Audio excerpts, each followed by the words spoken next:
With victories over Philadelphia and Dallas, Cowboys down big to the Buffalo Bills. The 49ers win the NFC West in back-to-back years for the first time since 2011, 2012. Oh,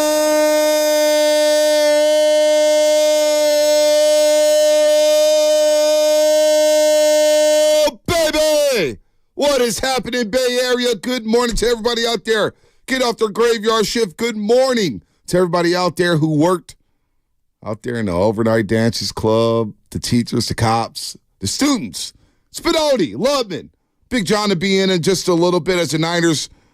They wear their hat and T-shirts after the game. They're NFC West champs for the second consecutive season. You heard from Ian Eagle right there on CBS, of course, alongside Charles Davis. Third time in 5 years they've won the NFC West Divisional Championship. And look, we're going to celebrate it to a point. But there's something I want to play from Drake Greenlaw a little bit later in the program about this Divisional Championship. It's just the first step of the journey to get back to Las Vegas and win the damn Super Bowl. But we're gonna enjoy this one, Spadoni. It feels good, and you always, especially in football, you can't take divisions for granted, right? Like this division for a long time was owned by the Seahawks, and now it's the Niners. You had the Rams there for a little bit. You had the Cardinals with Stents, Carson Palmer, and stuff like that. It's the Niners division, though, Bonte. It is, and it's going to be like this for the foreseeable future because they got the quarterback, they got the running back, they got the head coach. I mean, I can go down the list. You got the linebacker, you got the wide receiver, you got they got everything. That was a dominating win against a division rival. And, Kyler Murray, he did some early things on. They looked great in those uniforms, I got to say. McBride is a good tight end. Trey McBride, second year out of Colorado State. He's legit. Go Rams. He's legit. But it's the 49ers division. Yeah. Kyle Shanahan, man, like this guy, say what you want about, his relationship with Jimmy, how he handled the Trey Lance situation, his synergy right now with Brock Purdy. It's unbelievable. It's unbelievable. They could have, and I was listening to the overtime, it was Evan Giddings doing a hell of a job alongside Sterling Bennett, and he was saying, you know what, if there was ever a time to have co-MVPs, McCaffrey and Brock Purdy, sensational 1-2 punch, man. Best in the league. No doubt. We'll get into it all. McCaffrey now with 20 touchdowns on the season. He's 3 away from tying Jerry Rice's record when Jerry Rice had 23 touchdowns, but he did it in 12 games. Yeah, that's McCaffrey's going to get it in 17. There'll be a little asterisk, but it's not. It is not to take anything away from Christian McCaffrey's and Brock Purdy, but we're going to get into it all here on the Monster Monday, brought to you by First 5 California. To learn 4 things you could do to overcome toxic stress, go to first5california.com. Shout out to YouTube. Shout out to Twitch. We love all you out there on YouTube and Twitch. And, of course, the Comcast Business Text Line. We're going to take all your phone calls. 888-957-9570. 888-957-9570. Joe Spadoni in for Joe Shasky, the butcher. Everything's good with Joe Shasky.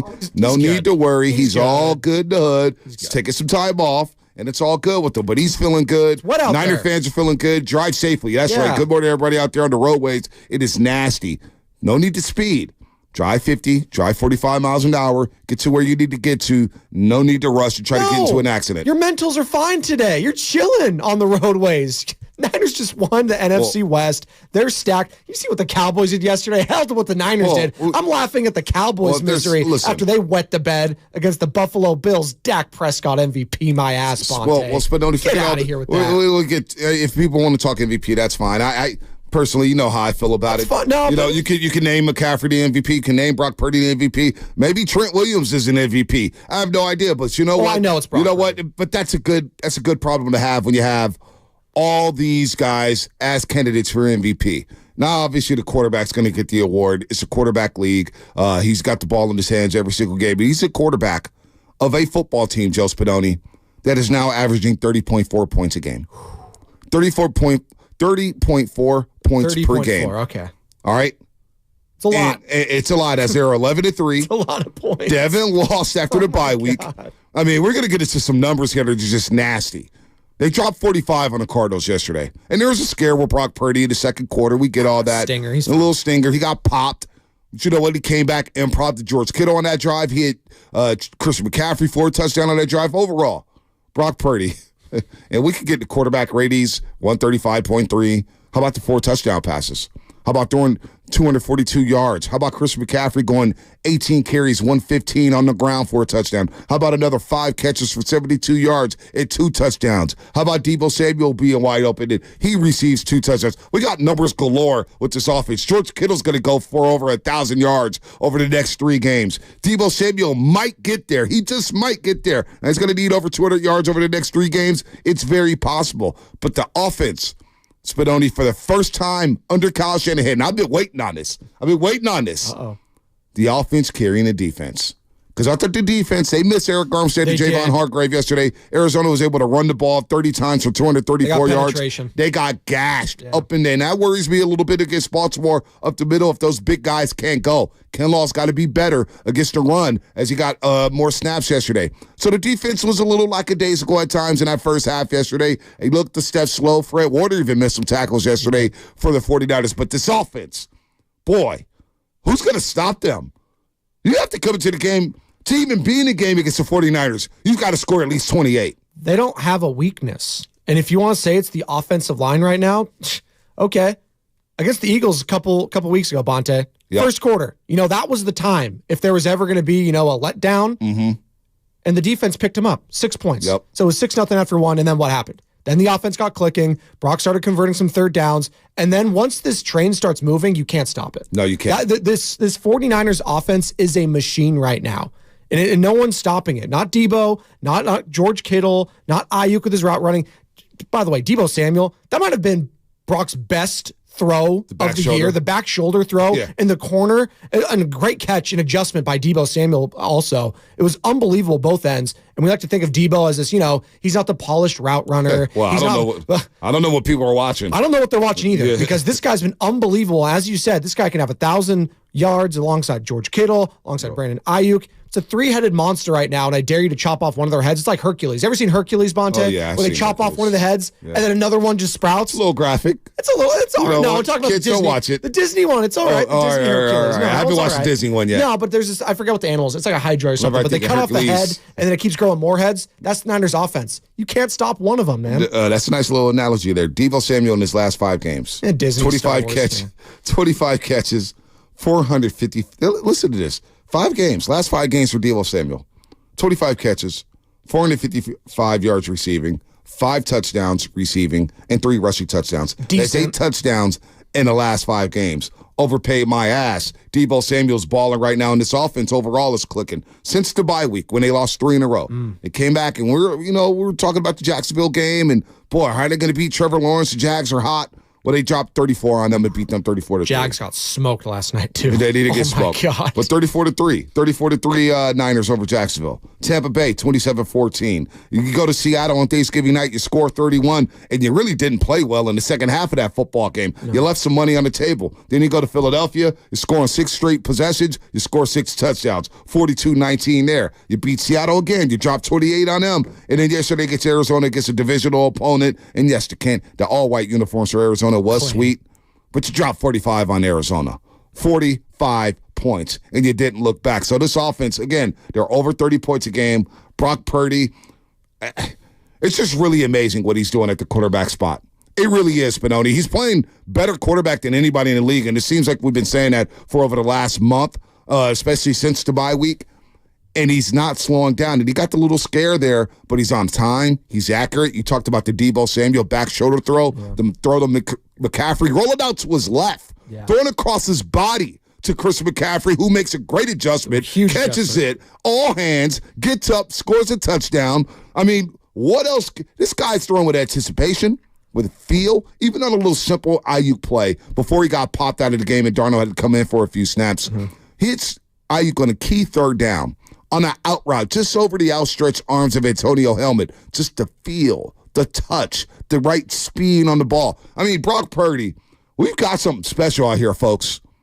The greatest compliment I can give, or one of the greatest compliments I can give to a quarterback is on 3rd and long or 3rd and intermediate, I feel like he's going to get it every time. Like, I feel that way with Mahomes. I feel that way, well, right now, Josh Allen, guy's playing unbelievable football, Buffalo Bills. I think I actually lit a fire under Josh Allen after he said he was a bum and trash, and I think he was listening. So I lit a fire under him. Good for you, Josh. You're playing a lot better.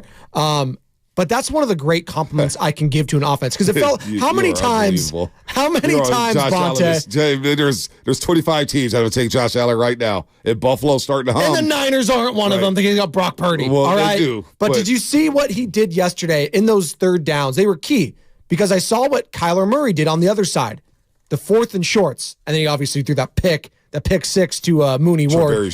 Huge game for Ward, by the way. The guy's having an all-pro type of season there. And I didn't think it was going to be like that, Mooney Ward, heading into this year. And that signing, I never thought he had number one capabilities coming out of Kansas City. I thought Kansas City was like, all right, we'll be fine moving on. But man, was I wrong. And I used to call him Charmander Ward. I don't know if you know what that is. It's a Pokemon, a fire Pokemon, because he got burnt. He got burnt a lot. A little after my time. A little after your time, 96, 99. Little after my teenage years. That's all right, but I used to call him I was already in high school by then. But you know what? No, you know what? It's the opposite end. Now he's burning quarterbacks on the other end. But getting back to Brock Purdy, man, when I had Jimmy Garoppolo in third and intermediate, obvious passing situations on third down, I did not feel good, Bonte.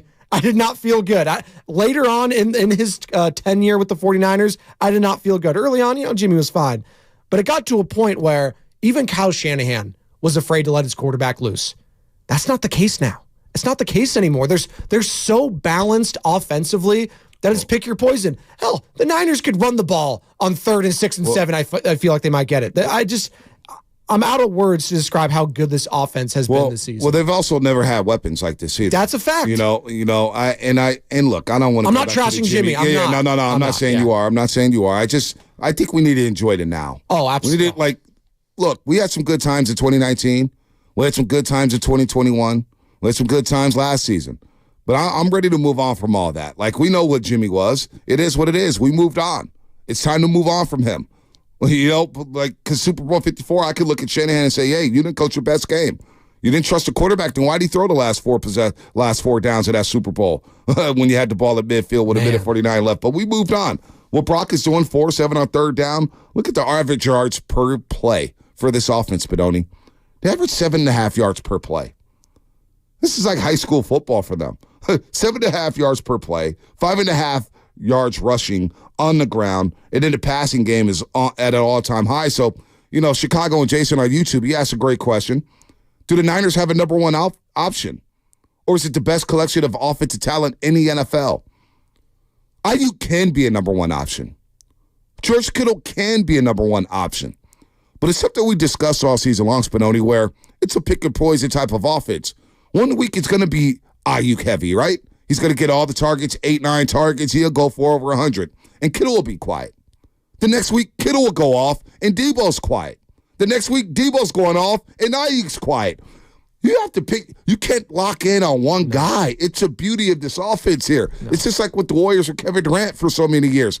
Hey, you want to try to double Kevin Durant? Fine, Steph's wide open. You want to double Stephen Curry? Well, fine. Clay's going to be open on the wing, and KD's going to be able to play one-on-one basketball. He's one of the best one-on-one basketball players we've ever seen on the planet. So pick your poison with this offense. And then when you add the ultimate joystick, Spinoni, when you make the trade for Christian McCaffrey, and I love the trade. Who's the one that called him the joystick? Who was that? Cuban joystick? Yeah, someone called him that. I always call all these guys Cuban joysticks. It's been a name that goes around the guys who could do all things, run, receive, just make plays. But when you bring in a guy like that, and that's what Shanahan looked for at Jerick McKinnon. And Jerick McKinnon got hurt right before the first week of the season in 2018 against the Minnesota Vikings. Remember, he got hurt on that Saturday afternoon.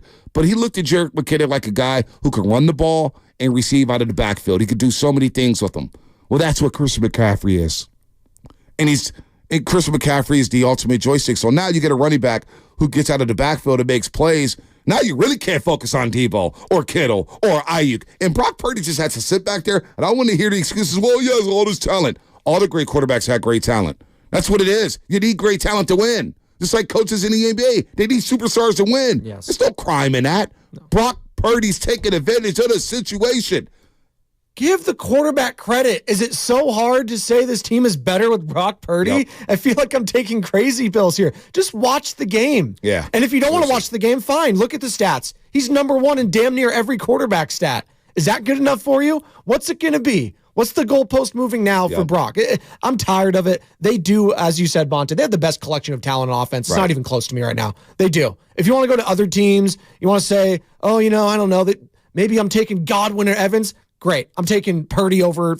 I'm taking him over Maker Bayfield, as Lowe says. Right. I'm taking George Kittle over every single other tight end in football right now. And Brandon Ayuk, as you said, could be a 1 on another team. Yep. Hell, he's a 1 on this team right now, but he's a 1A sometimes. He's a 1B sometimes. And you know what? Niner fans don't care. We don't care. We just want to win a damn Super Bowl. I know I don't care.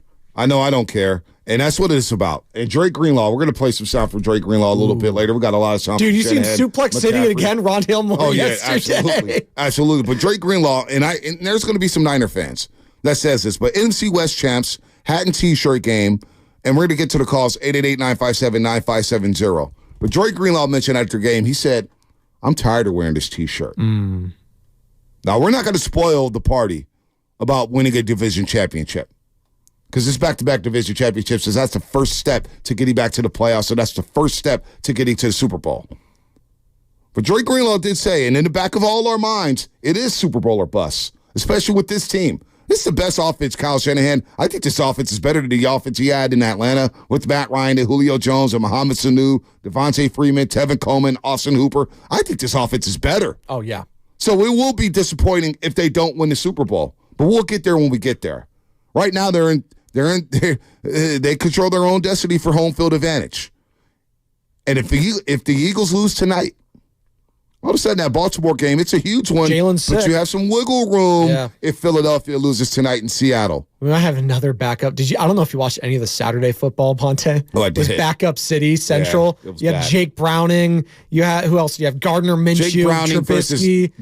versus Nick Mullins. Oh, my God. You see Nick Mullins' interception, by the way? Oh, one of the terrible. worst I've ever seen in my life. Hill. Nick Mullins. What about their tush push? Oh, my God. With Powell, a 5'8", 190 guy, or 5'8", 160-pound guy, trying to push Nick Mullins back-to-back plays? What are you doing, Kevin O'Connell? I thought Kevin O'Connell's actually had a really good year with all like the injuries and stuff like that, but that was not his finest moment. Very, very brutal football on Saturday, and the Lions just destroying the Denver Broncos, obviously, too. So a lot going on there. And listen, there were only 3 teams that clinched so far in the NFC. Yep. You got the Niners, and you got the 2 over in the NFC East, the Eagles and the Cowboys. So there is a huge game tonight with the Eagles, with the Seahawks. Could be another backup quarterback matchup. Jalen Hurts is sick, so then it would be Mariota taking over. Then Drew Lock looks like he's going to get the start over Geno Smith. Gross again, but huge implications if you're a Niners fan watching that, because the Eagles, if they win, they're still on pace. You can't let up yet if you're the 49ers. I know you got the division wrapped up, but Kyle Shanahan spoke about it and all the players. We want that overall advantage in the home field. And getting that number 1 overall seed, which is massive. And I think that's actually been a good move by the league, Bonte. Yeah. Just the one team. Yeah. Because if it was 2 right now, it'd be like, the Eagles, it's the Niners. But because they got just the 1, makes it sweeter. I don't know. Yeah, it does make it sweeter. It does make it sweeter. RJ and Fairfield will get you on the other side. None of that King stuff, because my Warriors just won back-to-back games. Oh, you're feeling great. Oh, I am feeling great. You sent a Klay Thompson gif in the thread. You're feeling it. Well, you know, there's a lot of reckless talk about my guy, Klay Thompson. And you know what? I see mentality he's asking me about the lineup. I like this lineup right now. And let's see what they do against Boston. Let's see what they do later on in the week against the Wizards. And let's see what they do against the Blazers on Saturday. But there's something about this lineup that allows the spacing for Klay Thompson and Steph Curry to get open. I like this lineup a lot. And I like where the bench is at with Wiggins coming off that bench. You know, Bonte, there's a lot of clouds and there's a lot of rain right now outside. Feels like a cloud's been lifted with the Warriors. Oh. Just leave it at that. Say it ain't so. Say it ain't so. All right. More coming up on the roast. 888-957-9570. Line them up. You know what time it is. It's your show, not our show. It's your show today, fans. It's your show today, roasters. It's all about you. Your thoughts about what went down with the 49ers yesterday in Glendale, Arizona, and what felt like a home game for the Niners. Nothing but red and gold down there at State Farm Arena. Niners, they clinch the NFC West. It's a hat and T-shirt day here on the roast. 888-957-9570. Your call's coming up. That'll be brought to you by Fremont Bank. Full service banking, no compromises. Verizon and you'll save. Get in the holiday spirit, San Francisco. Verizon has an extra gift.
7809.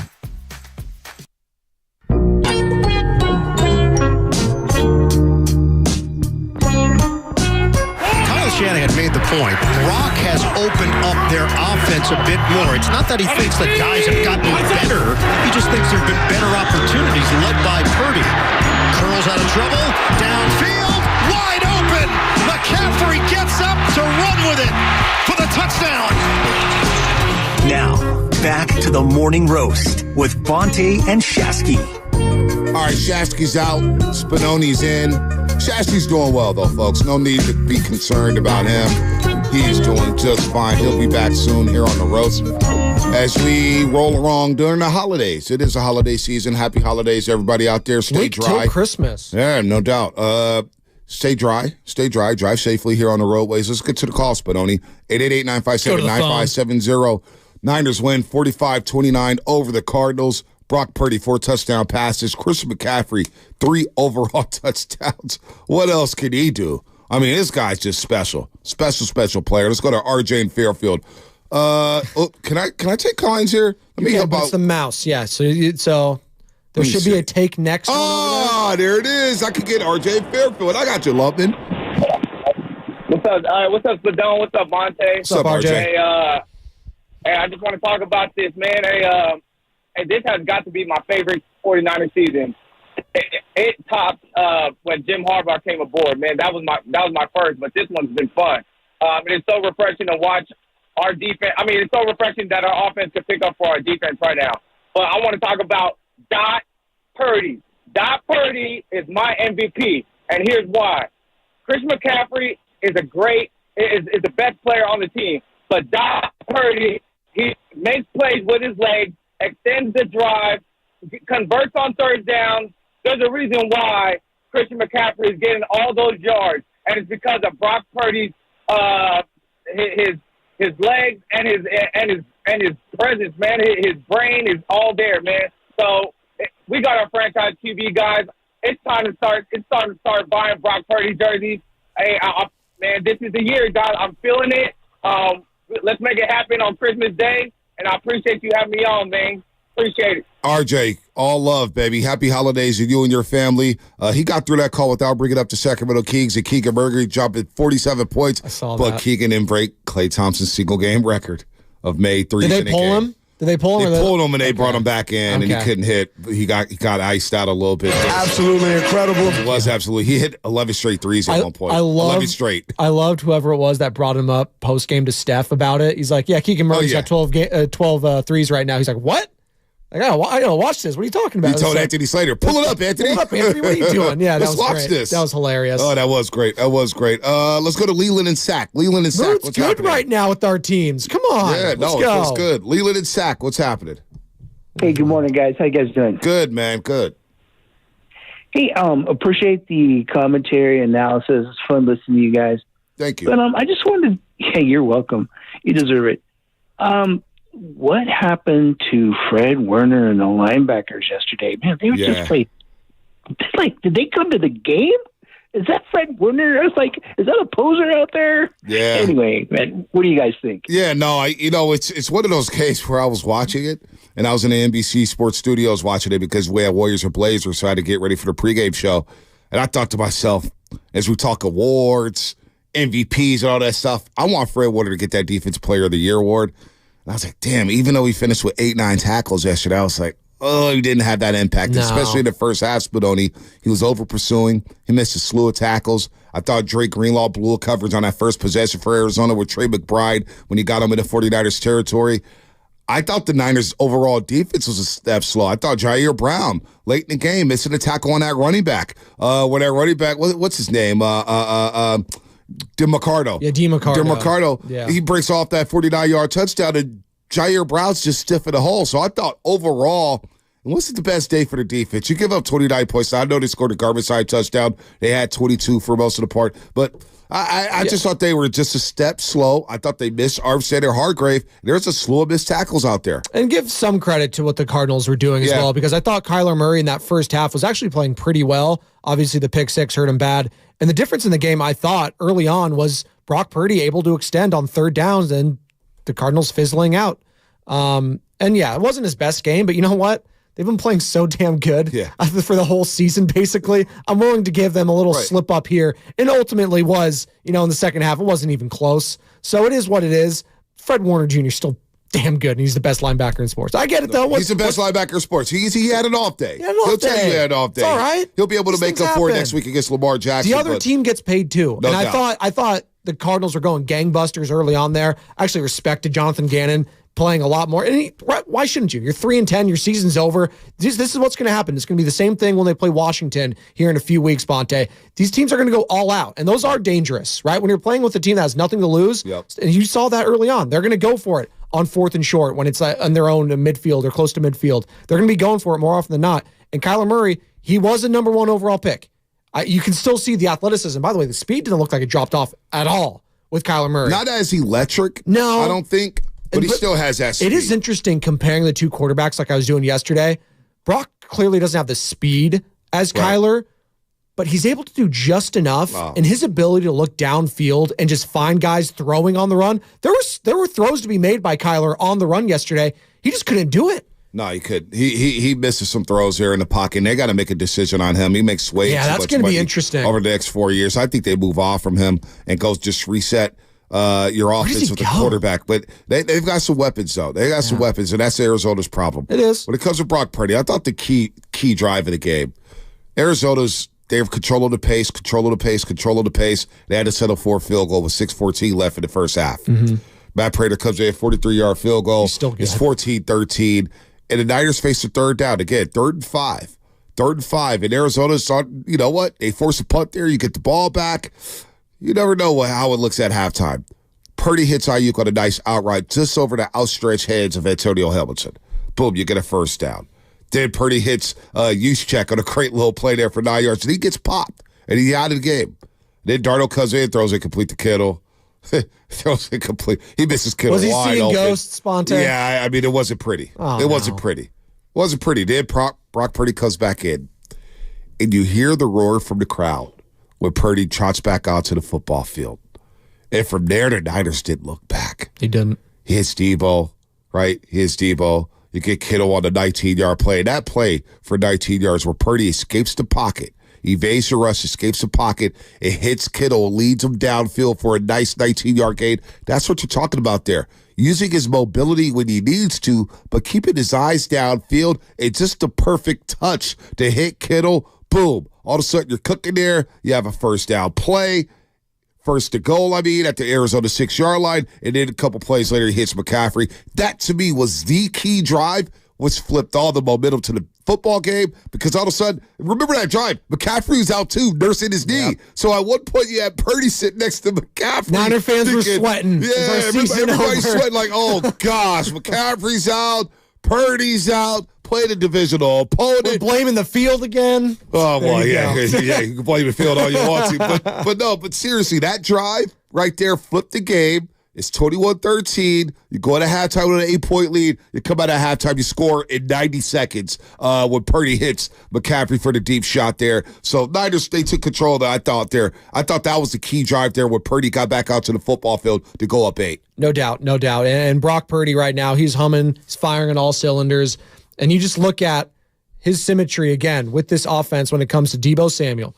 I feel like whenever I watch him every week, he always has one or two throws, Bonte, and you just alluded to this, where it just is out over the outstretched hands of one of the defensive backs or the linebackers. His placement is scary good right now. It is. It really, that has got to be, and there is nothing more frustrating, because you've been on the opposite end of it. All fans have. When a quarterback's going, whether it's Patrick Mahomes, whether it's Russell Wilson for all those years, they just have enough on that ball to get it past your defender. And it drives you nuts because this game is about split seconds. Yep. And heading into this year, we thought that elbow injury would affect that. Yep. I mean, he had limited arm strength heading in. That's why he fell so hard. He didn't have the most electric arm, right? He didn't have the strong. He didn't have Josh Allen or Mahomes or anything like that. But he was solid. But that's the thing I'm getting at. It's I don't even notice it. Yep. And those throws that you would notice it on, those out routes to the sideline and stuff like that, or this little scary territory when if it could be a split second here or there, it could be a pick six. He hits those to Ayuk like it's nothing. Like it's nothing. Like it's nothing. Like it's nothing. And he's hitting Debo. And he's hitting Kittle. And he's hitting McCaffrey. And he's doing it in front of all his family and friends for a nice little homecoming. Really cool shot of him taking a nice picture with his family there. You know, his pops is happy. I mean, he is playing so well right now. We got time for another call. Let's break. Jay in Florida, hang tight. 888-957-9570. We're going to take everybody on the list here. Everybody's going to get on here. Lines are lit up right now. 888-957. Everyone's going to eat, like Tom Sula used to say. Absolutely. 888-957-9570. Did Tom Sula say that? Yeah, there's a GIF, I think. Everyone's going to eat. There's a good one. He might have not been with the Niners at the time. I think it was with Washington. But it's really funny. Oh, boy. Oh, boy. All right. 888-957-9570. Everybody's getting on the line here. YouTube, Twitch, I see you. Comcast Business text line. Niners win the NFC West for the second straight season. Third time in 5 years. It's a hat and T-shirt day here on the Morning Roast. And it'll be brought to you by Fremont Bank, full service banking, no compromises. My little brother's friends have been camped out at our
NFL rankings this season. Passer rating, first. Passing touchdowns, first. Pass TDs interception ratio, first. Pass TDs per attempt, first. Yards per attempt, first. Yards per completion, first. Wins, first. Number one. I mean, it is one of the great stories in North American sports history. And if he wins that Lombardi, you talk about commercials, you talk about being a poster boy for the NFL. This is the type of player the NFL wants to promote. Are you kidding me? With this franchise, are you kidding me? That's known for quarterbacks. Montana, Young, Purdy. You kidding me? With really number 6 potentially? It's really incredible. Like that's what dreams are made of, Bonte. Like this is what you think about when you're a kid. It's one of the blue blood organizations you're playing for. Whether it's hitting a home run for the Yankees, right? Or playing for the Niners, playing quarterback in the footsteps of a Joe Montana. Like this is what you think about. And dreams are being made. But you know what I love about Brock? He's like, whatever. It's just like, and it's probably like, there's a lot of pressure on him, obviously. But he's able to maintain and harness all of that, and you don't see it on the field. And that's the biggest thing to me. This guy seems so unflappable when he's out there. It would drive me nuts if I was an opposing fan base, if I was the Eagles fan or a Cowboys fan. This guy would drive me nuts. Yep. Like, where did this guy get? Like, we drafted Jalen Hurts, at least in the second round or third round, whatever it was. Dak Prescott with the fourth round. Like, we thought, maybe. But Brock Purdy was the last pick, and now he's going to be the MVP? I'm pulling my hair out if I'm everyone else. Well, like, where can we find our Brock Purdy? But it doesn't happen like that. It just doesn't. So yeah, Kurt Warner, he's obviously an amazing story. Tom Brady, obviously greatest quarterback of all time. And then now Brock Purdy, yeah. Hollywood will be on line one, but that's not him, though. It just also shows, Spadon, that you have to be drafted into the right situation. Yes. Because I don't think Bryce Young is a bad quarterback at all for the Carolina Panthers. Yeah. I think the guy could be really good. I like his composure. I like his moxie. But he has nothing around him. No. And you could go to a situation that just completely ruins you. Completely ruins you. He fired their head coach in year one, Bonte. I know. His career might be over before it even started. Nah, it's still there. But I'm saying, but if we look back and look in the situation he got into. He's got a lot of time. You just can't develop bad habits like Jacksonville. And this is, I give Carolina credit. It was a terrible hire with Frank Reich, but they pivoted quickly off of him. Same thing with the Jacksonville Jaguars. Trevor Lawrence is number 1 overall pick. You bring in Urban Meyer. It's an absolute dumpster fire. They pivoted midseason. You fired him. You bring in Dougie P. All of a sudden, you resurrect Trevor Lawrence. Now he's going back to the playoffs for the second straight year. I think they're going to the playoffs. I don't know. They might not win the division. They've got some work to do. Case Keenum on line one. Yeah, they've got some work to do. But you get what I'm saying here. Brock Purdy was drafted into the perfect situation. Now, you bring in a trade with Christian McCaffrey. He builds that rapport with Christian McCaffrey on the practice field to get Christian McCaffrey up to speed with the 49ers. Jimmy Garoppolo gets hurt, and he comes in, and he doesn't skip a beat. Like Bill Romanowski told us a couple weeks ago. Mike Shanahan's telling Brock Purdy, be ready. Be ready. Your time is coming. I don't know when, but your time is coming, which is insane, right? That is just unreal, the stories that we're hearing about this kid. So, yeah, it looks like the 49ers have a great one. It just feels different with him. It does. And you mentioned all the categories he's leading, and passer rating, touchdown, interception, all of that.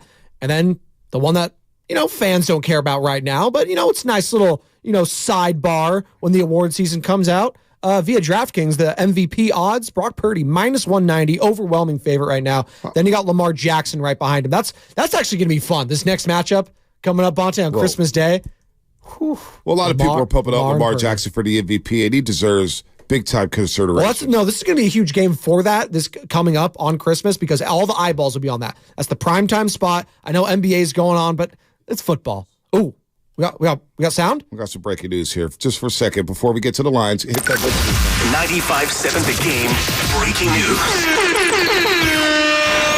All right, for all the Warrior fans out there, big news here from Shams Charania. Warriors 4-time NBA champ Draymond Green has started counseling process and is expected to remain sidelined via suspension for at least the next 3 weeks. Draymond Green started counseling today. I think that was, worthy of breaking news there. No, Draymond Green will remain sidelined for at least the next 3 weeks for the Golden State Warriors. So that's 3. If we just go by when he reported this, Monday, December 18th, then you got Christmas next week. So that would be January 8th coming back. And if I look at the Warriors' schedule, I know you have it all in your brain, Bonte, because you're Mr. Worry over there. I do not, unfortunately, as my search engine is just crashing on me. But 3 weeks at least? At least the next 3 weeks. I like to see what this team is made of right now. You know what? At the moment, they're playing well.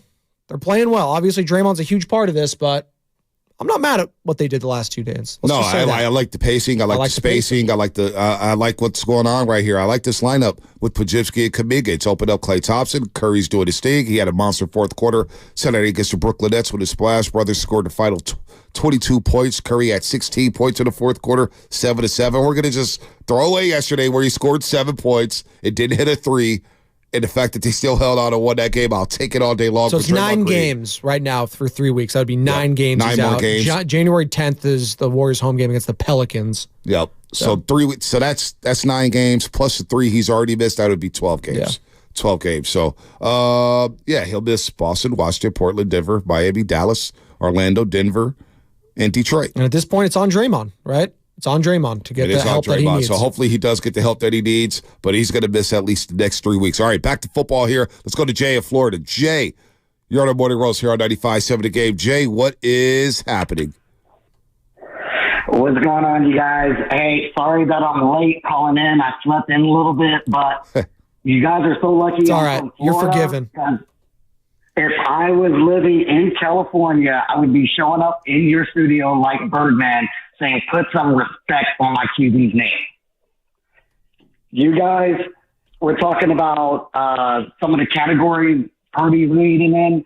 Let me just talk about some. So we got the top 5 QBs in yardage. Tua, Goff, Mahomes, Dak, and Purdy.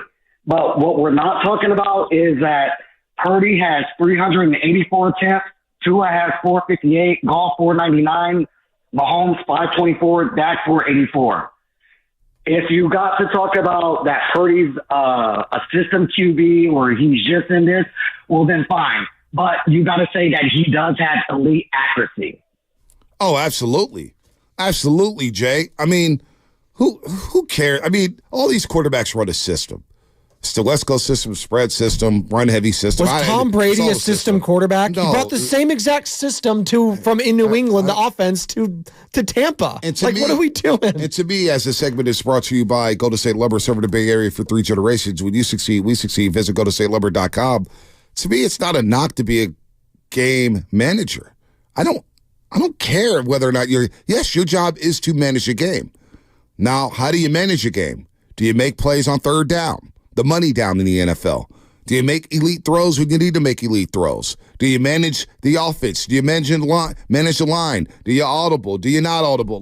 Do you turn the ball over? This guy doesn't turn the ball over. And they always feel like they're in the right play at the right time. So I don't care if you call him a game manager. I don't care if you call him a system quarterback. All I know is this dude is about to break the single season passing record for the 49ers. And he may surpass Steve Young for the most touchdowns in a single season in 49ers history. Now, it's going to be close over the next 3. But you look at the throws, the 3rd and 5 throw to Brandon Ayuk when they're up 14-13, which flipped this football game. The throw to George Kittle when he's improv in there on that same possession. You talk about the throw to McCaffrey on the second touchdown pass to McCaffrey. The play to Deebo Samuel, the ball handling where he's play faking and running the play action passes. I don't care what you call him. What I'm going to call him, Spinoni, is an absolute baller. Because that's what he's doing right now. He's balling at the highest levels. I mean, right now, it's hard for me to find a weakness in his game. Team shots. And it's but even then, no, what I'm saying is everybody's trying to say he can't throw deep. Right. Well, he could have fooled me. His arm strength seems fine enough for me, right? If I'm a fan watching it. So I'm hard pressed to find anything wrong with Brock Purdy's game right now. And the one thing people would say is if you get pressure in his face, if you hit him, I was like, great. That's every quarterback in the history of ever. If you hit the quarterback, yes, their game is going to change. That's what happens. They get hurt. They get a little frazzled. That's what happens. Tom Brady, he gets hit. What happens against the Giants in the Super Bowl? He got hit a lot. Yep. Giants win. Twice, by the way. And then the Eagles. So get pressure on guys, sure. Easier said than done, though, when it comes to Brock, because he has that athleticism. Mm-hmm. And I'm not even going to say subtle anymore. He's just athletic when he gets out of the pocket. No, he has just enough, whatever you want to say, to just keep his eyes downfield, and if he needs to scamper for a first down, he'll do just that. The back shoulder throw to Deebo Samuel. That might have been his best throw of the year.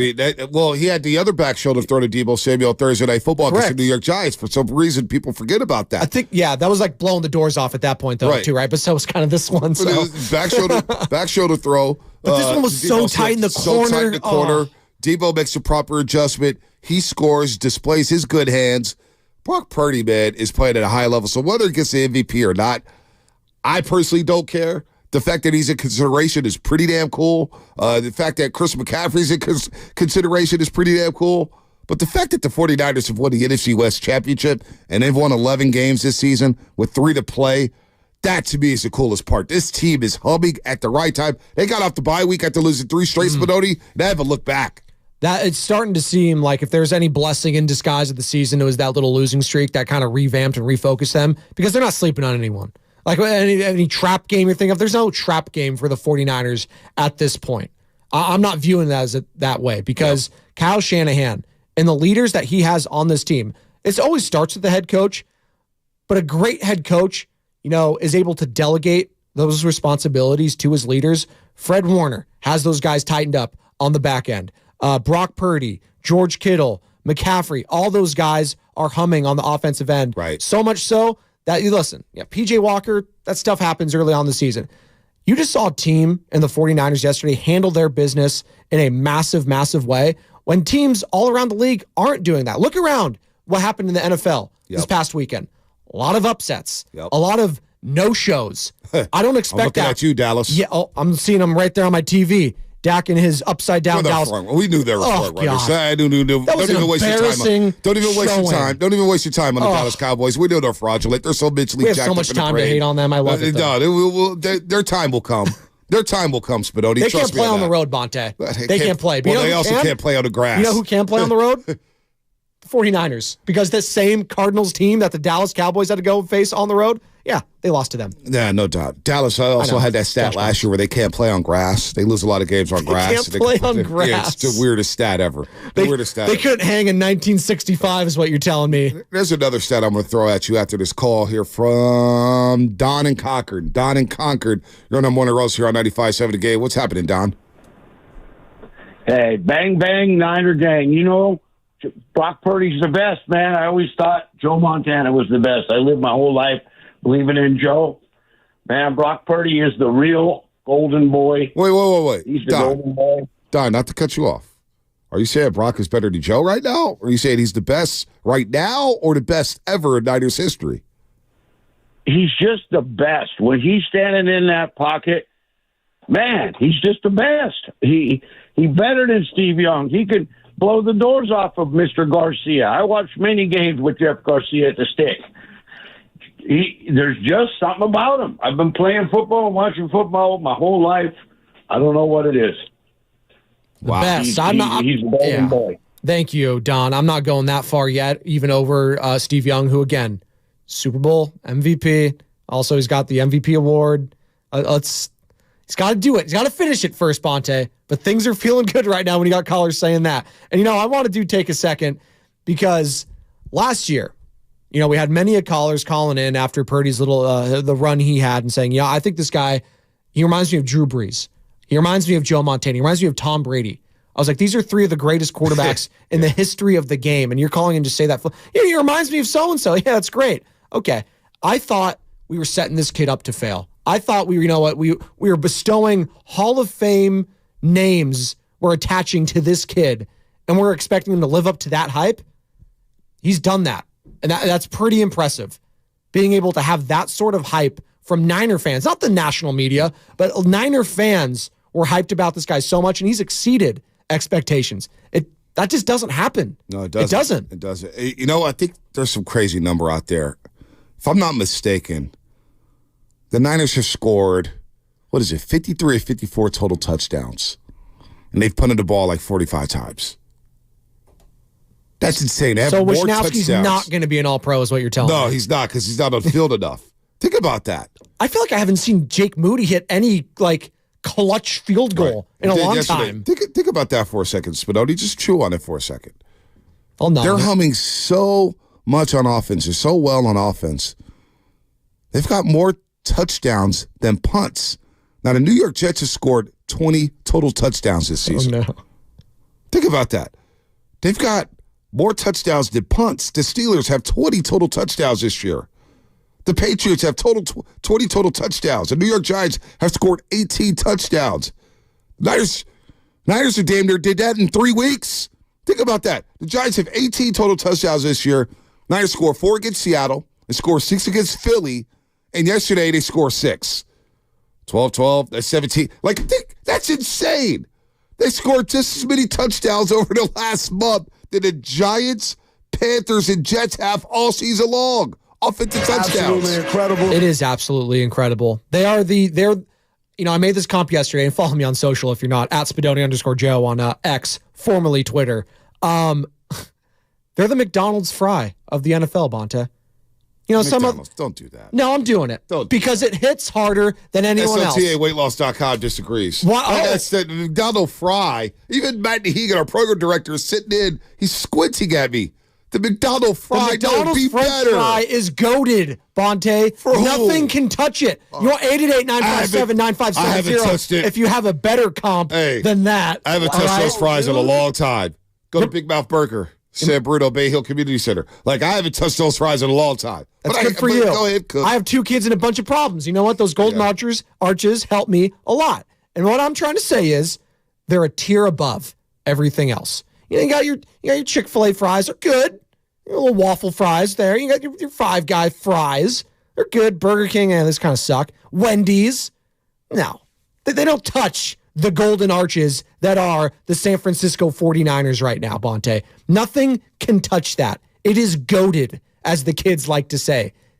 He is him, Brock Purdy. You like that? I just used every single millennial reference. I don't know whatever this you is. lost me there. Gen Z, X, whatever it is. Well, you did 2 things there. 1, you lost me, and then 2, you got me thinking about French fries, because now I want French fries. That's all right. I'm hungry. That's fine. 7:09 in the morning. We got the big boss man back there. No, we don't need French fries that early. We don't need all that grease. Let's go to 49ers Stew in Arizona. 49ers are cooking with grease right now. What's happening, Stu? Bang, bang, Niner gang. Good morning, gentlemen. Good morning. Good morning. Hey, I'm still here in Arizona. Me and my girl flew down Saturday night, and we could tell on the flight. The flight was 50% Niner fan. The faithful showed up. State Farm, like a good neighbor, Niners are there. Man, we do the chant. It was straight fandom, man. But when the Birds did the chant, they had to pipe it in through the speakers. Defense, defense. They didn't even have enough fans in the stadium to do it. They had to pipe it in through the speakers. And when Purdy went down, the whole stadium went wild. Purdy, Purdy, Purdy. And when he came back in, it was Purdy, Purdy. We had a great time at the game, man. That's awesome. Bang, bang, Niner gang. Let's go. That's awesome. That's awesome. We're going to get to the rest of the calls. Everybody's going to get on here. 888-957-9570. Too much sauce on YouTube. Spent $2 to say, is CMC demanding too many snaps? No, he's not. We need CMC on the field. Let's not start that. He's fine. He's going to play when he wants to play. Again, I asked for 20 to 25 touches a game for C-Mac. Well, yesterday, 18 carries, 5 receptions on 5 targets. 72 yards receiving, 115 yards rushing. And what's crazy is that Brock Purdy's playing so well is that he's actually overshadowing what Christian McCaffrey's doing this season. It's pretty hard to do. It's hard to do. I mean, Christian McCaffrey, if he keeps this up, if he just stays healthy, guy's a Hall of Famer. And we're talking about Brock Purdy having a better season than him. It's pretty incredible. He's got 509 receiving yards, nearly 1,300 rushing yards. He's on pace to eclipse a 2,000 all-purpose yard mark. Christian McCaffrey's playing well. Let's get into him. Plus your phone calls, 888-957-9570. By the way, you are listening to 95.7 The Game, KGMZ, FM and HC1, San Francisco. Monster Monday brought to you by really First 5 California. To learn 4 things you can do to overcome toxic stress, go to first5california.com. What's coming up on the game? Sponsored by Fremont Bank, full service banking, no compromises. Your phone calls, 888-957-9570. How about them Niners? Shop the holidays at Whole Foods Market. Get bone-in spiral cut ham for $5.39 per pound with Prime through December 19th. Don't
hurry up call.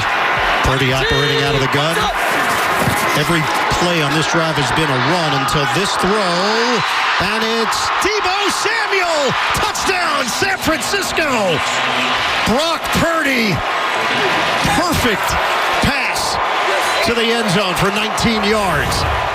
Now, back to the morning roast with Bonte and Shasky. Iron Eagle on the call for CBS. Purdy to Deebo.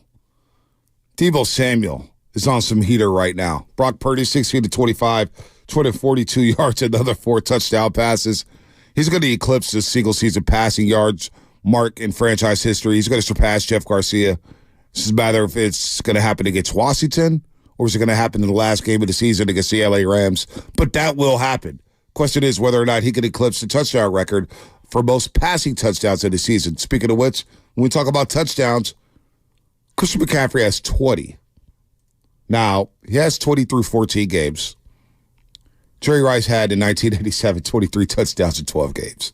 That's just sick. But you're going to give him the record, and I'm sure Christian McCaffrey will look, it's great, 5 more games to do it, but 20 touchdowns for Christian McCaffrey, another 3 touchdowns yesterday. Whether he wins MVP or Offensive Player of the Year, the guy's special. He does everything. The 5 targets and 5 catches, running between the tackles. He's going to have over 2,000 all-purpose yards. He's going to rush for over 1,500 yards. He's going to lead the league in rushing. He's got another 500 right now receiving. This man has been a godsend. And whoever gave him a C- from ESPN, you may want to delete the tweet. Barnwell? No, that was ESPN. I don't know who it was. Yeah. But boy, what a trade that flipped this offense from being, a good offense to now being an explosive offense. And it's going to be in the conversation for one of the more explosive offenses in 49ers history. No, you could say that's what we're talking about right now. It's an all-time offense right now. This is what we're talking about. And Christian McCaffrey is unlocking a lot of that. His spacing is unbelievable. What he does to a defense, it's sickening. And you might think he's a finesse player or anything like that. No. You want to be physical? He'll be physical. And for everything we said, Bonte, about the expectations and Brock Purdy shattering them, the expectations from Christian McCaffrey coming out of Stanford were sky high. Right. This was a top 10 pick. I know we were all scared that, Andy Reid might get him over in Kansas City and stuff like that, get his hands on that. And could you imagine Mahomes and him right now? It'd be pretty incredible. Wow. Mahomes need all the help he can get, by the way. Another drop city for Kadarius Toney in that offense. You got Taylor Swift crying in the booth for Travis Kelce flopping in the end zone. Leave that for another day. But for everything we thought about Christian McCaffrey coming out of Stanford, we all knew on the West Coast he should have been the Heisman. That was clear East Coast bias that year. And Derrick Henry, obviously, he's a Hall of Famer now. Very good. He is deserving, just not that year. I thought Christian McCaffrey, what he was able to do at Stanford was more impressive than what Derrick Henry did. And him coming to the NFL, when he has been healthy, he shattered those expectations of being, and he's well on his way to becoming a Hall of Famer if he stays healthy again. Unreal. Yeah, he's a special player, and to steal him away from Carolina last year, I don't even remember the picks they gave up for Christian McCaffrey. You think Bryce Young could use that guy right now? Well, it doesn't even matter. Yeah, there's no doubt. But then Christian McCaffrey, you want to talk about touches and getting hit. He would get hit a lot in Carolina because he doesn't have the guys around him. Nope. Like Deebo, like Brandon Ayuk, and he doesn't have a quarterback like Brock Purdy. Brock Purdy played at a high level, but it's going to be an interesting question. So Leanne Sementel just dropped off. I was going to go to her because she had an interesting question that I wanted to pose to the audience. She was going to pose to us, and I was going to flip back to the audience. But Leanne, call back if you got time. Let's go to Miguel in San Antonio. Miguel, what's happening, man? You're on the roast. Yo, what's up, guys? What's up, Miguel? Me again out here in San Antonio, man. Victory Monday. Man, this team is doing the faithful. Oh, man, I'm just so proud of this team, just so happy. But I just want to talk about Deebo, on the field, I can't, amazing, just everything. But off the field, just watching him when we're on our away games, walking out with that boombox, just getting that team together. I don't know any other team that's doing it like this. But you watch him, you see that team just playing for one another. They're like a unit going out to war. He deserved his first-year captain status. You watch him out there. He's got a different handshake for every player. It's stuff like that just brings the team together. And one other guy I want to just bring up is Mooney. Man, Mooney's out there balling, just playing. The only dip yesterday with that pick six and that 2 interceptions, he just hung on to the ball. But he's got that vision, that awareness. He just goes up. He's a lockdown corner, man. He's just, man, I'm just so, those two guys, just wanted to shout them out, man. Oh, awesome, man. That's a good shout out there. Deebo Samuel, look, I hope enough 49er fans start to appreciate Deebo Samuel. There's a lot of rhetoric, a lot of nastiness. It kind of reminds me of the Klay Thompson talk, where you think about Deebo Samuel being the ultimate tone setter. All he's done since he's been drafted here, and I get the Jones fracture his second year, and he got the big money contract. He was out of shape. He had his diva tendencies, and he turned a lot of fans off with the social media stuff. But when he's on that football field, and when there's a big game, I never worry about Deebo Samuel showing up, whether it's running routes, whether it's running jet sweeps, whether it's just trucking somebody, the back shoulder throw, touchdown catch that we just played coming into the segment. Deebo Samuel is playing at an elite level as well. Think about his last 5 games. I saw this from Kyle Batson, our old buddy Kyle Batson. ESPN 1320. Absolutely. The Insiders doing a hell of a job. 10-12. Deebo Samuel's last 5 games. 25 catches, 455 receiving yards, 5 receiving touchdowns, 3 rushing touchdowns. Kyle Basson later on tweeted that's a 17-game clip of 85 catches, 1,547 yards, 17 receiving touchdowns, and 10 rushing touchdowns. Now, obviously, he's not going to do that, but that's the type of pace he's on over the last 5 games. So what you're telling me is, Bonte, not only do they have a Swiss Army knife in the backfield, times 2 if you want to put Deebo back there, but they have one when Christian McCaffrey and also Deebo Samuel. They work so well together. Think about all the things you could do with both these guys. You would have lined Deebo up in the backfield, fine. You would have lined McCaffrey up in the slot, fine. You would have lined Deebo up in the slot, fine. You would have put McCaffrey out there wide, fine. You would have motioned McCaffrey out of the backfield. You could do so many things, and that's where Shanahan, quietly, nobody's talking about him being coach of the year. I think Dan Campbell may get it with the Detroit Lions. Or DeMeco Ryans. Or DeMeco Ryans with Houston. But why not Kyle Shanahan? This has by far been Shanahan's best job. His aggressive play calling, because, one, he trusts the quarterback. He's in his bag. He adjusts well on the fly. They're keeping their foot under that. That was one thing about Shanahan that really bugged me. In the first maybe 5-6 years, it just irritated me. They wouldn't play aggressively in the second half. They didn't have that killer instinct. That killer, they'd sit on the ball, they'd take the air out of the game. And I get it. Maybe it was because of the quarterback. Maybe it was because of the personnel. But this year, Shanahan said, we're scoring 35 before the fourth quarter. Yeah. We're going to continue to run it up. We want to blow out the light bulbs on the scoreboard. That's the type of offense I want. So give credit to Kyle Shanahan for using all these weapons and putting them in premier positions to just ball out like they are. 45 points yesterday. They're averaging over 30, Lubin. 30 points a game. He's the best coach in the NFL right now. I don't even think it's close at the moment. You can say, the guys that have won Super Bowls, great. They're not the best coaches right now. I'm looking at Andy Reid. What are they doing in KC right now? Well, they're winning. Great. They're winning against bad teams. Don't do that to Andy Reid. No. He's good. No. Right now, I'm saying Kyle Shanahan this season's been better than Andy Reid. I don't think that's that crazy. I mean, they won the Super Bowl last year. That's great. But right now, as it was, the 49ers have the best head coach. They have the best quarterback, and they have the best running back in football. They also have the best, again, I mentioned this at the top, the best linebacker.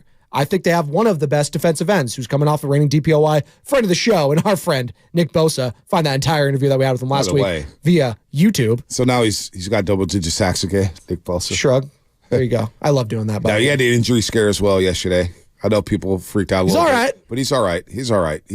I know he's quietly I just was looking at the defensive numbers too and the sack totals. He's quietly getting up there. He's at number 15, 10.5 sacks. Wow. It's pretty good.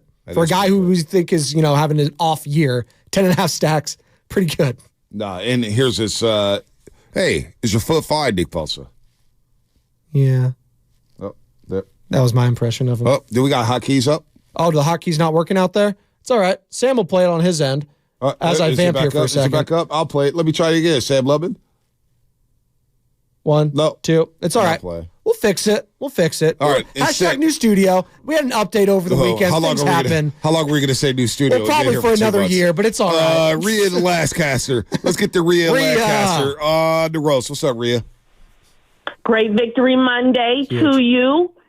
I want to talk about Kyle Shanahan's chess move by having Deebo Samuel punt returning. Because if you notice, Arizona would never kick to him. They were always over his head, out of the end zone, because we were always going to be scared of what he can do, and that guaranteed us to be on the 25 every time. And then as soon as they put Ronnie Bell back there, they kicked to him. And I said, you better not fumble. And he did that whole mess. Luckily, it wasn't deemed a fumble, and they, returned it for a touchdown. But I just noticed, I was like, that's a chess move, putting Debo on punt returning, because we're guaranteed to be on the 25-yard line. Yeah, I love Kyle right now.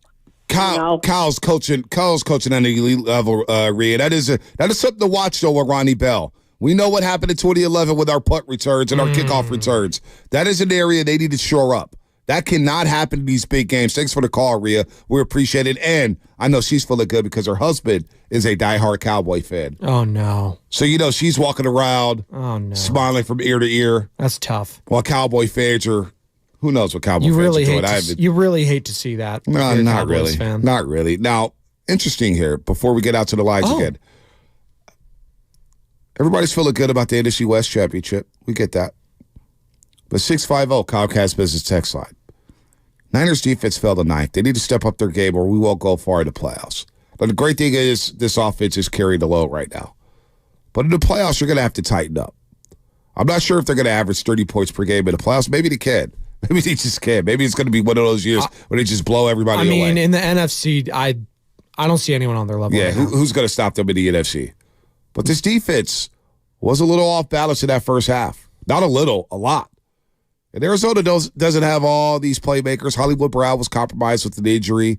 Trey McBride is their guy in the pass game. He's sick. I like him. I like James Conner. James Conner runs tough.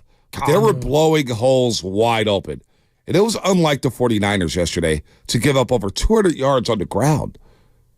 Lubman, Spadone, gave up 202 yards. Yeah, what was it? 234 yards. They gave up 7.8 yards a carry on the ground. That's a lot. I mean, That's a lot. Kyler had 7.8 yards a carry is a lot. Kyler had a bunch of those scamper ones towards the end. Like, he had 68 of those yards, I'm looking at, right? Something like that. 49 yards. 49 yards, something like that. So, look, James Conner, 14 carries, 86 yards. Okay. That's 6 yards a pop. Okay. That's not good. Okay, you're missing two of your starters. Obviously, that hurts. Armstead and Hargrave. That's what I look at with that. They won the game, right? Nobody's complaining. Nobody's complaining. But what I'm saying is, if this happens again next week against the Baltimore Ravens, then it's a trend that I'm concerned. As of right now, it's a one-off. You were missing two of your starters. Keep it in the back of your mind, Bonte. But if it happens again, then we could be a little bit concerned about it because games tend to shrink in the playoffs. They do. You want to do that against this Niners team. Now, if I'm an opposing coach and I'm looking at it, if I'm, let's say, a team like Detroit, right, and we're playing the Niners, control offense. I want Jahmyr Gibbs to get 30 touches. I do not want Jared Goff to be the guy to win us this game. Jahmyr Gibbs and David Montgomery. There you go. Split them up. Split them up there. That's a nice 1-2 punch they got there. That is good. That is good. But just keep bookmark it. Put a pin in it. You play in Baltimore this week, and Baltimore loves to run the football. You got the Rams the last week of the season. Kerryon Williams is running the ball very well. The Rams are all of a sudden playing physical football. And we know what happens in the playoffs. It's physical. So it's just something to be, I'm not overly concerned because I want to see Armstead and Hargrave get back. I'm optimistic about that. Kinlaw, Givens. You, Brian. Kinlaw, Givens, they had a great opportunity to show their stuff as starters. And you know what? Arizona had holes open all day long, running up the middle. So those guys got to be better in the trenches. Javon Kinlaw and Kevin Givens there. Let's go to Can't Opener Cal in St. Louis. Can't Opener Cal. What's happening, man? You're up early, Can't Opener Cal. I sure am, man. Congrats on both teams. Timer, 49er. Spanking me, man. Spanking me, man. Spanking me, man. Don't eat Bonte. All time. You make us happy. Spanking us, man. Hey. That's pretty damn good. Well, that's anyway, good. Man, making me happy. I knew CMC was special when he played at Stanford, man, even though I was an Ohio State fan and I was going for Ezekiel Elliott. But that man been special since he was in Stanford. And bringing him to the 49ers, man, yeah, he is that Swiss Army knife. man, and but I told y'all when they was about to play the Eagles, guys, come on, man. Y'all got the fear of God in every team out there. The Eagles feel, the Cowboys feel. Guess who's still standing? Oh, my God, them 49ers, and they looking good. But, Vontae, sometimes you got to get hit in the mouth, man. I want to see somebody get hit in the mouth and see if they sit up and pull themselves up and stand up and then persevere after that. And that's what the 49ers are doing. You know what I'm saying? Yep. No, I hear you. You can't open the cow. How about the Dubs, though? Real quick. I got to sneak it in because you're one of the biggest Warrior fans we have. Hey, how many predictions and fruitions do I got to make come true, man? Didn't I say that they needed TJD out there, man? And my boy, man, I told everybody about BP. He looking good. And Killer Clay, oh, my God, he getting his bag. If it's with the Warriors or not, he getting his bag. But also, I did say that Steph Curry, man, he's letting that pressure get to him and stuff like that, man. He's letting that pressure get to him. He need to just play his game. If it ain't there, man, just go ahead and do a little bit of assistance and stuff like that. But the thing about Clay is, Clay don't matter about criticism. He puts on that hard hat and he brings it every game, guys. And I told y'all that. But I just want to remember, man, come on, man, I'm going to have to get paid for these hot takes I got, man. hey, can't open the cow. You got no checks coming from Odyssey, that's for sure. But we appreciate the phone call. Yes. You call toll-free, 888-957-9570. Ken over the cow. We're feeling good, Bonte. We're all feeling good. It's a victory Monday. But you know what? I'm going to spin it. I don't know. How good are we feeling? 49er fans, you just won the NFC West for the second straight year. Now, I'm an old-school Niner fan, 41 years old. Growing up in the 90s, watching the Niners do what they do. Winning the NFC West wasn't anything to us. It was, whatever. It was about winning the Super Bowl. Now, we haven't won a Super Bowl out here since 94, 95. And I get second straight year, you win the NFC West crowd. But how do people feel about winning the NFC West? Is that enough? Are you satisfied? Are you happy this morning? Are you happy with the win? Does winning the division do anything for you? 888-957-9570. They still control their own destiny for the number one seed. You still get your hat and T-shirts. But if you don't win the Super Bowl, I don't think anybody's going to be walking around wearing NFC West divisional T-shirts. Willie's been getting on me on the Warriors pregame show. He goes, dude, chill. This is the in-season tournament banner. Relax. It's about getting to Las Vegas and winning the Super Bowl. And I hear you. And there's a lot of people out there like that. Well, the in-season tournament also in Las Vegas, and I thought they should have hung a banner. Congratulations again to the Los Angeles Lakers for winning that. Don't do that on this show. But this is just a chapter. What are you doing? This is just a chapter. What are you doing? I guess they give credit where it's due. Yeah, I'll give credit to the Spurs for kicking your ass Friday night. Yeah, they were due. What, they had like 20 straight losses or something like that? Straight. They were due. Yeah, they were due. Thank you. Straight. This is just a chapter in a book that has yet to be written yet. All right, for the 49ers this season. The NFC West, winning that was a nice little chapter. It's number 8 and a 12-story chapter, whatever it is. They need to win the Lombardi, though. That's what this is. That's what Dre Greenlaw, that's everyone on the 49ers is in lockstep. Whether it's Shanahan, Purdy, McCaffrey, they all know that it's all about a Lombardi this season. That's what I love about the tone that they struck with the audience yesterday. Well, not the audience, but the fans, right? Hey, this is nice. This is sweet. We'll enjoy it a little bit, but we're the 49ers. We expect Lombardis. And that's the mindset that I want from a blue blood organization like San Francisco. And for a team that has been so damn close, Bonte, Kyle Shanahan, Jim Harbaugh, so close from winning it. It does feel like their best opportunity is this season. It's starting to feel like that after each and every win. And as they stack up, again, we're not there yet. Enjoy the NFC West, but they got bigger and brighter things to worry about. They're by far and away the best team. They're by far and away the best team in the league. Yeah. Right now. Doesn't matter. Which means nothing at this point. No. You got to be the best team in January and February. Teams can get hot. We've seen that in the past. Yeah. No. Bills right now, I do not want to face them right now. If you're the Niners, you'll face them because you have a healthy respect, but the 49ers don't fear anyone. You don't fear anyone, but I also didn't fear anyone in 2019. Hell, we had a 10-point lead in the fourth quarter of 2019. So anything can happen. Being the best team right now, but you want to be playing at your best, and they're playing their best football right now. They're humming on all cylinders offensively.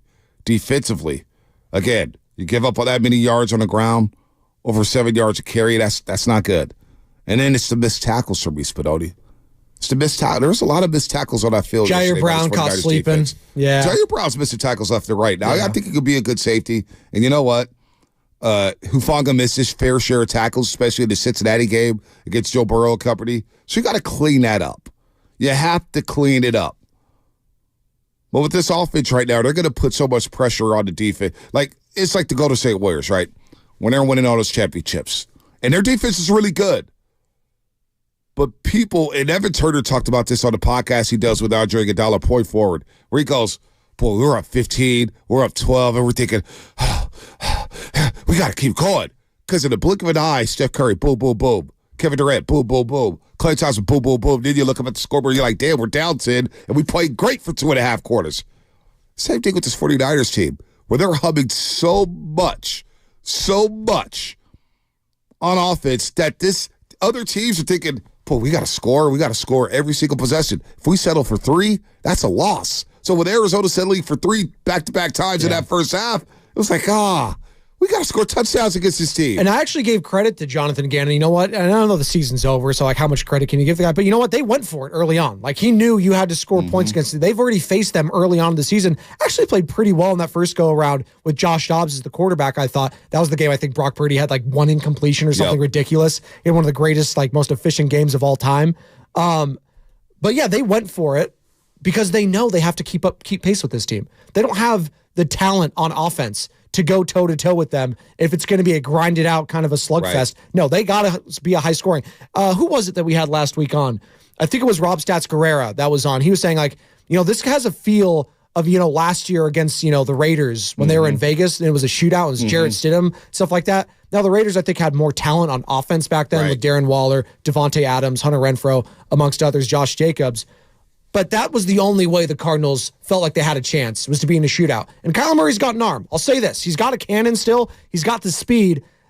They just didn't have anyone else outside of their tight end that would really show up yesterday. No, Hollywood Brown's compromised. He's hurt. Their receivers are banged up there. James Conner, Trey McBride. That's a nice little building block for them. No doubt about that. 888-957-9570.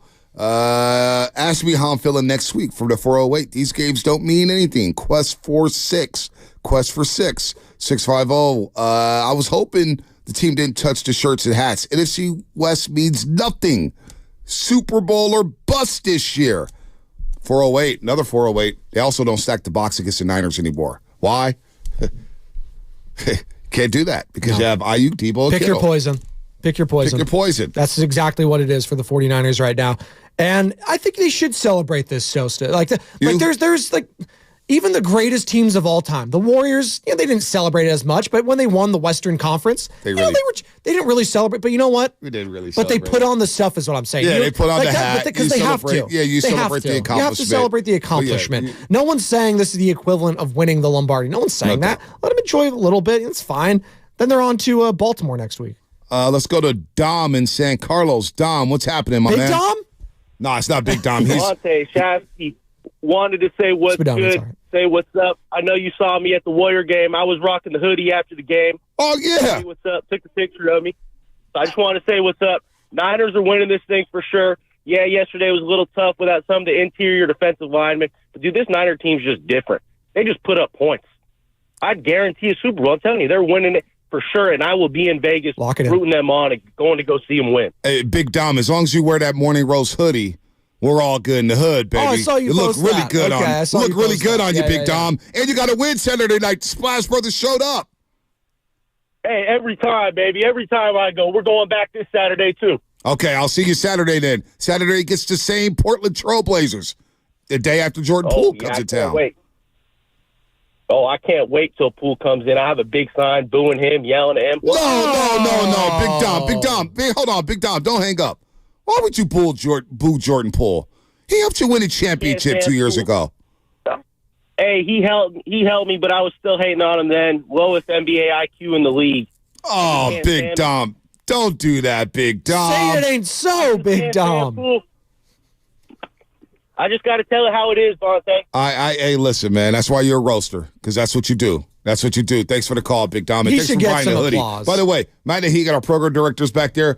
Pop on the mic. You got to let the people know, because that's all people are asking me. Where can I get the hoodie? Where can I get the Morning Roast hoodie? It's a great question. It's a great question. Putting me on the spot, huh? I am putting you on the spot. That's what I do. Are you ready? Could you handle adversity? Still waiting on the pregame show hoodie, too. Wow. We will have an update on the merchandise this week. We are shifting to another company that's awesome, breakingt.com/957. Oh, breakingt.com you can get some stuff, and the hoodies will be in there this week. That's a tease right there. No, that's so not don't go anywhere. That's letting you know where to get the gear. Where to get the gear for the holidays. But he said a big announcement coming down this week. Big announcement. Huge. Don't boo Jordan Poole off Friday. Nah, I don't like that. Don't boo Jordan Poole. That's not right. He also better than that. He also helped you win a championship. Yeah, exactly. Come on. Averaged 17 a game during that postseason run. Don't do that. Don't do that. Don't boo Jordan Poole. He deserves a standing ovation. He's a champion. Did some of that get the and we'll get back on the Niners just a second. Some of that appeal get a little bit lost because Draymond's not going to be in this game with Draymond and Poole? A little bit, right? A little bit. Yeah. A little bit. But you know what? In case you just joined us, Draymond Green's going to be away from the team for at least another 3 weeks. He's going to see counseling. He's beginning his counseling right now. He's going to be away from this team for another 3 weeks. And I think it's best for this Draymond Green. I think it's best for the Warriors right now is to try to figure out what to do without Draymond Green. I like this new lineup, though, with Kuminga and Podziemski. I do like the pacing of the I do like it. Fast. They're going to get there faster. Kuminga's putting pressure on the rim. Podziemski's a player, man. The kid's a gamer. To take that charge yesterday to win the basketball game against Portland, ballsy. Santa Clara, baby. Let's go. But we're talking about the NFC West. 888-957-9570. Niners just clinched the NFC West. But I want to go to my man, Drake Greenlaw. Since we just had Big Dom on, the Big Dom's not going to be on the sideline for the rest of the regular season, they should just fire him. Nah, they shouldn't fire him, but keep him in the press box or something. You're not a coach, dude. Drake Greenlaw, after the game. After another suplex yesterday in Rondale Moore. How does Drake Greenlaw feel about winning the NFC West divisional title? Yeah, it's his first box. We got plenty more. I mean, we done had about 2-3 of these shirts, so I'm kind of tired of the shirt. I want a Super Bowl shirt, so. I'm kind of tired of this shirt. I want a Super Bowl shirt. shirt. Love that mentality. I love it, too. Love it. It's okay to be Super Bowl or bust. Fitz, here's what Shasky and Shasky's out, but he's doing great. Spinoni's in for Shasky. Shasky will be back soon. Don't even worry about him. He's doing great. Oh, he loved the holiday season. That's why. We gave him the extra week off. He's got like 5 Christmas trees, no doubt. He's the only guy I know gets 5 Christmas. I can't believe people get multiple Christmas trees in their house. I struggle with 1 4-foot one. Kids are knocking it over. The dog's trying to eat it. God. You know what I'm saying? Drives me nuts. Shasky always pushed back. Can we just enjoy the season? We can have great seasons. Absolutely. I was with Shasky on this, Bonte, and we talked about this. I thought this season still could be a success because they have their quarterback. I'm actually shifting gears now. Oh, you're shifting now. I am shifting Remember gears. you argued with me about this. No, we were arguing. I tried to convince you about because this. we already know the quarterback now. Brock's the guy. It's set in stone. He's the dude going forward. We have already found out that Brock is the quarterback going forward. So that in and of itself is a little bit of a success. But it would be a massive disappointment just given what's going on in the NFL. No one's on the Niners level right now. Look at the rest of the NFC, Bonte. Oh, I know. It's in shambles. Look at the AFC. We're talking about the Buffalo Bills, who might not even make the playoffs as the most dangerous team in that conference. Not the Kansas City Chiefs, and not the Baltimore Ravens, who they will see next week. So maybe we'll see that impressive win yesterday. I still think the loss of Mark Andrews is massive for them. But just where the rest of the league is right now, it would be a massive disappointment. And hell, dare I say a failure if the Niners don't win it all this year? Yeah, that's kind of feels like that. Yeah, it would be a failure. It would be. But here's where I was going to go with the whole Super Bowl or bust mentality. And I tell fans this all the time. I think it's a good thing to have that mentality. When your team is in a position to be title or bust, like the Warriors have been, like the Niners were in the 90s, like the Niners are right now. That's a good thing to be in Super Bowl contention, to have your team relevant, to have your team in that conversation. Every year, hey, are they going to win a Super Bowl? That means your organization is doing something right. That means that you have premium players. That means you have a hell of a coach. That means you have talent. That means you have a bunch of guys who can go out there and win games. So the whole Super Bowl or bust mentality, it's healthy. It's a good thing to be in that conversation. It's a good thing to be relevant. How many years do we have for the 49ers in the 2000s where we weren't relevant? We're an afterthought. We're just hoping to win 6 games. We were like, 7-9, oh, great. That's how low the bar was set for this football team and organization. Like Jim Mora playoffs. I just hope we can win a game. Yeah, exactly. Absolutely. And then before Shanahan came aboard, after Chip Kelly and Jim Tomsula. Think about how this team was an expansion team. You could get tickets for $20. Like out in Carolina yesterday, you brought it up on Friday, where you could get tickets for 45 cents. Pretty embarrassing. And still, nobody. The fees, honestly, because I looked it up, because Big John, our board op here, he was talking about it, and I looked it up. It's 45 cents, and it was like $13 of ticket fees that made it $13. Like, what the hell? And there still were about 40,000 empty seats. The weather was horrible, too. It was I would horrible. not want to go to that game. Nobody wanted to go to all. that game. So I don't, like, it's not a bad thing to have it's not a negative connotation to be, hey, Super Bowl bust, Super Bowl bust, Super Bowl bust. Like, it's a good thing to be in that conversation. That should be the expectations for teams that have won Super Bowls in the past. That's what it should always be. Like, this isn't an expansion team, as you're saying, Bonte. This isn't, the Jacksonville Jaguars. This isn't the Carolina Panthers. Like, this is the San Francisco 49ers. This is a blue blood organization. It should always be that. So always. So Drake Greenlaw, pull it up again, Sam Lubman. Drake Greenlaw, how do you feel about winning the NFC West divisional title? They've done it for 2 straight seasons. Drake Greenlaw has been part of 3 divisional winners. He's got plenty of T-shirts. Hey, Dre, how do you feel about winning the NFC West for the 2nd consecutive season? Yeah, it's just first box. We got plenty more. I mean, we done had about 2-3 of these shirts, so I'm kind of tired of the shirt. I want a Super Bowl shirt, so. I'm kind of tired of this shirt. I want a Super Bowl shirt. And I think back to George Kittle at the end of Super Bowl 54 when the Kansas City Chiefs are getting ready to do snow angels and the confetti. And George Kittle kept saying, I will be back. I will be back. I will be back. And you think about the way the last 2 NFC championship games went down in SoFi Stadium last year in Philadelphia. And the mission they're on right now, I'm telling you, this team is focused on bigger prizes. They're not focused on the hat and T-shirt game yesterday. Sure, they're on the plane right now. They got back on the plane last night wearing these hats and T-shirts, and sure, it's the first box checked, as Drake Greenlaw said. But the bigger goal is we have to be in Las Vegas February 8th.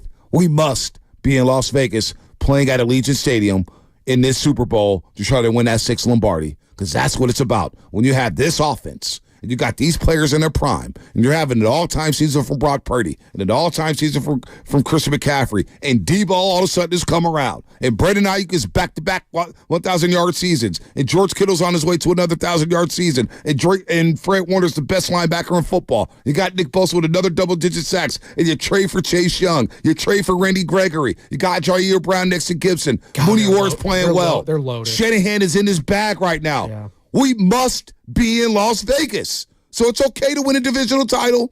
We'll say kumbaya and say, yeah, great. NFC West champs. That's the first box. But the big goal, folks, and I've repeated myself all season long, in the back of your minds, just know it's Super Bowl or bust this season. Is this the most confident you've been in a Niners team since 94? No, I was pretty confident. It's the best offense since 94. Yeah. It's the best offense. When I need a third down, I know this team can get it. I know this team's going to score. It ain't going to be, hey, David Akers for 35 field goals or breaking a field goal record or whatever it was. Yeah. This offense is the best I've seen. Hell, this may be better than a 94 offense. Wow. This may be on par with Joe Montana, Jerry Rice, John Taylor when they went back-to-back and beat the Broncos 55-10 in the Super Bowl. Hard to disagree. This offense is that good. It's that good. And that's why I was excited. We got caught up in the backup quarterback and whether or not Trey was going to work out. That seems so long. Like, that seems so trivial at this point. The backup quarterback, we were talking about Sam Darnold and Trey Lance for a majority of the summer, people. But then we think about it. We're like, oh, wait a minute. This is the ghost of Trey Lance. Well, that ghost is dead. Tyler. That ghost is dead, and that ghost is long gone. Shout out to Christmas. He's got a guy. Dead. Huh? All ghosts are dead. Yeah, I guess. Yeah, that is true. It doesn't even loom, though. It's been exercised. How about that? There it's been exercised. It's done. But when you got all these weapons, this offense may be better than 94. McCaffrey's putting together a better year than Ricky Waters. Ricky Waters was great that year. Jerry Rice was Jerry Rice. I mean, there's no wide receiver on the planet who can touch Jerry Rice. It's the greatest of all time. But you may have Debo and Ayuk go for 1,000 yards. As remember, training camps, but only we're discussing duos as this being the best wide receiver duo the Niners have had maybe since Tio and Jerry Rice. I don't even think it's close. No. And then you have the tight end, George Kittle, who may be the best tight end in 49ers franchise history. And he's going to go for over 1,000 yards receiving. I mean, when you say all that, which is true, the expectations have got to be Super Bowl. And it would be pretty disappointing if they didn't at least get there. And I think they will. And there is something poetic about it being in Las Vegas and the home of the team that used to play here in the Bay that left not only once, but twice. And the team that remained here, San Francisco 49ers. So there's something poetic about that. And I know Niners fans would love to win it in that building and have Mark Davis be watching in one of the booths out there because they'll be panning to him a couple times. I'm seeing a lot of texts. 888-957-9570.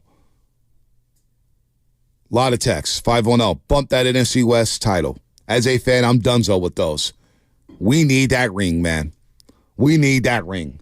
And boy, do we need it bad. Let's go to Coach from Los Altos. Coach, what's happening, man? You're on the roast. Hey, Bonte, great show as usual. Thanks, Coach. Happy Victory Monday. Absolutely. Actually, double victory because the Dubs won as well. So, So here's my take. You know, I'm a fan. I've been there at all the home games. The offense is second to none. You know, I think the only thing that can derail our offense is injury. So just pray to the injury gods it doesn't happen. But our defense.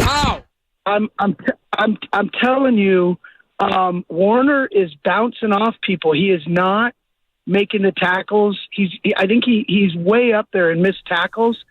I love how the defensive backs are playing, but I'll tell you, Kinlaw, Gibbons, these guys were shoved aside last night. You know, gashed for over 200 yards. I love Connor. I think the guy's a baller, but still, like, we just got to get Hargrave and Armstead back. And the Ravens are coming in. You know, the Ravens look good, but they're so beatable by this team. But I need our defense to step up. They've slipped. They're barely in the top 10 right now, and it really starts with Warner. So this is a shout out to Warner. Get back to how you were before, because right now you're bouncing off of people. And I hope that pisses you off, because that's what you're doing. You're bouncing off of people. I want to see that flying Fred Warner that Bosa called a missile. That's what we need. You're right. Hey, Coach, you're preaching. This defense has got to be better. They've got to be better. I mean, they're a bend, don't break type of defense, Spinoni. I know we don't want to nitpick on wins, but it is what it is. You give up 7.8 yards a carry, that's a problem. I don't care if Armstead and Kinlaw's out. Armstead and Hargrave. I don't care if they are out. You're giving up 8 yards a carry, man. That's not good enough. It's not. The standard's been set here. The bar's been set high with this defense. The standard is the standard, as Mike Tomlin would say. When you got a defense like 2019 and last season and the year before, you can't have any slippage. Now, they've been playing well, and they dropped 45 yesterday, and it's a division game, and division games are different. You know my theory on that. They're going to be a little different, but let's just see what happens next week in Baltimore. They're primed to have a great bounce back against the Ravens next week. You know what else is primed to have a great bounce back? What's that? The injury report. Oh, no. I set him up beautifully Dropping there. alley-oops, fumbling the football. Unbelievable. It's all right. You know why? You know why he's rattled right now? It's not because the boss man's sitting next to him. Wide orbit, but it's because the Cal Berkeley Golden Bears stuck it up in Shreveport, Louisiana in the Independence Bowl. That was a rough one for the Bears. Yes, it was. Just search for it in wide orbit, Sam. Let me know when you got it back. You can give us a thumbs up. It's all right. We'll vamp for a little Cal bit. Berkeley, It's all right. They got rolled. Dude, who'd they play? Texas Tech. I didn't watch a lick of college football this past weekend. Not a second of that was in my mind at all. Yeah, God. I did. I can't wait for the CFP, by the way. I can't wait. I think Bama's rolling, I think, to another. Hey, Matt Nahegan, Michigan Wolverines. Let's go to the Rose Bowl. I'm going. You coming with me? I'm flying in that morning. I'm flying out that night. That's a funeral for Michigan there. And maybe Harbaugh's career in Michigan. He might be heading out of there. All right, let's get to the injury report.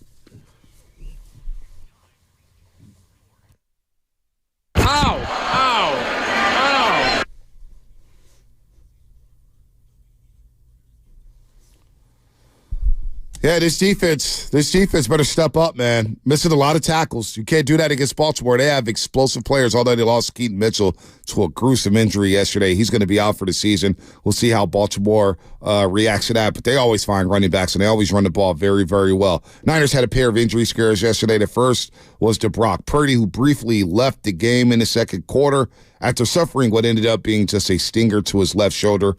More concerning is the rib injury Deommodore Lenoir suffered in the second half.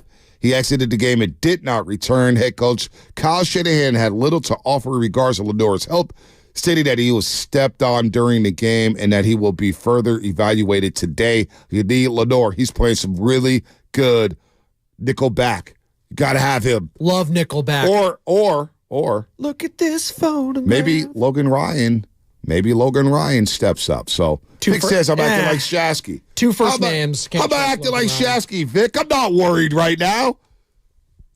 Shasky right now is worried about the ornaments on the Christmas tree. Are we going Burlingame Bonte over here? I do like the CD game. I don't like that, but I like it.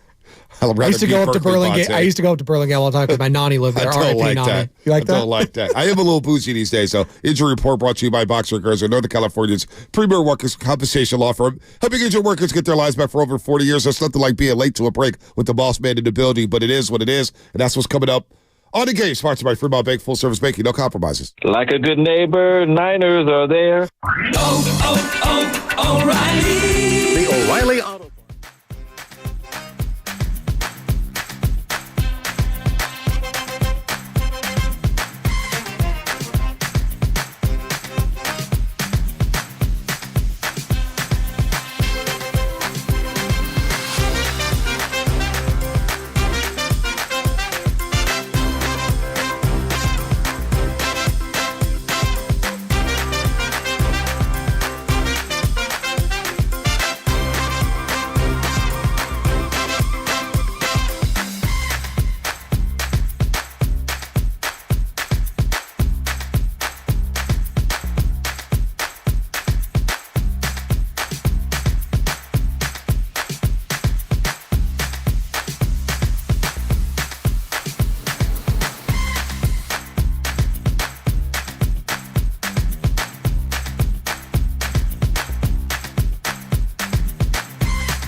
with victories over Philadelphia and Dallas. Cowboys down big to the Buffalo Bills.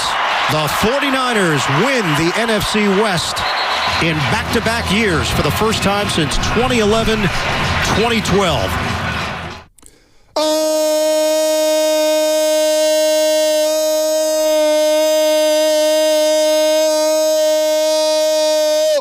baby! Victory Monday here on the Morning Roast is the Niners. As you heard from Iron Eagle on CBS Sports, it is a hat and T-shirt type of day because the Niners just clinched the NFC West for the second straight season. As we say good morning to everybody out there getting off of work, their graveyard shifts, all the overnight dancers. Everybody drive safely on those roadways. It is raining. It is nasty. Good morning to all the students, cops, firefighters, beauty drivers, everybody out there getting ready for the holidays. Hopefully you're safe here on the Monster Monday, brought to you by First 5 California to learn 4 things you can do to overcome toxic stress. Go to first5california.com. Shout out to YouTube, Twitch, and, of course, the Comcast business text line. Spadoni in for Shasky. Shasky's doing well. He'll be back soon. It is a puffy jacket day. The studio's cold, folks, in case you're wondering why we were wearing jackets. Spadoni's going up and down, back and forth with his jacket off. Loveman's in the building. We got the boss man, Matt Nahegan. He's in the building wearing his Michigan pullover as he gets ready for the Rose Bowl. But the Niners win yesterday. What else could you say about Brock Purdy? What else could you say about Christian McCaffrey? What else could you say about Debo? What else could you say about George Kittle with his offense? What else? Well, there's a lot to say about this defense, something we'll get to in just a second here. But we're going to go to the lines, 888-957-9570. But Spadone, got to get your thoughts as we begin the 8 o'clock hour. This offense just dropped 45. They're averaging on the season 30.4 points per game. They're one of the greatest offenses of all time, but definitely I think they're going to be one of the greatest, if not the greatest in 49ers history. I think that's just going to be without anything. As soon as you hit 30+, you start getting to the greats of the greats. Now, they're not going to touch, the Broncos, the Peyton Manning year. They're not going to touch, I don't think, the 07, Brady, Moss, Patriots. They're up there, though. Yep. They're going to be up there, and we're a week away from Christmas. And what better way to celebrate Christmas than the gift of the best head coach, best quarterback, best running back, linebacker, tight end, one of the defensive ends, left tackle. That's a lot of gifts, Bonte. That's a lot of gifts aplenty right there, just in time for the holidays. If I'm not mistaken,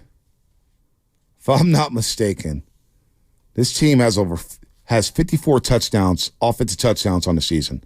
Wow. 54. It's pretty incredible. It's absolutely incredible. 54 offensive touchdowns. They've punted the ball. As I look at Mitch Wisnowski's stats here, they punted the ball 45 times. 54 offensive touchdowns on the season, just 45 punts. So the Niners have 54 offensive touchdowns on the season. New York Giants have 18. The Jets have 16. All right? This is the Niners in the last month since the bye week. They dropped 34 to Jacksonville. They dropped the 31 on Seattle. They dropped the 27 on Tampa Bay. They dropped the 28 on Seattle. They dropped the 42 on Philadelphia. They dropped the 45 yesterday.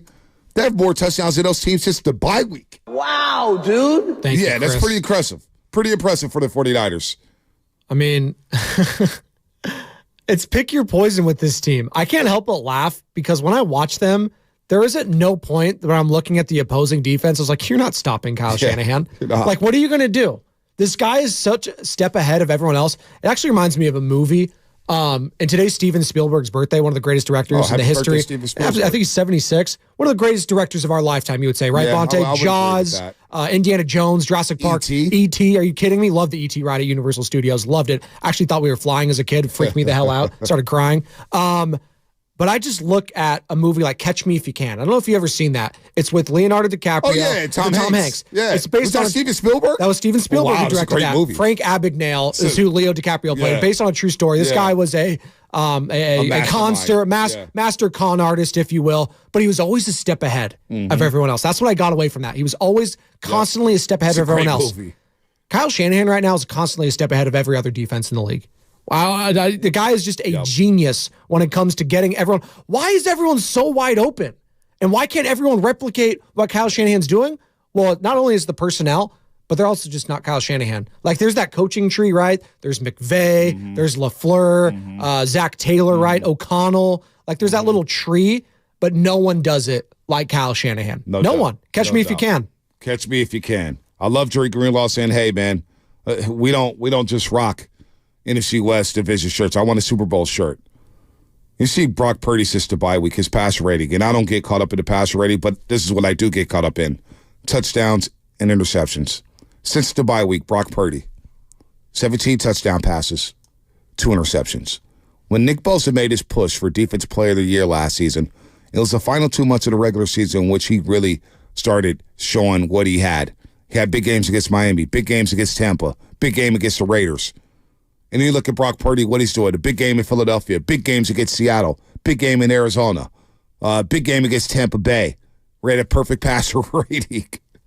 Big game against Jacksonville against Trevor Lawrence. I mean, this kid is playing at an elite level, and he's going to break the single-season record for most passing yards in the history of the 49ers. I mean, sorry, I didn't mean to cut you off there, Bonte. Oh, you're good. The last box that needs to be checked might not even be checked with Brock Purdy. That's like come from behind victories, right? What can he do when he's down double digits in the fourth quarter? Or what is the Shanahan at? 8+ heading into the fourth quarter? Well, who cares? But who cares? Because you know what? They're a step ahead. Again, they're always a step ahead of you. Whether you think that he can't bring a team from behind, which I think is laughable, because I think he's shown at this point that he can throw with the best of them. They could run the ball at the best of them. They could do anything that you need them to do to get you back into a game. The thing is, they don't need to get back into games. Don't. They're dictating the pace. And you see early on in 49ers game, even yesterday, Bonte, the Cardinals got out to a 7-0 lead. There was not one point in that game that I thought the Cardinals were going to win that game. No, of course not. Not one point that I think they were actually going to pull that off. Even after the opening drive of the game, could be a trap game. No. Because this is what the 49ers do. We'll take your best punch. And I know people are calling in. They're worried about Fred Warner. They're worried about the missed tackles, stuff like that. Well, that is a concern. I mean, it's not, it I'm not worried. Yeah. But Jair Brown has missed tackles in every single game he's played. Big tackles that have led to big plays. And yesterday it led to a touchdown. But what's his name? DeMarcado. That can't happen. It can't? No. You got to wrap up. There's going to be a shootout here, whether it's against the Ravens, whether it's against the Rams, whether it's against, even Washington, who's had some tight games this year. A lot of them, actually. There's going to be a shootout here. And I think Brock Purdy, when the defense, isn't carrying them like they have in the past, because I do believe the offense, as you've alluded to, is carrying them, there's going to be a point where Brock's going to have to put the team on his back again. And I think he could do it. That's the one box that I think people are waiting for you to get checked. It's fine, people. Believe what you're seeing in Brock Purdy. Who's not believing in Brock Purdy? It's Santa Claus right now. Seeing is believing, I guess. No. Come on. Well, who's not believing in Brock Purdy? 888-957-9570. Who's not? You have some egg on your face if you're not. I don't think there's 49er fans not believing in Brock Purdy. It's interesting. Who's my guy out in the Athletic that had the quarterback tiers? Mike Sando. So they revisited the quarterback tiers. Because we had Mike Sando, I think, on the beginning of the year, but when he did have the tier, the initial ones. So they revisited him. So he talks to, and Mike Sando does a great job, covers the NFL for The Athletic, formerly of ESPN. Very tapped in. He talks to a lot of league execs, GMs, coaches, a lot of people. There's still some doubters there, Bonte, across the league. There are still some guys with some teams saying, hey, if he was to be on, so-and-so. But I think that's dumb at this point. I'm tired of playing the game of, well, if you put him in this situation, I was like, he's in this situation right now, so we can only judge what we're seeing. Exactly.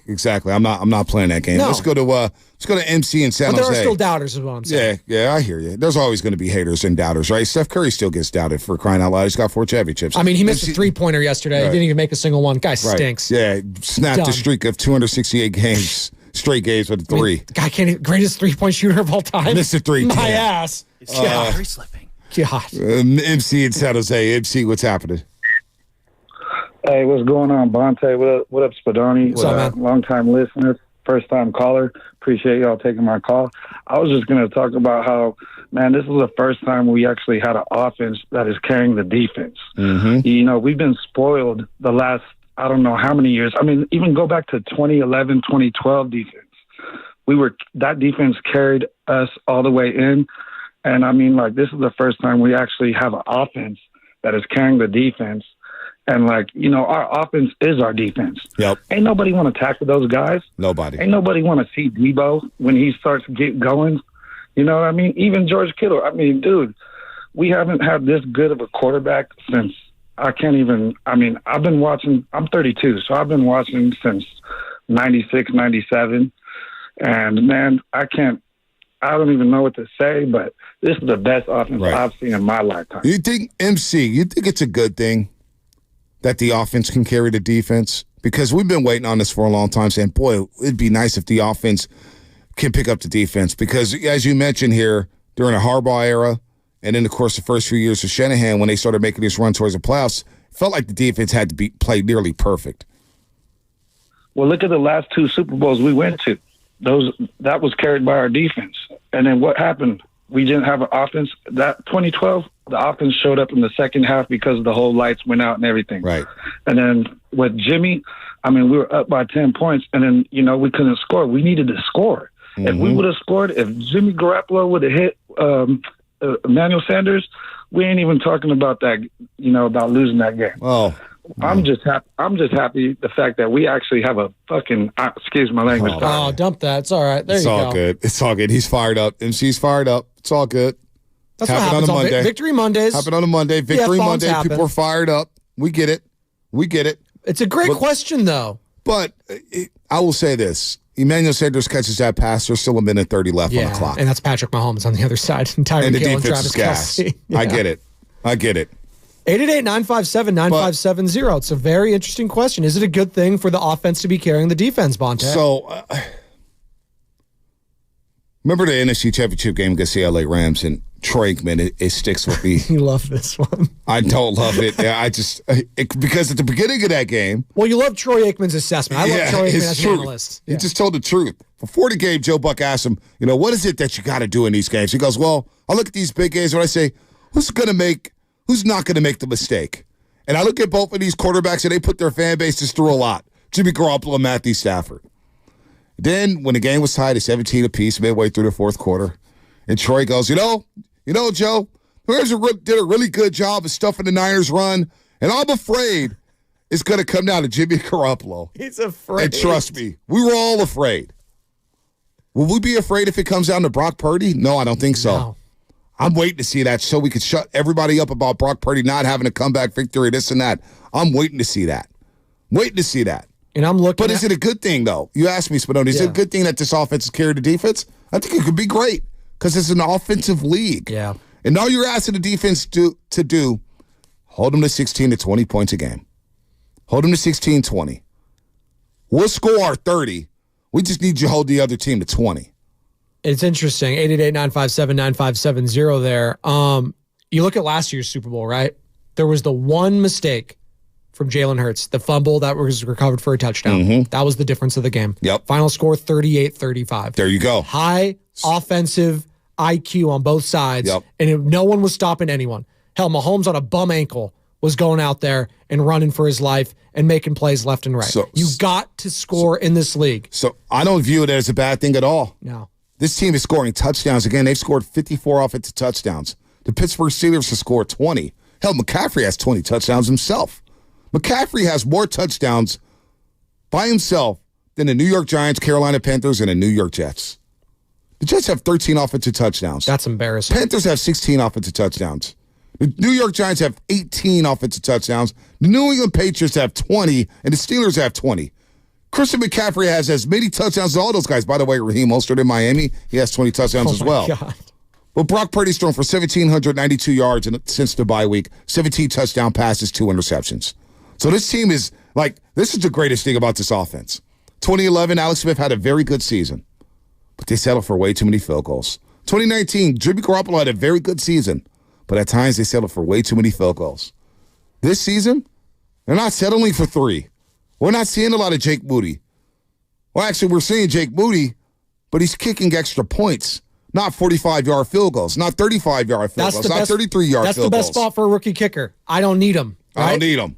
That's the greatest thing you can say about him. And now they might if there's a tight game here or there, and we'll cross that bridge when we get to it. But at the moment, they're playing so much far ahead. Again, I said it was catch me if you can for Kyle Shanahan because he's a step ahead of all these other defensive coordinators out there, except for Jim Schwartz. That's the only guy that has his number, it seems like. May see him in the Super Bowl.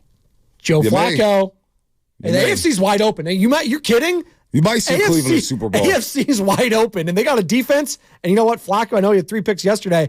He's getting it to Mari Cooper. He's getting this play. That defense is nasty. It's Myles Garrett. As we watch on the screen, Christian McCaffrey scored that second touchdown. Great play by Brock Purdy to set the tone in the second half. Again, I thought the key drive yesterday was when the Niners took a 21-13 lead. That back shoulder fade was so sick. 21-13 lead the Niners took.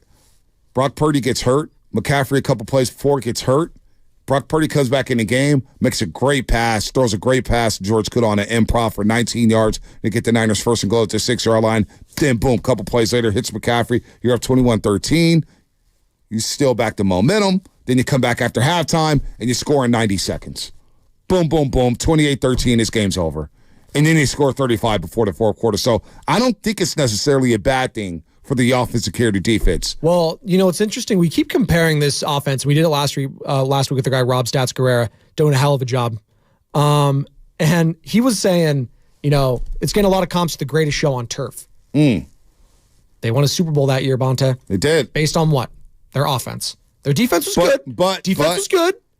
Defense is really good that year for the Rams. And what do we remember at the end of that game? The defense did make the stop at the very end. If you think about that, though, if you go back, what's crazy is because in January, it's going to flip. That year when the Rams won the Super Bowl, they beat the Tampa Bay Buccaneers in the NFC Championship game. It was actually, no, that was the year before. I think this year it actually beat Philadelphia, and they beat them 27-24. It was the next year they beat Tampa Bay 11-6. Yes. But in the Super Bowl, they held down Tennessee, and then, of course, stopped Kevin Dyson short of the goal line. Yes. So the defense did show up. So we're going to need some defense here. You will. But as long as the defense... But they were controlling. That offense was controlling the game. That was what I was getting at. Kyle Shanahan, I'm talking to Steve. I say, hey, if you guys give up 20 or less, we're good. We're winning the game. That's how I feel about this offense. Give up 20 or less, we're good. Think about that. For opposing offenses, you have to come into the game against the 49ers saying, damn, if we don't score 30, we may get blown out. I mean, Kyle Shanahan might be having flashbacks, Fonte. I hate to go back to 2017, February 5th, NRG Stadium out in Houston. 28-3 lead that Kyle Shanahan had. I know he gets blamed for it, but he wants his defense to... You talk about keeping your foot on the gas. No doubt. Keep your foot on the gas there, too. Yeah, if I give you a 25-point lead, damn it, can you keep it, Steve Wilkes? It actually bugs me that Shanahan gets blamed for it's that. Dumb. It's dumb. But he, you know what? But he, more than anyone else, understands you got to keep your foot on the gas. You know what? And he's got some demons to exercise in the postseason. Yes. And I'm sure he's relishing the opportunity to do so because the Niners just clinched the NFC West for the second consecutive year. Let's go back out to the lines, man. Lines are lit up right now. Let's go to Waterman and Coto Madera. What up, Waterman? Good morning. Happy Monday. Happy Victory Monday. Morning, gentlemen. Happy Victory Monday. Thank you, guys. Yeah, just want to make a couple points you guys kind of touched on. First one, Purdy's throw to Debo in the left front corner of the end zone was absolutely ridiculous. We haven't had a quarterback make throws like that since the good old days, I'll say. You know, Kyle right now, you guys keep saying Kyle's in his bag, and you're right. And I think we all can agree it's because he has a quarterback he fully trusts.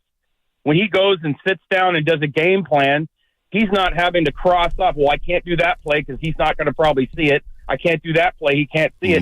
He can literally open up his playbook with Purdy after a full year of Purdy running this offense. And you know what?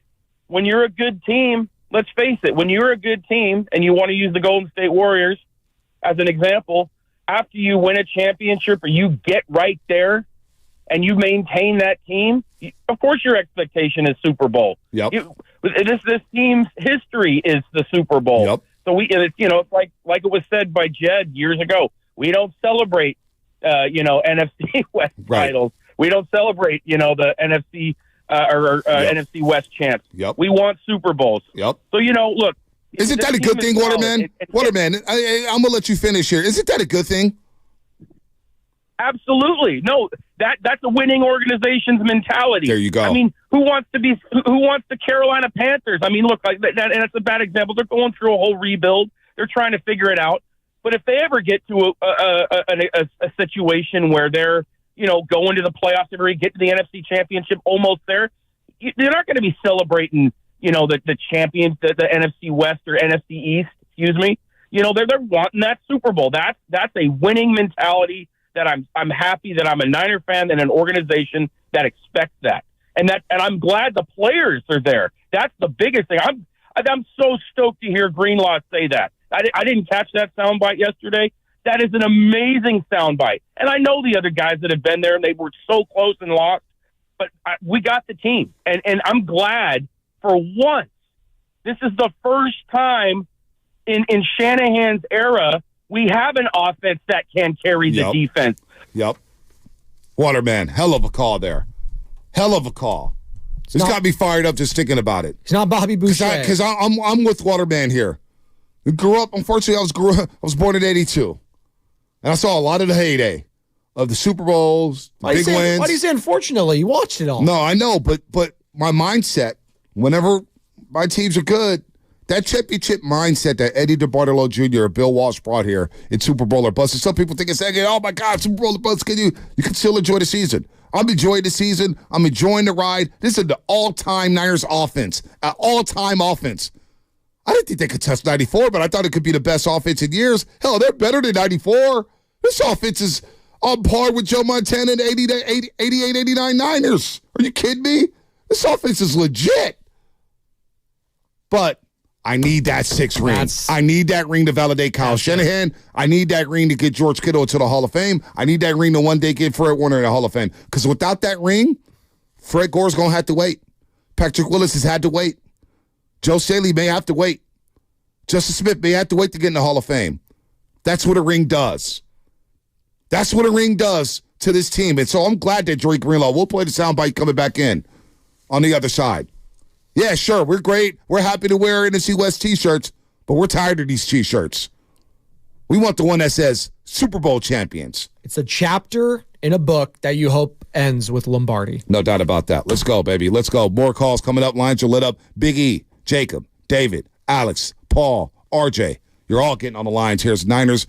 They're wearing their hat and T-shirts, baby, dropping 45 points on the Arizona Cardinals. They are rolling right now, won their 6th straight, 11-3, setting up a big-time matchup against the Ravens. Niners, baby, your NFC West divisional champions, but we're hungry for more here on The Roast, and that'd be sponsored by Fremont Bank, full-service banking, no compromises.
Another triple. That's his 5th of the night. Huh. Not mad at that.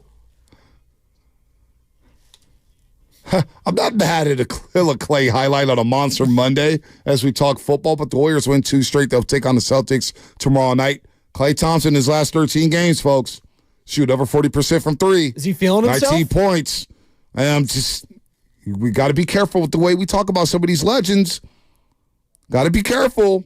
We know who Klay is. Klay Thompson, I am Bonte Hill, and I ride with you.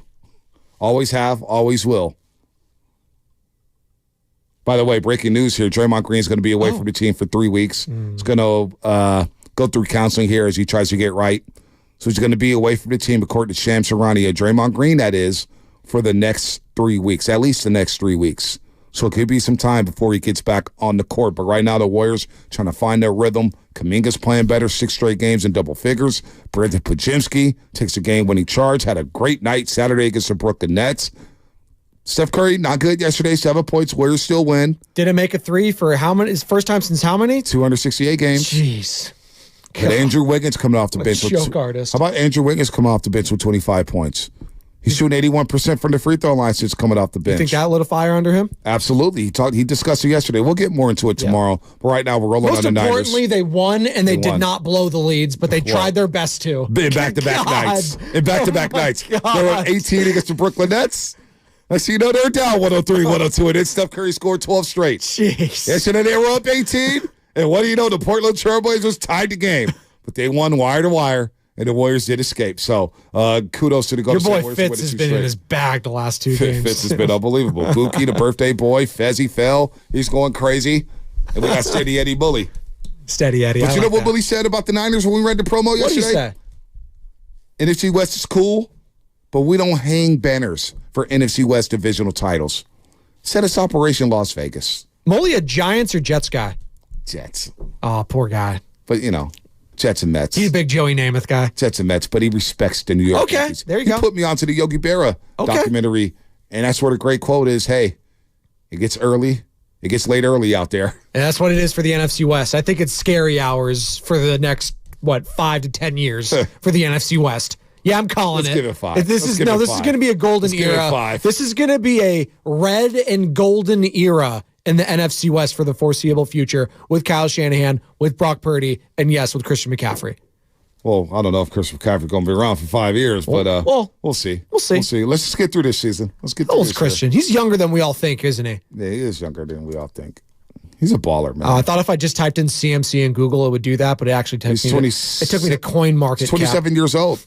27 years old. 27. He's not slowing down. No, he's not. Keeps his body right. Nor are these phone calls here. Let's start with the night. We're doing numbers. Let's start with the night of numbers. The unofficial, official statistician of the Morning Roast. It's Alex in Atlanta. ATL, let's go. What's up, Alex? Good morning, man. How you doing today? Oh, wait, Alex. Before you start talking, can we take calls with Alex in Atlanta? Can we get him on the line, please? There we go.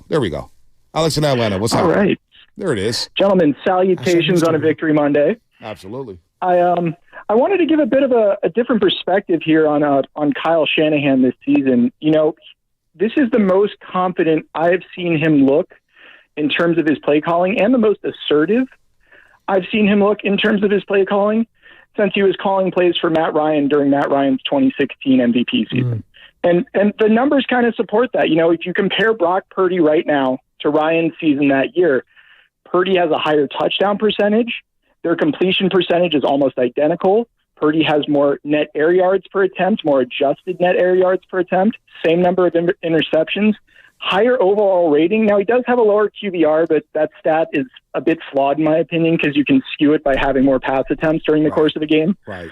But overall, I mean, this is the best quarterback play Shanahan has gotten to work with during his tenure with the 49ers and, of course, since that 2016 Matt Ryan season. And looking at the defense overall, I'm not terribly concerned. I mean, we were missing Hargrave and Armstead yesterday. Arizona, of course, it's a division game, so division games are always tougher for some reason. And Arizona, if you watch the first game they played against the Niners this year, they tried to run the ball effectively in that game. They got stymied in part because they didn't have effective quarterback play. You know, you put Kyler Murray on the field for them yesterday, that kind of changes the dynamic a bit.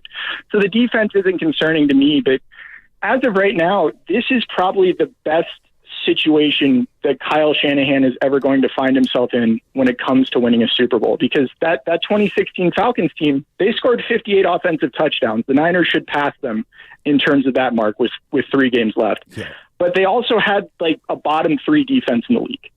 That's a problem Kyle Shanahan doesn't have to worry about here. He doesn't have to try to boat race every team. He doesn't have to try to get into a shootout with every team because he has that defense to back him up. And there's a difference between being aggressive offensively and being assertive offensively. Assertiveness comes through confidence. Aggression comes through desperation.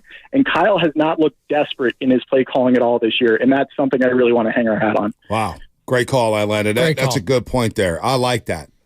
Aggressive equals desperation. Being assertive equals confidence. And they are assertive. The way they came out of halftime yesterday on that drive, 90 seconds, boom, boom, boom, touchdown. We're up 28-13, just like that. And it was a wrap. Yeah. I thought it, the key drive for me, I keep going back to that drive where Brock Purdy got hurt. And I know there were some scary moments with Sam Darnold. We're like, oh boy, Sam Darnold. Oh boy. Boy. The ghosts were seen with Sam Darnold. Oh boy, you missed George. The narrative that he could come in and they still be a Super Bowl team. Who were you saying, Bonte, before the season? That he could be Jim Plunkett if they needed him to be. I don't know if I said that. No, we were talking about like, well, maybe because he has all his talent. Right. Maybe he's Jim Plunkett. Maybe he's Jim Plunkett. Maybe he's Jim Plunkett with the Raiders. No. Maybe. Not even close. Maybe. It's not happening. Well, a radio broadcaster said that, he was closer to Purdy than was to Trey Lance, that if he gets the playbook down, boom, this arm talent is elite. Yeah, I don't want to see Brock. I don't want to see Sam Darnold. Season's over if Brock goes down. I think we can say that. My guy, Harry Barrison, the best stat out there is Sam Darnold. 11 rushes, minus 11 yards for some victory kneel downs. There you go. That's the only time I want to see. He played with like 5.5 to go yesterday. That's the only time I want to see Sam Darnold, when the game is out of reach. How many times has been out of reach? Like, Brock's numbers, for as great as they are, they could be even better with how much garbage time that Sam Darnold has played. How crazy is that? By the way, good morning, Big John here. What's up, John? And his mustache. Denver Broncos didn't play well Saturday night. I didn't watch snap, but I was, because it was. They're lurking still. They're in the hunt. Are they still in the hunt? Yeah, they're 7-7. I just saw a clip this morning before Everyone's I came to work. It pretty much still in the AFC. Before I came into work Sam today. Darnold has more games played this year than Jimmy Garoppolo and Trey Lance. Wow. That's pretty wild. I mean, he hasn't started the game. But he's played. Technically, he's right. He's played every. Technically, he's right. I guess. That starts. Oh, man. Denver Broncos, 7-7. I guess they are still in it. They are. I think that was a very telling game for them, how they just got destroyed. The Colts are still in it. Yeah, Gardner Minshew, man. I told you were sleeping on my guy. Minshew magic. I told you. Oh, man. Let's go back out to the lines. But he falls into Aiden O'Connell's lap in a couple weeks, so he's done. So do the Broncos. Oh, boy. And Christmas Day, we'll all be waking up and watching it 10 a.m., baby. Let's go to Big E in San Antonio. Big E, what's happening? You're on the roast. Big E. What's up, Bonte? What's up, Sidoni? How you doing today, fellas? Good, Big Great, E. man. Victory Monday, baby. Hat and T-shirt day. Victory. That's right. Man, I'm so happy that we did not have Sam Darnold. Me and my son were sitting there watching, and he was just throwing the ball over the place, and every time we just cringed every time. But anyway, shout out to San Antonio Empire, Niner Empire here in San Antonio. Love that. But I just want to get down to my one little point. Check this out. So, greatness, right? Purdy threw a dime to Ayuk. He dropped it, but guess what? If he wouldn't have dropped it, guess what, fellas? That would have been Purdy's 5th touchdown of the day. Wow. How about that? No. I don't think we're even talking about it enough, but my goodness. No, you're spot on with that. He was flawless yesterday, Big E. Big E hung up. I was going to ask him a question there from down in San Antonio. We talked to Big E later in the week, but he's right. This guy, 17 touchdown passes, 2 interceptions since the bye week. I mean, the guy is going to break the single-season passing yards mark in franchise history. He's going to surpass Jeff Garcia in the next 2 games against the teams from out there in the Maryland area, the DMV area, Washington, D.C., and Baltimore, and, of course, the Baltimore Ravens on Christmas. DMV, the Department of Motor Vehicles? No, they call the Baltimore, D.C. area, DMV area, right? Must be right, slow. Big John, you know what I'm talking about. Must be slow. See, you and Shasky never get out of California. You guys got to visit. My brother lives like right over there on the border, like in Virginia. Yeah. Oh, yeah. So he knows about it. The DMV area. Yeah. Sure, I don't. I don't want to go over there. I have no reason to go over there. I went to Washington, D.C. in 8th grade when we had a field trip. Go visit your brother. It's great. Crab cakes in Baltimore. Yeah, he's visiting here in January. It's much nicer to go to California. Go out there. DC's fun. Go take Jay and the kids. Come on, man. You got to get out. I don't think Benny's going to be really into the history of Washington and Abraham Lincoln and stuff like that. He's probably not going to be into it. Hell, I barely was in 8th grade. Yeah, I was just trying to flirt, doing my best back in middle school. Failing, obviously. But you know what? I'm a natural flirt, bot. I'm Italian. That's just what we are. It was funny. His name Biggie sparked something. Did you see yesterday? McCaffrey and Trent Williams standing next to each other. McCaffrey coming to the podium. Robin Big. Did you like that? Big. That was great. Like Robin Big. R.I.P. Big Black. Big Trent. I like listening to Trent Williams talk, man. He is something. He is. He's got a lot of personality. The offensive lineman, sneakily, most personality of all the players. Trent Williams asked about CMC or Brock being the MVP. Hotkeys. I forgot to fix it at the break, Bonte. That's my fault. Oh, my gosh. We'll get there some way. I played it thinking I just hit a mic drop here. All right, we'll get there. Let's go to Jacob in Castro Valley. Jacob, Castro Valley. What's going on, my man? Hey, how you guys doing this morning? What's up, Jacob? Good, Jacob. I wanted to talk about the Niners and also just how special it is, the time that we're in right now, because, I'm 28, so I've never seen the Niners win a Super Bowl. I had also, before never seen the Warriors win a championship. And I feel like this is so special because I'm also an A's fan, right? So I'm losing a team. I'm losing a whole team. I'm losing a whole part of my childhood. And it's a little emotional. I have some of my best memories going to A's games and things like that. But when I watch this 49ers team play right now, I feel like I'm watching the birth of a dynasty. Again, like we were watching the Warriors when Steph Curry came in. And it was like, whoa, who is this guy? He ain't supposed to be good. He's short. He's a small guard. What's going on? Right now we're watching Purdy come in, and he's changing the rhetoric. Just like Steph Curry changed the game of basketball, really, when he came in and started balling. Brock Purdy is changing the game of football. He ain't supposed to be good. Look at him. He's short. He's coming in with his thick thighs and making these passes that are just dropping. I mean, you see the ball come out the corner of the screen and just drop right into these people's, to Debo's hands, to Ayuk's hands, just bloop, perfectly placed. I know. And it's phenomenal. I feel like he's going to be good for years to come. He's going to make receivers better than they're supposed to be on this Niners team for years. If we win a Super Bowl this year, we're going to be like the Warriors winning 4 chips, in 10 years.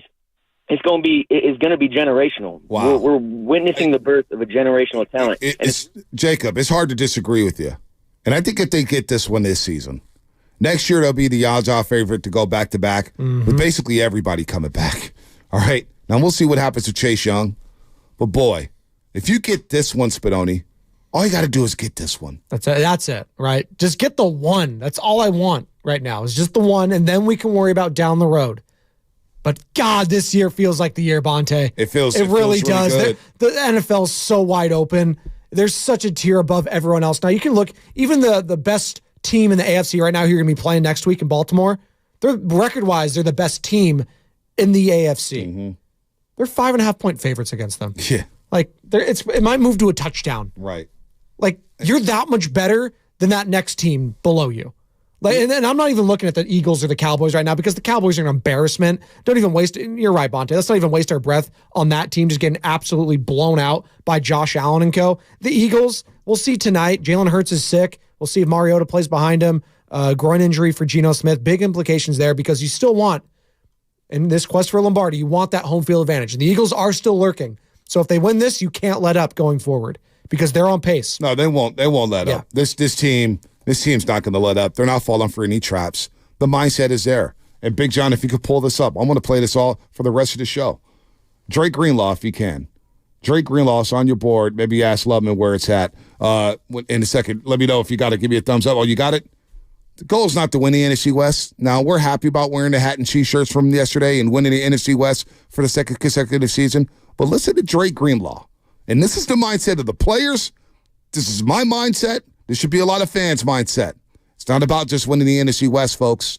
It's about winning that Lombardi. Here's Dre Greenlaw.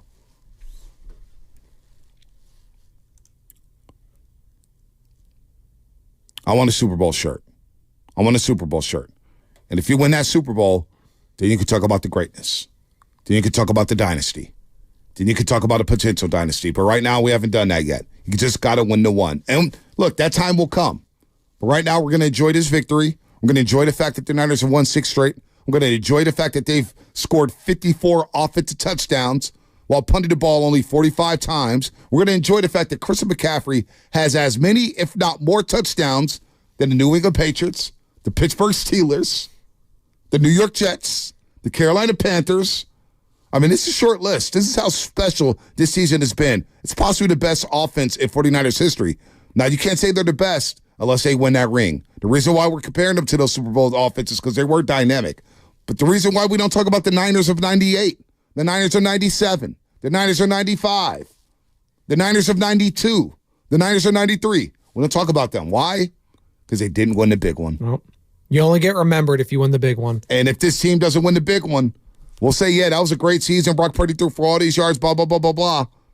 But we won't consider them being the best. No. Well, there's only one team I think that still gets that consideration to be some of the best, even though they did lose it. It was probably that 07 Patriots squad. Probably the greatest offense I still have seen to this day. Probably the greatest team I've seen to never win a title. Unless you do that, but that was so, they hadn't lost a game till then. Mm-hmm. Obviously, it's different. But yeah, no, when you've won Lombardis in an organization, everything comes after that. Like that, you can't talk about this team without the Lombardi. And Baldy, who we're going to have on tomorrow, Brian Baldinger, he's mentioned that as such. It's great that they're doing all these things.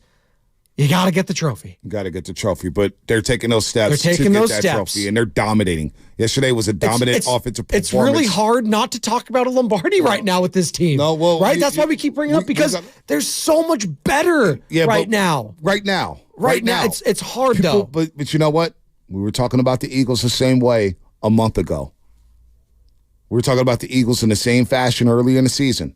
Boy, who's going to beat them in the NFC? I feared the hell out the Eagles. But they were squeaking by some teams Not too, early, though, right? They were squeaking by the Washingtons of the world. They still could score whenever they wanted to score. Lost to the Jets. Those Niners lost to. Yeah, I mean, it happens. You slip up. But heck, if they win today, they're still tied with the Niners. And the Niners still have the tiebreaker. But boy, it's a big game tonight for Philadelphia. I'm feeling great about my chances if we see them again in the playoffs. I feel like that's as much as you can say if you're a Niner fan right now. Especially if that game is at home. Correct. Don't want to go back to Philadelphia. Would rather not do that, but I don't fear going there now. I don't fear going there, but weird things happen. Yes. I don't want to go on the road. Elements could be a factor. Elements could be a factor.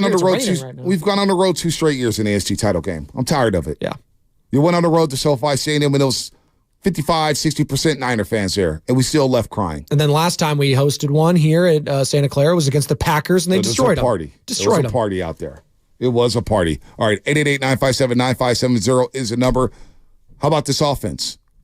Are you concerned about this defense? They gave up 8 yards a carry yesterday, 7.8 to be exact, but nearly 8 yards a carry yesterday.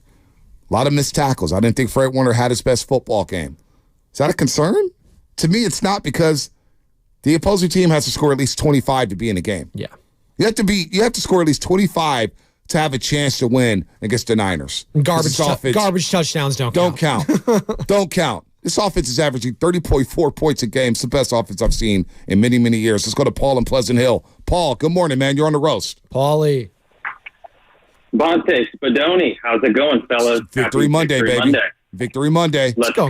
Hey, I wanted to bring up 2 points, both regarding Brock Purdy. The first one is, hey, I work for the Coast Guard here in the Bay Area. Oh, man. So awesome. for 20, thank you for your service. My brother was years, in the Coast Guard. Thank you. Yeah, thanks. Hey, yeah, I work with people from all over different fan bases, and they've been chirping about this whole Brock Purdy thing, and I wanted to bring up that perception issue. It's still out there, and it just drives me crazy.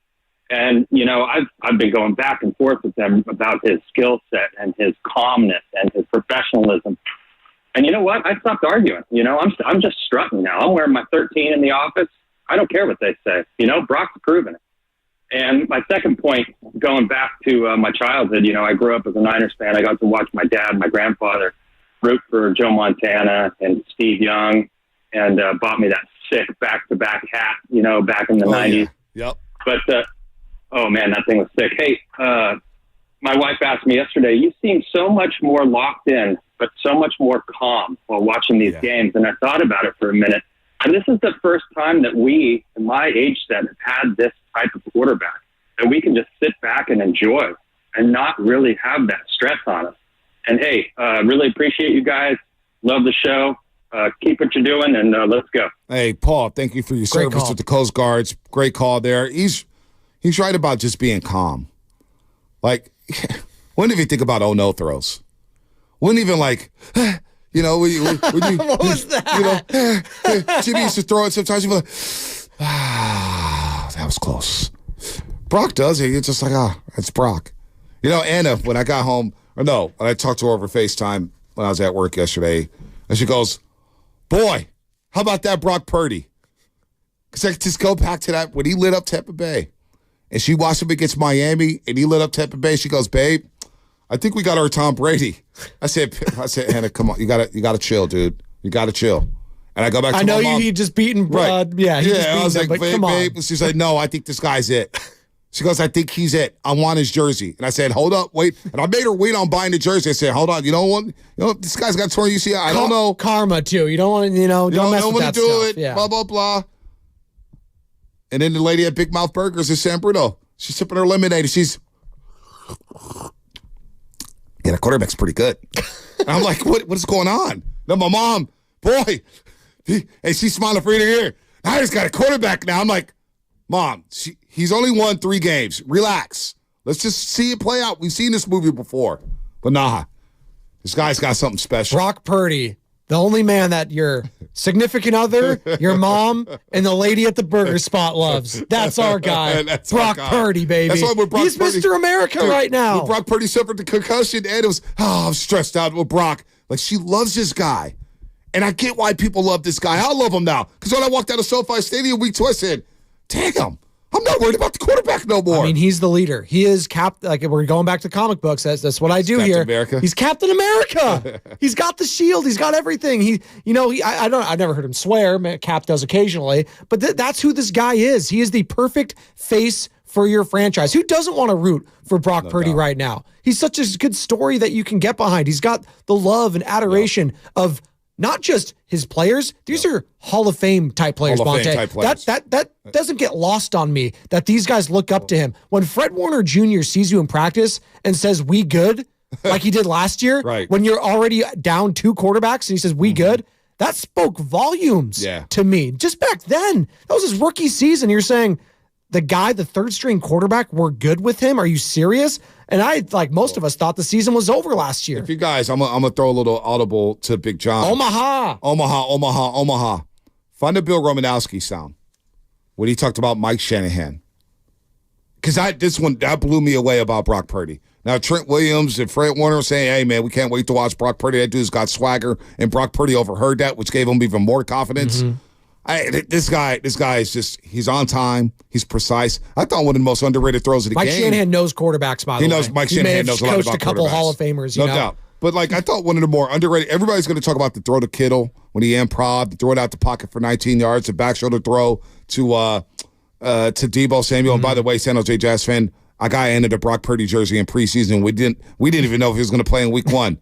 I got him the jersey, and I throw Shaskin under the bus because he was on the phone with me. He goes, hey, Anna, he was next to me. He goes, you may want to wait on that. But no, we got it right on time. Smart. This guy,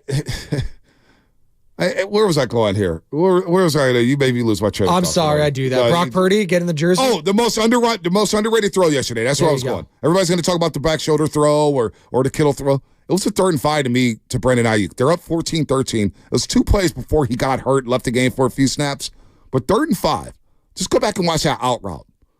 Some people say, oh, man, that's a simple throw, Bonte, over the outstretched arms of Antonio Hamilton. It was a key first down because Arizona was starting to fill themselves, right? They're down 14-7. They get a field goal, 14-10. Get another field goal, 14-13. Can't punch it in. That's the difference in the Eagles game, not being able to punch it in. But the 3rd and 5 throw to Brandon Ayuk for 8 yards on an out route just settled everything down. Nice anticipation. Nice touch on the throw. And I go, boy, this guy makes his simple plays look easy. He makes the hard plays look easy. Brock is that dude, man. If you're not bought in yet, well, listen to Bill Romanowski. Listen to him explain it.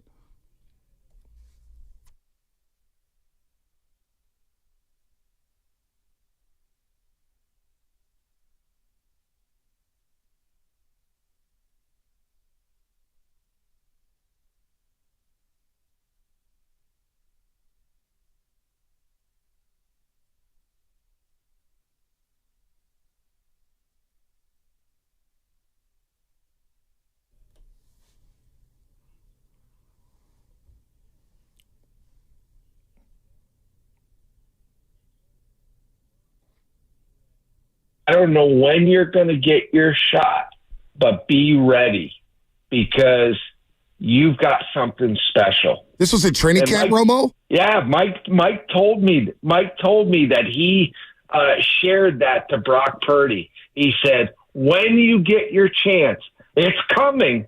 I don't know when it's going to come, but be ready. And sure enough, he saw it because he saw the way he picked apart the starting defense when he was playing scout team. I'm going to do a solid for my YouTube audience here and Twitch as well. Comcast Business Text Line. A lot of people said they couldn't hear it. I think we fixed the problem, so we'll replay the sound. Here's what Romo said a couple weeks ago about Brock Purdy. We had a Broncos reunion and for the Super Bowl, and I talked to Mike Shanahan about him. And, and I said, Mike, what is it about him? He said, Bill, the first practice I laid eyes on him, I saw it in him. Wow. And I remember walking by him in the hallway. This is when he's a rookie. And he told me this. He said, Bill, I told him, Brock, be ready. I don't know when you're going to get your shot, but be ready because you've got something special. This was a training camp, Romo? Yeah, Mike told me that he shared that to Brock Purdy. He said, when you get your chance, it's coming. I don't know when it's going to come, but be ready. And sure enough, he saw it because he saw the way he picked apart the starting defense when he was playing scout team. That's incredible. That really is incredible. And you think about Nick Bosa, who we had on last week, Spadoni, when he said, I asked him, I was like, hey, did you notice Brock Purdy? He goes, no, not really. He's a third stringer. No, Nobody man. knew. No, man. Nah, man. Nobody knew. No one knew. This is why it's so unbelievable. We all know now. We all know who Brock Purdy is. He's becoming a household name with Patrick Mahomes, with Lamar Jackson, with Josh Allen. Brock Purdy is a part of that conversation. Yep. And that is such a good feeling. If you're a fan of a team that you have your quarterback, God, it's so hard to get one of these right. So damn hard. And for now you have them. We'll see what happens when they're paid, all that sort of stuff. But for right now and for this season, you have your quarterback and you know you will be in every single game because you have that guy. And that is a great feeling to have. Not many teams can say that, Bonte. Imagine that. The teams that think they have a quarterback, they think they can say that. Right. Dak Prescott, I don't feel good if I'm a Cowboys fan this morning with that guy going in the playoffs. Jared Goff, do I feel great about his chances? I know he's had a solid season. Do I feel great about that? No, I don't. And hell, Jalen Hurts right now, I don't even know how good I feel. It's Brock Purdy in this conference, and then there's everyone else. I know everybody says, hey, there's a lot of people who say, well, you got to get over the fact that he was the last pick of the draft. No, I never want to get over that fact that's because part that's of the what story. makes it beautiful. That's what makes it special, is that he was the last pick of the NFL draft. And he's going to break the single-season record for most passing yards, and he may break the single-season record in 49ers franchise history for most passing touchdowns. That's why Mr. Irrelevant, it's ironic at this point, because he's anything but that. He is relevant. He is the most relevant quarterback there is in the game right now. He is the MVP frontrunner. Keep the name. That's what you want. That's marketing right there, people. It actually is funny because he was battling with Nate Sudfeld for the third and final spot. Hilarious. Guaranteed contract with Nate, by the way, at that time, too. Guaranteed contract. And they cut Nate Sudfeld to keep Brock Purdy on the roster. And Mike Shanahan's walking around telling Brock Purdy, be ready. Your time's coming. Just be ready. What? This is insane. It's just absolutely insane. Let's go to RJ in Napa. RJ, what's happening? You're on the roast. Hey, guys. I just wanted to kind of chime in on what a couple of callers ago said about Brock still not getting his due. Proper recognition. It's kind of like when you're on CarMax and you're hitting all the filters about mileage and cost and all that, what you do want, what you don't want. It's like the Brock Purdy haters and critics. They're running out of filters about things he can't do. So I'm looking forward to the day when he wins the Super Bowl and all those critics can just crawl back under a rock. That's all I got. Thanks, guys. Go Niners. Bye-bye. Anytime. And don't forget about Christian McCaffrey, because as much as we talk about Brock Purdy, how good is Brock Purdy without Christian McCaffrey? I really don't want to know the answer to that question. You don't want to know the answer.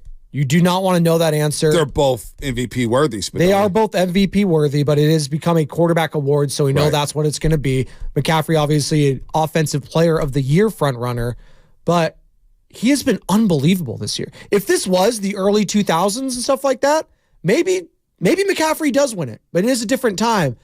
But you cannot speak highly enough of the fact that Christian McCaffrey has put this team over the top.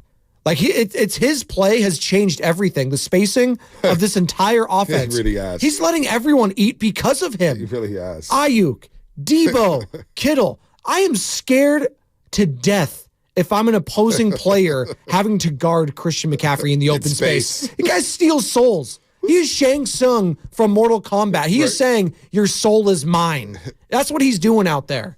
Fatality, baby. The linebacker who just lost McCaffrey in space on a touchdown. By the way, Christian McCaffrey has 57 receptions on 68 targets, folks. 57 receptions on 68 targets for 509 yards. He's got another 1,292 on the ground. He has 1,801 all-purpose yards. He's going to eclipse 2,000 all-purpose yards. He's going to win some award, Christian McCaffrey. But here's Trent Williams. He was asked about Purdy or CMC winning the MVP award.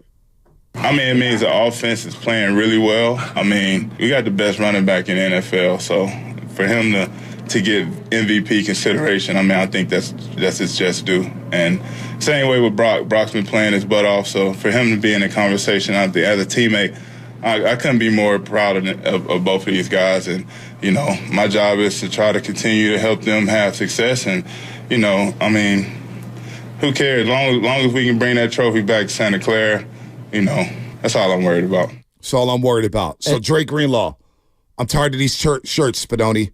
All I'm worried about is the Super Bowl. Trent Williams, all I'm worried about is winning that Super Bowl for the first time in my career. Super Bowl mindset. That's all you want right now. And it's from top to bottom in that organization, from the owner all the way down. A caller mentioned Jed York earlier, and for as much flack as we give him, at least he understands the fact that he is part of a championship winning organization, and that needs to be the tone. And that tone has been set now. And real quick, to put a bow on the McCaffrey conversation, and it's not a bow, 888-957-9570. It's a Victory Monday. We'll take all the CMC love. Most games with a rushing touchdown and receiving touchdown in NFL history. Christian McCaffrey, 15. Marshall Faulk, 15. Yep. He's going to break that record. That's unbelievable. Incredible. That is unbelievable. And we compare it to Marshall Faulk. Yes, rightfully so. That stat proves it.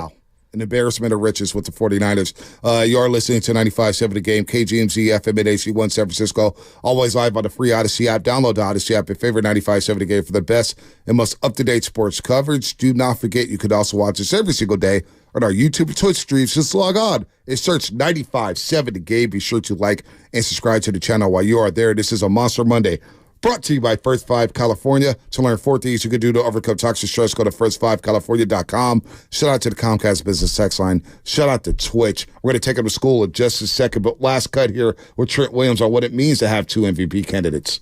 I know you're not asking me that question.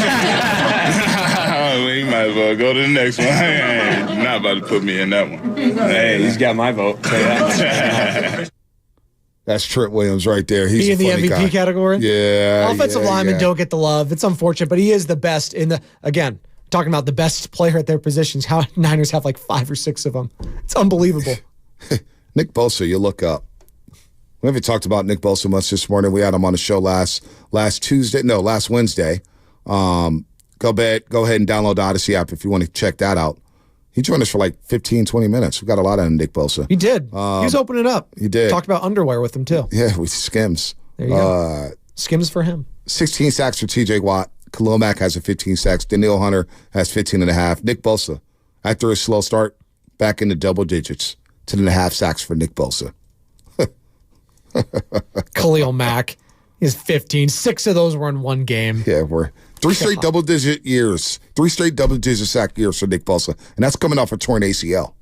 Nobody ever talks about that. No, it's a good point. And it does feel like he was revitalized, rejuvenated, whatever you want to say, when his old Ohio State buddy came. And that is Chase Young. It feels like that has changed. And we go back to Steve Wilkes coming out of the booth. I don't know how much that matters. I think Nick Bosa even said that. He's like, I don't really know. That's more for the secondary than for us. But I have seen a change since Chase Young has come over here, Bonte. Well, remember the bye week? He went into the bye week with 3.5 sacks. We're all panicking. Nick Bosa has 7 sacks since the bye week. 7 sacks. I think it's okay to just say that, you know what, he came into the season just not prepared enough. 7 sacks since the bye, though. And he stayed out here in California during the bye week. Real quick, let's go to Larry in Walnut Creek. Larry, what's happening? You're on the roast. What's up, Larry? Larry in the creek. He gone. Going once, going twice. He gone. Let's go to Javier in San Bruno. Javier, what's happening? Hey, Bonte, I just want to kind of echo what you just said about your mom and your wife saying that they were Brock Purdy believers from the beginning. My wife was the same way. I was incredulous. I never thought he would ever see the field. She doesn't really know about football. I explained to her about the Mr. Irrelevant, and she said, I don't know, she's got like a feeling that she was going to be great from the game from Miami all the way to this moment. And for me, this guy's my quarterback regardless, Super Bowl or not. I have a quarterback, and it's the first quarterback since Kaepernick I can say is my quarterback. Wow, it's unbelievable. Got a quarterback, you got a running back, you got a defense, you got wide receivers, you got a tight end. There's only one thing to do. There's only one thing left, folks, and we know what it is. That day will come. That day will come. There is one thing on the Christmas list as we're a week away from Christmas, Bonte. What's that? The Lombardi. That's it. That's it. All That's I want for Christmas this year is you. That's all I want. Oh, my gosh, I want it so bad. I want it so bad. But you know what? I wanted a couple Warriors victories as well. And we got that over the weekend. We got it, baby. It's time to take them to school. It's time for taking them to school. Brought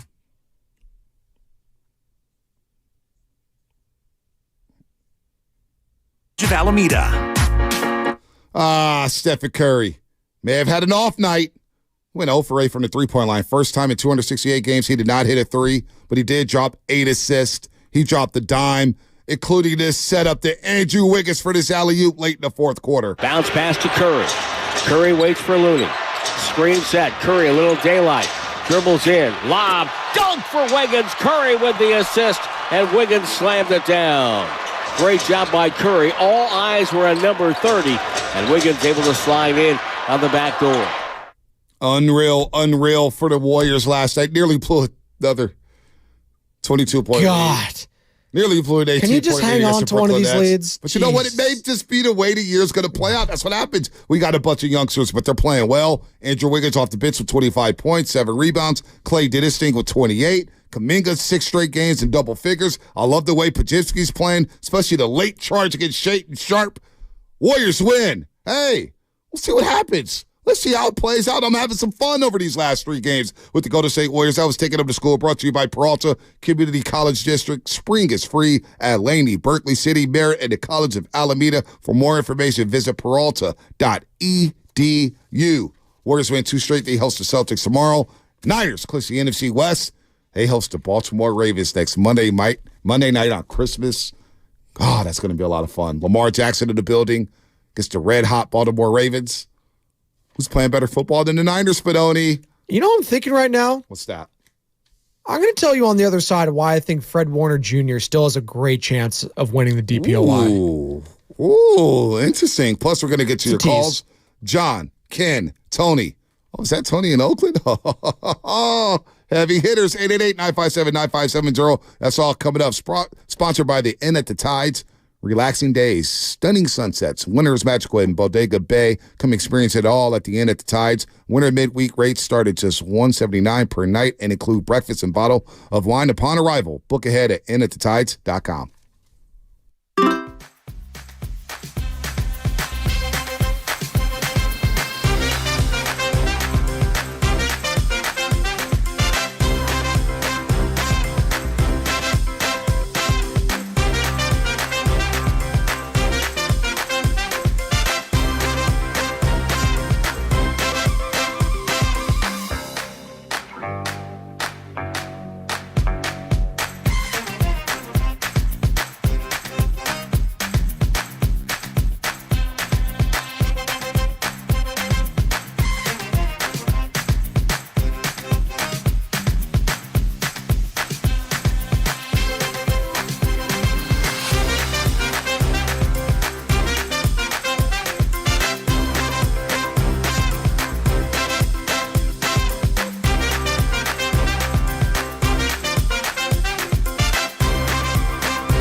with Bonte and Shasky. Watching these highlights of the Ravens right now, folks, as the Niners just smacked up on the Arizona Cardinals and clinched their second straight NFC West divisional title. I know Spinoni's got a tease here in just a second, but I'm looking at Baltimore and the way they played. I don't fear them. Now, their defense is legit. The defense is legit. Now, is Hamilton playing the safety? Did he play last night? Yeah, Did he play last night? Okay, I thought he was hurt. Okay. Yeah. I wasn't able to watch much of the game. There was a scare there where there was like, I don't know if they was going to be out. Right. He did play, though. But they did have their new rookie running back go out with an ACL last night. Yeah. And their left tackle possibly in concussion protocol right now. Ronnie Stanley, I want to say. Stanley. He's one of the best in the business. Yeah. Okay. All right. They always find running backs in Baltimore. They do. Hamilton kid is safety out of Notre Dame is legit. He's sick. So I'm going to catch up on the Ravens-Jaguars game, but watch it for myself a little later today.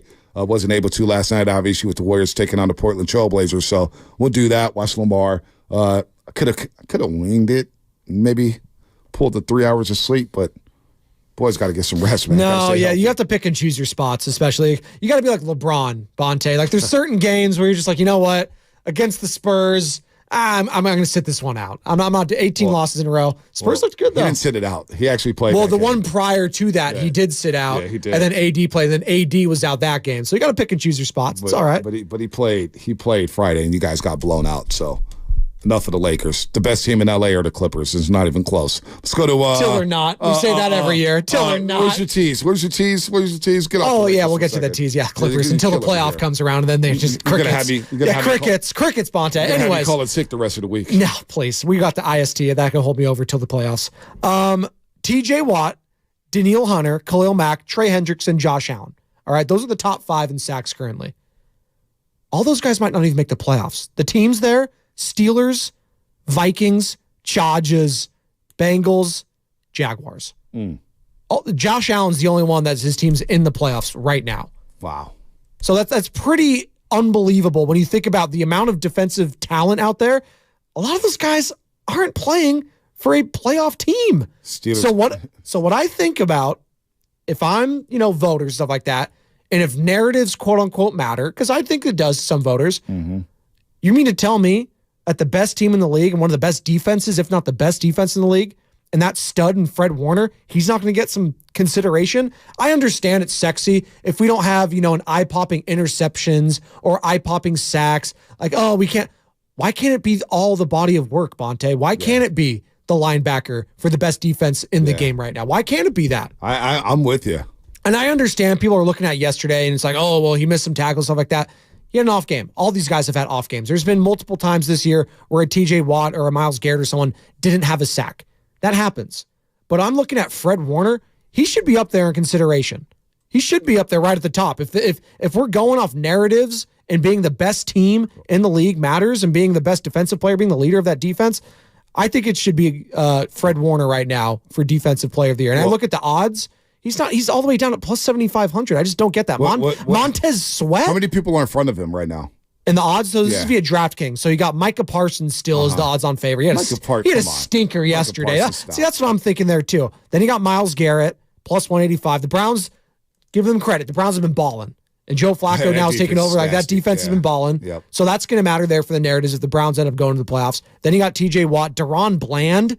Are you serious? I know the pick sixes, but seriously? Yeah, they just got torched yesterday. Come on. Josh Allen, then Nick Bosa's ahead of. Can you believe that? Nick Bosa's at plus 4,000 right now. That's 3,500 better than what Fred Warner is at plus 7,500. Yeah, I don't. Fred Warner, 116 tackles. Like, that's wild to me. We just had the stat last week. Lubman gave us the numbers.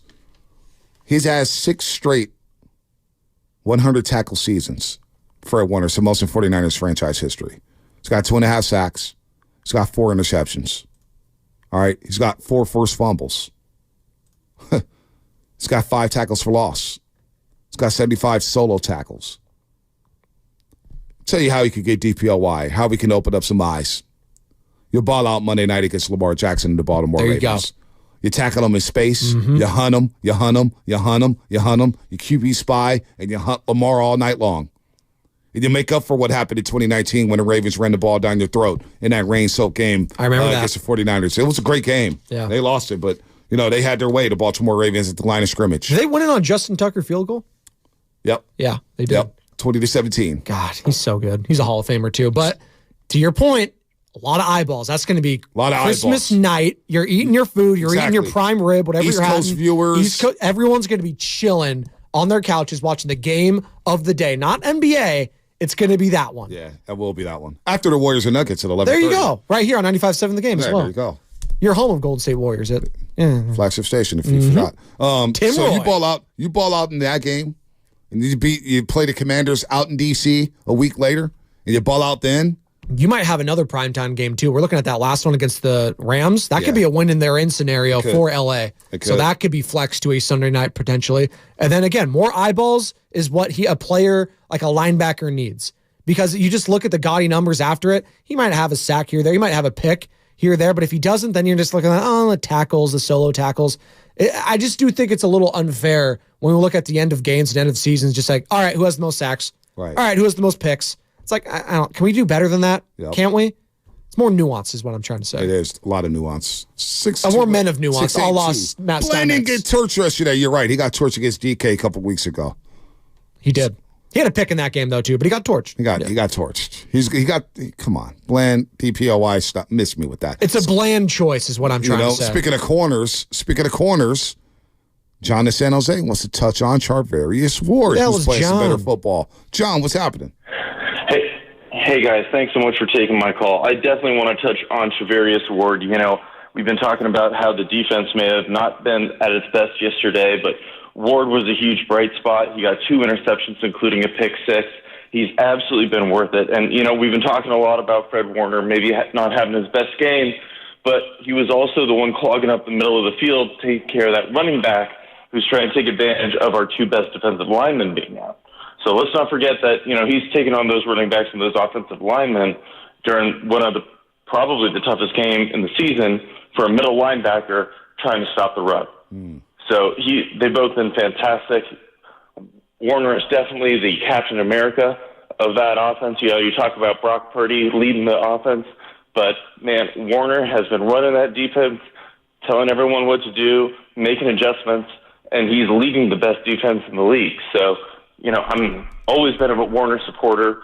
Rodgers had it right years ago when he said he was the best in the game, and I'm just a huge fan of the way the team's playing today. Yeah, no doubt. 45 points yesterday. Look, the defense didn't have their best day. They'll tell you that. They will tell you that. Yeah, Warner. Here's Warner. Warner's the Hulk. My bad. Yeah, Warner's the Hulk. Flag on me. If we're doing the Avengers. Oh, yeah, you'd have had him back on. Captain America's solo dolo. He's on the offense, and then you got the Hulk on the back end.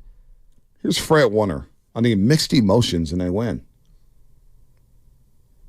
Hotkeys, no go.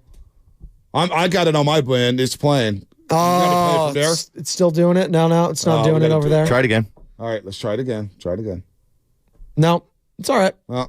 We'll figure it out. Hashtag news. We're gonna get this Fred Warner cut played for everybody out there. Sorry, John, do you have it all? The Fred Warner cut there? He's got it. You got the. You got to play it off of there. It's all right. He'll give us a thumbs up here in a second. You know John and his mustache. All right, here we go. Fred Warner on the mixed emotions in the win yesterday. Mixed emotions for sure. The number one thing, don't ever want to take away from a win. First and foremost, especially, winning in the division in week 15. I mean, back-to-back years, that's big time. And that's the standard now, I remember last year, I got in front of the team and I said, we won the division, man. These don't come around often. Let's make sure we cherish this. And I immediately, regretted saying that because I'm like, man, no, like this is the standard. It's not doesn't come around. Like, this is the standard now. And so the topic of standard, defensively, we have a standard here. And today, obviously, we didn't live up to that standard, and so we got to make sure we come back and go to work this week because we got a team coming in who loves to run the football and they do it really well. So we got to be better. Bosa, if you can, John. I want to chime in on that. That's the standard now. Think about that. So Shanahan got here and John Lynch, they said they want to build this thing brick by brick. In that first season, they lose 5 straight games by 3 points or less. And I was like, boy, it's going to be a while. And they make the trade for Jimmy. And they win 5 straight. And then we expect playoffs next year. Then he gets hurt week 3 against Kansas City, and that season goes awry. We're watching C.J. Beathard and Nick Mullins losing our hair. Then 2019, they get to the Super Bowl. Then they take a step back during the pandemic season. But it has become the standard. It has. You know, they're there. 3 of the last 4 years going to the NFC title game, going to one Super Bowl, and this year they're on their way back to the playoffs. It has become the standard of winning a division title, and I love the fact that Trent Williams, Drake Greenlaw, Fred Warner, leaders of this football team, are saying this is all good. It's all fine and dandy, but we're just getting started.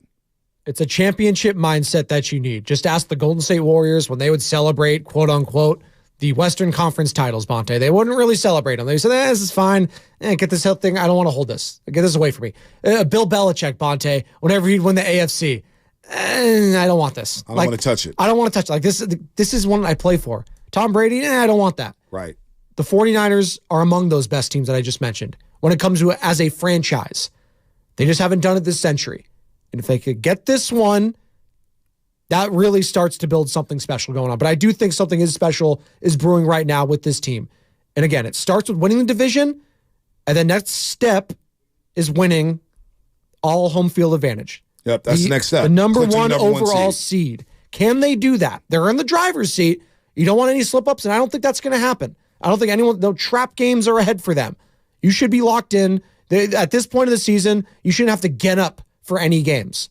You got Lamar Jackson, who's already won an MVP. Oh, yeah. You got the best team in the AFC. That's Christmas Day. They're not worried about that. Then after that, then if you would think you'd have a letdown, then it's the Washington Commanders, who I guess are sticking with Sam Howell. Ron Rivera is still coaching there somehow, some way. They're not firing him until after the season, I'm sure.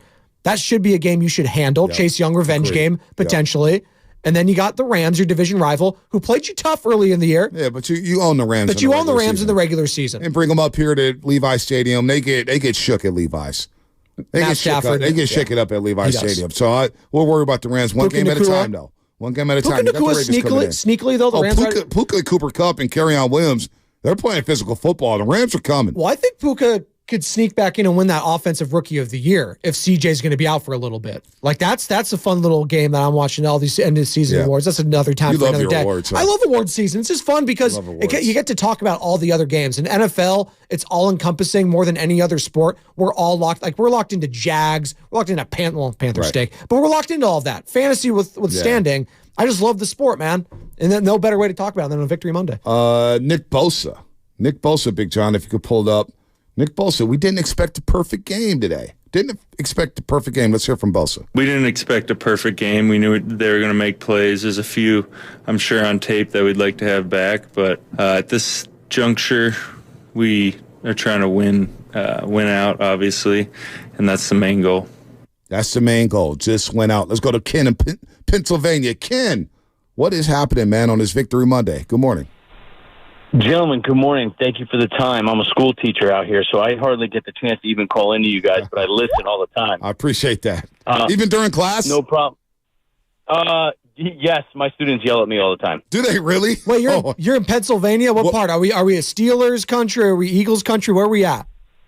No, I'm kind of I teach in New Jersey, because I live on the border of PA and Jersey. But it's mostly either Giants or Eagles. Mostly Eagles, though. So 3 weeks ago was real nice for us. Enemy territory, love it.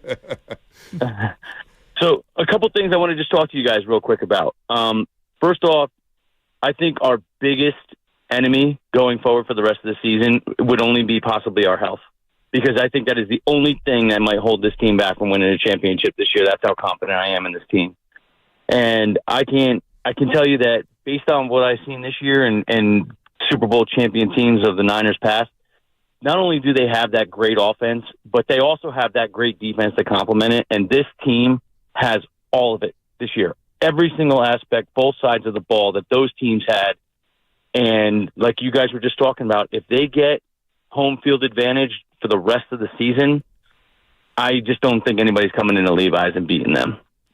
I'm kind of with you. The whole plan is, and thanks for the call, Ken. Good point. Here's my goal for the rest of the season.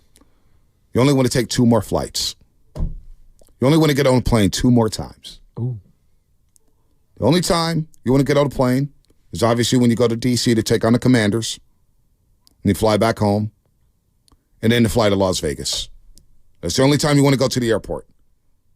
You want to go to the airport a total of 4 times. One at SFO or San Jose, where they fly out of San Jose Airport, the fly to D.C., or wherever it is, Virginia, You go take on the Commanders, and then you fly back home to San Jose. You chill, get ready for the Rams, and then you fly to Las Vegas. That's the only time you want to take a flight for the rest of the year. And the Niners control that. They control their own destiny. You can stay in the Pacific time zone for the rest of the season. And if you clinch home field advantage. And I think that's what they want. Kyle Shanahan spoke to that at the beginning of the season. The goal is to get the number 1 overall seed. And then we're going to worry about the playoffs. And you feel pretty damn good. You saw Brock Purdy at home last year for 2 playoff games, Bonte. Mm-hmm. Looked pretty good. The second one, very defensive-oriented against the Cowboys. That was a hard-hitting game. You're at that game. That was a body bag type of a game. Hard hits everywhere. But when push came to shove, who made the winning play? Brock Purdy to George Kittle. And who made the losing play? It was Dak Prescott on the other side. So I feel pretty good about my chances when it comes to Brock Purdy in any playoff game. I didn't really get to see what he could do in the Eagles one because he got hurt. But to the caller's point, I'd like to say, like what Michael Corleone said in Godfather Part 3, or like Silvio Dante likes to say. You quote, wait, before you do it. I can't believe you're quoting Godfather 3. Out of all the Godfather's a quote. You're going to quote Godfather 3. Well, it's more so what Silvio Dante quotes from him in The Sopranos. Our true enemy is yet to reveal himself, Bonte. And that's what the case is for the 49ers. I don't know who the enemy is going to be. Maybe they're their own worst enemy, right? I don't know where that comes into play. He'll lose if he's No, because the caller said he doesn't know who's going to be there. That's what I'm saying. They don't have an enemy that I'm like, oh, the Eagles are enemy number 1 right now, or the Cowboys, or the Chiefs on that. No one's on their level, Bonte. No, they're not. So the true enemy has yet to reveal itself, and maybe it's their own enemy. Maybe the only team that can stop the Niners, Bonte, is themselves, because that's what it feels like right now, is that they're the only team that can get in their own ways, their self-inflicted mistakes. And that's pretty good, because that's what I felt about watching like the Warriors. Oh, if the Warriors are going to trick off stuff like that, like Steph in the finals, right? He had the back lackadays, like turnovers. Like turnovers will kill them. And it's shown them this season, like turnovers, you just can't do it. So same in the NFL, same with this 49ers team. I'm only looking at turnovers, giving the other team an opportunity to score. So if they take care of their own business, I don't think anyone's on their level. Updated numbers for Christian McCaffrey, because I'm with you there. I don't think anybody's on their level. They've won 17 straight games in November and December. Think about that. Here it is. Godfather 3, by the way, was an Oscar-nominated movie. Like I know we think of it not on the par. It wasn't good in comparison. Sometimes the Oscars are like the Pro Bowl. It's just a popularity contest. Wow. Because The Godfather 3 was not good. Wasn't good. It was terrible. Wasn't good. Great what quote, movies though. were out that year? It must have been a down year for movies. I'll look into that as we celebrate Steven Spielberg's birthday today. I'll look into that. 888-957-9570. I know, seriously, look into that, because that movie's Oscar nominated. It didn't win it, obviously. What? Niners have now won 17 straight regular season games in November or later. That's tied with the 08 and 09 Colts and the 2008 and 10 Chargers for the longest streak in the Super Bowl era. That's according to Nick Wagner of ESPN. They get hot at the right time. Christian McCaffrey. We talked about Purdy being number one in all these quarterback stats. What about Christian McCaffrey? Rushing yards, number 1. Scrimmage yards, number 1. Scrimmage touchdowns, number 1. Tied with Raheem Mostert. Yards after contact, nearly 600 yards. Yards after contact, number 1. Yards per rush, number 3. He's averaging 5.3 yards a clip on the ground. It's insane. 57 rush receptions, second among running backs. Receiving yards, first among running backs. Yards per reception, 6 among running backs, averaging 9 yards a catch. 10-plus yard runs. He has 38, Spadoni. Wow. That's number 1 in the league. Rushing first downs. Number 1, he has 74. I mean, this guy is just... He's playing at an all-pro level, obviously playing at an MVP level. The only thing is, the MVP's also on his team, and that's Brock Purdy. I did find it, Bonte, the Best Picture nominees there. Oh, gosh. So you had Dances with Wolves, Kevin Costner, obviously, very famous. Awakenings, never seen that one. Ghost, okay. Ghost was good. Ghost was very good. Pat Swayze, Goodfellas. Patrick Swayze, yeah. Goodfellas. Goodfellas was very good. Did that win? That did not. Dances with Wolves won. Oh, come on. Yeah. Kevin Costner. Come on. Yeah. Easy. I don't think it's aged very well, though, Dances with Wolves. Has it not? Have you seen Avatar? That's the same movie. Well, that's just Pocahontas. So Pocahontas was ahead of all those. Are you serious? Well, Pocahontas came out like 1996, didn't it? How did Goodfellas not win? They got it out for my guy, Marty Scorsese. That's how. Come on. That actually bugs me. Hell, I'd give it to Ghost over Dances with Wolves. Dances with Wolves. Hey, that pottery scene? Come on. It's pretty Who's romantic. running the Oscars? Can I petition Who's for that? running it? Well, The Academy. the Academy. Yeah, that's Can true. I protest? Can I protest? Good Lord. There you go. All right, anyway, if you could pull up You ever Shanahan. see Dances with Wolves? No. Okay, so, well. Well, if you've seen Avatar, you've seen Dances with Wolves. I've seen Goodfellas, and I watch Yeah, I can watch that every single week. every day. I think that's the mark of a great movie, too. To just turn it on halfway through. Like, Back to the Future. Like, you'll be doing this because it's Christmas season. Yeah. People are off work. Oh, yeah, People are Back to the chilling. Future. Back to the Future's going to be on. I'm just chilling, watching it halfway through. Saving Private Ryan for me. A Christmas Story? Christmas Story's great. Love A Christmas Story. Scrooged. Awesome. Christmas Carol. Muppets, of course. The best. Not a big Muppets guy, Bonte? No. Kermit the Frog. Gonzo. No. I kind of look like Gonzo. He's got the schnoz. I respect it. Muppets lost me a long time ago. Miss Piggy. I was going to say, what did they do to you? Piggy. They lost me a long time ago. They lost me. They lost me a little bit. Fozzie Bear. Just all upset for no reason. American Beauty. Yeah. That's a good movie. Although Kevin Spacey, obviously. Yeah, I don't even like It's a to great talk movie, about though. It's a great movie. American Beauty is good. Yes. Uncle Ludi, by the way, I don't know if you caught this last night on the post-game show. Klay Thompson refers to Trace Jackson Davis as Baby T. Baby T. The backstory behind it. Check it out on NBC Sports Bay Area. That's a tease. Wow. There you go. But Uncle Looney just asked me, Bonte, will Little T get more minutes? I think he will. He played well yesterday. 14 points, 8 rebounds, and a big win over the Blazers. I'm telling you, the cloud might have been lifted for the Warriors. Might have been lifted. Draymond Green, by the way, if you're just joining us, Draymond Green has been announced by Shams Charania. He's going to be out for at least the next 3 weeks. He's going through counseling. He's going to be away from the team for at least the next 3 weeks as the Warriors are starting Braden Pajinski, Jonathan Kuminga. And you know what? Klay Thompson's on the heater. I can't wait to take some Warrior calls tomorrow. 13 games now. 13 games. Just saying. Let's not disrespect one of our most loyal soldiers. I was never disrespecting Klay Thompson. Just want to make that known. Just want to. All you roasters out there, you know who you are. Show your faces. And Andrew Wiggins, all of a sudden, off the bench. Hey, quietly. Fire has been lit under him. Hey, look, 25.7 rebounds yesterday off the bench. And quietly, those 3 free throws he hit at the end of the third quarter Saturday night against Brooklyn were huge. They loomed large. Oh, man. You know what? I'm scrolling through this. I'm too distracted. I'm on this Oscars 1991. Home Alone came out that year. I'm putting Home Alone over Dances with Wolves. I'm going to get off of it. I just want to put a bow on it because you know what? The 49ers offense is a movie right now. It is a movie, but it ain't The Godfather 3, Spadoni. Don't ever quote that movie. No, it's not The Godfather 3. This is Godfather Part 1 right now we're watching because this is the start of something great we're seeing with the 49ers. There you go. This is the start. That's how you redeem yourself. I went with a quote from a movie. I'm not comparing him to that movie. But we don't quote that movie. It's terrible. The 49ers right now are like a fun movie, all right? Because, and we hope we know how it ends. We hope we see a Super Bowl there. We saw that The Greatest Show on Turf and Kurt Warner had a movie made after him. Niner Games call it the Greatest Show on Grass. Okay. I'm not mad at that.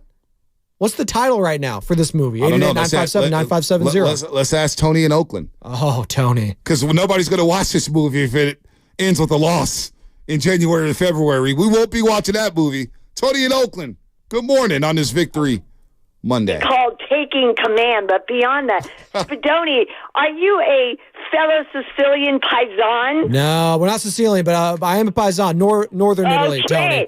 Okay, if you had been a paisan from Sicily, you would have got that right. The true enemy did not start with The Sopranos, that quote. It was from Crimson Tide, the submarine movie. Oh. The true enemy is Denzel war Washington, itself, right? Denzel Washington, right? The Crimson Tide. Okay, this is what I wanted to say was, Bonte, your word is presence. That's the determining factor, okay? And I must say, I watched you a bit on TV. You got that presence big time.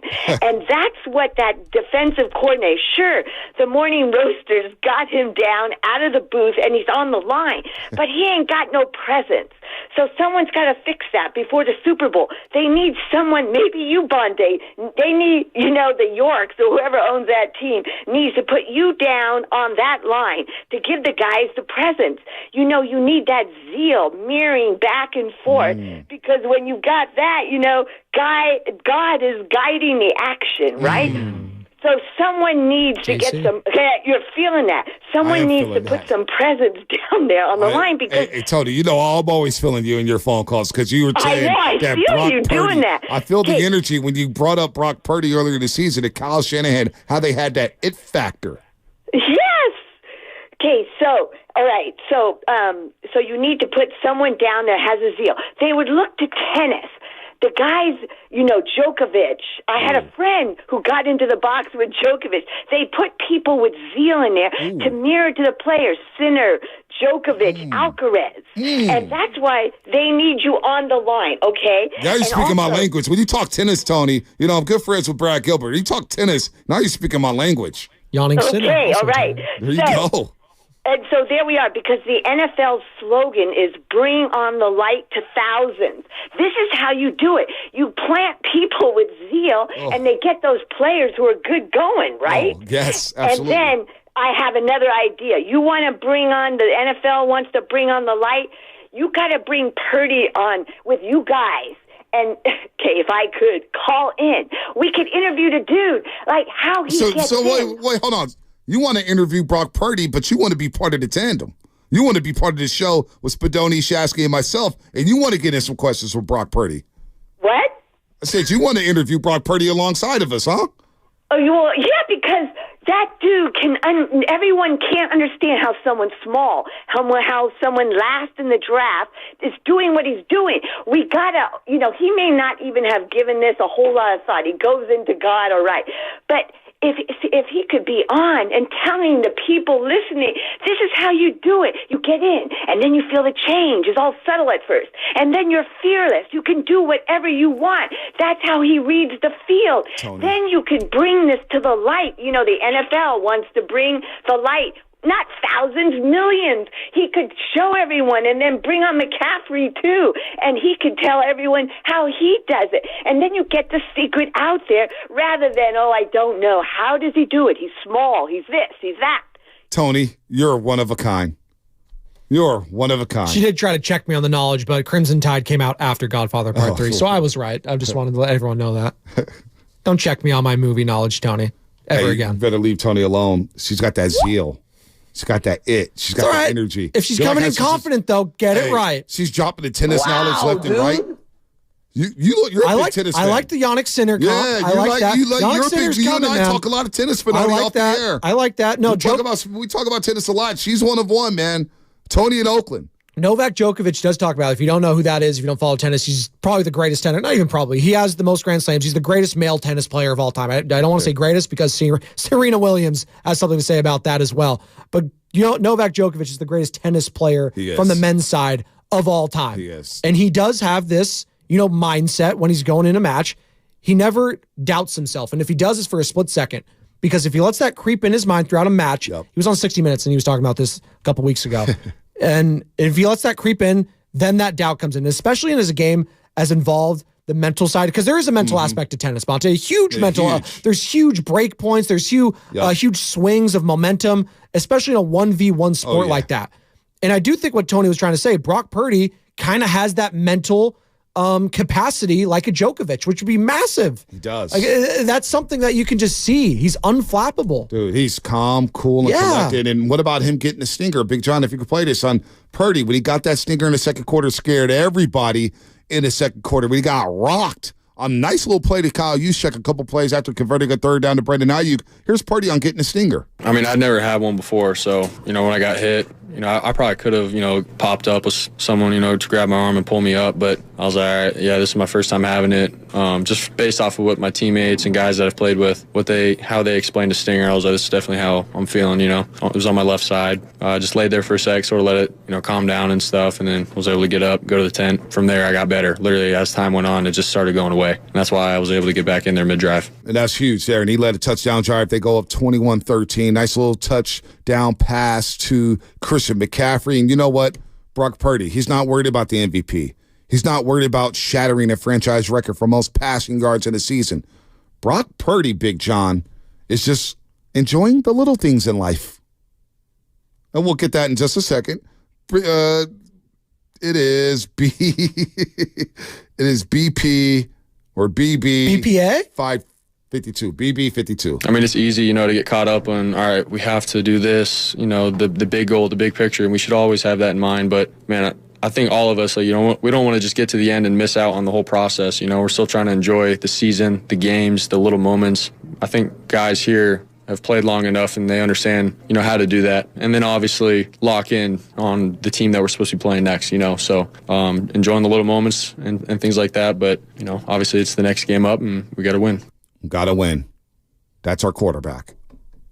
4 touchdown passes. And all he does is win, Bonte. Like that's literally what he does. They had that funny. Remember that way back when First Take was just getting off and Tebow Mania was happening, and all he does is win. That is such a great beat. But it looks different though. Way different. It looks a lot different. No, he's the reason they're winning. He's one of the huge. He's one of the reasons. He's one of the main reasons. Well, no, he is the reason we're talking about them being the Super Bowl team and being a tier above everyone else. But it's also Christian McCaffrey. It's also Deebo Samuel. But he is the most. It's also Brandon Ayuk. He's the most important player. It's on that also team. He is the most important player on that team. You cannot tell me otherwise. Brock Purdy is the most important player on that team. I'm riding with Christian McCaffrey. I don't know what it looks like. I think you would be in the minority in that. Well, because here's how I think about it with Christian McCaffrey. We're going to get these last 2 calls in just a second. Take Christian McCaffrey off that field. How's his defense playing? How are they setting up? Take Brock Purdy off the field, they're not winning the Super Bowl. That's just. I think if you take Christian McCaffrey off the field, you're not winning a Super Bowl. It would be tough. I think they still got a shot. I don't think they win. Be tough. Without Deebo Samuel, do they win the Super Bowl? No. They still have a chance. They need all these parts. Just like the Warriors. They needed Clay, KD, Draymond. They needed all the parts to win it.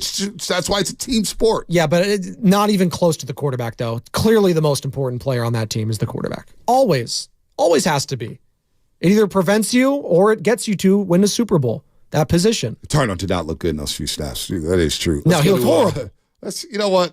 I'm gonna save Pete and San Ramon because I want to end on a good note. So let's get Rudy in Riverside. Get Rudy in Riverside on the way. God. All of a sudden he's calling because his Rams are 7-7. Go ahead, Rudy. What do you got to say? What is up? What is up, gentlemen? I love this talk. Listen. Let's just get real. And we're talking about the godfather of the Niners. The Niners have been Fredo in the postseason. They have to win the big one. Now, listen, the regular season empire, all these strats and all that, that's wonderful. You guys won one great game against the Eagles, who were banged up. Let's see them do it in the postseason. Brock Purdy has them scoring more points than the other quarterbacks. Garoppolo, who's going to go in the Hall of Fame, right? That's how great he was. The bar was real high. Come on now. You have to do it in the postseason, though. We haven't got a chance to see him. Rudy, get out of here. I'm tired of your mouth right now. You just squeak by the Commanders. You're getting on my nerves. He did the same. I know the Rams don't have their own radio station. I know Kirk Morrison, but they don't have a Rams flagship station. Nobody cares about you guys and your 8 fans at SoFi Stadium. Just like the parade when you had 10 people at the damn parade. We'll see you the last week of the season, Rudy, and we'll kick your ass at Levi Stadium. Get the hell out of here with that lamb talk, you little hater. Let's go to Pete and San Ramon. That was a sad parade. That was very sad. San Ramon, what's happening, Pete? Sorry, I had it. Good morning. Come on. Good morning, roasters. Dante, you say the sweetest things. I hope we can calm down for a second. Yeah, I am. I'm actually called because I'm not sure anybody mentioned the stat. The 49ers had a total of 54 plays on offense in the game yesterday. 24 total first downs. That's incredible. That's pretty darn good. That is. But since y'all are talking about movies, don't be dissing Jim Henson, who invented the Muppets. He went to the same high school I did. Oh, there we go. Along with Lenny Bias, we're the 3 most famous people out of the Northwestern High School in Prince George's County, Maryland. Oh, wow. And 3, and finally, did Mully get the music? Wow. Pete, are you going to be at Chase Center this week? I'm out sick for a little while. All right. Get better. Well, get well. Happy holidays to you, Pete. You're a real one. And I believe Mully did get your gift at the Gay House, Pete. All right, Fast Five. It's time for the Xfinity Fast Five. Your last chance to get in on the morning roast. Brought to you by Xfinity. Supercharge your home with supersonic Wi-Fi. Unbeatable internet. Only from Xfinity. Spinoni, go ahead, kick it off. Happy birthday to not only Steven Spielberg, but also one of the greatest wrestlers of all time, Stone Cold Steve Austin, as I'm wearing his shirt today. It is his 59 years young, Stone Cold Steve Austin, greatest finisher of all time, the Stone Cold Stunner. Oakland 316, John 316, doesn't matter. Stone Cold kick your ass, baby. Just like Brock Purdy. He still was no Kurt Angle. My final thought. Well, he's not an Olympic gold medalist. That's true. My final thought, this offense is better than the 94 offense. 90 just got to finish the job. Also, rest in peace, Eric Montross, North Carolina Tar Heel legend. Passed away. Very, very sad. Man. Eric Montross, one of my college. Well, North Carolina used to be my college basketball team growing up. They used to be a lot of fun, but a lot of good. Warriors win 2 straight. We'll get into the Warriors tomorrow when they play the Celtics, but Victory Monday here on the roast in that 95.7 The Game. Big John and Loveman, what you got? I think right now, we were talking about kind of the AFC earlier. Just watching some of the games yesterday, I had the Bills-Cowboys game on the YouTube TV multi-view during that Niners-Cardinals game, and the juxtaposition of watching Brock Purdy ball out and cement his MVP status while Dak Prescott is showing us that he's still Dak Prescott. It's quite jarring, but Buffalo Bills, man, they might be the team that no one wants to face right now.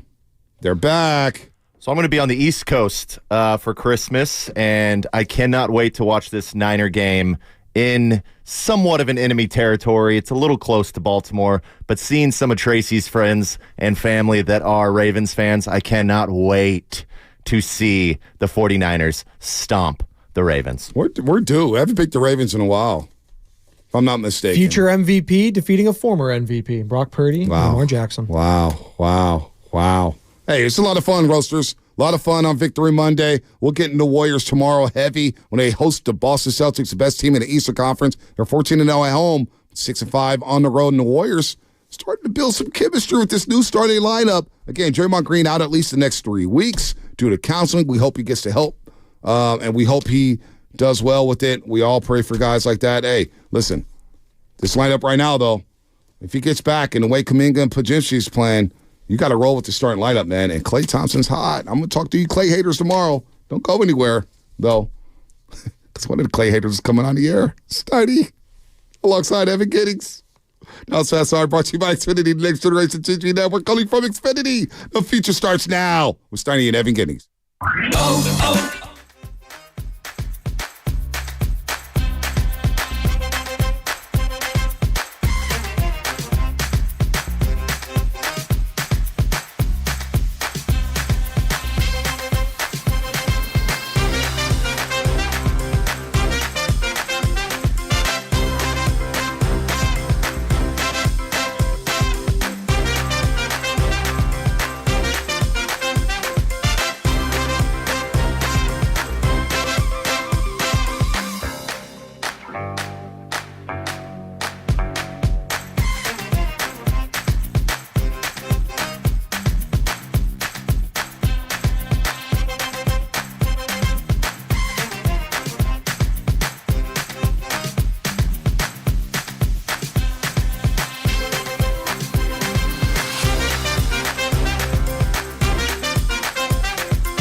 there. Yeah, I think they both have great points. Get off me, text line. He's truly one of a kind. That is whack. Oh, my God. And he's doing a great job. I need you to man up and say what you really want to say. Simon, you're doing a great job. And together, they are Steiny and Guru. Yeah. On 95.7 The Game. Happy holidays. Happy holidays. What's up, everybody? Matt Steinmetz with Evan Giddings. It's officially the holiday season. You know why? Because I said so. I said so. You're the gatekeeper of holiday spirit. Yeah. This year's holiday season going to last from today through, I don't know, maybe early January, maybe the 5th, and we start taking the stuff down. Are you a Christmas tree guy? Oh, yeah. When do you throw it out? When do you get rid of it? Is that January 5th? Yeah, that's about right. That's about right. So, like, as soon as the holiday turns from Thanksgiving is immediately Christmas, you just start throwing up lights all around the Steinmetz household? Oh, we're all set up right now. We're locked in. And we'll keep it going until early January for sure. But I tell you, he also is keeping it going. Mm-hmm. 49ers, 6 in a row now. 45-29 over the Arizona Cardinals. 11-3, best record in football. Number 1 seed in the NFC. Offensive clinic. Now the big game next Monday against the Baltimore Ravens. But first things first, team's pretty good, at least right now. With the Cardinals? They're not terrible. They're not terrible. 49ers made them look terrible. I actually thought it was a good, solid win. Really good, solid win. And I know we're probably going to talk a little bit about the defense and their struggles, if you want to call it that. But, hey, man, road win. And as the great Bonte Hill said, division games are different. You just go get them. Well, and they've gotten the division now the last 2 years. And the last 12 times they've faced the Cardinals, the Rams, or the Seahawks, ain't no team that's beaten the Niners. Like, they have absolutely dominated the NFC West. I mean, even going before Brock Purdy, they've won it now 3 of the last, 5 years? They're in the playoffs for the 4th time in the last 5 seasons. They're NFC West champs again. And it just felt like another ho-hum game for the 49ers. No, you're right. Like, defensively, they didn't play their best game. They gave up 29 points, or however you would like to personally slice it. But the offense is just an absolute machine. Like, there does not feel like there's a team in the NFL right now that has figured out a way to limit Kyle Shanahan, Brock Purdy, and Christian McCaffrey. And I don't know if yesterday was necessarily shocking, but the way that they continue to pile up points and pile up yards, I mean, they find new ways to just eviscerate opposing defenses every single Sunday. Yeah, they've played terrific since the 3-game losing streak. And here's where I want to start today. I always do, if you're new to the show, sometimes I like to look at things from different point of views. And I'm starting to think that there's a narrative out there that's actually completely and utterly false. And it involves Brock Purdy. And here's what it is. All we've done for a year is talked about the people that have doubted him, the people that say he's not very good, the people who say if he weren't on the Niners, the haters, whatever you want to call them. They're there, okay? But the reality of the situation is, right now, I think 90% of the people who watch football know that this guy's good and that he has helped this team get to another level. And so I just started thinking about it this way. I think I could make a case that forget the doubters and forget the narrative that he still has people that don't think he can. You know what? I reject that. I think you could make a case that Brock Purdy's actually won over critics faster than most quarterbacks, most NFL quarterbacks. And I'm here to tell you that the more I think about the process, Evan, and the way it played out, it was actually completely natural. Last year, about midway through the season, they get into a quarterback jam. They have to turn to Brock Purdy, who was a 7th-round pick, last pick in the draft, expectations low. He continues to win. They get to the NFC Championship game. He gets hurt.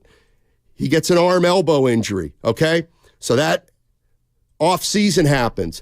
It was very natural at that point to say, okay, how real were those games he played, even in the regular season? Is he going to come back from injury? Well, comes back from injury earlier than many thought, and he goes 5-0, and everyone's saying, this is unbelievable.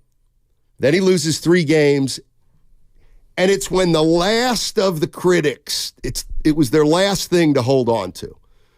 Maybe this is it, the 3-game losing streak. Okay. Now he's won 6 in a row. They're 11-3. We've seen it for a year. I would argue that everybody realizes this guy is good. For this team right here, right now, he is a damn good quarterback, and I don't think he may lose him a game down the road. But how the hell can you look at the Niners and say, well, if they get beat, Purdy's going to cost them? No. I think this transformation of his ability, if you take a step back and look at the big picture, I think he's won people over pretty quickly in the big picture. It's his first year as the starter for the 49ers, like his first full season. I know he took over last year against Miami, but for a guy to do what he's done, and especially with the background that you're talking about of having gone through elbow surgery this offseason, not really being available to even practice at 100% until a week or two before the season started. I mean, this guy has put just about any doubt to me or any questions to rest, except for the question of can he win a Super Bowl? And to me, I know that throughout the year there's been a lot of, I don't know whether it's rankings or people, I think it's more perceived slander or slight thrown in his direction. But to me, that's also a badge of honor that he's worn because everyone has only put him in the same conversations as the other great quarterbacks in the league. Now, whether you think he is or isn't doesn't frankly matter at this point because he is the leader in the clubhouse for the most valuable player. With what he did yesterday compared to what Dak Prescott did in Buffalo, Brock Purdy, it is his award, in my opinion, to lose. And really, you just look at this team, and I think what people had in mind as far as what Brock Purdy could or couldn't be was just simply because of how good the rest of the team was. Like, what was the biggest question coming into the season? Maybe you could say offensive line, you could say your second corner, your second tight end. No, it was the fact that you had a quarterback that underwent arm surgery and that has 2 playoff games and got knocked out. Like, there's inexperience there. But nothing that he's done so far in the regular season, even the 3-game blip on the radar, to me would say this guy is not capable of winning a Super Bowl. And more importantly, the San Francisco 49ers are not capable of winning the Super Bowl. They are the favorites. They are the favorites by a long shot. And it's understandable because of how dominant they've looked against bad teams, how dominant they've looked against good teams, and how they've been able to take the kind of, I guess, I don't know, flaws or things that they showed during the 3-game losing streak, and they've essentially either shored those up or they've wiped those doubts clean. So I think Brock Purdy at this point, to me, is in a position to where if you don't think that he's a certain level or caliber of quarterback, to me, you're only talking about the top 5 guys. Like, you're not looking at him as another dude because he's not. I agree. And there was a play yesterday where I'm watching the game, and he drops back. I think it was in the second quarter, and he sat there. And then he sat there for 1 extra count, and I just said, it's too much time. And sure enough, he picked somebody, he hit somebody for a big gain. It's like, when Brock Purdy drops back and you see that he's got a little bit of time, you have no lack of confidence when he is in that position. Here's the other thing. Because I do like to get back to this, the whole narrative of Purdy haters, and I just think we tend to rely on the exaggerated 5 or 10% of people out there that say, yeah, I still don't think he can do it, or whatever their doubt is. And I was thinking about my own. I have my own, and maybe this is today. I want you to share your own personal journey that you've had with Brock Purdy. I mean this sincerely. I want to hear what your journey has been with Brock Purdy, because here's mine. It's the way I remember it. He comes in last year. They continue to win. They go to the playoffs, and I'm just like, geez, okay, let's keep watching him. Clearly, he doesn't stink because we won a playoff game or two with him. And then he gets hurt, and they lose to the Eagles, and he has an injury, too, that lasts into the offseason. So now here comes the start of this past season, and I remember something I said. I was saying, look, right now, the Eagles are better than them. They beat the Eagles, and it was kind of early in the season when the Eagles won. I said, I have this quoted. I wrote it down at the beginning of the year. I said, Steiny, can the 49ers win it? I said, they can win it, but are you really telling me? This is what I said before any game. You really telling me Brock Purdy, the last pick in the draft, the 7th-round quarterback, is going to be able to, this is after 8 games last year, really going to be able to be the quarterback of a team that wins the Super Bowl? Man, I don't know. I don't know about that. I got to see that. I don't think I'd bet on that. That's what I remember thinking. And now here we are. They're 11-3, and to me, there's only one question that remains: are the 49ers going to win it or not? They got a shot. They're the favorite. There's nothing I saw. I mean, this team is like. It's just going to be a matter of if he and they can get it done. Can they play 3 really good games in the postseason and win them all? That's it. That's what we're down to, I feel. And I'll take it a step further. If they don't win the Super Bowl, people are going to be disappointed. And I think it is because of how good Brock Purdy's been. Like, what if I asked you, Steiny, what is the biggest difference between last season for the 49ers and this year's team? I mean, I think their offense is at another level. And why is it? I think, honestly, without going individual, I think McCaffrey got here halfway through the year, approximately the same time as Brock Purdy, and that combination has gelled over the last year. Both Purdy and McCaffrey have thrived over the last years. They've gotten to learn the system.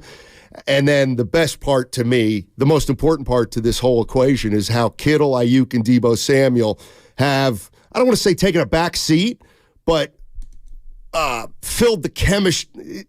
They're about chemistry and about roles. They're not about individual statistics. There's absolutely no doubt in my mind. So I think it's really the combination of McCaffrey and Purdy coming and a year of working together and fine-tuning. Well, those ancillary guys, you talk about not needing statistics. Well, they're getting them as a result of those two guys that you mentioned. And to me, that is the difference.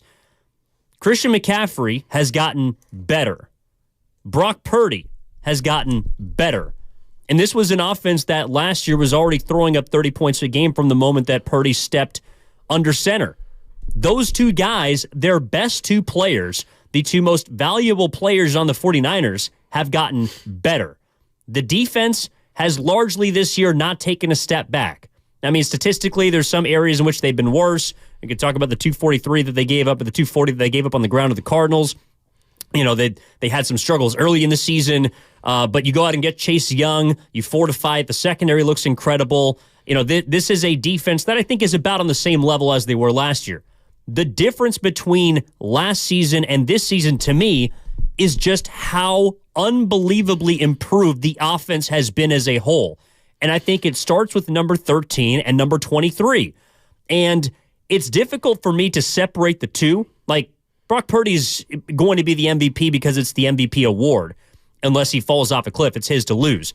But McCaffrey is just about as important to this offense as any quarterback around the rest of the league is to theirs because of what he can do, such as yesterday.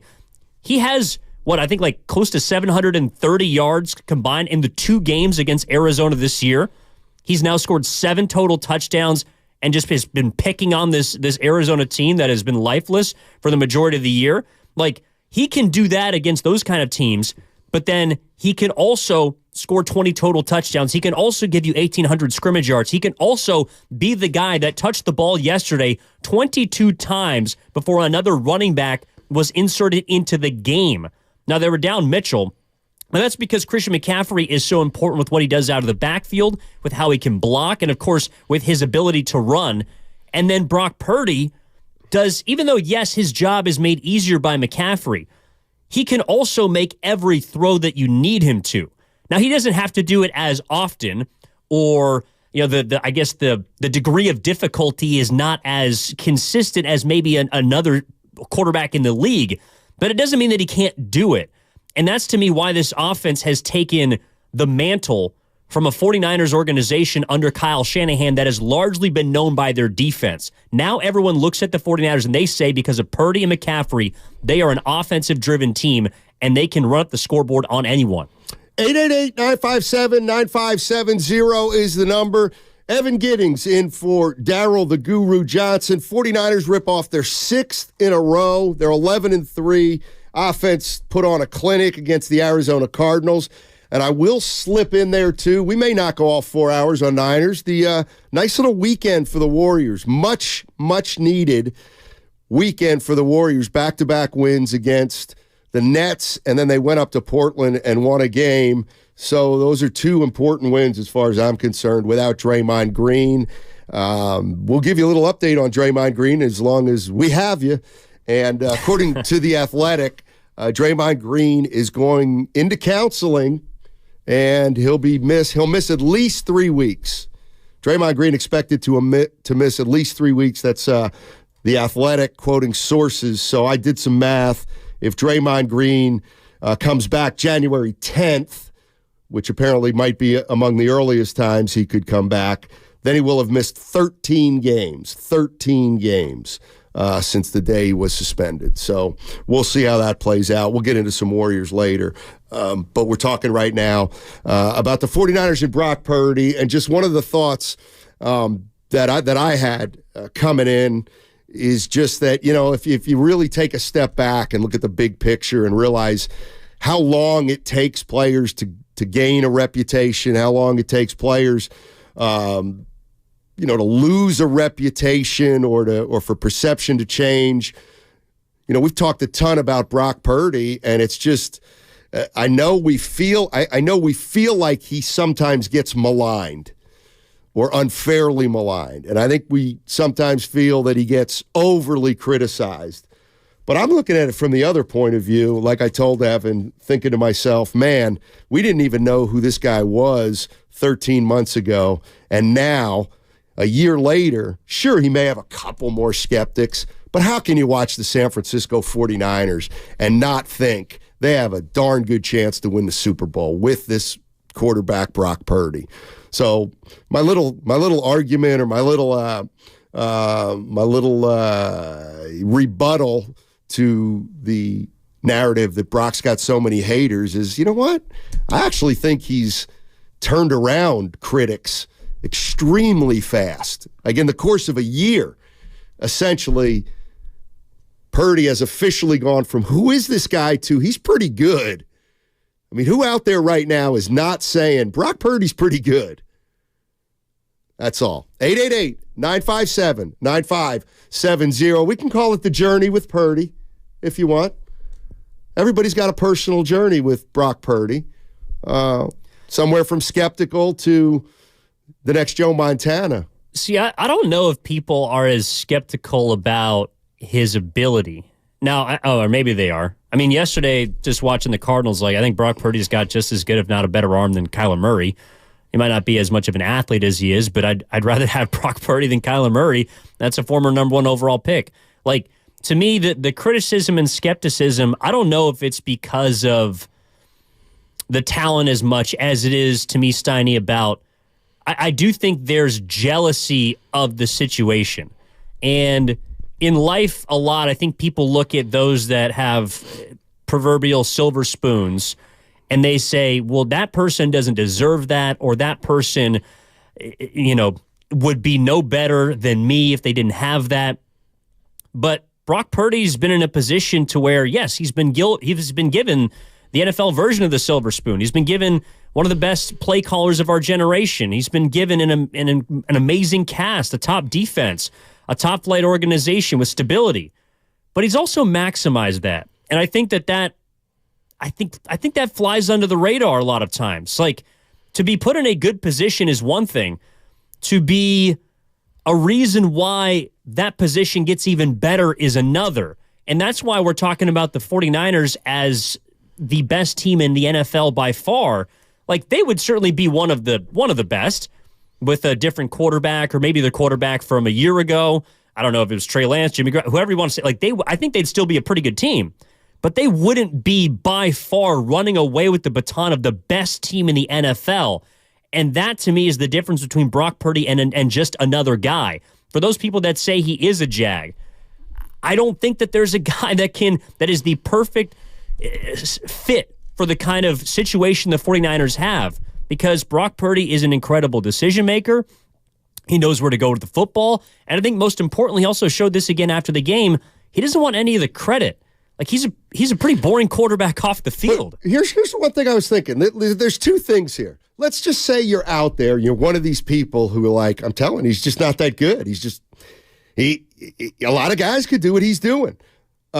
This, that, and the other thing. He's so lucky to be in that system. I just don't think he's that good. Okay, fine. That's fair. But that doesn't matter. That's not the question. The question I would ask somebody like that is, so can they not win the Super Bowl then? That's all that matters. Because if you're going to be somebody like that, then you're just going to be somebody who, when the 49ers win the Super Bowl, you will say, well, he was just a game manager. So that'll never go away to a small percentage of people who don't think Brock Purdy is as good as most people think. The question is, talk to me about, in a way, putting your money, like, it's going to be easy for the 49ers to win it and you still to say, Purdy's, big deal. He just right. I want the people who would actually put their money where their mouth is and say, they can't win a Super Bowl with Purdy. Like, to me, who's going that far? I don't think anybody's going that far, because you know damn well you have a chance to be wrong. That's stupid. Exactly.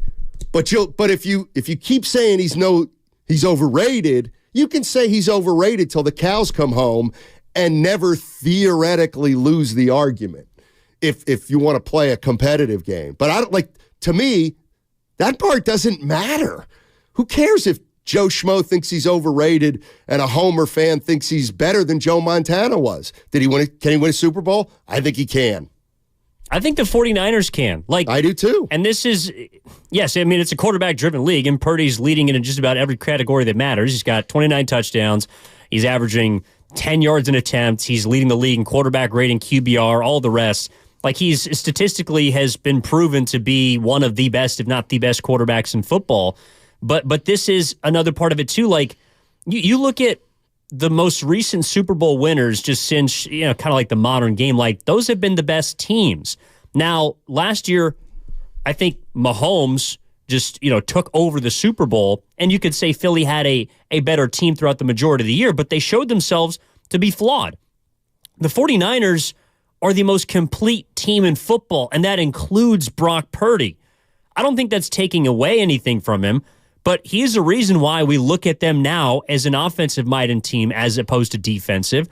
He's the reason why we expect 30 points per game, and he's the reason why Kyle Shanahan can pretty much put together any play and look like an absolute genius, because he has a vessel to be able to orchestrate that. And I really don't know what people want to see more of except for perhaps a Super Bowl. And that, to me, is what is going to affirm just how historic this season has been for the 49ers. The only thing that's left to see for me is if the 49ers are going to win the Super Bowl or not, right? How far they're going to go in the playoffs. That's the way I look at the 49ers. I don't look at it as, well, how good's Brock Purdy going to be on the way in? No. Can we win a Super Bowl? I think so. 888-957-9570 is the number. If you want to jump into the conversation, Matt Steinmetz along with Evan Giddings today. It's a Monster Monday brought to you by First 5 California. Learn 4 things you can do to overcome toxic stress. Go to first5california.com. 888-957-9570 is the number. You want to tell me your personal journey with Brock Purdy? We're all ears. It's that time again, Dub Nation.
Now, back to Steiny and Guru on 95.7 The Game.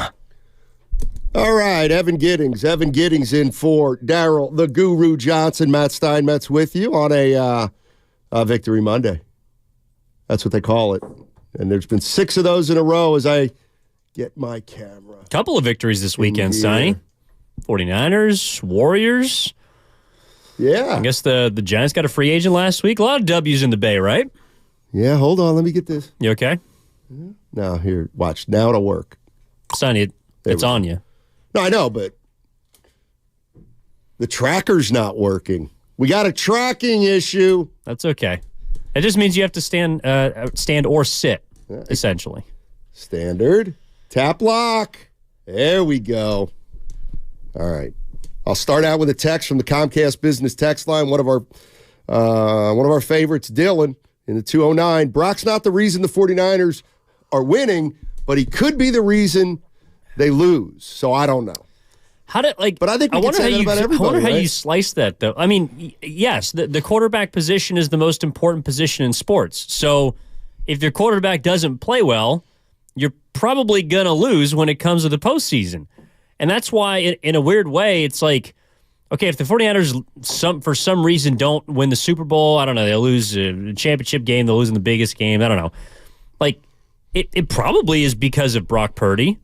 But I think he's also a huge reason why they're going to be in that position anyways. Like, that's just, okay, if Patrick Mahomes has a bad game, the Chiefs are going to lose. If he has a great game, they might win. Like, that's just how it goes. Right, and along the way, you may need to win a game where the quarterback doesn't play well. You know who was really bad yesterday? Dak Prescott. They got their teeth kicked in. I hate to see it. You really do. Let's go out to Gloria. Gloria's in San Francisco. She's a Niner fan. What's up, Gloria? How you doing? Hey, guys. Can you hear me? Loud and clear, yes. Oh, great. Thank you for taking my call on this wet morning. Yeah. I want to chime in on Brock Purdy. I think Brock is the absolute best quarterback that could do the things that Shanahan wants in his offense. He's very poised under pressure. He reads the defenses. He knows how to look you off. He can throw receivers open. He's not the most athletic, but he's athletic enough. And I know that occasionally he'll throw an interception, but he has a short memory, and he gets out there and executes. I think that they nailed it with this consummate professional who has had 4 years of college ball. He's well-grounded. And I think all those intangibles fits well in Kyle Shanahan's offense. I think that they all work hand to hand. It's not only that the Niners have all these great skill positions, include Brock as one of them. Of course. Because as we have seen, guys, other quarterbacks haven't been able to execute it at the level that this guy has. And I think sky is the limit. And I do have a question. I'm wondering, Kyle puts in a play. You think that he gives Brock the opportunity that if that play doesn't work, that whatever he sees that may work, he could go for it?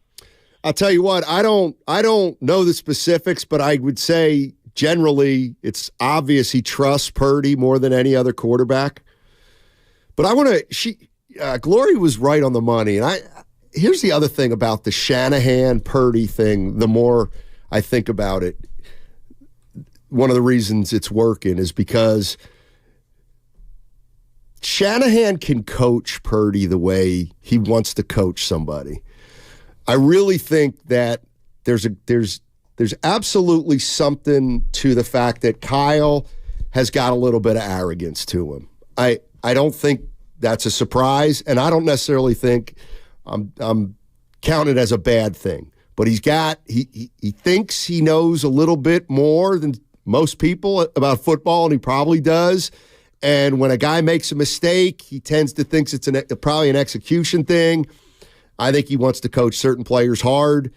And so when you look at the quarterbacks that have come down the line for Shanahan and the quarterbacks that we kind of assume he wasn't in on, I agree with Gloria. He's the perfect fit because he's a professional. Like, he came into the league as a pro.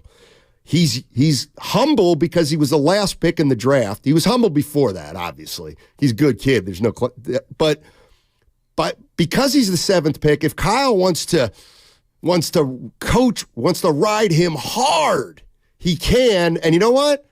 Purdy will be fine with it because that's who Purdy is. Jimmy Garoppolo wasn't as fine with it, and it didn't bring out the best in either guy.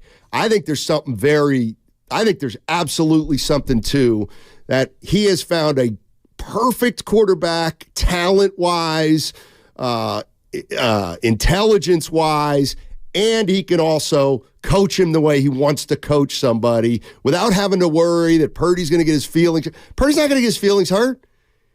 He's making $800,000 a year, and he's a 7th-round pick. He's gonna keep being coachable. You know what I mean? Well, I don't even know if it's that. I mean, it's like, I think they both have, in their own way, chips on their shoulders, and that's why I think they're really good for each other. Like, Kyle Shanahan is the son of a all-time head coach, so in his mind, he's probably had to work for everything that he's gotten, and he's had to prove that he belongs at every single table that he's had a key to. Like, he's been in the door since he's a kid, but he's had to prove that he deserves to be in that room. And he's done that with his intellect and his resume and his success. Hasn't won the Super Bowl yet, and I think that's a big part of it too. That's the final step for Kyle Shanahan. For Brock Purdy, well, I think he even talked about this after the game against the Cardinals.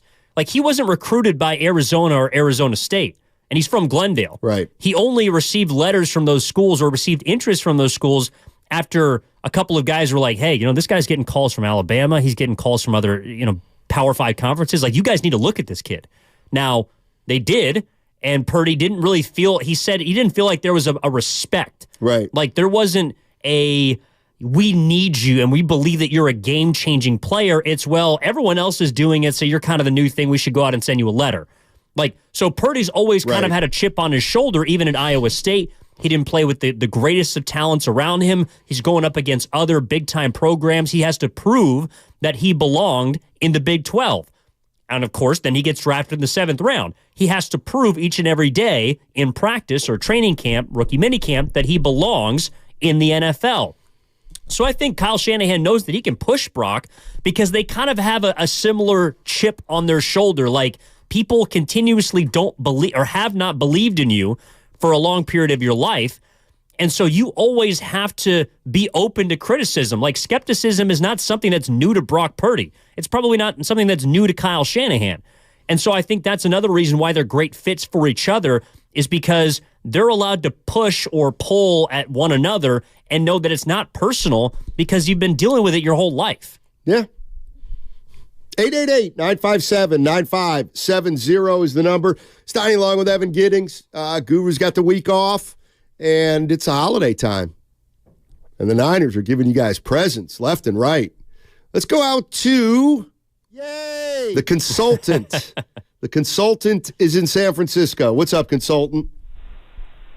Hey, what's up, guys? Happy holidays. Yeah, same to you. Check it out, man. Look, my take on this is I was listening to everybody this morning, and it just kind of hit me. It's kind of funny, right?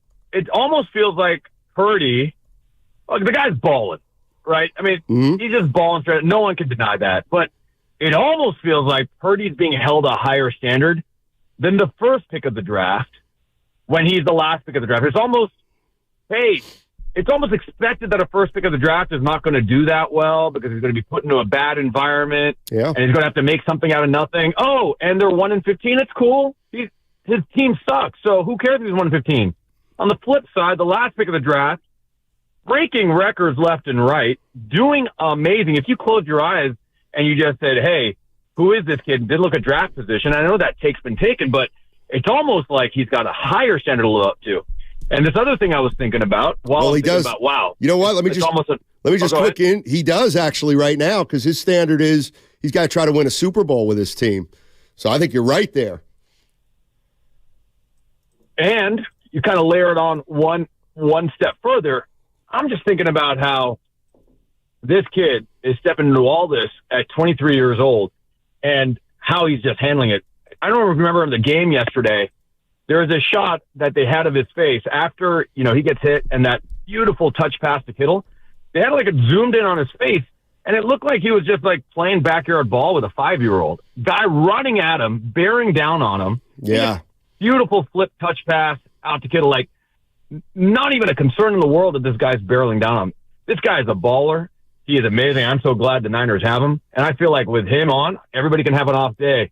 But I called right before that Philly game, and I said we should demolish Philly, because on paper, we are a better team on every level. And that holds true now. There isn't anyone in the NFL that can touch this team while Brock Purdy is making next to nothing, and we can stack the team. It's go Niner time, man. Everyone healthy. Everyone should be feeling good right now. Thanks, consultant. Everything's looking good. There's no doubt about it right now. Well, I think Brock Purdy is, to take it a step further, he is held to the standard of the 49ers. And stay hot, Steiny.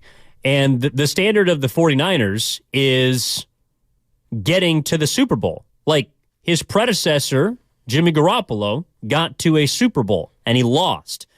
So I think he's being held to that standard as well, because now we know and have seen what Jimmy Garoppolo is when he doesn't have the comfort of what San Francisco gave him. I think Brock Purdy is a much better quarterback. He's been proven to be infinitely more impactful, and you could just look at what they've done offensively with him. Like, but I think who cares how much is Purdy and how much is McCaffrey? Like, who cares? No. But what I'm saying is, like, you asked that. Like the expectation is because of what prior teams have done. Yeah, that's why people hold him to it. And I think McCaffrey. But the other thing is I think it's easy to, like, you can't look at the 49ers under Jimmy Garoppolo and the 49ers under Purdy without at least acknowledging Purdy's got McCaffrey. Now, that doesn't mean I take Jimmy Garoppolo or that Jimmy Garoppolo would be better with McCaffrey than Purdy is. Not at all. I'm just not into how can we accurately divvy up how much of it is Purdy and how much of it is McCaffrey? Because if it's 60% Purdy, well, then that's shade at McCaffrey. They're both. The two of them have come in, and one of them has significantly upgraded the running back position, and the other one has significantly upgraded the quarterback position. Plain and simple. That's the way I look at it, and I look at it now as though if you give Purdy time, I don't think he's going to lose you a game. I just don't. Well, and I think that's, well, I mean, yes, like if you give most quarterbacks time, they'll be pretty good. But the difference is, if you give Brock Purdy time, I haven't seen him make, and he didn't yesterday, like I haven't seen him make a poor decision with the ball. Even when he puts it into a tight spot, like the 19-yard touchdown pass on the back shoulder to Deebo Samuel, that wasn't a throw that was open the way that Deebo was on his first touchdown, or the way that McCaffrey was on the third touchdown, the 41-yard pass. Like, those were wide open passes, and Purdy hits those. But he can also hit Ayuk on a 3rd and short, in which the ball is placed an inch or two beyond the hand of the defensive back. He can also step in after being out for 3 plays after receiving a stinger, and to the caller's point, put a touch pass over the top of the DB right into the midst of George Kittle. He can also hit Deebo Samuel on the pylon on a dime. So the fact that he's not throwing 95-mile-an-hour fastballs, the fact that he's not running up and down the field making jump passes, no-look passes, like, he isn't doing it, I guess, in the sexiest fashion for a lot of the avid NFL watchers who are going around the league saying, wow, this guy's doing this, he's doing that. Brock Purdy just does it. And kind of makes, I guess, you question how you are watching football, because it just looks so easy. What was the biggest play of the game last night or yesterday? For the 49ers? Yeah. The pick six. Yeah. Charvarius Ward. Yeah. Who, by the way, was playing with the injury, I believe. He was hampered, Steiny. Got 2 picks. Well, whatever was hampered, it wasn't his instincts. Oh, because he read that one beautifully. Jumped it. You know, that's the kind of play where it flips the game. Flips the game and it's night-night. Like, you cannot... I feel like the Niners are comparable to the Warriors during the Durant run, and at least in the regular season. And if you want to beat them, you throw a pick six, it's over. Like, you can't. You just can't do that. You have to play. You can't turn the ball over. You can't drop 3rd and 9s where it would give you a first down. You have to be so close to perfect that 1 or 2 little things get you beat. And the 49ers, on the other hand, I feel like so much can happen. For example, Arizona comes out, gets the ball, goes 80 yards, 7-0. At that point, I said to my buddy, okay, game's about to start. Because if the 49ers score, then there's nothing to see here. If they don't score, now it's like, okay, now that's the kind of start that maybe leads me to believe this will be a good game. You score, get a hold. Now, can you get up 2? But it never happens. You know what I mean? They never get they don't get down more than 1 score. They just don't. Well, and I think it's because of the offense. Yeah. Like, the 49ers gave up 440 yards yesterday. They didn't gain that many. They gave up 234 yards rushing. They gave up 6 yards of play. They gave up 29 points. And they won by 16. Like, that was the first half in a nutshell, which is why I think the pick six was like the flipping play as far as the momentum is concerned, because they were outgained, outpossessed, and were just getting gashed on the ground by James Conner, DeMercado, Kyler Murray. Everyone was giving it to them. And you look up and they're up by 8 points. Like, at that point, I did believe the game was over. And it's also because of what the Niners have done throughout this season, which is boat race just about every team, both bad and good. Once they draw even, and especially if they do it in the first half, well, then you're cooked because you're playing catch-up the rest of the game, and you're going to need a turnover, which they almost got on a punt return right before the half. That might have been a play that could switch it, but you're going to need Brock Purdy to give you one in the second half, and to his credit, he doesn't really do that. And he hasn't been asked to. He hasn't been asked to come behind. No. I'm saying, like, he's not going to give you a turnover. No. Like, he's not going to give you a way to get back into the game. You're going to have to force the 49ers to punt. And this is an offense that doesn't, like, they go up and down the field. They have. They absolutely have. Let's go to Leroy in Oakland. What's up, Leroy? How you doing, man? Hey, what's up, Steiny? What's up, Evan? Man, it's a pleasure to be on with you guys. I just wanted to say real quick, y'all know we got history, and I'm a big 49er fan. And, you know, everything you guys are saying about this offense, man, you are right on point. I mean, this offense is now elite. I mean, they are elite. I would say they're a little better than the 49ers defense now. And, I mean, I heard somewhere, Evan, that the 49ers are on pace to do something that only the 2004 Colts did, and that is have a 4,000-yard passer and 4 1,000-yard yard receivers from scrimmage. Yeah. I mean, that is awesome. I just want to say, if I had to nitpick, though, just a little bit, and you brought it up, Evan, was the yards that we give up a game, right? If I just had to nitpick a little bit, like you said, we gave up over 400 yards of offense yesterday. You know, that just bugs me just a little when I look at the teams that are in the top 5, top 6 in scoring, which is Miami, which is Buffalo, which is Detroit, which is Dallas. We're in there too. But, hey, you get a team that can score on us, so we got to shore that up a little bit. But, hey, I like where the Niners are going, man. God bless you. Leroy, let me cheer you up a little bit about that little nitpicking, because I've been thinking about this too. We've been talking about can the 49ers come from behind or eight or more, and we realize, well, they're never down. They're never down 8 or more. They haven't been. What does that mean? They're always up 8 or more, or they're up 8 or more a lot. And guess what? When you're constantly playing from 2 scores up, you're going to give up more yards. You just are. In that game yesterday, it's like you're going to give up yards. I know you want to win every game 40-14, but the reality is you do let up a little bit. And also, guess what? The other 2 things happen. The opposing team opens up their offense, and then the second thing that happens is the stakes for the game get lower. So the Cardinals are down 16, and they're like, well, we're already down 16. Let's open up the playbook and kind of pad our numbers a little bit because the 49ers aren't in kill mode right now. Well, yes, but you generally see that from teams that rack up passing yards, not teams that rush.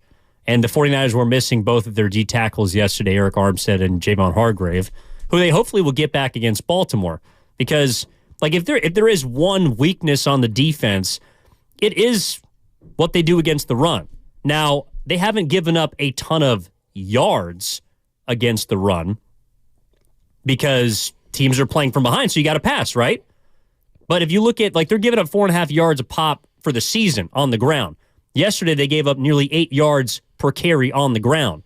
So while I do hear you that generally teams that are playing from huge deficits just kind of get garbage yards and you play prevent defense, you play a little bit softer, it's generally through the air. But Kyler Murray only had 210 yards. Like, they got more on the ground than they did through How many the air. did he run for yesterday? Kyler Murray? Yeah. About 50. See, I kind of look at the 49ers defense, and I don't break it up into, like, for the first 10 games, we thought their defensive secondary was the weak part. I don't know. I just lumped the defense together. I'm not worried about a team that, I don't know. They're up 2+ scores. That's when I'm going to tend to give them a little bit of a break. A defense. Let's go to Doug. Actually, you know what? I see a bunch of calls here. We're going to give you all a fair shake at it, which means we're going to wait till the other side. 888-957-9570 is the number. And the San Francisco 49ers are rolling right now. 6 wins in a row. They're 11-3. Hey, with the holidays right around the corner, now is the best time to download the Odyssey app. You can listen to all 4 hours of Steiny and Guru, plus outstanding segments like the Morning Roast with Brian Baldinger. You can always listen to him. You can always listen to Willard and Dibbs, who have Steve Kerr on every single week. Get it all on the Odyssey app. 888-957-9570 is the number. 49ers, they roll. Warriors get 2 much-needed victories. And Darryl, the Guru Johnson, has paved the way for Evan Giddings on 95.7 The Game. To throw the ultimate holiday dinner party, come to Lucky. This week,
Now, back to Steiny and Guru on 95.7 The Game.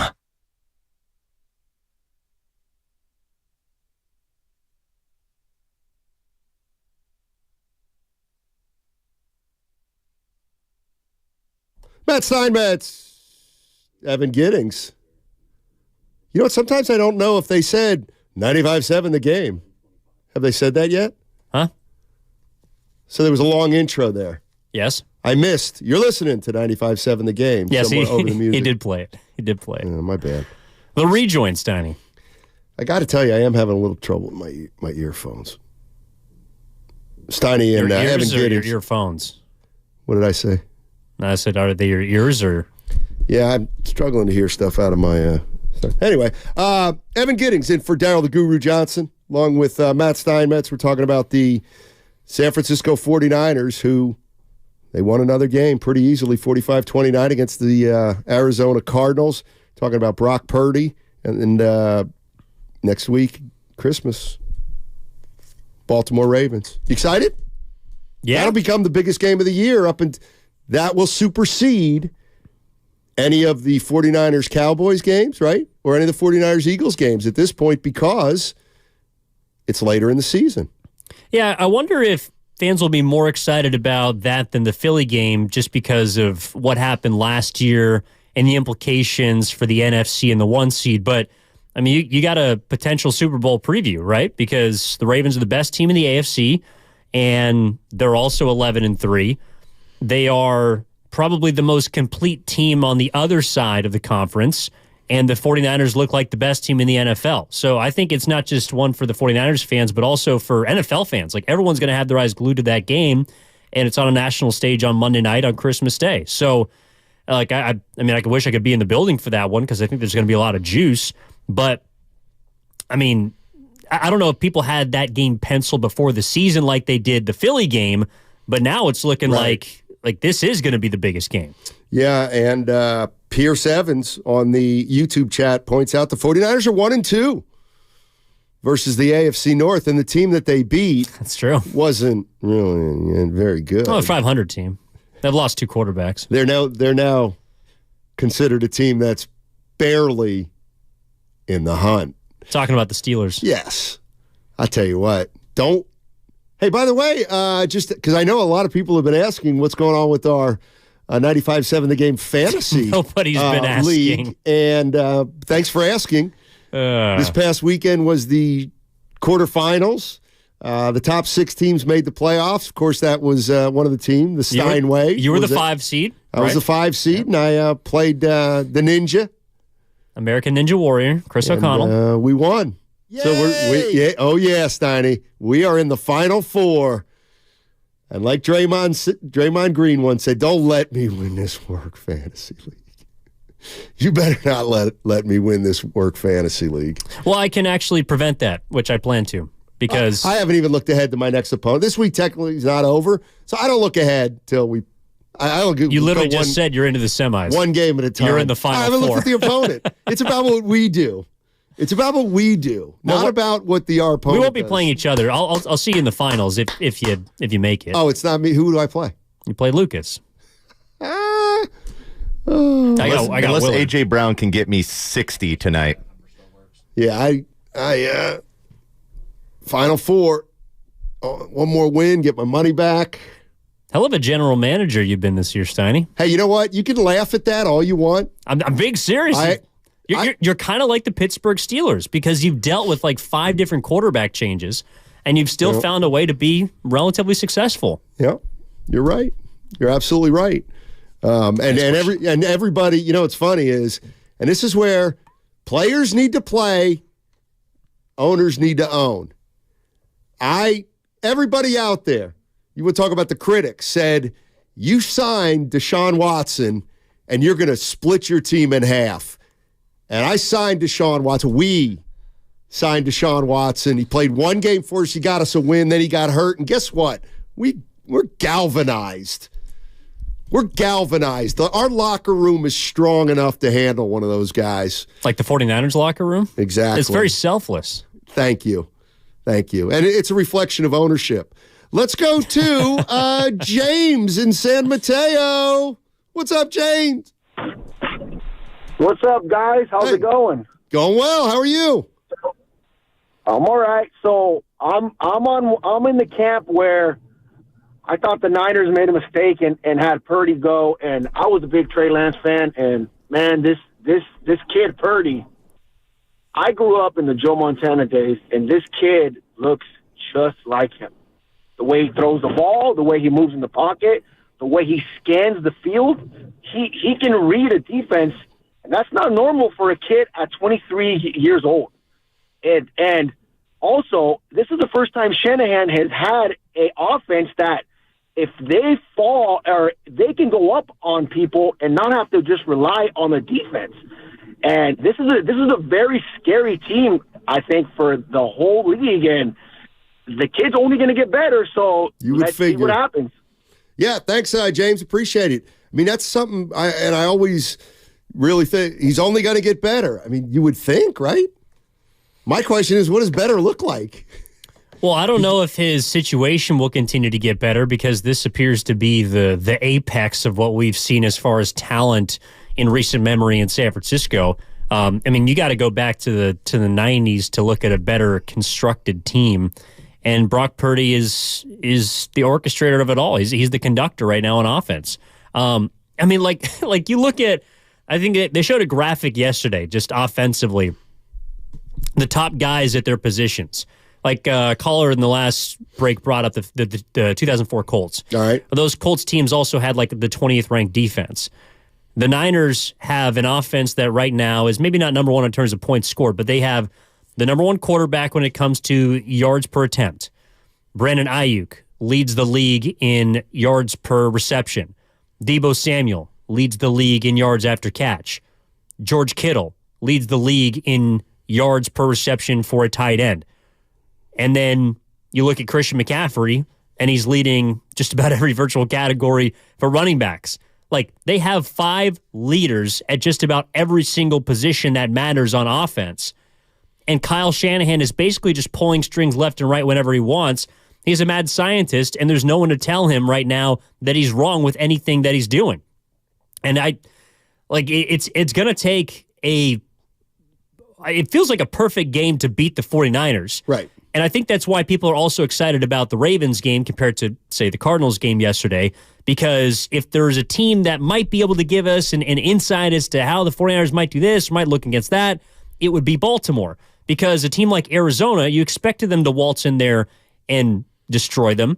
But the fashion that they did it in, because they still, were getting gashed defensively, it was like it didn't matter. Like, the offense could pick up the defense on a bad day. And on the few days in which the offense hasn't looked great, the defense can also pick them up. Like, they are the most complete team in football. And right now, it's just been amazing to watch. It's been a lot of fun this season because the 49ers, outside of it, and even their little blip, like, you could look back and then say, well, actually, there's a reason why that happened, and it was a little bit this part of the season, that or the other. Teams are going to lose games. The 49ers, this has been a magical ride so far. Doug's in Wichita. Hey, Doug, how you doing, man? What's going on? Hey, good afternoon, guys. I'm doing well. Well, I guess good morning down on your side. All right. Yes, sir. I'm doing great. Niners won again. Won convincingly. You kind of want a little more of a dominant defensive showing, but hey, I mean, you can't just stomp everybody into the dirt every week. Exactly. There's going to be a little bit of get up. And then earlier, you guys, somebody mentioned how there's these camps where, because of where Brock Purdy's drafted, he can't possibly be this good and something's wrong and blah, blah, blah, blah, blah.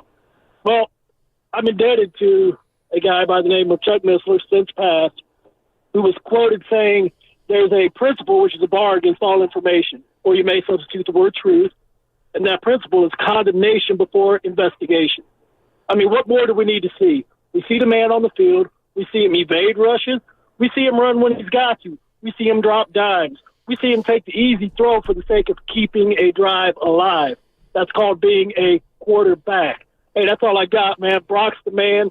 Niners all the way this year. Red and gold till we're dead and cold, baby. Thanks, Doug. Appreciate it. Condemnation before investigation.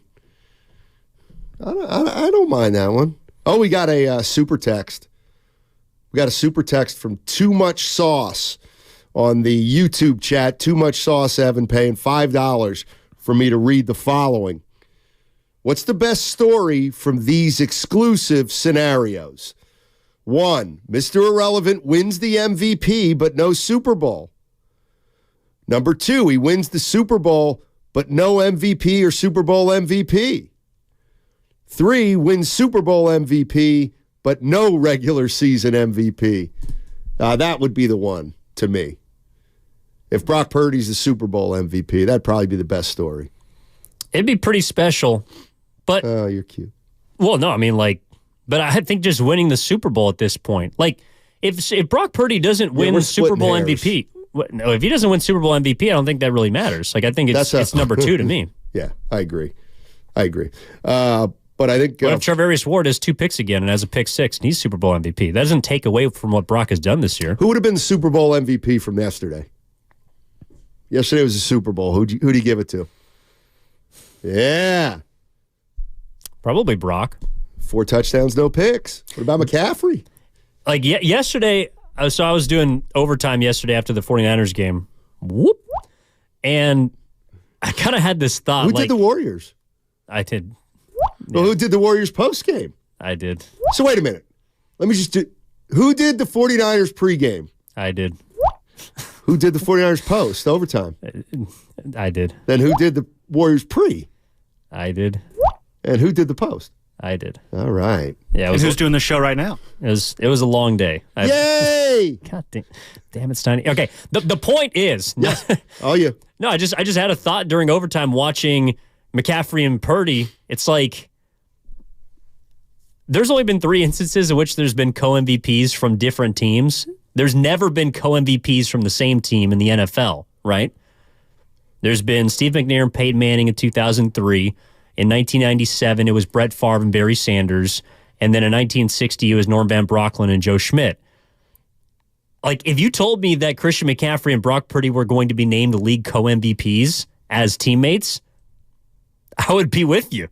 That's kind of how I felt watching the game yesterday. It's a little gutless, though. You got to admit. What do you mean? Yeah, it's a little gutless. I don't know how you separate them, though. Because you have to. That's all. You have to. Okay, so who's your MVP yesterday?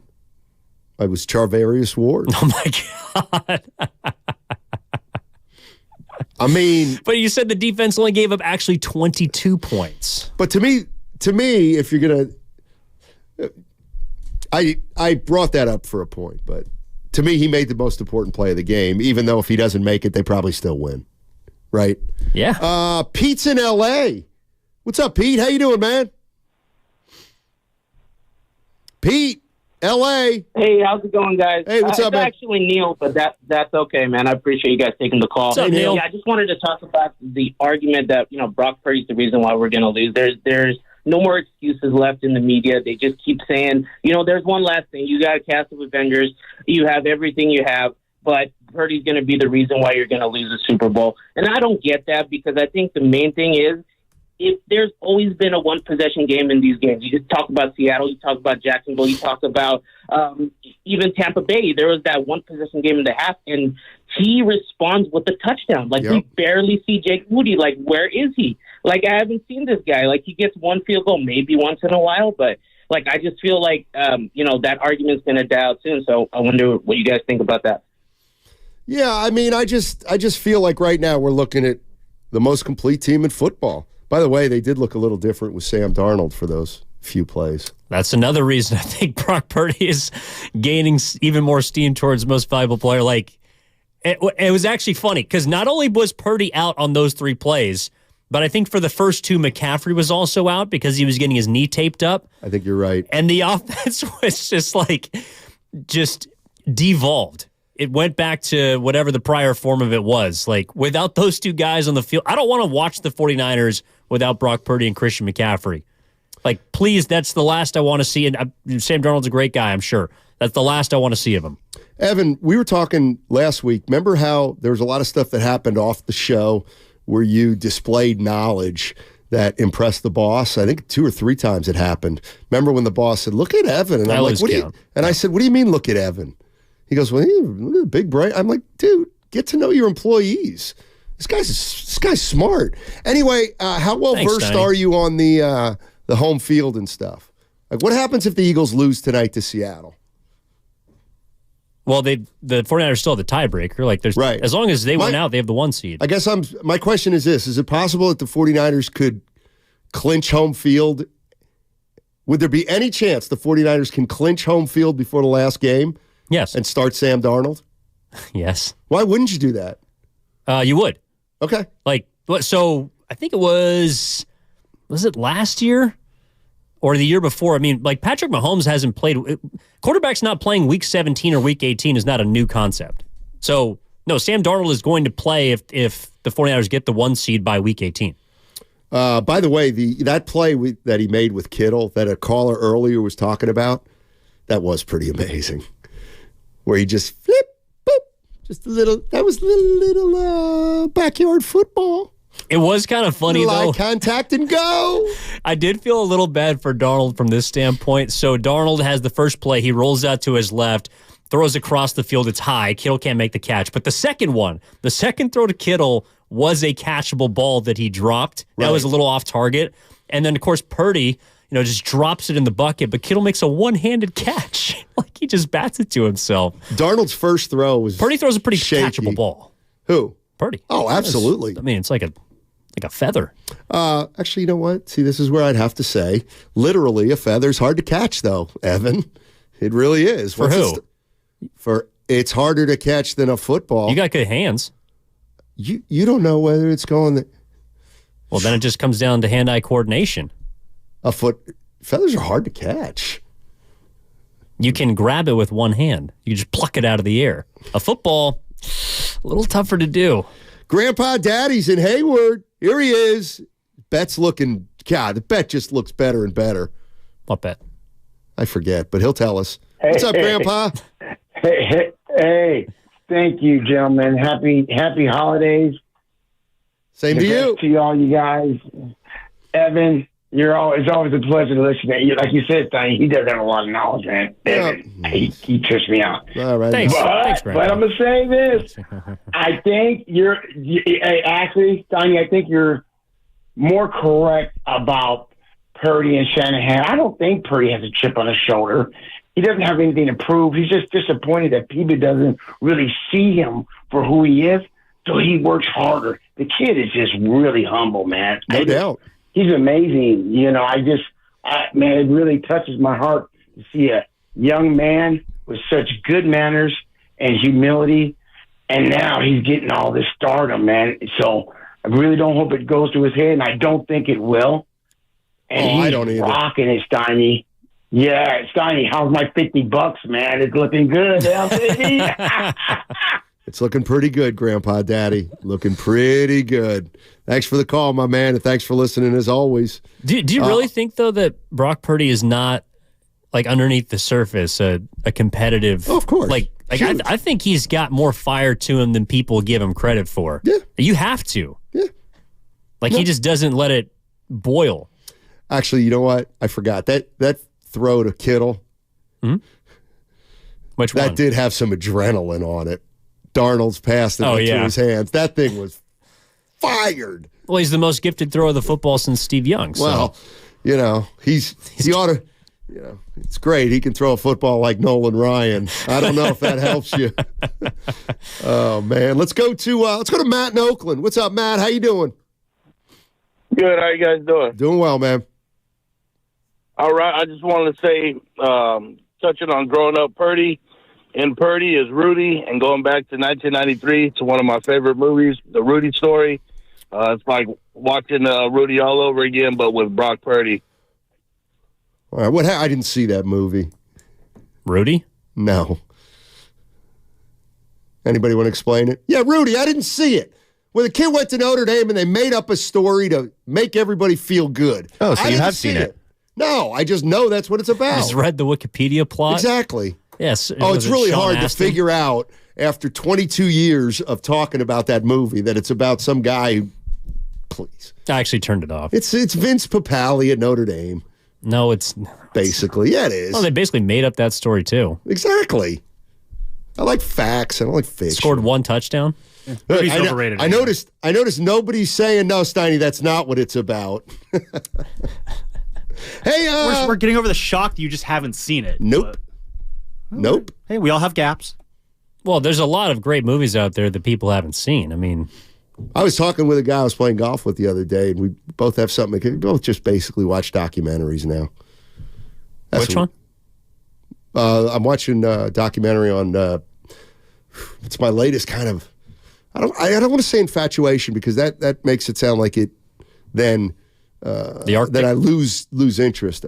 No, that's something I've always been fascinated with. But I'm starting to get fascinated with with Iran and Persia. Believe it or not. Interesting time for it. So, I think if we're talking about, I just want to bring it back in if we can. Like, anyway, I think it's important. It is important. You know who else is important? Brock Purdy.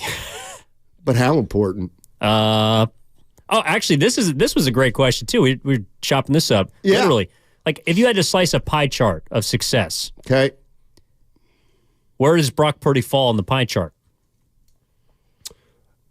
I think he's one to me because the way I look at it, and we've kind of done this over the course of the year. So you got Purdy, McCaffrey, Debo, Kittle, Ayuk, and we always throw Trent Williams in there. Of course. That's what Acho does, yeah. Right. And so I feel like the way I look at it, because people think I tend to look at things a little negative, is what player of those six, if you remove them, hurts your Super Bowl championship aspirations the most? And if I had to answer it that way, in other words, you got to take somebody off. I would, my number, or you have to keep somebody on.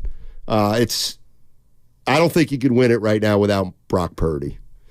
I think you'd have a lot of trouble without winning it with McCaffrey, but I do think for a game or two, you got Elijah Mitchell.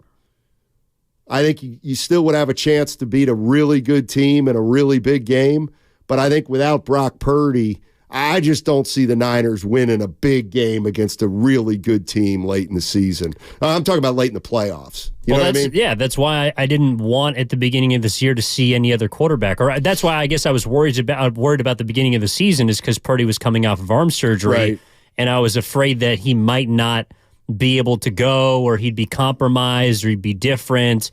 Like any team you take, well, I guess the Cincinnati Bengals are a little different because they're in the playoff hunt. But for the majority of teams, you take the quarterback off their team, they're done. And we saw that last year in the NFC Championship. Brock Purdy missed a game. He got hurt. They were done. Their chances are kaput. Right. Like, I don't think the 49ers would have it wouldn't be as nearly as good of a team without McCaffrey.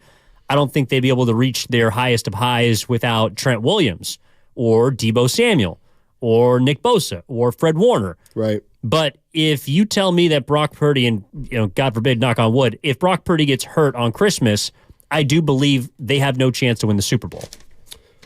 I'm kind of with you. Hey, it's time for the call of the game. Sponsored by Xfinity. The Xfinity 10G network is made for streaming live sports, which means it's the network you can rely on in the biggest moments. The Xfinity 10G network, the best way to stream your Warriors.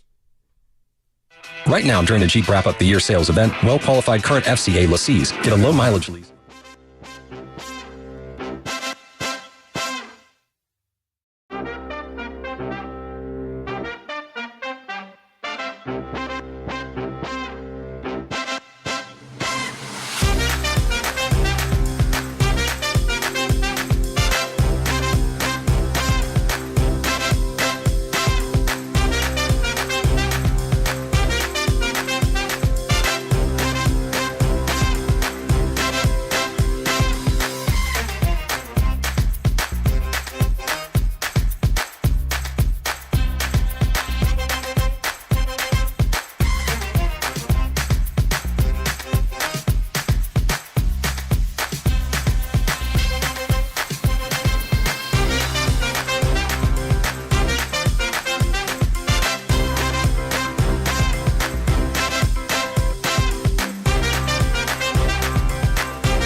Have I ever milked a cow? No. But you put a cow in front of me and it's ready, I could milk it. Now, back to Steiny and Guru on 95.7 The Game. All right, this segment brought to you by Lucky California and the Golden State Warriors, who have won 2 in a row, by the way, without Draymond Green. They're hot. I've liked the last 2 games a little more than most of the previous 24. Is it because they won? Yes. Or because there wasn't an individual on the court? It has to do with a lot of different things. It's a myriad. And we'll talk about that a little bit later. Right now, it's Matt Simons and Evan Giddings with you, and we're talking about the San Francisco 49ers. 6th win in a row yesterday against Arizona, and now they play the Baltimore Ravens on Christmas. Who, by the way, will be missing their second running back because Keaton Mitchell, their rookie running back, as you well know, Steiny, tore his ACL last night against Jacksonville. That's great information, and it's something that I'm sure will show up in the 49ers scouting report.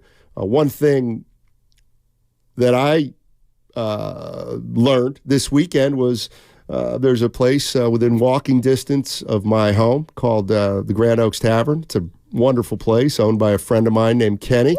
And on Friday, I went in there to watch, Saturday? Yeah, Saturday, watch a little of the Warriors game. Yep. I like to pop in and just say hello and watch a half of a game, then go up and watch. He said he's going to open Christmas. He's going to open. Is that a 5 o'clock game? I take it. Yeah. Yeah. Yeah, So- 5:15. So he's going to open on Christmas. Well, that's nice of him. And I think that's a wonderful idea. And I'll tell you why, and I've always thought this. Yeah, Christmas is fun in the morning. It really is. It's family time, and you start laying around. You drink some hot chocolate. You open presents. A dog knocks over the tree, all that kind of stuff. And it gets to be about 2, 3 o'clock, and you eat. Next thing you know, it's 4 or 5, and people are getting tired. And that's when you say, you know what? But I got a game to watch. I got to work. I got a game to watch. I'm not watching here alone, and so it's just nice to know, hey, Kenny's is open. Actually, if I want. I think there's a decent amount of spots that open Christmas night. Like, so usually I go down to San Diego. That's where my family stays right now. So I'll be there for Christmas. And you're right. Like during the day, we sit around, the fake fire and look at each other and try and think about all the great things we enjoy about one another. And then at approximately 4 p.m. or 5, whenever the sun starts to go down, then you start to get itchy. And then you got to start meandering around the town, start walking down La Jolla Boulevard and seeing what spots are open and how many open kegs there might be. You and I are cut from similar cloth. I don't want to brag. I live in a regular neighborhood. Oh, by the way, I gave this one a 4. So Dan Dibley, this was about a week ago, and he was talking about Draymond Green. And he said how sometimes Dibs will acknowledge, sometimes he's got a little bit of a temper. Or sometimes... Yes. Yeah, he has acknowledged that. He did it on Friday, as a matter of fact. He's open. So there's a guy named Norm Crosby, a dead comedian. There's a funny line. But he was the king of what they called the malapropism, where he misused words. And Dibley's great with words. But like simple rocket appliances. What's that? Instead of, it's easy rocket science. Like, Exactly. Anyway, Dibs is talking about Draymond Green, and he said, hey, listen, I think, I know a little bit about Draymond Green. He and I are cut from the shame cloth. He said shame cloth. Yes, he did. I mean, I don't think he liked it because I texted him and I said shame cloth with cloth with the crying emojis. Yeah, he didn't get back to me on that one. Well, he said it. He didn't think it was funny though, or he didn't appreciate that you thought it was funny. I don't know. We can find out today. 2 o'clock. At 2 o'clock. Let's go to Antonio in Oakland. He may have given up on the Golden State Warriors, but not the 49ers. What's up, Antonio? How you doing, man? I'm doing great, man. Number 1 seed, this matchup, seems like the Ravens, they always beat us. Every time we faced them in 2011, it was a primetime game, they beat us.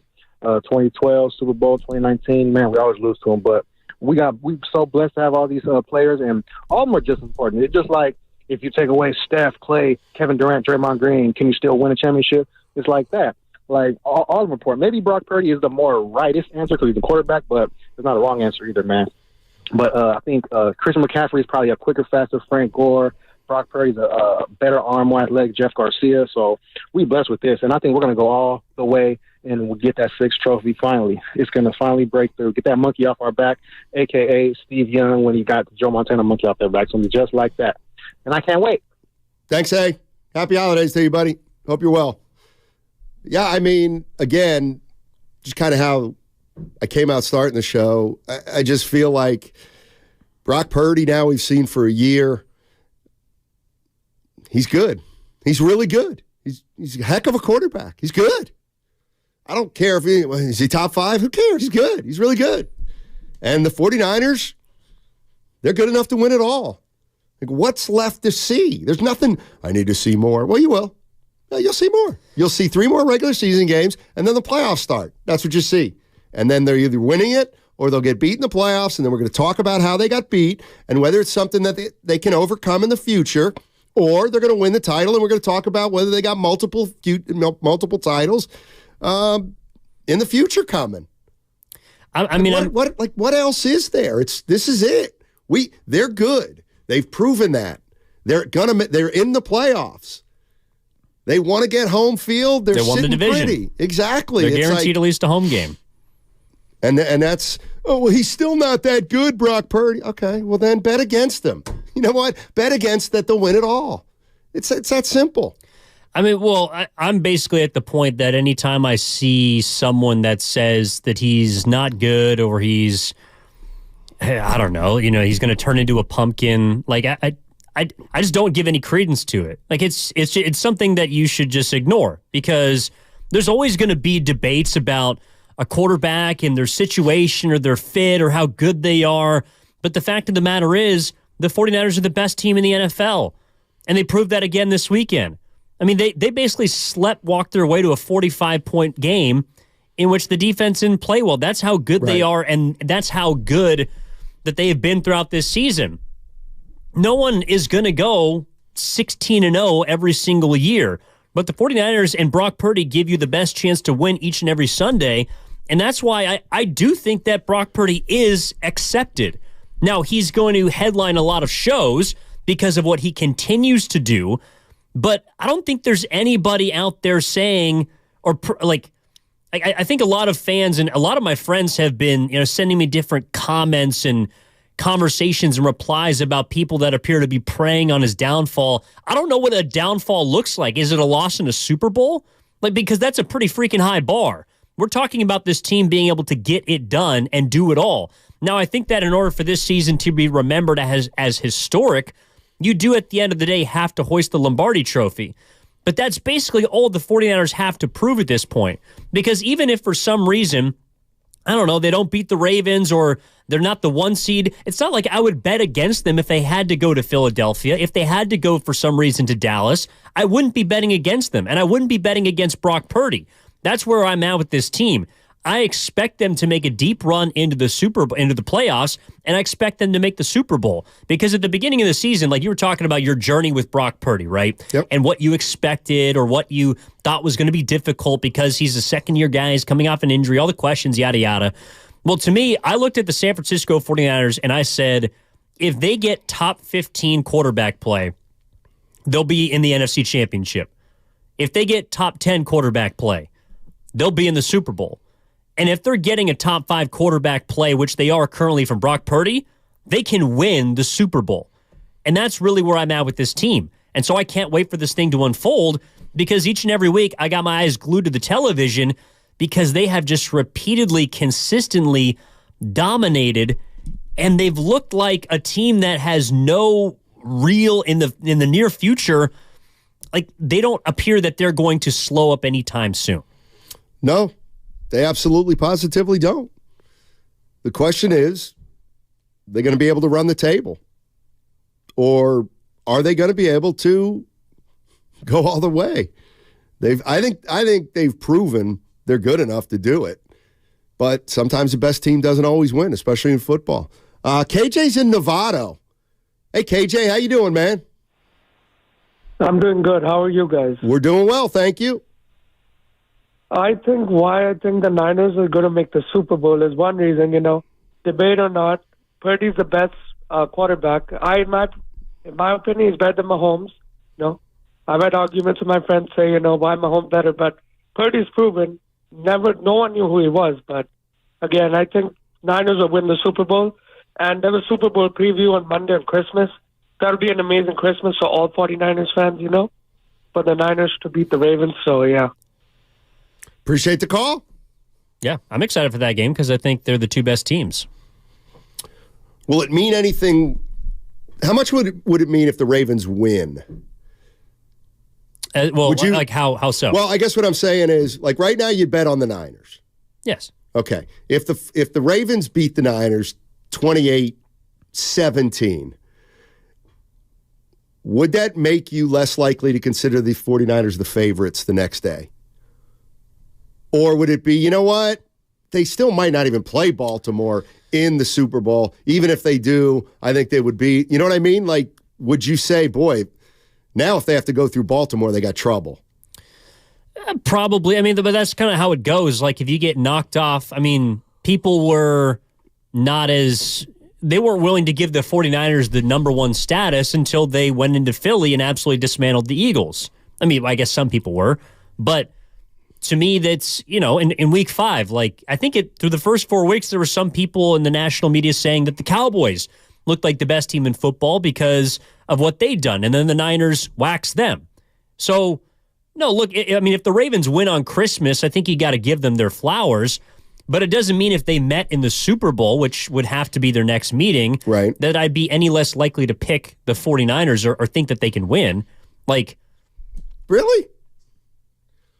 I think if the Ravens beat the Niners and then it's a Ravens-Niners Super Bowl, obviously the Niners can win, but having seen the Niners get beat by a team takes a little bit away from their reputation in that game. Oh, they also lost to P.J. Walker. True, and if Cleveland's in the postseason, maybe Joe Flacco? Maybe. I don't know. He's championing your team right now. Well, no, I'm actually Kyle Shanahan only a notch above him. Actually, I do take that back because I think Baltimore winning in San Francisco would be impressive. Yeah, I want to just say real quickly, I used 5 quarterbacks this year in my fantasy. We won with all of them. We won with Beathard and Mullins, something that he couldn't do. And I talk about Kyle Shanahan. Boy. You see Mullins out there this weekend? I didn't, but I saw he played. Yeah, he's for the Vikings. And Dobbs got benched. Our boy. I still like my Vikings chances. I know you do. I still do. The rest of the conference, as out of the top 3, top 4. There's a chasm. AFC is a lot more muddled at this point. How often today do you think? First of all, you think Goo's listening? I don't know. I would like to think that he isn't because he's got better things to do. I gotta believe. I love you, Goo. I gotta believe had he come in today, he would have mentioned something. I'm going to say 5 times that we have yet to bring up. The Cowboys are frauds? No. I am the system of this show. Anybody?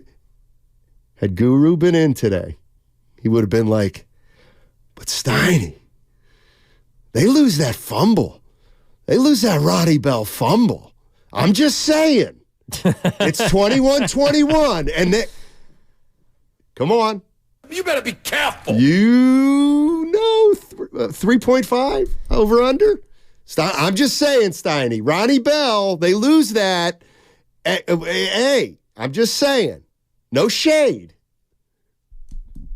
Yeah, I think Goo would be down on a lot of things based on what the Cowboys did or what they didn't do yesterday in Buffalo. Well, yeah, true. Who knows what Goo we would have Although gotten. maybe the Warriors would have him on a high based on their weekend. It's true. They won a couple of games. But, the one thing I was thinking, and I do mean this because this is how good I think the Niners are. You look at a game like yesterday, and they're playing a team they're better than. So you cannot, A, give up a pick six if you're an underdog. And then if you're an underdog, you can't make a play like that doesn't, I'm not saying it was a bad call. I'm not saying that at all. But the punt or the Ronnie Bell fumble. Oh. It's like you can't lose a play that you thought might have been a defensive touchdown and give up, or special teams, and then give up. It's too much to overcome for a team that's a 2+ score favorite. You know what I mean? Like, the only way they win that game, or the Cardinals extend that game, to me, is they don't give up a pick six, and then they get a play like they got that got taken away from them. Then maybe we would have had a tight ball game down the stretch. But even that wouldn't have been a guarantee that they would have won. You follow what I'm saying there? Like, you got to play almost a perfect game. Yeah, no, you do. And that's, look, at this point in the season, I think we have enough evidence to know how teams may or may lose games. And unless the 49ers are playing another top-tier opponent, which they will on Monday, they're going to need a lot to not go their way in order to lose. But I think that's also credit to Kyle Shanahan, because he has consistently, and it's not just this season too, but I think he's had consistently his teams outside of the 2020 year playing their best football at this point in the season.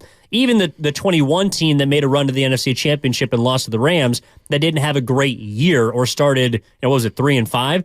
Like, he had them playing their best football at the end of the season. So whether they're playing the Cardinals, who are now 3-11, like they're not very good, or they're playing the Philadelphia Eagles or the Seattle Seahawks, all signs show that Kyle Shanahan-led teams are not going to flounder.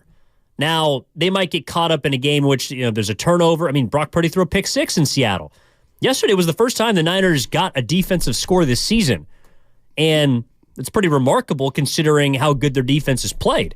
But if you're another team, like, the last thing you can do is lose the turnover battle. You might win the turnover battle and still lose the game. So, no, I don't think the Cardinals were in a position to dictate any terms yesterday. But the one thing that, again, I'll come back to, if I'm going to do the guru, is, Steiny, they gave up 234 yards rushing. That's a lot of freaking yards. Yeah, and that gets wiped to 0 before the Baltimore game, so we'll work on that. You saw how many Baltimore had in the second half yesterday? 200 and something, right? Well, that was in the game. They had $190 in the second half. Well, they didn't get to 200? In the second half. They got to 200 overall. Yeah. You see James Cook had over 100 yards rushing in a half yesterday. He beat the Cowboys by himself. Yeah, he beat Ninja by himself, too. You better be careful. Shout out to Guru. By the way, is this true? Can anybody confirm or deny this? We have a text on the Comcast Business text line from the 972. Shout out to Guru for calling into the Cowboys post-game show. Oh, 105.3 The Fan, our sister station. I believe that. Oh, of course. Is there any way he didn't call in? Can someone pull the tape of that? I kind of want to play it. Because I bet he was electric.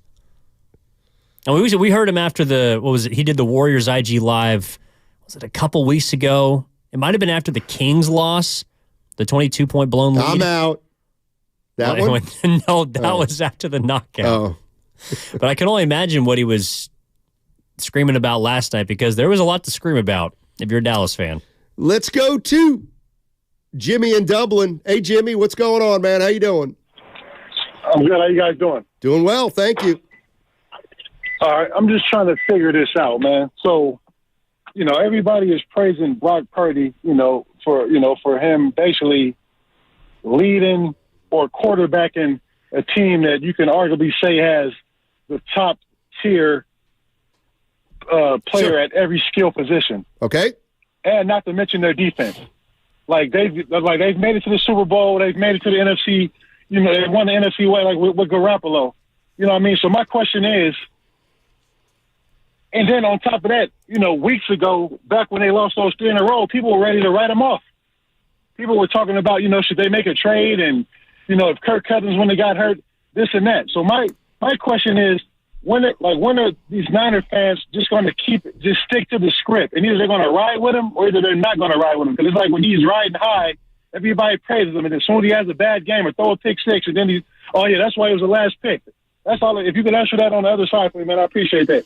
I mean, I think you're always going to have fans like that. I think most 49er fans believe in Purdy right now. Doesn't mean they won't be devastated if they lose. But I don't think there's anybody out there.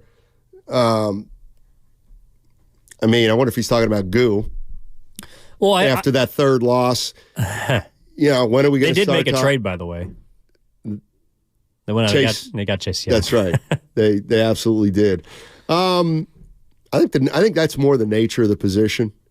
People love you until you make mistakes, and if Purdy gets them beat at any point between now and the Super Bowl, and it's an elimination game, then we're going to talk about it the entire offseason and whether or not it could be a permanent. It's kind of crazy to me. If the 49ers don't win the Super Bowl, regardless of how Brock Purdy plays, it almost feels like, well, the whole offseason will be, can he do it? Even though he will have had a great year and maybe even a really good playoff. But if he doesn't get it done, I don't know. I just look at the guy and think that he's going to be around for a while, so he's going to have plenty of time to get a shot at it. Yeah, I also don't think it's unusual for great teams to have blips or to have even extended stretches where they don't play well. Last year, the Chiefs, they largely ran the table, but the year before that, the Tampa Bay Buccaneers lost 3 of 4. The year that the Rams won the Super Bowl, I think they had a 3-game losing streak. So, the Super Bowl winners have had times in which they have not, played their best football, but it's how you respond to it. And the Niners have responded with it with a 6-game win streak. And then in regards to Brock Purdy, I do think there is a distinction, and maybe this is why you hear some, I don't want to say national members, but fans, people in the Bay Area who are still, I don't know if they're in or out on him, but I think it's more just they want him to win a Super Bowl in order to separate himself from the guy that he took over for. Because to his credit, Garoppolo had gotten to a Super Bowl. They'd gotten to 2 NFC championship games. I think a lot of that is because of the team around him as opposed to Jimmy G being the bus driver. Brock Purdy looks like he is the bus driver for the 49ers. And I think people just want that confirmation to say that this is our guy. He is as good as we know him to be and have seen for the first now 20 regular season starts of his career. But at the end of the day, if he doesn't win it, well, then there's going to be some people that can throw him in the Jimmy G category, and I think that's really unfair. But because of how good the Niners are, the only thing that they have to prove so far this season is if they have what it takes to make a run and get the 6th Lombardi. Well, the other thing, too, is just look at it from a just solely experience. Nothing but experience. So you have McCaffrey, who everybody's saying is one of the best, if not the best, running backs in football. Well, how do you get that reputation? You got to be a running back for 8 years, which he's done. How about Deebo Samuel? Man, Deebo Samuel in his 5-6-year career has proven if he's healthy, he can't be tackled. He's that good. Okay, George Kittle. Well, George Kittle's been called the best tight end in the NFL for about 3 or 4 years now. Period. Before Purdy ever stepped on the scene. And Ayuk has always been a blossoming young receiver. So to me, you could just base it on experience. That's why Purdy is looked at lesser than those 3 guys. But the funny thing is if you look at Purdy's numbers right now, and you didn't know he was only been a quarterback for 20 games, you'd say, oh, and they got a superstar quarterback, because that's how good the numbers are. All right, it is time for the call of the game, sponsored by Xfinity. The Xfinity 10G network is made for streaming live sports, which means it's the network you can rely on in the biggest moments. The Xfinity 10G network, the best way to stream your Golden State Warriors. Clay gets the ball over to Chris Paul on the wing. Looney will screen for Clay. Clay with the catch, pump fake, dribbles on Dinwiddie, takes a tough shot and nailed it. He nailed it going to his left, above the break outside. Warriors back up by 5. Klay Thompson, 54 points in his last 2 games. All righty, Klay Thompson's put together his best back-to-back stretch of the year. Warriors have won 2 in a row. They won at home against the Nets. They won on the road against Portland. 888-957-9570 is the number. And don't forget, the kickoff show is going to be this Monday when the Niners take on the Baltimore Ravens with Larry Krueger and Lorenzo Neal. 2 hours before the start of the game, join us at the Hilton Santa Clara for delicious food, great drinks, and the best pregame show in the Bay, presented by Habas Law. You've been wronged. Habas Law will fight to make it right. Call 1-800-INJURED or visit habaslaw.com. Also, that segment brought to you by Fremont Bank. Full-service banking, no compromises. I've had enough.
I lost. I'm out. Now, back to Steiny and Guru on 95.7 The Game. All right, Evan Giddings in for Daryl, the Guru Johnson. Rest of the week. Happy holidays to everybody out there. Everybody out there who celebrates. Happy holidays to you, Steiny. Yeah, thanks. Appreciate that. You what? Appreciate that. What? You sound so full of cheer. Hey, we talked all first 2 hours about the Niners. I can talk a little Warriors. What? What does that mean? Well, if we can, then let's do it. Yeah. We're going to do it for a little bit, and we can do whatever we want. We're kind of like Andre Iguodala. Anyway, I was thinking about this, and I'm going to just say it.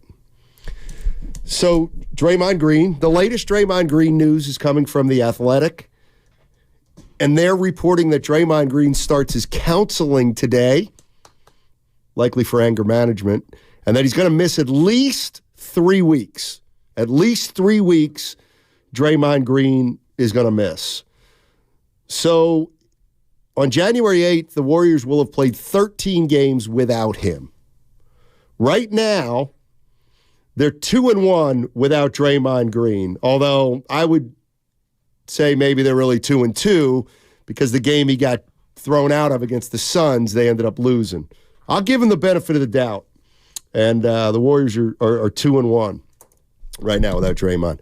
I got to be honest. I've been encouraged the last couple games just by how they're playing. They seem to be engaged. They won a game last night when Steph Curry couldn't make a shot. Klay Thompson's had a couple good games. Andrew Wiggins looks a little more engaged.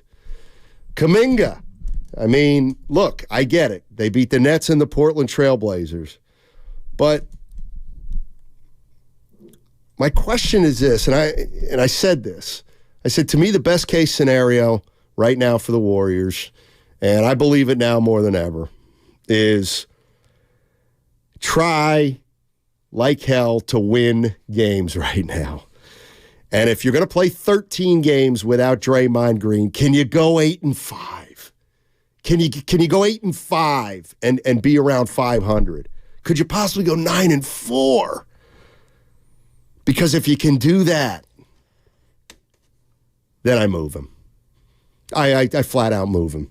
And we can get into for who, you're not going to get anything. I firmly believe that it might not be an easy trade. But to me, it's gotten to the point where Draymond Green, is if they can play well between now and for the next 3 weeks. So they'll probably be without him for about a month. They can get over 500, then I'd look to move him. Because here's the other alternative. What happens, what happens, Evan, if they go 9-4? And they say Draymond Green is eligible to come back on January 12th. Are people going to be excited about that? And I'm being honest here. You go 9-4, and now Draymond's coming back. What? Then what? Does he go right back into the starting lineup? Does he become a bit player, a role player off the bench and has to start from ground zero and earn his way back? And we've got to see if he's humble and full of humility and all that stuff. Or does he just come back in and he's Draymond Green again? Like, I don't necessarily think that's a great scenario, too, if this team starts to experience some success without him. See, I don't know. If you go 9-4 over the next 13 games, I feel like they'd be less inclined to move him. In fact, if they go 4-9, I think they're more likely to move him than if they're successful without him. Now, that might be, I don't know, that might seem counterintuitive, but let me ask you this. This season, not next year, not in 3 years, this season. Yep. Does Draymond Green give you a better chance to compete for a championship than if he's not there? Well, I'm done answering that question. Am I allowed to just be done answering that question? Because I think the idea that with or without Draymond Green, that they're a championship team, it's like an argument. No, I'm not saying are they a championship. I'm saying do they give you a better chance to be? Maybe. Marginally. I don't know. Then I don't know you if can't trade him. Well, I don't know. If they go 9-4 without him, that means they go 9-4 without him, and they're better than him. They have a better record without him than with him. I guess what I'm saying is we got to stop framing the argument as though with him we have a chance, without it we don't. Without him we don't, because if that's how it's all boiled down, well then he'll never go anywhere. But I don't think it's that clear cut anymore. I don't think they have action with him, and I don't think they're dead without him, if you know what I mean. I think they're dead without him. I don't. But what does dead mean? It means that you get worse. Like, I don't think Draymond Green has been a great, outstanding member of this organization, even going back to last year. And if this season doesn't go very well, especially if they don't play well during his 13-game absence, then it will be on him. It will be his fault. Like, he will have messed up the last 2 years of Golden State Warriors basketball. But you can also look at the next 13 games and say, okay, well, so you beat Portland. The Nets, I think, is a good win. They'd won 7 of 10 coming in. They're not a bad team. You play Portland next weekend. You get Washington this week. You're looking at Detroit, Toronto, Chicago, Memphis. Like, there are beatable teams on that schedule. But if you get embarrassed on Tuesday by Boston, okay, if you get embarrassed on Christmas by Denver, all right, like, I don't know. I don't see how the Warriors move off of Draymond if they do well without him, because I think then that, like, you want them to do well because then you move higher in the standings and you position yourself to maybe make a run at a better playoff spot. But in order to have a chance in the postseason, maybe I'm gullible, but I think Draymond gives you a better chance to win a postseason series than with him not on the roster, unless you can turn him into a better player, which I don't believe they can. I'm done with the days. Like, I noticed, and I think you snuck this in there on purpose. I think Draymond gives you a better chance to win a series. Oh, I agree with you. He probably does. We're talking about a title. I don't think, a title to me is like, you can't, if you have a deal for Draymond Green right now, let's say, or you get one, I am not saying, geez, the odds of us winning a title with Draymond Green are 2%. I'm not giving that up. Now, you might say it's tiny, too. That's unfair. Okay. I'm not trading Draymond Green for an 8% chance to win the title. I'm just not. It's, to me, it's so funny, and it just feels like, I'm not saying this is you, but it just feels like if they win some games, a week's going to go by, 2 weeks going to go by, and we're going to say, when's Draymond coming back? And it'll be exactly the same as it always is. He'll come back, and players' roles will be affected, and someone's going to get less playing time. And I don't know, man. I feel like I said it at the time, and I think it's just time. I think it's time for Draymond, and I think if something presents itself, I think you move off him. And I think what you're getting at is, and if this is the reason why they trade Draymond, I understand, because I think he's got so much on his NBA rap sheet at this point, especially the last couple of years, that you could make a move. If you trade Draymond, it's not because of basketball. That's what this boils down to. If you move off of Draymond, if he doesn't retire a Warrior, it's because of what he's done that has hurt the organization, not because of what he's done on the court. You can't, I don't think you can look me in the face and say that Draymond Green can't help you. Like, that's not what you're saying. You're saying that he's not worth the squeeze. He hasn't helped them the last year and a half. He hasn't helped them be better?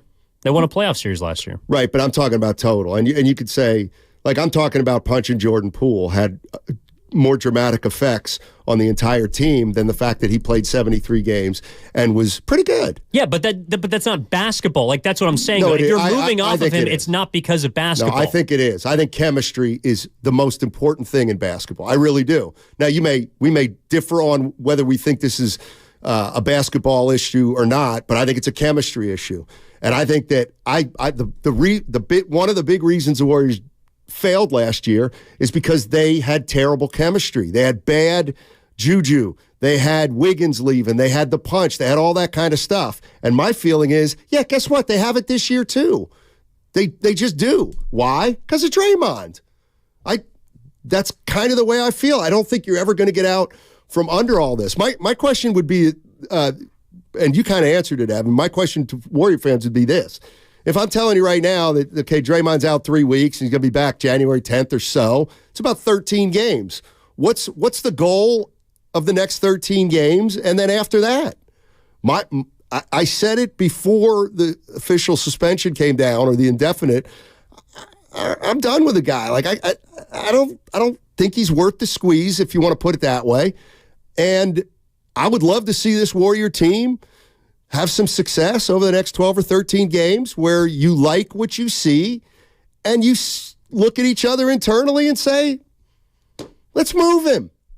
Let's move him. That's kind of where I'm at.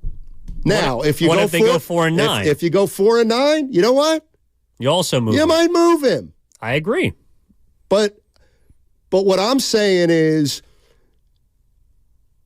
if you're of the, I'm kind of done with Draymond, which I kind of am, or I would be if I were the Warriors, then this little short-term 12, 15 games might not mean anything. You got to do what you got to do anyway, whether you go 11-3 or 3-11. If you feel you need to move him regardless. And look, I hear what you're saying too about the off-the-court stuff affecting the rest of the players around him on the court. And the Warriors have always been a team up until last season that had great chemistry, and that's been a big product of their success.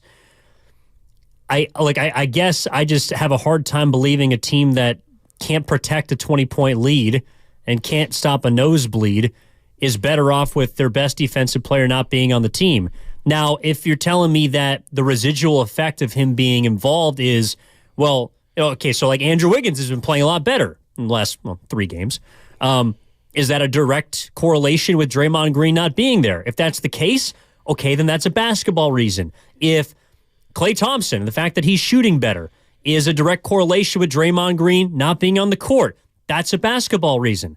If Stephen Curry is playing, you know what I'm saying? Like, then I understand your point. I guess I just don't see that yet. To me, why I think they would move Draymond is because this season is spiraling in the wrong direction, and they're trying to move off of his contract for the future. But I almost feel like it kind of reverts back. Like, Draymond Green has no leeway in my mind. Like, if he messes up or does something stupid the rest of the year, then you do have a reason to move off of him. You do have a reason to get rid of him. But okay, so the best case scenario for most Warrior fans would be survive without Draymond, and then when Draymond comes back, we're gonna be even better. I mean, that's the goal. All right. And here's the other thing. If you go 9-4 without him, then you're a sub 500 team, and then you get him back. And look, I mean, again, like, I'm not a fan of the way Draymond has comported himself at all. It really throughout his entire career. But I also have a hard time believing that they get better when he's not there. Well, what I against good opponents. What I would be a stickler for is, well, you're trading Draymond for non-basketball reasons. Okay, well, first of all, I think demeanor, attitude, chemistry is a basketball reason. I also think that one of the reasons you may move off him now as opposed to last year is because he's not the player he was. He's not great defensively as he was. And so when you combine a diminishing game with the headaches, now it becomes not worth its squeeze. So I do think basketball is a part of this. If we were talking about vintage prime Draymond from 2016, 2017, yeah, I might be with you. Hey, look, let's not kid anybody. We ain't going anywhere without him. But I'm not. But he is so far past the point now where I say, when we get Draymond back, we are going to be really, really good. That's hasn't been the case consistently lately. So, and I mean we, not him. But you also have a diminishing Klay Thompson. You also have a diminishing Andrew Wiggins. You also have a diminishing Stephen Curry. But hold on. Are you going to move those guys? No. This is what I'm saying. Is you have to watch and see what happens right now. And I don't know about you, but I like the last 2 games with no Dre and what I see from Klay Thompson. I like the last 2 games from Wiggins without Draymond Green in the lineup. I'm not saying Draymond Green is a cancer, but I'm damn well watching how this team plays and how enthusiastic they are to play when he's not there. Because I don't know about that. Like when people say, what do you think's going on with Wiggins? I can't rule out Draymond Green may have something to do with it. So if Andrew Wiggins and Klay Thompson start emerging, and those are the players you'll get consistently after Draymond isn't here, if he's not here, well, that's a bonus. Yeah, I mean, I'm encouraged by the last 2 wins as well, but you wouldn't consider those wins impressive. Like, they led by 18 against the Nets, and the Nets had a chance to tie the game going into overtime in the final possession. Portland, they were up by 22. It was a tie game with 8.5 left in the fourth quarter. Like, I'm encouraged because they won the games and they need the wins, and we saw some flashes. Trace Jackson-Davis was great yesterday. He looks like he's emerging. You know, Kuminga's in the starting lineup now. Brandon Podziemski's been a rookie revelation for the Warriors. All those things are good. Right. But it doesn't mean that I'm still looking at the Warriors and saying, well, you got 2 wins by 8 points. True. That's right. They have 12 wins this year, right? Yep. They've beaten 2 teams by double digits. 2. Okay. That's concerning. Right, but I'm looking at this team right now. You were 10-14, okay? Now you're playing without Draymond Green. So, and that's why I'm not saying, you know, when you're saying Steiner, you're clearly not saying 2 games. No, I would never say 2 games, 2 games. That's why I'm using the 2 games that we won, extrapolating if Draymond Green misses 13 games, which would fit the dates. Okay, you know what? I mean, I am watching these next 3 weeks of basketball with keen interest. That's all I'm saying, because it's funny, and maybe I don't mean to sound like this, but I'm going to just say it to you. It feels like you've already forgotten that he's suspended for 13 games. Like, to you, it feels to me like it's just business as usual. And I don't look at it as like, remember what I said last week? It's obvious this is serious. Like, this is serious. The league thinks it's serious. So that's why I'm like, this can't continue. And so I would be looking to get off Draymond Green. It feels to me like I could say you're looking at it as though it's just a 13-game suspension. He'll be back and we'll get rolling again. Like, no, I guess that could happen, but I feel like we're past that in a way. What I'm trying to figure out is how the Warriors can have their best season. And whether you love or hate, most people right now hate Draymond Green for his actions. I'm sorry. I still trust Mike Dunleavy Jr. when he says that Draymond gives them the best chance to win. Now, I don't think that they're currently a title team. I mean, they're not even a playoff team. They're not even a play-in team right now. But I just wonder how you would look at this weekend if there were 4 games above 500 as opposed to 4 games below. Like, I think the encouragement from those victories is due to the fact that they dug themselves just like such a deep hole. And over the next 13 games, if they play well, I don't know what that, like, what does that signal if, again, if you think that Draymond is a guy that makes you better. Now, I'm not saying you do. Maybe you don't. But I think most people believe that Draymond can't help the Warriors this season. He just hasn't because he's been suspended or ejected. So when he's been on the court, he has helped you. And if you go 9-13 and you position yourself to make a late, second half run at, I don't know, maybe a top 6 seed, top 5, who knows, and then you trade your best defensive player, I just don't know what that signals. I think it sends the wrong message. Well, I see a team that was 4-12 over their last 16, and they won 2 games in a row at home without Draymond Green. Yeah, now they're 4-6 without him. Right. So I'm looking at, and they're 12-14 with him. So that's what I'm saying. As of right now, they've been the same team all year, essentially. They're not very good. With Draymond, they're not quite 500. Without Draymond, they're not 500. And so what I'm saying is if you can put together a stretch of 3 weeks right now where you let's say play 9-4, 9-5, 8-4, 8-5. But you're still, I really think we're getting hung up on, if I told you this team right, if I could guarantee you right now, I've seen the future. I've got a relationship with God. You just trust me on that, Evan. Okay. Just trust I'm right. I think you do. The Warriors aren't going to win a title this year. Would that make you more likely to trade Draymond right now? Or, I mean,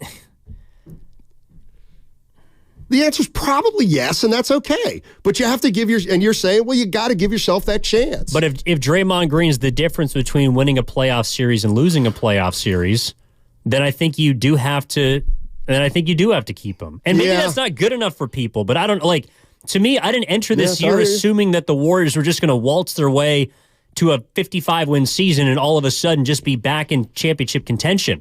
Like, they're in the real NBA. They're in the thick of the bleep. And, I don't know. Maybe I'm interpreting this wrong, but to me, if you trade a player that when he has been on the court and he hasn't been enough for me, and that's what's been so frustrating to me about Draymond this year, but when he's been on the court, he has been productive, even if it's not been at the all-time level that he used to play at. It's hard for me to see or feel confident in an organization at the January or February mark, essentially saying, you know what? We're done. You know what? That's fair. I'd love to know what Warrior fans think about this. 888-957-9570. I just told you that The Athletic is reporting that Draymond Green is going to miss at least 3 weeks. At least 3 weeks. That's 10 more games. And he's already missed 3. So he's going to miss 13 total, according to this report. And he's going to miss the next 10. My question is, how are you looking at these next 10 games? Does Draymond Green or do what the Warriors do in these next 10 games, do they possibly impact at all your decision-making regarding Draymond Green? Are you looking at, well, when Draymond's back, he's just back? Or are there real consequences of this next 3 or 4 weeks without Draymond Green real? Can I say this, or I guess tease it for the other side? Sure. If the Warriors are to be active at the trade deadline, I don't think Draymond's the first domino to fall. Oh. That's called a tease, people. I'll tell you who on the other side. Because I want to hear this. Okay.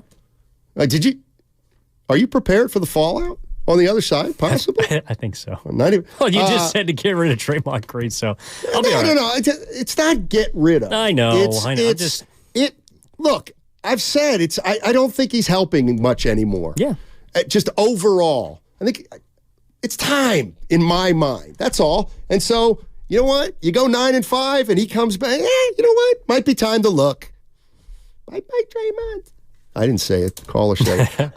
Okay, it's a Monster Monday brought to you by First 5 California. To learn 4 things you can do to overcome toxic stress, go to first5california.com. 888-957-9570 is the number. And don't forget, it's a great time to download the Odyssey app. You can download it now and listen to 4 hours of Steiny and Goo. Evan this week, plus outstanding segments like the Morning Roast with Brian Baldinger, which is tomorrow, and Willard and Dibs on with Steve Kerr. Every week, get it all on the Odyssey app. Draymond, go bye-bye. Shop the holidays at Whole Foods Market. Get bone-in spiral cut ham for $5.39 per pound with Prime through December 19th. Don't decide between a classic turkey or a succulent ham. Just get both. While supplies last, shop in-store or online. Terms apply. Television sales on Black Friday set new records.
And I'm trying to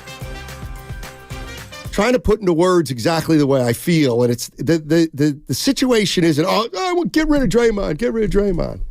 But here is the way I thought about it. So last week he gets suspended indefinitely, and it did feel like last week there was a tone, a serious tone. Like if you're a Warrior fan and you care about this stuff, or you're like me and you care about this stuff, I said last week, you know what, this feels pretty serious. Like that's what hit me. Like the league is done with it. The Warriors are really affected by this. It seemed really serious. Okay, so today we get a piece of news that he'll be out 3 weeks. The Athletic's reporting 3 weeks, which means he'll probably miss 10 more games. And so I'm thinking about last week, and I'm thinking, what's the best case scenario? And to me, it's, you know what? Win some games when he's gone to prove you can get a little momentum and that you can function without Draymond. And then, you know what? If you play pretty well, look, maybe that's when you look to move him. I mean, that's when you look to move him. But as Evan pointed out, he said, well, you go 9-4. Now all of a sudden but now you're pretty good and you have a chance to get better with Draymond Green. And I understand that. But what's hitting me today, Evan and John, is that I feel like saying, well, if all they got to do is hold on, and then he gets back on January 10th, and we're going to start to roll. And I think, wait a minute. It was so serious last week. And now we're already just on to let's hold it together till he comes back, and then we can get right back in this thing and be a contender. And I'm just like, I thought this was really serious. That's all. I'll just let it there. Well, and I thought it was very serious from this standpoint, which is, like, I think he's on his second strike. Like, if he gets another one, I think he'll be done for the remainder of the year, and there might be a discussion about whether he deserves to be a part of the NBA anymore.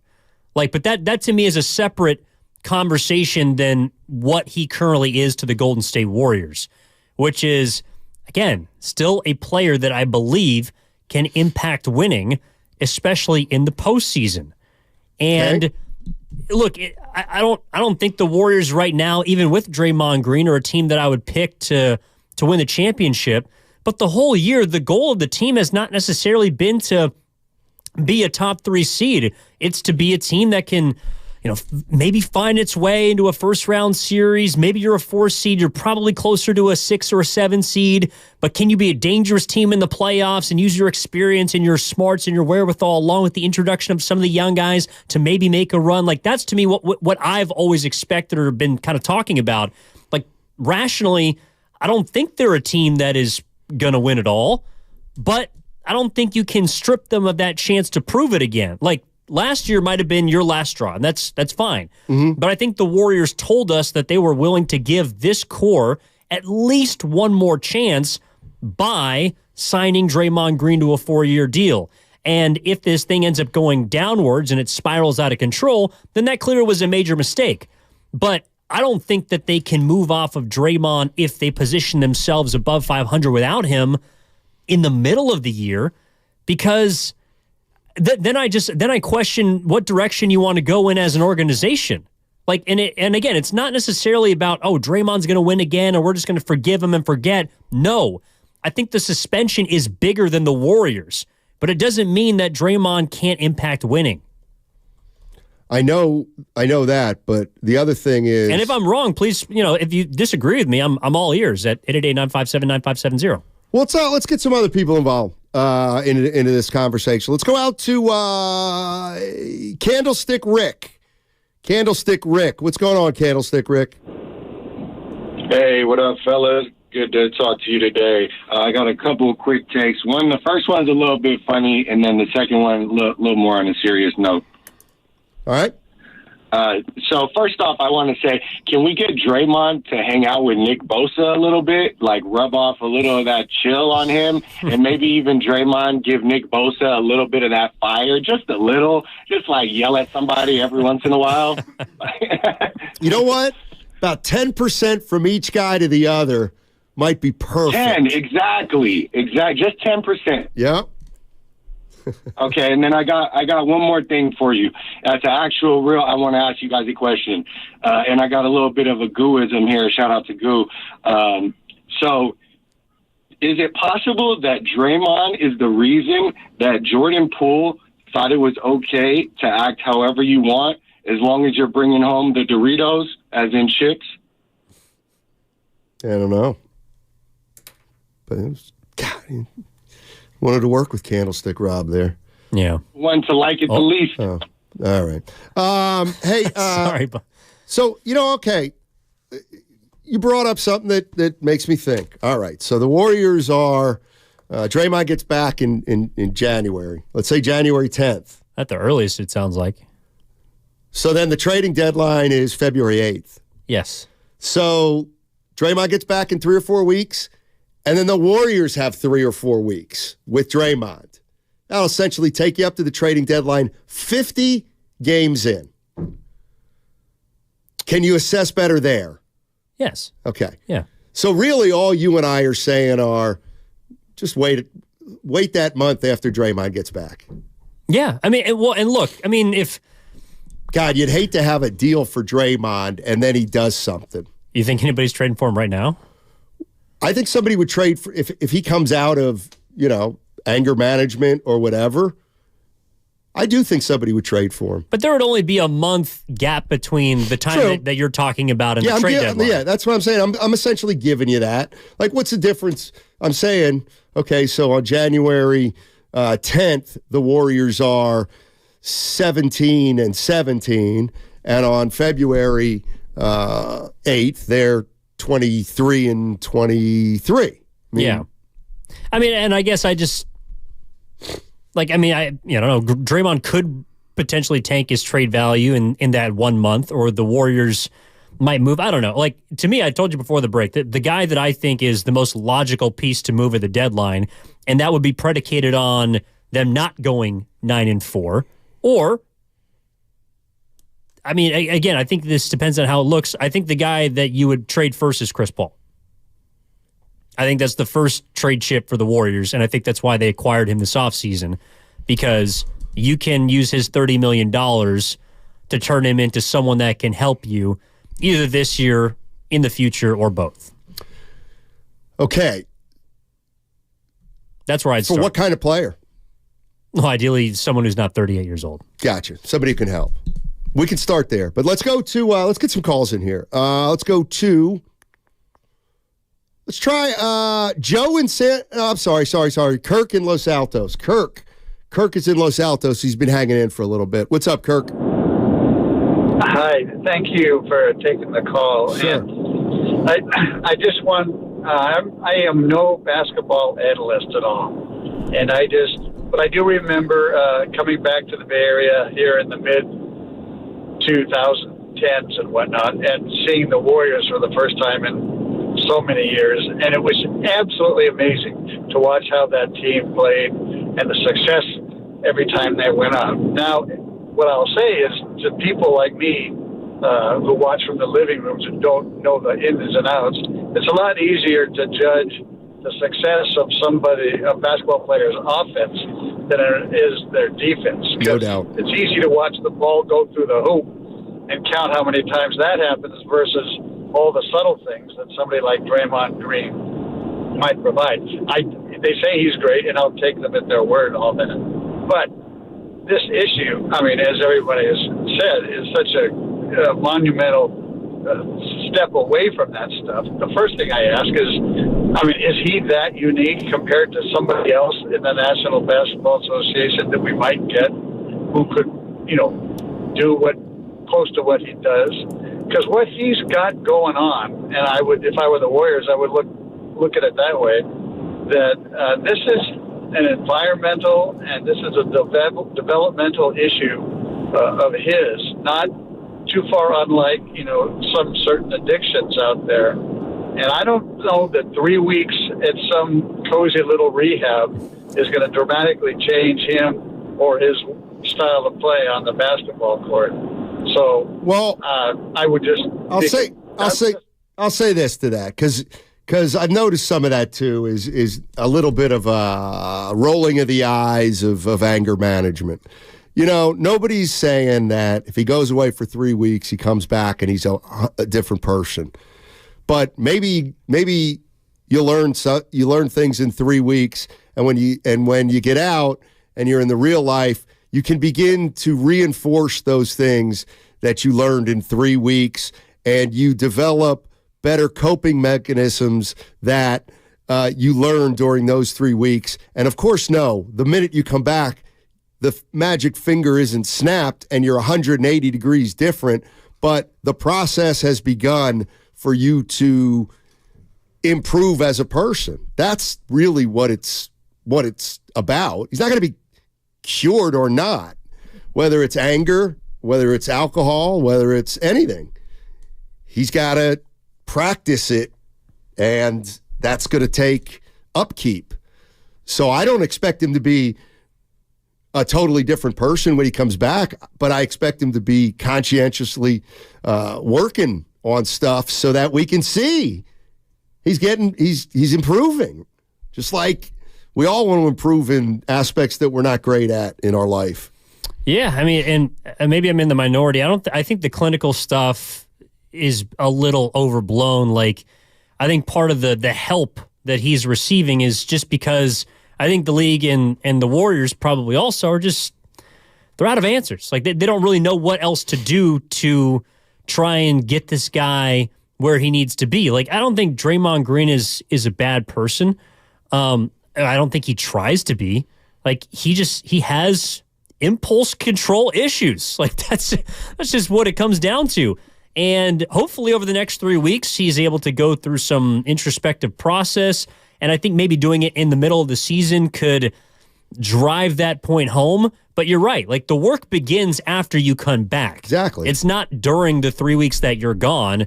Because if he comes back and, I don't know, punches or swings his fist at, Rudy Gobert again or Yusuf Nurkic, whoever, well, then clearly it didn't work. So it hasn't shown itself to work in the last, 10, 8-ish years from whenever the time was that he got into it with Steve Kerr. But he's also never been reprimanded or pushed to this point. So that's my hope that it works because, again, like I want the Warriors to succeed. I think Draymond Green can be a part of that. And so I hope that he's able to turn himself around. Like, it's not like I'm rooting against him because, unfortunately, I think the Warriors are just stuck between a Draymond and a Green right now. Like, that's the choice that they made when they paid him all that money. Yeah. Don't you have to allow for the possibility that something like this could have happened? Oh, yeah. And that's why, again, I think this is the second strike from the league. Now, again, the Warriors still haven't suspended him. Like, if he comes back from his sabbatical and the Warriors tack on a couple of extra games, that, to my knowledge, would be the first time they've ever asked him to sit out basketball games. Like, the league is doing the work right now, indefinitely. The Warriors still have not done anything. It's true. So if he comes back and has shown himself that he is still the same guy, hasn't changed, he's volatile on the court, well, then I think the league is also going to have to step in again and say, dude, you're done. Let's go to Jody. Jody's in Cobb. Where's Cobb, Jody? Oh, it's north of Calistoga by a bit. Oh, nice. South of Lakeport. Cool. South of Lakeport. And Sonny, I met you and had a beer with you at the Pacific Coast Brewery. Dusky and Dib back in the day. Just one? Yeah. Oh, no, not just one. No. Yeah. What's up, buddy? How you doing, man? Anyway, I'm good. It's good talking to you. And the whole Draymond thing is very interesting because when you're in a job or you're in a relationship and you have these kinds of things going on, you think about them, and it's not just about basketball, and it's not just about your relationship and how much you care about this person, right? And so there comes a moment where you have to let go. And unfortunately, I think the Warriors as a group, including Steve Kerr, have contributed to this behavior, and they signed Draymond to a $100 million contract when they shouldn't have. That was the moment that really shocked me. It really shocked me. And he lost the championship for them, and yet they still said, okay, continue this behavior, right? And they're still doing it, because I don't know which one of you just said it, but the NBA is the one that's cracking down, not the Warriors, and that's shocking to me because Steve Kerr is such a progressive, interesting person who looks at these things outside of the basketball, right? And so it's really interesting that Draymond's still there, and I think that their best move, honestly, they're better off without him. Thanks, Jody. Appreciate it. Appreciate the call. I don't think there's any doubt that whether Draymond Green retires a Warrior or is traded in 3 minutes, I don't think there's any doubt that we're going to remember him all very differently. You know what I mean? Yeah. And you know what? However you remember him is going to be fair. Like, if you remember him as a terrible teammate, I'll say, yeah, I could see that.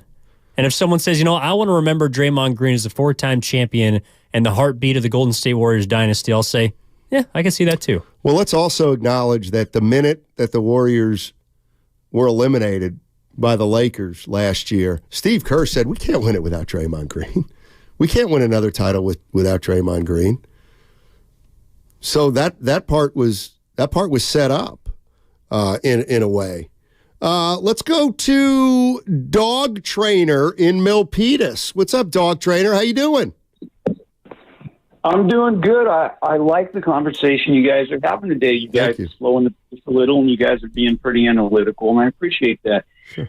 So, I have a couple different points that I'd like to make. The first one is, generally, even with animals and people, it takes 21 days to change somebody to create a new habit. So 3 weeks is probably why they chose that. But on the other hand, the military is the best turnaround training company in the world for attitude and teamwork, etc.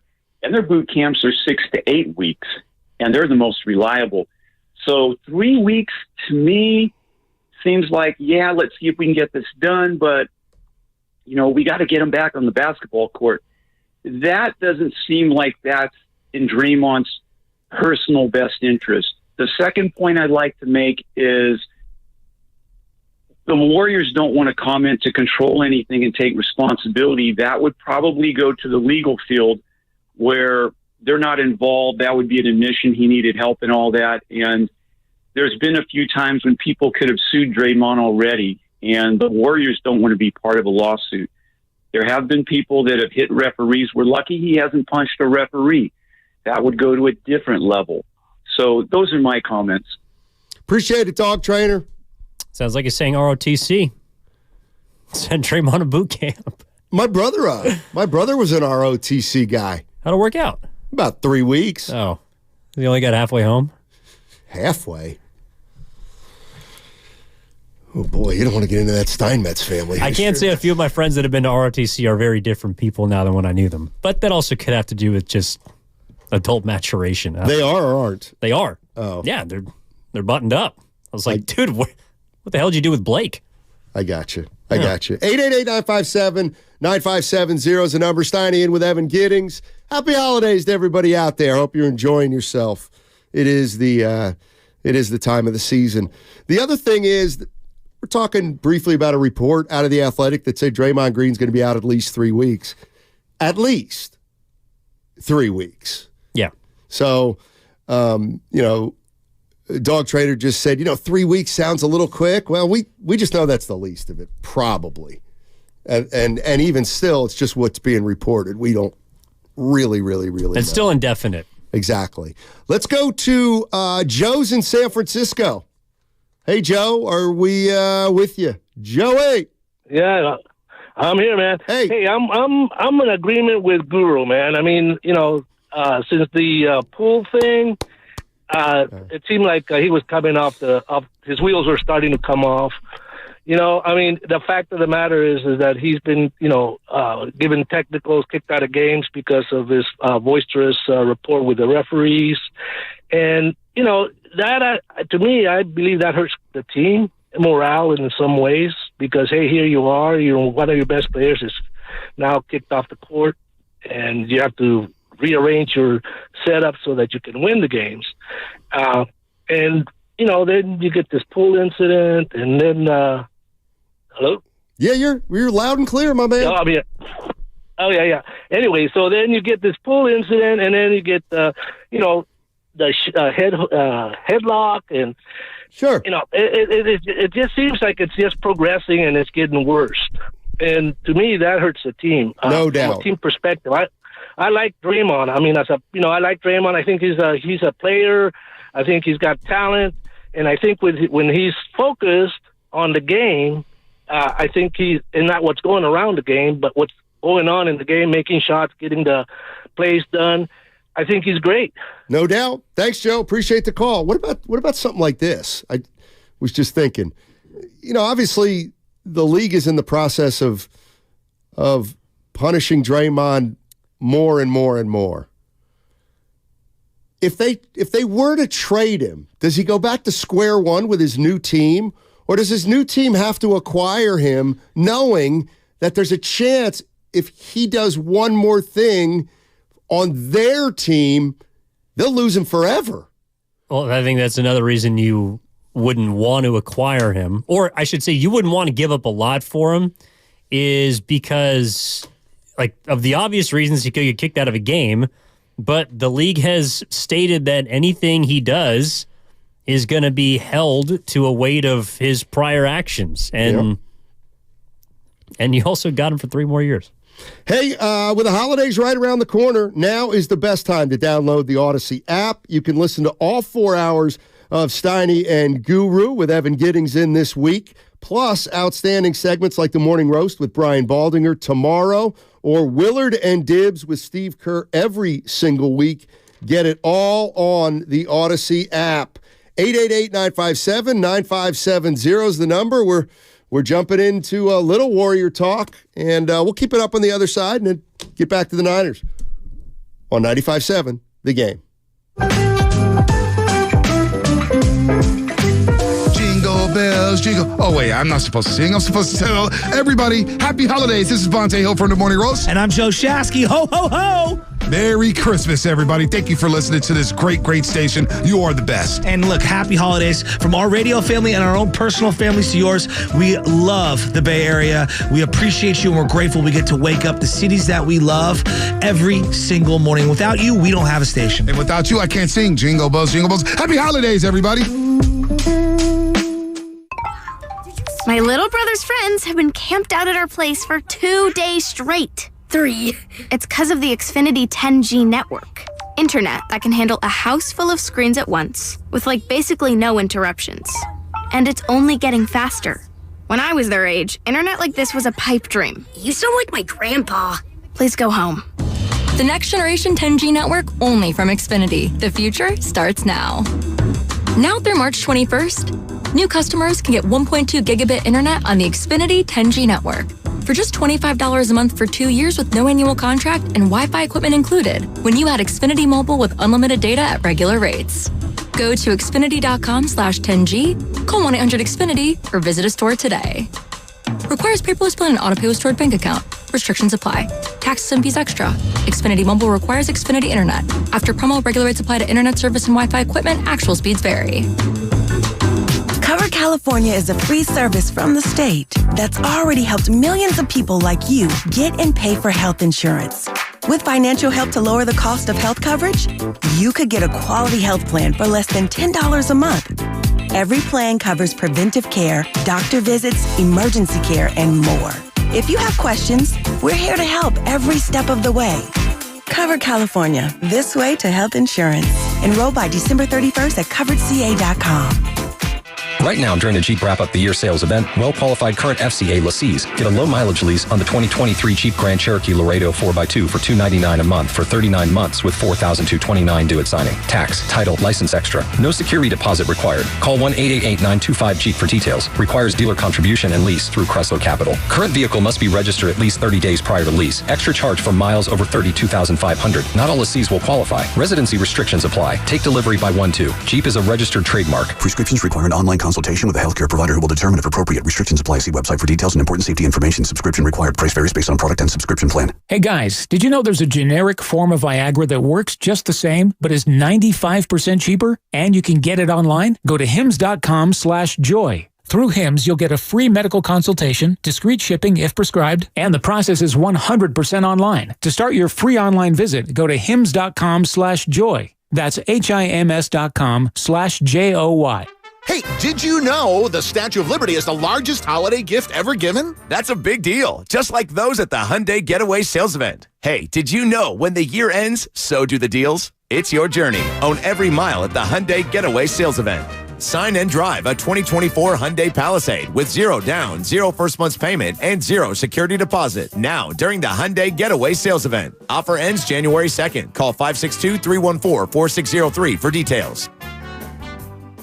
Hey, you know, people talk about spreading holiday cheer. Overrated. I had some holiday cheer last year, and you know what? Lasted a couple of hours. Then whoosh, gone, just like that. However, spreading holiday comfort with Skechers, now that's something your loved ones will enjoy long after the new year. Because Skechers has footwear for the whole family that will be the most comfortable, stylish holiday gifts under the tree. To start, there's hands-free Skechers slip-ins. You just step into them and they're on. You don't need to bend down and touch your shoes. Find hands-free Skechers slip-ins in a Skechers store, Skechers.com, or wherever stylish footwear is sold.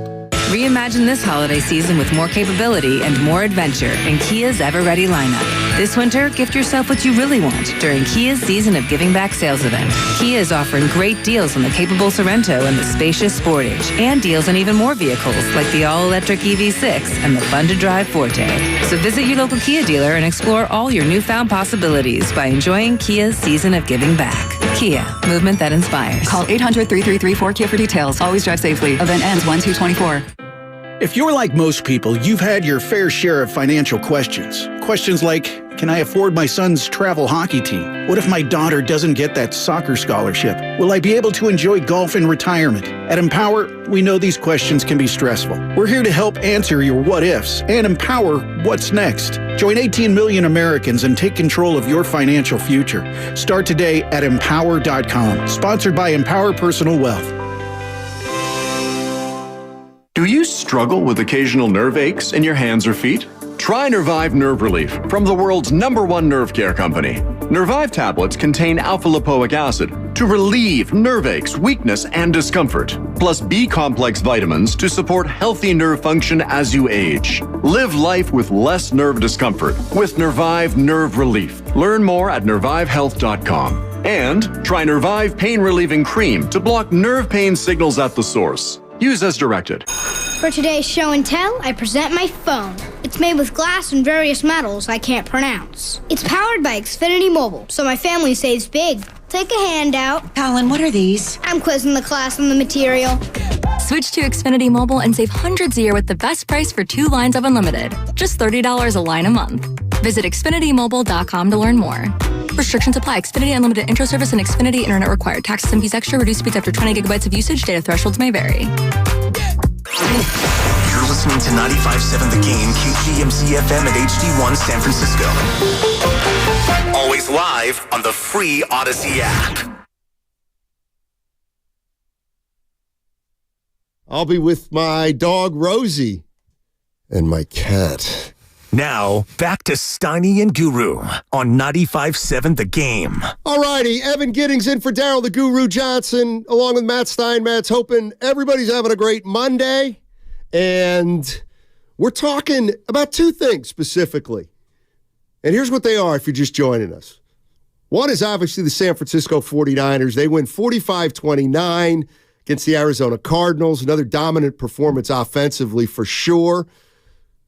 A little bugaboo on the defense we can talk about, but they're 11-3. They've won 6 in a row, and now the Baltimore Ravens come in on Christmas We can talk about that, absolutely. The two best teams in football playing each other in a week, or if you want to talk about that game yesterday, feel free, 888-957-9570. The other thing we're talking about involves Draymond Green. And if you're saying, why are you guys talking about Draymond Green? Warriors have just won 2 games. Well, it's because The Athletic is reporting that Draymond Green is going to start counseling, and he's going to miss at least 13 games. I'm sorry, at least 3 weeks. At least 3 weeks, which would essentially mean he's going to miss at least 13 games, with him missing 3 already. So 10 more games at least for Draymond Green, according to this report. And then what happens after that is anybody's guess. So this is one of those where we'll let you, what's on your mind? You tell us. You tell us. We can talk Niners. We can talk Draymond Green. 888-957-9570. And let's go with Mike in San Jose. We'll start out with Rational Mike in San Jose, and then we'll get more kooky after him. What's up, Mike? How are you, buddy? I'm getting ready to hear you say the words "I was wrong" now that the win streak has started. That's Half Moon Bay will never happen. I can feel it already. All right. Just kidding, obviously. Just kidding. So, Steiny, it's obvious you're passionate about Draymond Green and the violence part, and I respect that. I just would be completely opposite. I been around a lot of players, a lot of things in my life, and I have never met one player to this day that woke up and said, "Oh my God, what are we going to do? Draymond punched Jordan Poole." Clay's waking up this morning and he's saying, "How do I get social media off my back? And I need to score 30 again to get a contract." Wiggins is waking up going, "How do I start?" Steph has 3 board meetings, an advertising meeting, and then a workout. So I don't believe for 1 minute everybody is so devastated because of Draymond. I also believe the Warriors are worried about their $400 million payroll, not Draymond's mental health. I do know one thing I can answer for you for sure. If they trade him, the new team is responsible for the remainder of the suspension because, remember, he's suspended because we're all worrying about him. That's why they won't be able to lose it. I also don't believe the report. I believe the report that the 3 weeks, but I believe in about 12 to 14 days, the players' union will then step in and they'll cut that down about 5 games. That's just how I believe. I believe regarding the punch last year, what was the first thing the Warriors said after the punch and for the next week? All they said was, "How did the tape leak?" True. That's what they were worried about. How did the tape leak? So that's just me, a little older perspective. I have no problem with Draymond. I look at it like he's got a high ankle sprain for 3 weeks. And when he gets back, how do we play? Thanks, Mike. Appreciate the call.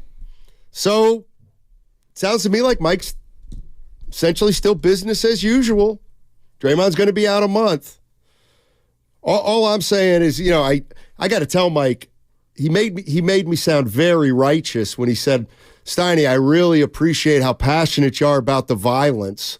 Mike, I got to tell you, it's more than that at this point. I think he affects the chemistry of the team.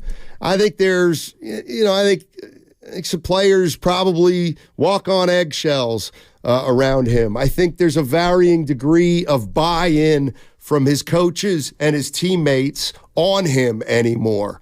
I do believe he's probably got some unconditional support in that building and in the locker room. I also believe that there's a chance that some people are getting tired of him. I just think it's time. It's really that. Of course, I'm a little further along on not thinking this team is as close as other people, but all the other thing I want to say is it does feel like a week ago when we were finding this stuff about Draymond Green out that it seemed really, really serious. And now when we talk about it, it feels like we're saying, all right, hang on, get him back, and everything maybe, and I'm probably reading too much into that. Win some games, get him back, and everything's back to normal. And I guess that's an assumption that I shouldn't be making. Well, no, it's interesting, though, because when the incident with Nurkic happened, you and I were talking, and we're thinking 3 games, 5 games. Right. Like, we were talking about the suspension. We didn't think it would be indefinite. We didn't think it would certainly be potentially 13 or more games. And maybe Mike's right. Maybe the PA steps in at some point. But I felt like when the decision was handed out by the league, they told us how important it was or how big it was. We still don't really know how big it is to the Warriors. And that's to me maybe why people have backpedaled a bit and why I'm honestly backpedaling a little bit with regards to what you're talking about the magnitude of it, is because the NBA has told us this is something that they do not want. And they don't want the face of the NBA to potentially be a spinning Draymond back fist. We still don't yet know if the Warriors have been affected by his mounting actions because, and this is where I do think you're right as far as his impact on the court or the chemistry issues that could result in this. While I don't think that his action against Nurkic or his action against Gobert or even his actions against Sabonis last year in the playoffs amount anywhere close to what he did to Jordan Poole, because of the mounting issues, you can make an argument that Draymond Green is going to have to work harder this year to get his voice back in that locker room than he did last year. And I don't really take him at his word when he said, I got my voice back or it's valuable again, because we saw that not turn out to be the case. And he admitted to ruining the season. I still don't think he has his voice back.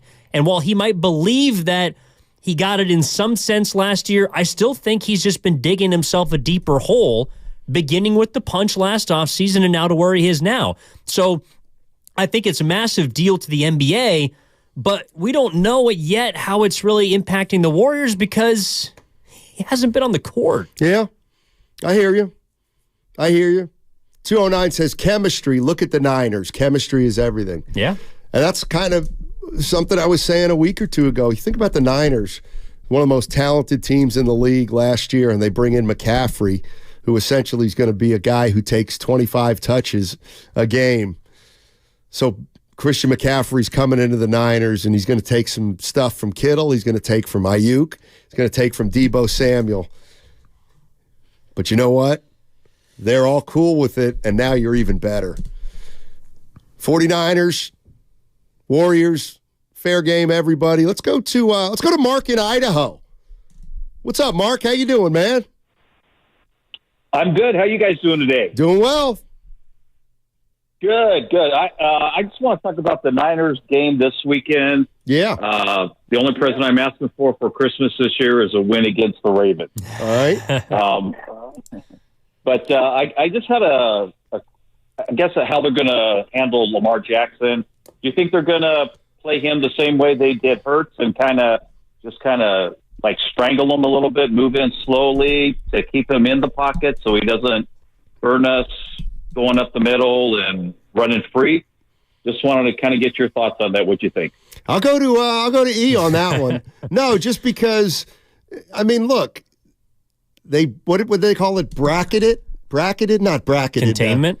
No, what was the term? Caging? Caged. They caged him. Caged Jalen Hurts. I mean, on the surface, it would, in a very basic way, yeah, I would assume they'll try to cage Lamar Jackson, try to have him beat you with his arm. Right? I think they will too, but the issue is, in my opinion, Lamar Jackson's a better quarterback than Jalen Hurts. I think he's a better passer. I think he's a better runner. And I think Are you in the majority on that? I don't know. See, I would just think Hurts is a better passer than Lamar Jackson. John? I don't know. I think you would get kind of a split decision here. It just caught my attention. I think you can argue both sides. Okay. Really. Obviously, Lamar is going to be a better runner, but when it comes to the passing, I can see an argument for Lamar being a better passer. Okay. Lamar's, I think, better from the pocket. Okay. See, here's all I'm saying is, this is one where my perception was that, I bet most people think Hurts is better passing than Lamar Jackson. I just found out it's a toss-up. See, that's it's a valuable informational nugget. We've also seen more of Lamar Jackson, and we've also seen Lamar without the kind of weapons that Jalen Hurts has, which A.J. Brown and Devontae Smith are incredible. Lamar Jackson's best weapon this year is on the shelf for this season. That's Mark Andrews. This is probably the best wide receiving core he's ever had, and I think Lamar is a guy that the Niners will struggle against, but that doesn't mean that they can't beat him. Because, again, this is kind of what we talked about off the top of the show is I don't think the Niners are as, the results of their games are not as predicated on their defense as it is their offense. So, yes, containing Lamar Jackson is important, but Lamar turned the ball over last night on Sunday Night Football. They beat the Jaguars by 16 because the Ravens' defense was suffocating so much that Trevor Lawrence did not play very well. Also, the Baltimore run game put up 250 yards on the ground against a top 5 run defense. So, they have different ways to beat you that don't just include Lamar Jackson throwing for 350 yards. No doubt. That's why I think they're the most complete team on the other side. Matt Steinmetz and Evan Giddings with you on 95.7 The Game. Let's go out to Scott in Santa Clara. Scott in Santa Clara. We're talking Warriors, Draymond Green, Niners. It's a potpourri. That's what they used to call it on Jeopardy. Mm-hmm. Hey, Scott. What's going on, fellas? Can you hear me? Yeah. Hey, fellas. How are you? Happy Monday. Thank you. Thanks. Yeah, thanks for taking my call. I'm sorry for shifting gears back to Draymond and the Warriors. Do whatever you want. Really interesting conversation today. I think on the topic of the suspension and the therapy that he's expected to attend while he's out, one thing I want to disagree on with some of the callers that have voiced their opinions is I think around the mindset that him being out 3 weeks is going to, have him coming back a totally different person. In my own experience, going through therapy myself, it's not intended to do that. It's more, I think, focusing on allowing you to find the tools and resources that you can use on your own to, then I would say respond differently than in the past, right? And exactly. Hearing some of the comments he's made over the last couple of years, I remember him talking about specifically last year, it being really hard to get up and come to work, right? I think that is a huge red flag for anybody, just regardless of the industry that you're in. But it really, I think, does show the struggles internally that he's been having to deal with. And I'm not happy about the Nurkic play. Definitely not anything you'd want to see on a basketball court. But if this is truly the wake-up call that was needed for him to find the help and resources that he needs to where he can respond differently. And I think you can make the case that it's gotten worse over the last 3-4 seasons. There's been more incidents, less periods of time in between. So I am curious to see how that plays out. I'm not sure what kind of internal conversations the team has around his return, any impact that it's going to have on the lineups and everything else. But at the end of the day, I just hope that this is something that allows him to become a better person for not only his family, but for all the kids growing up watching this league. It's, he's a role model, whether you want him to be or not, I think in a lot of ways. And, I just hope that this is something that truly helps not only him, but, the Warriors as well. Thanks, Scott. Appreciate the call. Yeah. And this is something that I'm having a little bit of a reaction to because I think the sentiment is consistent. From the 925 on the Comcast Business text line. It takes you more than 3 weeks of therapy to get right. No kidding.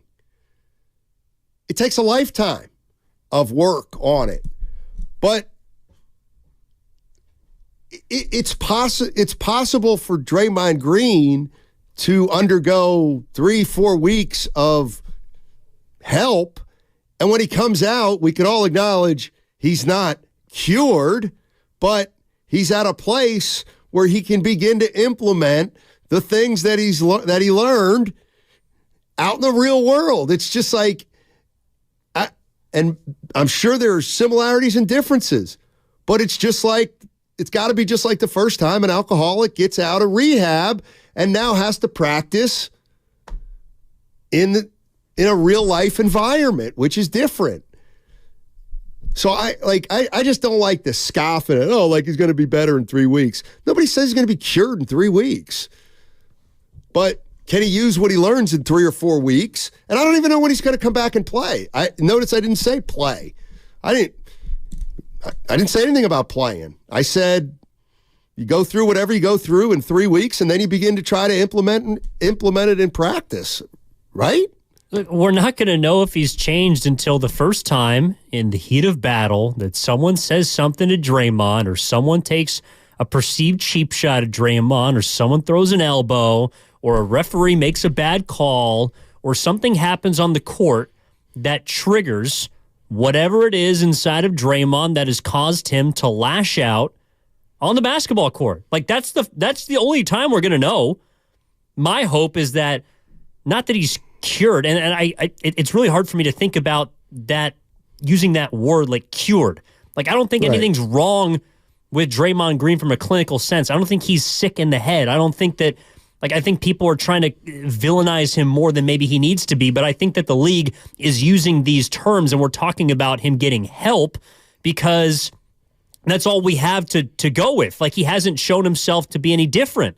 So that's my hope, is that when he eventually comes back, that it looks like there's a little bit of a difference. Like, not the whole puzzle has been solved, but that he looks like he's able to control himself a little more than he has before, because that's the only reason he's in this spot. Like, he hasn't been, I don't know, like, suspended long enough, or they haven't done anything to try and change him. I don't know. I mean, I'm curious what people want to see from him, because I think it's probably going to be, I hope we get the same player. I hope that whatever he does off the court doesn't affect how he is as a basketball player. But I don't know, the first time that someone gets in his grill, you want him to hug him? Like, I don't know what people are suddenly assuming that Draymond is going to be. I don't know. Anyways, I don't know. Let's go to Matt in Oakland. What's up, Matt in Oakland? How you doing, man? How you doing, gentlemen? Doing well. I like what Evan just said. I think he's absolutely correct. There's no way anybody's going to change anything in 3 weeks, but I think you're kind of past that. I mean, look at where Kerr and Curry and Wiggins were. They all look emotionally exhausted and off their game. So let's just assume, I looked at the schedule, I think the best they could do by the time they get to Milwaukee is about 8-4, and they'll lose that one. So that's 8-5. So let's say they're 20-19 when they get back to Milwaukee. Right. That's about the time we're bringing them back. Well, if that's true, then Wiggins has become an effective sixth man, which I think is a great idea. Clay is playing well again, which he seems to be on track. Curry has gotten out from under whatever. The two kids are putting in meaningful time. And then I think the only questions at that time are, do the three guys who matter, Lacob, Kerr, and Curry, want to do it? And then what do you get for them? Because if the answers to those first one is yes, and you can come somewhere close, get rid of the guy, man. I mean, I think what Evan said is true. He's not going to get back with the team for the entire year. I mean, I think they may just be done, period. Look at Looney, man. I think Looney is so sick of that guy. He can't even play anymore. So, I mean, if things go well and you can get something for him, trade him. That's what I agree. I agree. That's kind of where I'm at, because here's the other thing. To me, Evan, I almost feel like the evidence is in on this one. And it's this. If Dre doesn't play in the next 10, 12 games and they play pretty well, let's say they go 8-4, 8-5, what we've seen is that when he gets back, somebody's level of play, and probably more than one person's level of play, is going to decrease. I believe last year there was such a correlation between Wiggins' return and losing Kuminga.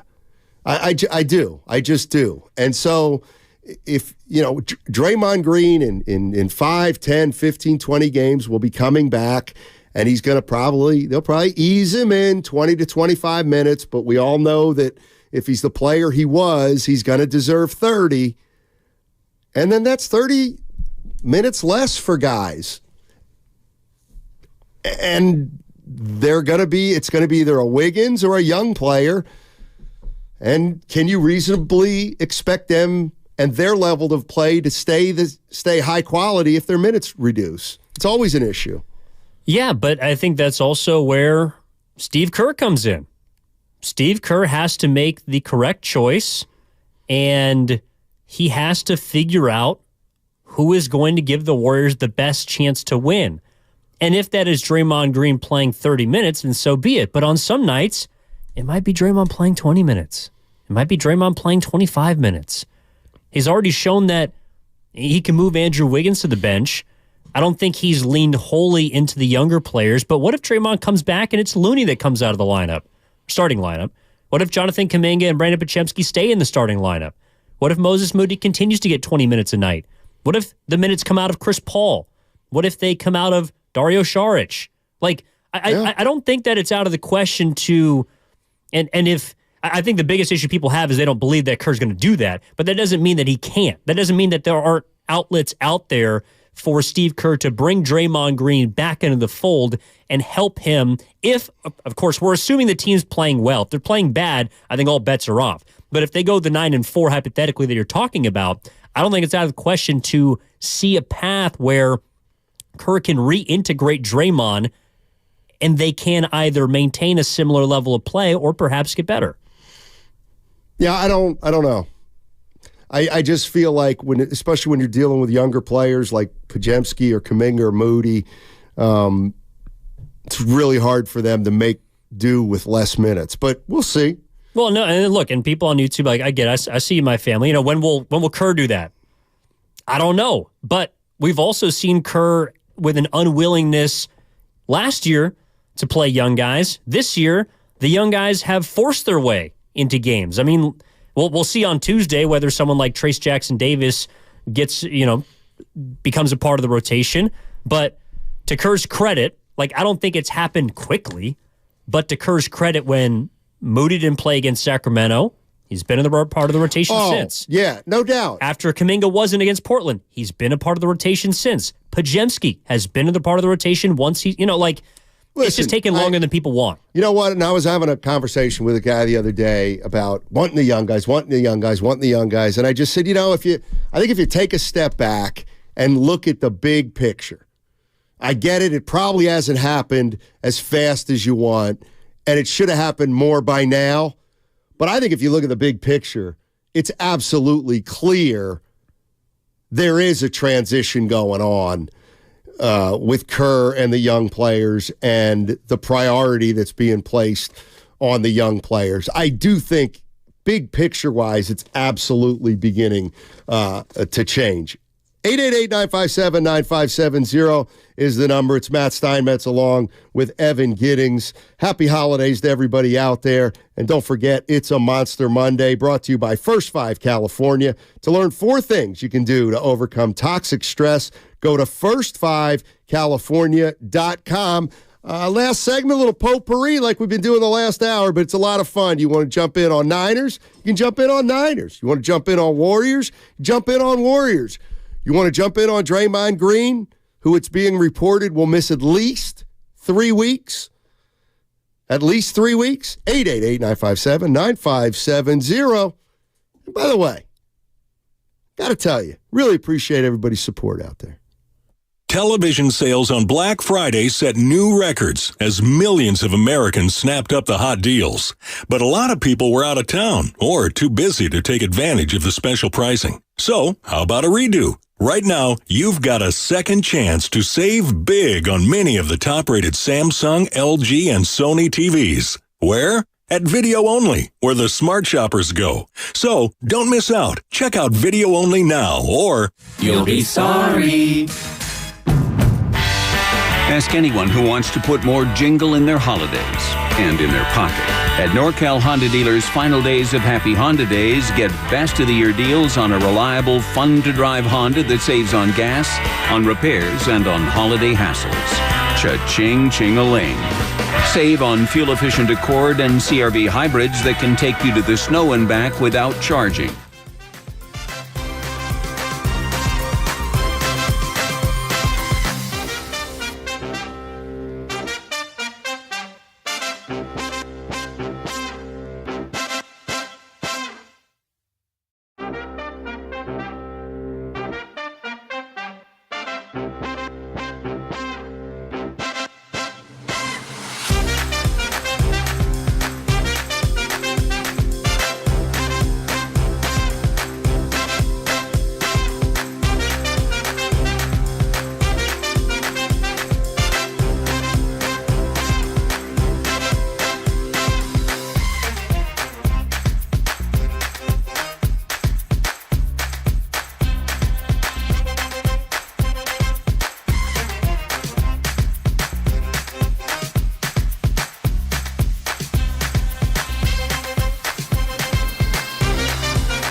It was more refined, and it was a better question, I feel. Now, you may feel differently, and you're entitled. Well, tell us what it is, damn it. Now, back to Steiny and Guru on 95.7 The Game. All right, Matt Steinmetz and Evan Giddings in with you on a Monday. Coming up in a half hour, and even sooner than that, in 12 minutes, a little crossover, changeover with Mark Willard and Dan Dibley. Yeah. And right now, we got people on hold, and the conversation's been both Niners and Warriors related. And so I'm going to play a little spin the wheel and jump through these calls. And I like spin the bottle better. I've never played that. Why not? Because I'm... Come on. Because I just... When's the last time you played spin the bottle, Evan? Oh, like, actually... you actually play... A year out of college. Let me just... And Lucas is in there. He's a no. It was a big bottle. No chance Lucas ever played spin It wasn't a beer. Let's move on. Let's back to Rick in Pacifica. What's up, Rick in Pacifica? How you doing, man? What's going on? Oh, I'm doing dandy, fellas. Thanks for taking my call. Sure. So I think I have something like unique perspective on Draymond regarding the Warriors situation. So what hurts the most for punishment for these NBA players? It's taking money out of their pocket. Let's go back to 2016. Draymond had 17 checks on him, and one more, and he would have been suspended a game. The Warriors were barely going to make the playoffs. They needed him not to get checked up again. And guess what? He played the last 3 or 4 games, never got another check. He knew it. He knew exactly how to do it. Yep. He's capable. And going further, if it was me, the league, I would give him the rope to go, look, you can get texts, but when you get these flagrant fouls, you're done. You're removed from the league for the rest of the year. And then reassess in the following season. Well, listen, I hear what you're saying, and I'll kind of follow up on it. The one thing that I do think is an insult to Draymond is to say, well, he can't do it. Draymond Green, listen, there is a monumental difference between Draymond Green being animated when he talks to an official and then the other kind when he essentially MFs an official.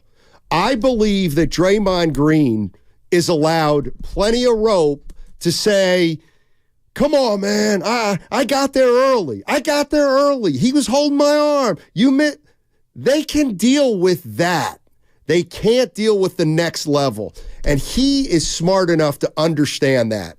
I have no doubt in my mind he's smart enough to understand the difference there. You get a technical when you question integrity, not when you question if a guy may have missed a call, period. Heavy D in Richmond. What's up, Heavy D? How you doing, man? Hi, guys. I enjoy your program very much. Thank you. As always.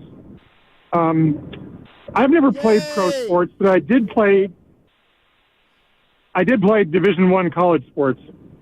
And I did learn there that nobody was above the team.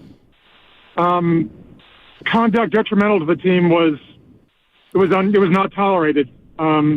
If I had ever done anything like what Draymond did, I probably would have been kicked out of school. With that said, it seems like his behavior seems to be becoming more and more worse, and the Warriors aren't really doing anything about it.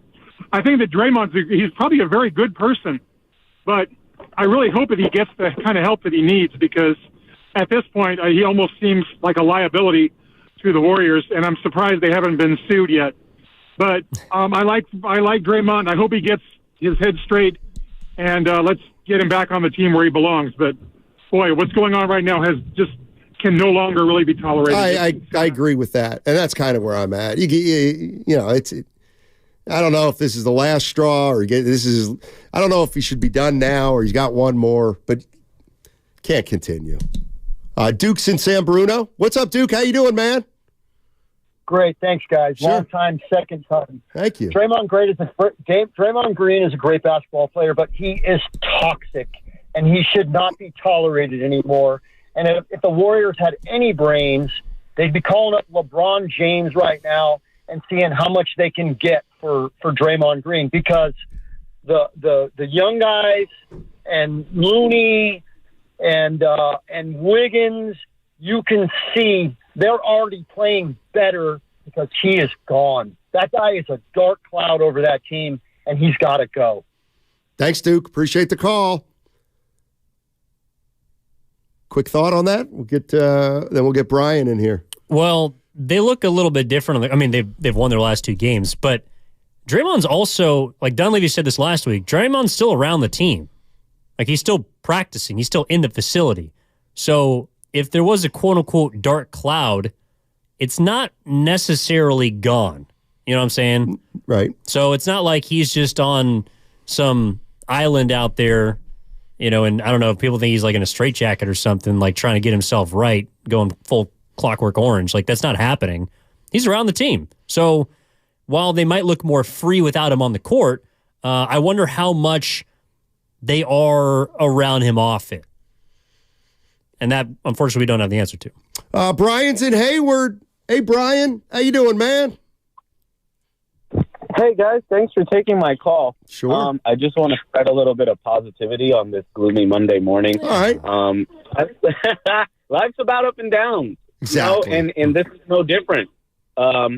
Shooters are going to shoot. Look at Clay. I mean, I think he was listening to everybody talk about how he's been missing shots. So what did the man do? He came out, and he was like 8 of 11 at one point last night. I mean, we can't deny, you know, him making shots now. Same with Wiggs. I think it just took a little bit of an adjustment with how he got to, you know, be a part of the game coming off the bench. I think Iggy must have given him a little bit of a heads up before he left last year about what his role in this team will be moving forward. And I just think everything takes time. I don't think it's fair that people judge Draymond based off of the small sample size of his life that we see on the Warriors basketball court. And I think everything's going to be great. I can see the team's a little gassed mentally, but I see the horizon. I see the sunlight over the hill. We haven't even gotten halfway through the season with a new GM in Have you seen Dunleavy. the promised land? I see the promised land, fellas. I really do. And I'm not going to get off my train of thought until we're eliminated or it's over. And don't even get LeBron on the line to talk about Draymond. We don't need none of that mess, okay? Let them stay down there. We're staying up here. We're taking it back. Everybody's going to win in the Bay Area this year. Niners, Warriors, let's go, baby. Let's go. Right. Thanks, Moses. I laid him out. I let him lay out there a little bit, or I laid out for him right there. It doesn't matter. He got to finish. You can see the promised land, Stanley, right? Oh, absolutely. I can. Well, I wonder what your promised land is. It's the play-in. Promised land's the play-in. Well, they're like 2 Actually, games the out. promised land would be 6. Number 6. That's the promised land. I can see the promised land. I can see 6. Yeah. You know. Well, they're currently 3.5 games out of 6th. Just got to make a run. It all starts, it starts tomorrow night with Boston, okay? Celtics about to get introduced to some Warriors basketball. You know me, I'm only 1 game at a time, but who's after that? Jordan Poole. The Washington Wizards come to town on Friday. Hey, 2 things are equally true. Don't you let me win our fantasy football league, and don't let Jordan Poole come in here and lead the Wizards to a win. Oh, Be boy. back with Willard and Dibbs on the other side. On 95. To throw the ultimate holiday dinner party, come to Lucky. This week, U.S.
Yeah. Come on. Hey.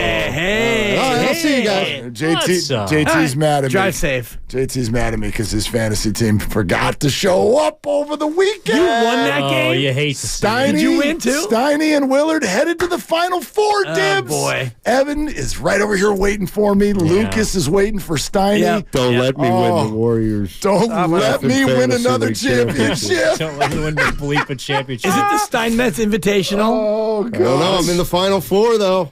Are we paying out champ right now? 1 through 3? Luke, that's a question for Luke. Oh, he it gets is? the money back. Okay, so He doesn't know. you win Well, he's this the week. commissioner. He better know. You win this week, you're in the money. Yes. Correct. He knows Okay. he's got Potentially. 1,200 or The 1,400 third in place his game. pocket. No one's getting paid out. Am I Please. right? No, even Guru paid. Please. We can't hear you. Come on, Luke. Yeah. We can't hear you. Anyway, I'm excited because, quite frankly, we're all going to head for the hills next week on a holiday week anyway. Yes. So we made it to the end of at least saving face, Maddie. We're not going to see any of these people now next week. By the time we get back from the holidays, we'll know. But the juice, the fire is going to be out. So we made it to this week, and I'm thankful for that. And Steiny, if I face you in the Super Bowl, good God. Oh, my God. By the way, I was looking forward Well to done. What'd you think of my take at 10 o'clock when I came out? I wasn't listening. What'd you do? I heard a lot of your show today. I did not hear at 10 o'clock. The one thing... I was at the dog park at 10 o'clock. Dude, I was like elbow deep in a poopy diaper. Yeah. Perfect. I was like Perfect. Gene in Oakland. I'm like, it's raining out here. We're going to go get you a run. You got to get in before the rain. No, Yeah, I did. Yeah, I did. trust me. I did the same thing. Anyway. So What'd you sometimes say? I like to question conventional wisdom. Your Gene is better than mine. So I made a case today that even though there's this narrative, which I believe mostly to be false, that, Purdy, he's not that good, or Purdy's got a machine, he's just an average Joe, or he's not that good, or they can't. I would argue that he's actually won over critics. If you take a step back and look at the big picture, I think you could make a case he's won over critics extremely quickly, like within a year. Because most of the commentary now about him from Baldinger and Orlovsky, all those guys is like, all right, Kurt Warner, enough's enough. This guy's a good player.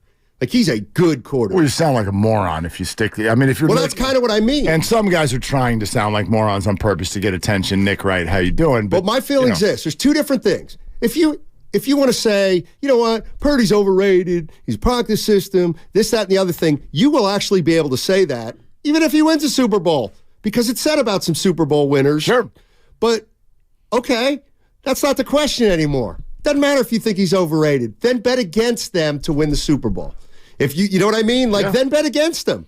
If you really think that Purdy ain't any good, well, then the 49ers can't win it. I actually don't know if you can still say it even if they win the Super Bowl, because at least not for your comparison, because you sort of are you talking, the Brad Johnson? I'm talking about the Brad Yahoos. Johnson, the Trent Exactly. Dill for the Nick Foles. Yeah. But look, but they never did statistically this. No doubt. This is, look. All I'm saying is you can hold on to an opinion even if... They're just, everyone's going to have to wrap their head around the fact that the guy's having an MVP season. But, even from an accolade perspective, okay, so at the end of this year, the way things are trending, he's probably going to, at the end of year 2, he's going to have probably two deep postseason runs, even if he doesn't win a Super Bowl. Yeah. He's probably going to have an MVP, and he's probably going to have 2 seasons in which statistically he's been one of, if not the best quarterback in the NFL from the time he stepped in under center. So whether you want to say he's a game manager, he's system, blah, blah, blah, blah, okay, well, his resume says he's something completely different. And that's just the facts. I think as far as the MVP goes, and I really don't care, I think this may be the game that determines the MVP. Coming on Monday. Yeah. If Baltimore wins 31-20 and Purdy throws 1 touchdown and 2 interceptions, it may be over. Lamar, I think, Lamar's the only one left with a realistic chance to take it from him. Christian McCaffrey? Yeah. His teammate. That's actually not a bad call. Yeah, His teammate. You will never hear me say he's not deserving. You will hear me say that's just not the way the voters vote. It's just not the way it works. Oh, yeah. No, if you're going to be a non-quarterback and win this, I was saying it to Dibbs in the other room 10 minutes ago. What's the touchdown record break that and then talk to us. That's what you have to do. I'm sorry, I don't make the rules. I don't have a vote. But we can have the conversation all day whether it should be this way or not. But quarterback wins the award unless there's a total unicorn present. And McCaffrey, and it's a down year for quarterbacks. I mean, look, Purdy's numbers are commensurate. They're absolutely commensurate. No. I'm saying that's the only way a non-quarterback can win. Like Derrick Henry ran for 2,000 yards and came in third. Right. You got to break Adrian a record. Peterson won it when he went for over 2,000 Yeah, yards. you got to break a record, and your team needs to be right there in the conversation as a 1, 2, or 3 seed, that kind of thing. So McCaffrey's awesome. I don't want to denigrate either player. The Niners are a lesser organization if they lose either one of them.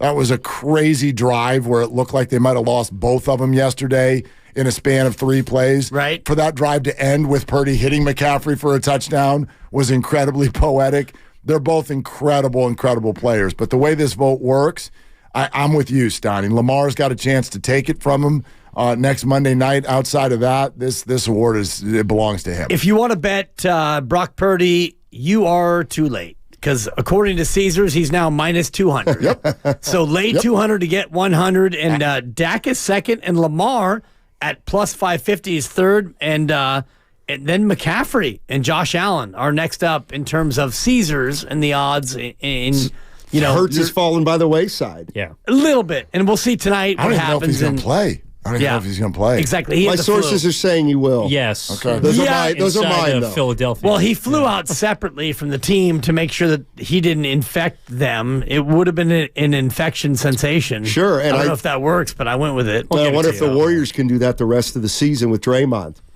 Have him fly separately? Having him not infect them? Correct. No, it's impossible. It's impossible. A cheap shot. Yeah, it was. Please expound on that cheap shot. Well, you got to wait 13 games.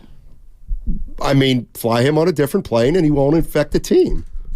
Until the ball goes up, right? I think the whole story can end there. I think people get it.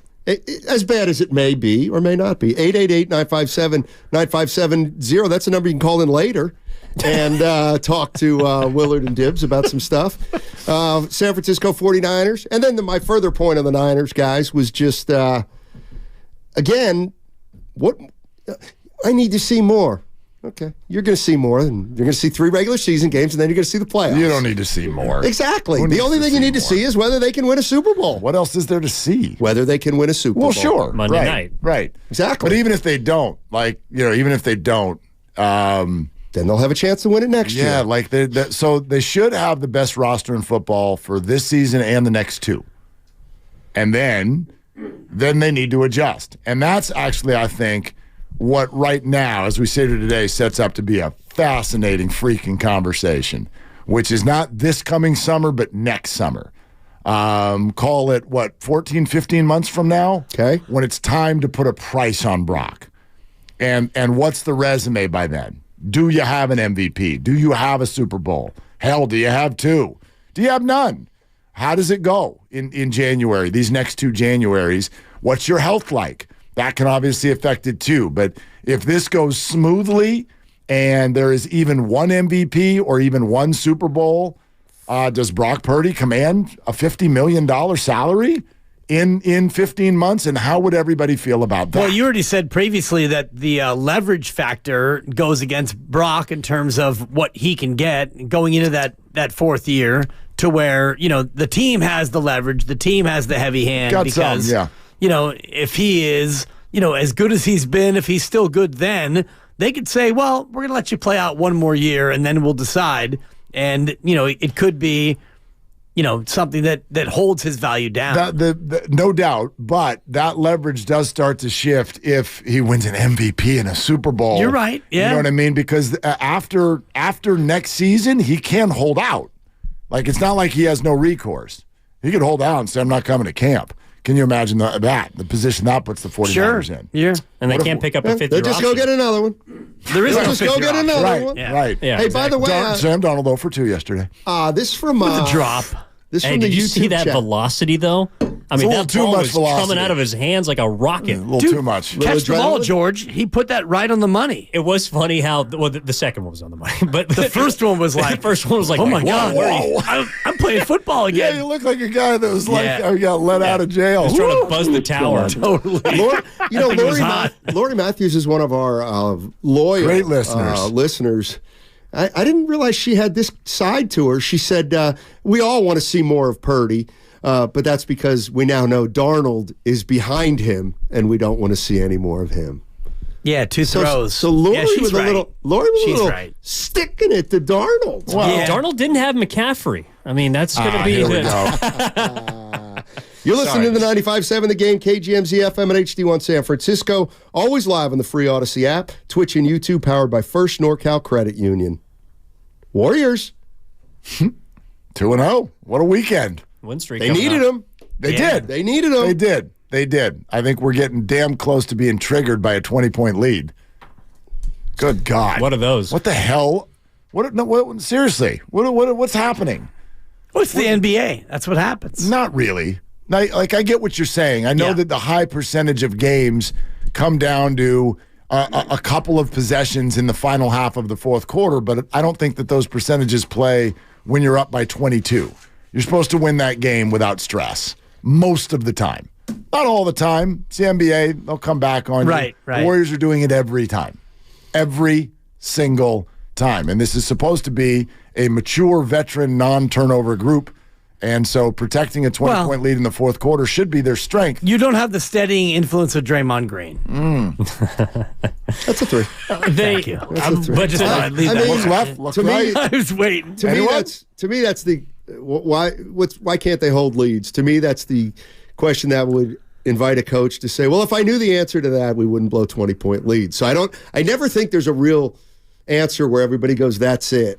But just off the top of my head, I would think that maybe the general reason would be their veteran players have gotten a little older, and that point in a game, which has been the third quarter in the past, they don't quite turn it up like they have in the past.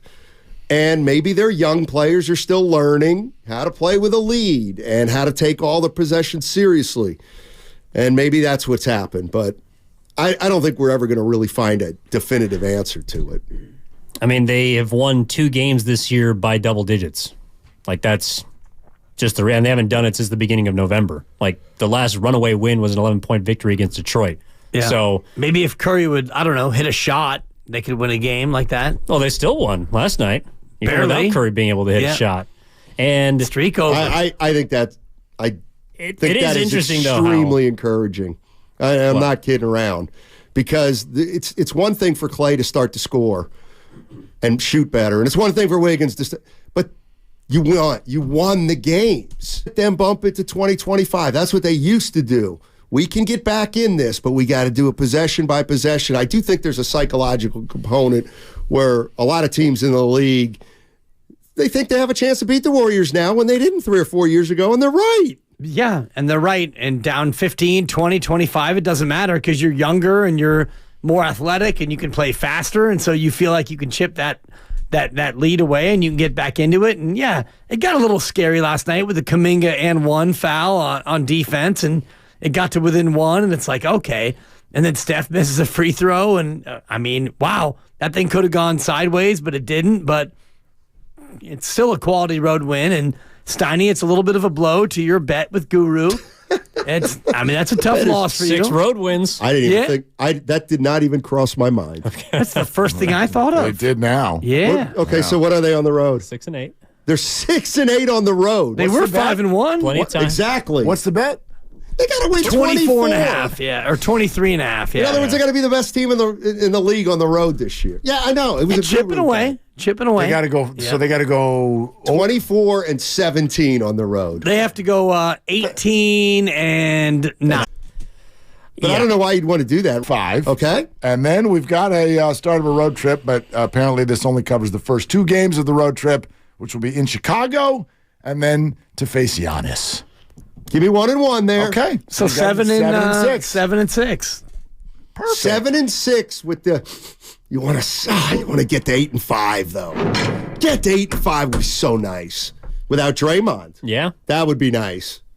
That would be nice. At that point, you'd be, what, a game above?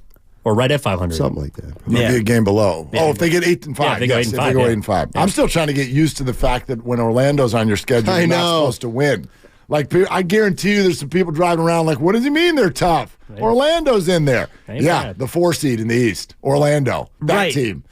They just got worked by Boston last night, by the way. Yeah. Miami's tough, and Denver's tough, and Orlando's tough, and Detroit is, hi, this is James Wiseman. I mean, did you see? Let's be honest. For the Warriors, everyone's going to be tough. Did you see? Everyone's going to be tough. And I didn't put these two together. Highest paid coach in all of basketball. Yeah. Yep. 4-22, the Spurs. Yep. Second highest paid coach in all of basketball. They're 2-24, whatever they are. Detroit Pistons, yeah. Steve you reap what you sow, brother. Salivating right now. You're in a market for head coaching contracts. I spilled nothing, by the way. People think I spilled something. That's exciting. Yeah, exactly. That's exciting. Hey, so, listen, you guys have a great rest of the show. This is where Nahegan said, if you feel like it's just flickering, don't be afraid to leave at 208, 210. You don't have to force the issue. I don't have to be Brandon Pajemski. Do you feel like it's flickering right now? Hey, by the way, and whose fault do you think that is? No, it's not flickering. Well, that's a good question. Yeah. Who is responsible? Thank you. I've had enough. Me? I don't know. You're the leader. You're in the right power now. chair? Yeah, you're in the big chair. I'll take half it, Steiny. It's kind of like if the Niners don't win, it's Kyle Shanahan's fault no matter why. Yeah, doesn't matter. I'm going to blame Burford, actually. Well, can I tell you somebody that I was impressed with over the weekend? Monte Ellis. He was great on the broadcast. Yeah. I mean, great on the broadcast. Monte Ellis has grown up. Okay, Steph Curry and Monte with the embrace. Real or staged? Oh, that's absolutely real. All right, there you absolutely, go. positively just asking real. the questions over here, okay? Yeah. Did I seem to get mad on that? No, their wives have become really tight. Wow, that's interesting knowledge. And that's how they ended up starting. How do you know that? Because what kind of a wacko are you? Because Monte Ellis' wife, back in the day, at some point said to Monte, "What are you doing? Like, this guy, Curry, doesn't deserve the way you're treating him. Like, not bad, just aloof and stuff like that." Monte Ellis' wife was a police officer, and he relayed a story where she basically read him the riot act and was like, "That ain't right what you're doing to Steph and his family," and da-da-da-da-da. And so Monte began to change. The wives became friends. Their relationship flourished, and now they really like each other. Even to the fact where Monte Ellis said, "When I said we were too small, I was right." Because when we came into the league, or when Steph came into the league, it was 15 years ago, we could not have won with that backcourt. We were too small. Maybe now, but not back then. There you go. All right. Anyway, Monte was terrific. Part of the Alumni Nights package for the Golden State Warriors. All right, go Niners. See you guys tomorrow. How many NBA wives do you know? They're longtime friends. Let me tell you something real quick about Dibs that I'm sure not everybody knows. And first-time partners. Hang in there, big guy. There'll be brighter days ahead. Now, these two homegrown Bay Area boys finally come together to take over sports talk. Get the hell off of my doorstep. Major League Baseball, you stink. It's Willard and Dibs on 95.7 The Game. I'm making a change, Dibs. I'm making a change. What are you making? I'm making burritos tonight. Whenever someone says, "What are you making?" I immediately go to. But it's not Taco meal. Tuesday. You making tacos tomorrow? Haven't decided. Burritos tonight, tacos tomorrow. Nothing against Mexican food 2 nights in a row. Hello. Okay. Yeah. So burritos tonight does not take more tortillas off the table. I just went actually to Safeway right before the show to stock up on tortillas, because when we run out, we look at each other like, what the hell do we do? Sure. Like that's the go-to for everything. So anyway, there's that. But here's what I'm cooking up, Dibs. I've been rejecting Super Bowl or bust all year long. And I will continue to reject Super Bowl or bust. But here's the phrase that I will not reject. Super Bowls or bust. Wait, what? You can't do that. Super Bowls or bust. So if they don't win 2, then you got to bust this thing up. Is that what you're saying? Not at all. Not at all. That's not what I'm saying at all. What are you saying, Mark? What I'm saying is, hang on, let me pull up. There we go. So here's what I'm saying. You can always have a really bad injury. We saw it last year. You can always have a poor performance in the playoffs, one game, even if it's just one half. It can derail everything you're doing. The year that the Bengals beat the Chiefs, as an example, the Chiefs were the better team. You agree? The Chiefs were at home. They had a 3-score lead on the Cincinnati Bengals. They got a little cocky, and then they came out in the second half. The Bengals got it going. The Chiefs went home. And then the Rams won the Super Bowl. I thought the Chiefs were probably the best team that year, but they didn't make it. Yeah. So stuff like that happens, but the Chiefs are actually the comp that I'm making. And that is to say that I now believe in this offense at such a level. I believe in Brock Purdy. I believe in Kyle Shanahan. And I believe that without a shadow of a doubt, this year, next year, and the year after that, because of his salary, the 49ers will have the best roster in the NFL. And so what I'm saying is I would never take any one single year and say Super Bowl or bust, because stuff happens, man. UCL snap and things like that. Stuff happens. But what I will say is over the long haul, because I firmly believe that the Niners have found someone that is a total long haul type of a quarterback, over the long haul, this team's going to win a few. They're going to win a few. They won't win it every year, but they're going to win more than one over the next, call it, whatever, 7 or 8 years. Jeez. They're going to win more than one, because what are they going to have to do in 3 years when he makes money? They're going to have to draft. Gut the roster. No, they're going to have to draft. They're going to have to gut the roster. But look what the Chiefs did. They got rid of Tyreek Hill. Now, are they as good? Right. No, but they're still they're right there. also ran. But they're not the AFC front runner. No, but they're right. They are. They will not be in the AFC Championship game this year. Wow, that's a statement. They're going to be either 1 and done or 2 and done based on where they wind up. That team is flawed. They have a rushing attack that is questionable. Well, they've got injured. of course, but that's injured. football. Yeah, that's football. The defense is better, and the receiving core is not nearly as good. And the tight end is fine, but you can take him away and then go ahead and beat us, Rashee Rice, and go ahead and beat us. He's going to be good. Kadarius Toney. He's not going to be good. No, I like Rashee Rice. I had him on my team all year. Yeah. He's fine. He's going to be their number one. When you get into the playoffs, this team is not as good as Buffalo. They're not as good as Baltimore. I think that this team, they're not as good as Miami. I think they're 1 and done. Yeah, they may be. And, they may be, but Patrick Mahomes' road playoff record is 0-0. Oh, right. He's never played a road playoff game. And so let's see it, P. And he will this time. I have no doubt. But that's right. And they'll lose. And they may. But that's my point. Like, if you look at the Chiefs over the last few years, that's kind of the blueprint. And you can be there in it every year. You won't win it every year. Right. But you're going to be in the conversation every year when Patrick Mahomes is your quarterback. You win it in 2019. You miss. You fall apart the next year. You lose to the Bengals. You come back. I'm missing one. Oh, there's the Tampa year. You lost that one. And then there was last year you won. They're right there in the conversation every year. And all you would ask if you're a Chiefs fan is that, hey, when we get to the end of this decade, what do we got? And you're probably going to have something like, okay, we got 3 rings, we had 3 near misses, and then we had 4 years where it just kind of went sideways and we were a 1 and done, or Patrick got hurt in week 8 and we didn't make the playoffs or whatever. And that's where I've arrived with this 49er team. Yeah, they're going to have to adjust in 3 years, and some people will get cut and some people will retire, all of that. You know what I mean? Like Christian McCaffrey's arc as far as his age sets up perfectly to go right alongside when Brock needs to get paid. That's probably it. That's probably it for Christian. It's certainly it for him getting 28 touches a game. Probably it for Trent and probably it for Kittle. Probably. So absolutely. I mean, so you retool, you rework. Right. And are you as dominant? No. Are you still in the conversation? Yes. If Brock is that good, if Brock is Patrick, and so far he's been, Patrick-like in terms of his productivity. So if Brock is Patrick, then yes, you should still be in the conversation. Although I look at Kansas City now, and I look at a team that has definitely taken a step or maybe 2 steps back, and we'll see how this year goes. And, last year was a little bit of an anomaly in terms of them winning the Super Bowl, and they did it in large part because of Patrick Mahomes. So can Brock Purdy lead a team like Mahomes did?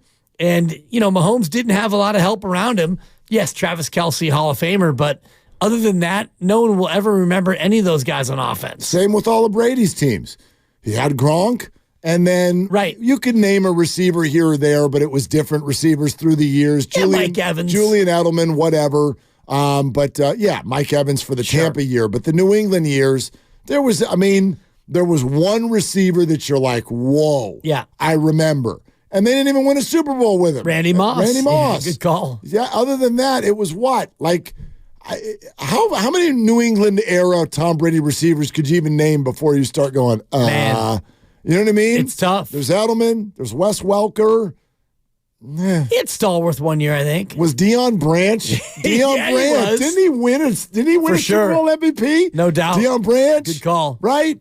People. Corey Dillon, Troy Brown. Right. Are you even a receiver? Are you a DB? But now you're putting Brock Purdy in that stratosphere. Well, not really. Yeah. No. Yes, really. No. Because you said that he's going to win multiple over the next 7 or 8. Yes. And you're also admitting that all these guys who are household names are going to be gone. Not all of them. I don't know. Like Brandon Kittle, Ayuk. Brandon Trent Ayuk Williams, might be here the whole McCaffrey. time. Yeah. You're going to have to regenerate. Right. That's what you do. That's what you do. Yeah. Mahomes has already regenerated the entire receiving corps. And he's not even old. He's not even closing in on old. Right. How long has Mahomes been playing? 6 years? They've regenerated the entire receiving corps. Are they dominating? No. Are they good? Yeah. They going to win the division? Yeah. Yeah.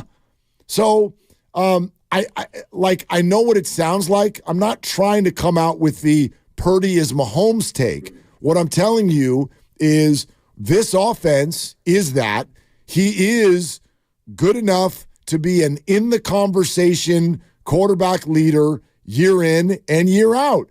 And so I believe he's a second contract guy for sure. For sure. Things can happen. Injuries, legs blow up. I don't know where this is going, but there are no questions left to answer. If this is a second contract guy, you're talking about, you're talking about 4 years of a rookie 7 to deal. 8 more years. Yeah, you're talking about a 5-year deal after that. That's 9 years of Brock Purdy. You telling me you wouldn't be disappointed if they didn't win a couple? Super Bowls or bust. You're not going to win it every year. It's not going to be perfect every year, but yeah. Absolutely. You better win one. You better win your first one in the next 3. This year and 2 more, because if you don't win one in this year or 2 more, then you get to ask hard questions about what this team's going to look like. It's probably true why did it happen? Did something tear? It doesn't matter. Well, yeah, it does. It doesn't matter. If he's not playing. Process versus results. But if he's not playing, that's why I don't do Super Bowl or bust in any given year. I do results in terms of these conversations because you just said he should win multiple Super Bowls or bust. And if he doesn't, well, then he doesn't. So if it's because he got hurt or because they got hurt or because Shanahan turtled up in the fourth quarter, whatever the reason is, either you win it or you don't. Right, but that wasn't your statement. Your statement was he has to do it in the next 3 years. I would say he has to win the first one in the next 3 years because in 3 years, this roster will be dramatically different, and then it becomes harder for him to do it 3 years down the road when he's making $50 million. In theory, I agree with you. I mean, they should win. Hell, if I said to you right now, if you were an odds maker in Vegas, Niners next 3 seasons, over-under on Super Bowls would be what? Probably a half. Oh, see, I think 1.5. No. In the next 3 years? Absolutely. This year and 2 more? Yes. That's 3 Super Bowls. That's an easy under. I think the fair line would be a half. Well, because winning the Super Bowl is really hard. It's really hard. I do. But do you, again... I think if you put it at a half, there would be there'd be play either way. But the advantage they have over all of these other teams of 2 more years of $1 million for their QB means that they can continue to overwhelm the rest of the league with their roster.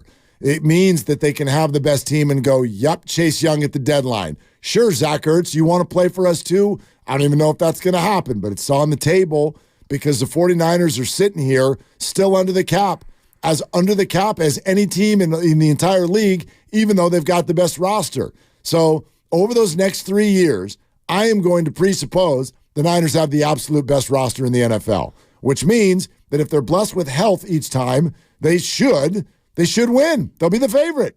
So I understand that winning the Super Bowl is hard, but to think that the Niners could get a couple in the next 3 years while they've had this advantage, I don't think it's far-fetched at all. I don't think it's even a little bit far-fetched. It's not far-fetched, but it's far-fetched in terms of where you put the line at 1.5. The real line would be a half, and they're plus 240 right now to win the Super Bowl this year. So that's to say they're 5-2, they're 2.5-1 this year. And if you did future odds going into next year, which I'm sure you could find them somewhere, they'd probably be the favorite at 5 or 6-1. And if you could find odds for 2025, they'd probably be about the same, 6-1. So the very odds of 2.5-1, 6-1, and 6-1 would not equate to them being over under 1.5 as really where that line would sit. I guess this is where I'm going. The way this team looks right now and the output they're getting on offense, it is absolutely statistically reminiscent of the former 49er Super Bowl winners of the past that we remember. 94 and into the 80s. Yeah, pre-cap. Okay, so remember what happened when the Niners would come in to the playoffs as that kind of favorite. I remember those playoff runs. It was rare, Dibs, that anybody even stayed on the field with them. I mean, it was blowouts in this NFC title game. Right. It was blowouts in the Super Bowl. There were exceptions. Of course, the John Taylor drive from Joe Montana, close games against Dallas at times. But by and large, those playoff games were not close in the Super Bowl winning years. And the way we're watching this right now, and by the way, we potentially are hours away from what I would call a gentleman's clinch of the 1 seed. Because if the Seahawks beat the Eagles tonight, things are wrapped. Niners are the 1 seed. I don't care what anyone says. They're not losing 2 more games this regular season. Right. So if the Seahawks win tonight, the playoffs are going to go through Levi's, and I think you got a better chance of the Niners winning all the playoff games, including the Super Bowl, by double digits than you do of them actually losing a football game. They are that much better than the rest of the league. We'll see on Monday night if I'm wildly wrong, but they are that much better than the NFC. That I already know. We've already watched it. Yeah, gee, this is huge talk. Huge talk coming off a win over, let me check here. Oh, Arizona, a 3-11 team. It has nothing to do about Arizona. It has to do with what we're watching every week. This has to do with who they've played and who they've beaten. Who have they not played? They blew out Philly. They blew out Dallas. What do you want them to do? They blew out Dallas 2.5 months ago. Yeah. All I'm saying is that if you look at the playoffs. Watch Dallas yesterday? Yeah. Dallas not going on the road. A highly motivated Buffalo team. Dallas. A Buffalo team playing for its coach's job and playing for their postseason life. Are you going to go ahead and write down in Sharpie that they're going to win every playoff game by double digits? The 49ers. That's what it sounds like you're saying. I've already said this. I'm not doing any more bluster than I did the week of the Philly game. A lot of bluster here on a Monday. What did I sound like 2 weeks ago when they were going into Philly? You said that they were the best team in football. I told you they're not going to see him again. Right? I told you that Philly was an inflated version of what Minnesota was last year. And now you're saying they're going to win every game by double digits. I'm telling you right now that a healthy 49er team does not get challenged in the NFC playoffs. They are that much better than the rest of the NFC. But they're not a healthy Niner team. And so, I mean, we need to add that into the equation. Again, right now, how do you define that? I define it by the fact that Arizona rushed for 2,800 yards yesterday. And lost by 3 scores. Right. So you take a team like Baltimore, a team that has a better defense than Arizona, one of the better defenses in football, and they can also run the football. I see that as a game where, you might have a little bit of a tough sledding. Yeah, they're beating up too. They're not going to run the ball as well as they did before last night because Keaton Mitchell was a problem. Yeah. That's a young player who is very exciting. We're watching it here right now. Yeah, but he not coming back. So that's all I'm saying. Of course a loss can happen. It's football. It could be a huge injury. It could be a bounce of the ball. It could be a terrible turnover. But we watched 49er teams like this for 12 years. They pummeled people in the playoffs when blessed with health. We'll get to your calls, 888-957-9570. Glad you're with us. Monster Monday brought to you by First 5 California. To learn 4 things you can do to overcome toxic stress, go to first5california.com. Super Bowls or bust on Willard and Dibbs. Switch to Verizon.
Let your flip era unfold by getting the all-new Extraordinary Motorola Razr for just $199.99. Smile, you're on Cricket.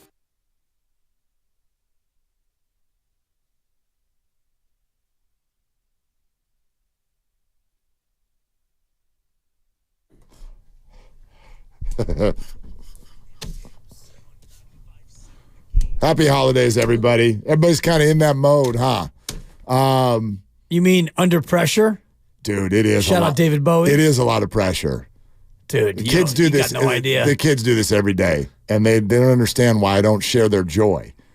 They'll hop in the car and they'll be like, Dad, it's 7 days till Christmas. And I'll look at them like, ugh. Dude. And they're like, Dad, you're not excited about it? I'm like, do you know what I have to do between now and then? And I'm also a maniac. I'm not taking any time off work. Like, oh, that's right. Yeah. You're in school up till the buzzer. I'm at work up till the buzzer. By the way, we're moving. What the hell? When am I going to do this stuff? Right. And they're just like, fine, Dad, I'll go to my room. Like, dude, just ruining Christmas over here. Yeah. Daddy Grinch. I had a little of that over the weekend. Ruining Christmas. What'd you do? Just the same kind of like vibe. Like, this whole thing has got me, I'm twisted. I'm stressed. It's not easy, Mark. Why? This can't be about Mila. No, I was going to say, I got 3 kids and a bunch of problems. She didn't even understand English yet. You can do whatever you want for Christmas. I mean, she's taken care of. Yeah. She got a blanket that looks like a giraffe, or it looks like a bunny. And so, she's dragging that thing around, and now she's walking, so she's going to get a new pair of shoes, and, Perfect. Yeah. So this is about the lady. It's. Is this thing on? Yeah. Let's see. Yeah. Let's go to Jim in Concord. Hey, Jim, how are you? Christy put that. You want to talk about pressure getting put on you by the lady? She didn't mean to do this. Christy comes up last night. She gives me just a little gift, and I mean that God. No. She just like here, and I go, will you stop? Because she keeps giving me things on the lead up. I go, why do you stop? You don't like? She goes, no, I have to, because if I don't, you're going to sit there with like 12 gifts when we sit down to do gifts. And I go, Jesus. Oh, for crying out loud, what are you saying? Like, now I got it. She goes, no, you don't. You don't have. And I'm like, oh, for crying. Yeah, you don't, but you do. Oh, gosh. And I do want to say this to Christy right now. 12 things? Christy, I'm sure you're listening, and you're on the YouTube channel because you're a very faithful listener. She's a real one. That's why. Yes. Thank you for the wonderful holiday card. Oh. It came on Friday, but I didn't check the mail until today. And it might have come Saturday, but I'm walking the baby, and so we go by the mailbox, and I'm like, oh, I know yesterday there was no mail, but let me see if there's anything in there. And I pop it open, and a lovely holiday card from the lovely Christy with she and her 2 daughters and the dog on the back. So yep. I was going to send her a text, Atlas. but this That's Atlas. Yeah. It said from Christy and her two daughters, and from Atlas. I have one for you as well. It is currently on my kitchen table. Don't worry about it. It needs a stamp, which I have just purchased today. Gosh, the grocery store. Do me a favor. Bring it on Thursday. Well, no, I'm going to put it in the mail. Because I'm not here on Thursday. I'm going to put it in the mail. You can give it to what's-his-face on Thursday. Wow. No, I have a real gift for you on Wednesday. I told you that. Don't get me anything. No, I didn't. Good. I'm going to be ticked if you do. I'm going to pull something out of the fridge here at Odyssey and be like, here you go. I'm going to eat it. This is somebody's yogurt from November. That's fine. I love it. Yeah. Yes. Oh, my God. I might get you an iced coffee or something like that. That's perfect. JT says he'll give me a dub, and boy, did he. Boy, did he. What happened to you, JT? I had a lack of drama in my 4 playoff games. Did you win all 4? No, I won 3. Okay. One of them. And which one did you lose? The high school guys. Okay, that's the one that hurts. 4 of the top 6 players I drafted were all hurt, starting with Tyreek Hill an hour before the game. And I'm like, no, that happens. I know. So I'm like, okay, I'm out. And I put up a college try. It didn't work. I lost that game. I'm out. The other 2 2 of them I won. And I mean, like, to these games where you're up by like 75 points. Like, no way. Ottoman games. Absolute Ottoman games. My college one was even worse than what you put up there, JT. He put up like 60 points. Like just complete. His team just laid down. My 5 best players combined for like 30 points. Yeah, terrible. So be better. Yeah, so JT's out, and we're on to the Final Four. The only drama left. Should I feel? Actually, you can help me with something. It's you against Evan. No, it's you against Lucas. No. Oh no, you're talking about this work league. The only one that matters. The family league. Oh, geez. I am playing my 9-year-old son. I was rooting against myself. You're better than that. Just kidding. I'm totally rooting for myself. Thank you. But how should I feel about this? I'm going to run home from work tonight. I only need 5 points from DeAndre Swift and Jackson Smith and Jigba. Oh, come on. Against your 9-year-old? That's it. That's all I need. So assuming when they achieve that 5 points, what do I do? How do I handle that? It's easy. Victory lap? Yes. Stand over here and point? Yes. Send him to bed early? Yes. Eat his dessert for him? Yes. I mean, what's the move? What's the play? You're 4 for 4 right now, and I would add the final piece is laugh and point at him when he's crying. I don't know how you parent. Oh, Jude, it's okay, son. You know what? You take my team. You advance. You know what? It's a hard lesson, son. It's kind of hard out here for a pimp. You gotta let him know. I'm going to refrain from using the word pimp as I trash talk my 9-year-old and beating him in fantasy. Crush him. Dibs, there are limits even for you for crying out loud. Well, if I could have ever beaten my kid in fantasy, and he thought LeBron James was a baseball player, and yet this kid would devour me because he was analytical and he would go on the internet and he was unstoppable. Even though his favorite was the Pittsburgh Steelers running back LaDavion Bell. And I would tell him, Q, it's Le'Veon Bell. No, it's not. It's LaDavion. No, it's not, Dad. Dude, the internet told me to draft him first, and so I did. I like LaDavion. Okay, son, whatever. Oh, it's so good. Yeah. I had the 3 kids ask me this as it looked like I was on my way to victory. They're like, hey, Dad, if you win this league, will you share the money with us? I'm like, where do you think all my money goes? Exactly. Look under the tree, you nut jobs. Leave me alone. But anyway. Are you guys going to share the PG&E bill with me? I mean, if that's a yes. I need you for these responses. Dude, I don't have this streak in me where when your kids hate me. Yeah, well, they would if you came over with lines like that. Yes, here's some of the money from my fantasy winnings. Now, please put it in this bucket. We're sending it in for the water bill. Exactly. Like, yes.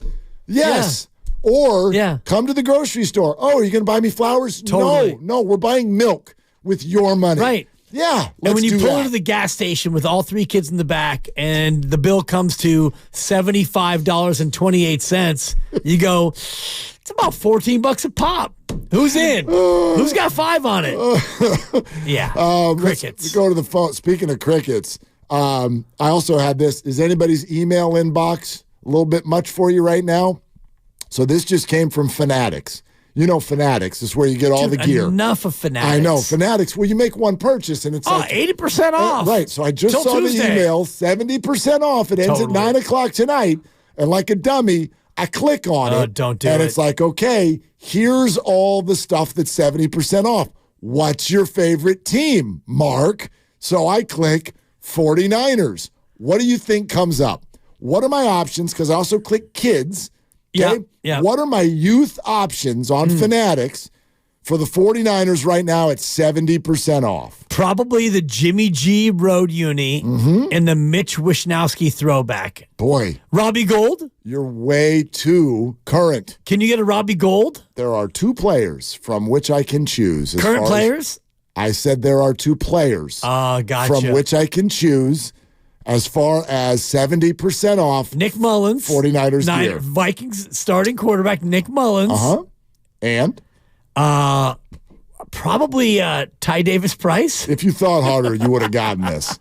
This thing is littered with Trey Lance jerseys. Oh, no. Trey Lance jerseys and only one. By the way, of the 9 items on here, 8 of them are Trey Lance jerseys.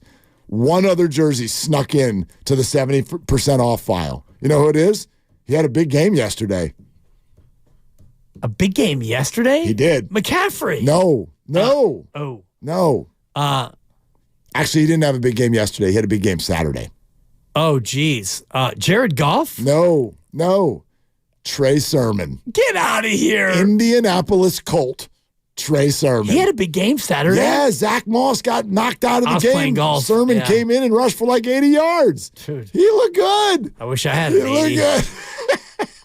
Filmo Mike is on the line, ladies and gentlemen. Let's go to Filmo. You're on Willard and Dibs. Filmo, what are you doing? Phil Measy? Oh, man. I just got to shout y'all out, man. I was getting calls. I ain't never went viral.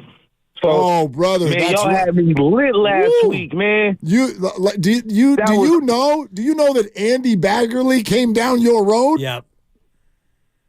Hey, that's the funniest part because it be like hella people responding and you start looking like, yeah, he don't agree with my point. You be like, man, forget you, bro.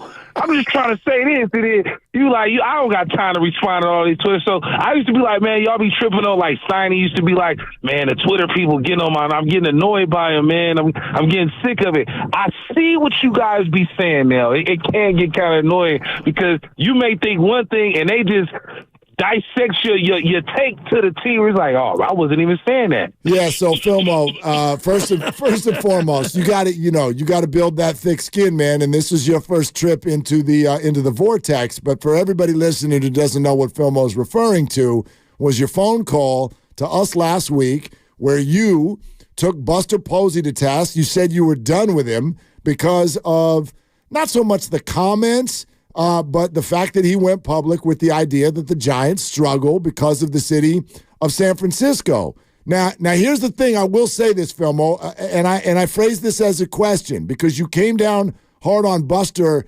for quote unquote what he said about the city, and what Buster said was really sort of puppeting what other people say about the city. Does that change your thought at all? It does. Okay. Because my whole thing was he should have, like what you were saying, it's like this. You got to have a little bit more game. In movie Friday, he told, the mom told Craig, you know what your problem is, Craig? You have no game. Now, your father, he has game. He should have been like, hey, bro, check this out. The city's bad everywhere. Anything can happen. He should have been better equipped to illustrate what he was trying to say. He didn't have to say it the way he said it. But I kind of back. He should be in the Hall of Fame. He will be, Filmo, and I love the Friday reference. And it's so funny that she's talking about her husband having game when he's in there absolutely blowing up the only toilet that they all shared. Craig, exactly. Exactly. Speaking of blowing it up, I just want to say this, man. I love our team. I love how each player is different. Everybody, like Kittle is like he's like a sloppy big guy. Ayuk got the jukes. McCaffrey got the ill, subtle moves, and they're all like elusive. Debo is Debo. I just love it, man. This is such a fun team to watch, man. Y'all keep killing it. Like I always say, white boys matter. Let's go. Watch that back. Dude, thank you, Filmo. It's just, I was about to ask him who the Brock Purdy is in 95.7 the game and who's the Kittle, who's the sloppy one, and maybe we'll get him back before the holidays. But who's the sloppy one? Yeah, he was like breaking down who's the shifty one. If you assigned the six of us, and I'll add Spadoni in for 7 or whatever, and I know we have new additions coming. Shout out to Ronnie, Bobby, Ricky, and Mike. And we've got love the girl. Who cares who you like? Thank you. You always surprise me. I shouldn't. And you're surprising me less and less. I was going to say, if you were to assign all of the 95.7 The Game hosts to Niner players, Brock, Debo, Kittle, Ayuk, Trent, Fred, Mooney, Juszczyk. I wonder what people would think. How do people perceive us? I'd be interested. Who's the Brock? Well, I'd be interested also in knowing it this sort of way, which is like each host, who do you identify with the most? Right. Like who would you say I know you who are? I think that I am. Who are you? Who are you? Thank you, Kevin Durant. You know who I am? Who? It's pretty easy. I'm George Kittle. I'm a mix of efficiency, the occasional big play, really funny, quirky, and people like me. I'm Kittle like a Niner. I'm George Kittle. The hell, Grandy? Oh, he's off today. Not even here. See? Yeah. I'm Kittle. Huh. Who do you see yourself as? Interesting. Grandy actually texted me and told me to give you the buzzer. Exactly. Buzz this clown. That's going to be a no from him, dog. Exactly. Yeah. Who are you? I don't know. Who are you? I don't know. Oh, see, it's tough when it gets put back on you. Well, and I had an answer. Yeah. Maybe because it's my bit. I'll have an answer. Yeah. I was thinking about it. I'm gonna say Bonte is Debo. I'm gonna give that comp. How come? Please explain, Roxy Bernstein. There is an aggressive nature to his game. Yeah. There is an aggressive and effective nature to his game. Also a two-way threat, radio and TV. Yeah, that's what that's good. I hadn't even thought of that. That would have been a better that would have been a better answer that's for good. you. Yeah. And I bet even Bonte would admit this, when things don't go well, it's because he tried to put his head down and charge through it. Yeah. And he's big on yak yards after comment.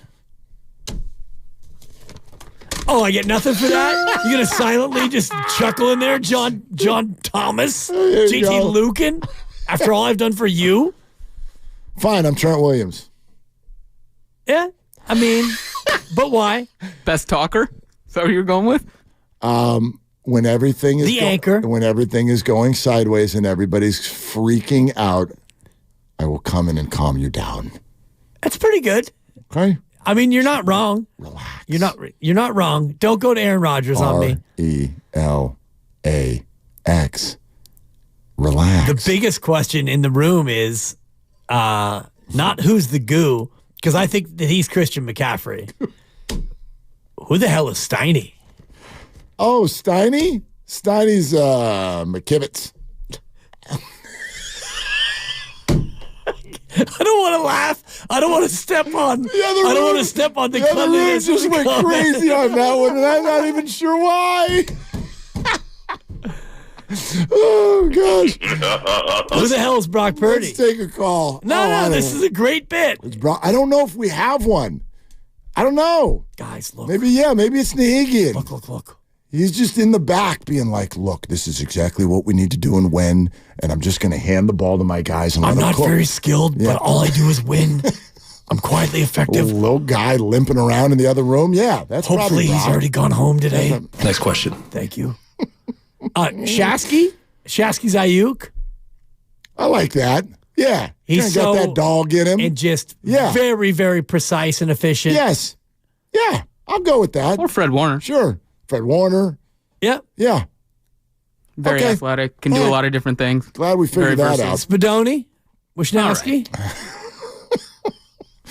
Yeah, no, but it's got to be someone even younger, you know? Spadoni's he's young and up and coming. Sure. Yeah.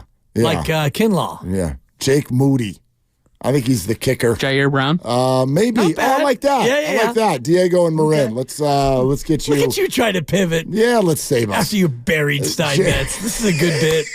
I stand behind the bit. Hey, Diego, what are you doing? I'm getting wet walking outside. Oh, my gosh. But, yeah. Getting wet listening to us, huh? Yeah, sure. Whatever makes you put a smile on your face. Let's move on. All right, go ahead, Diego. Yeah, Diego.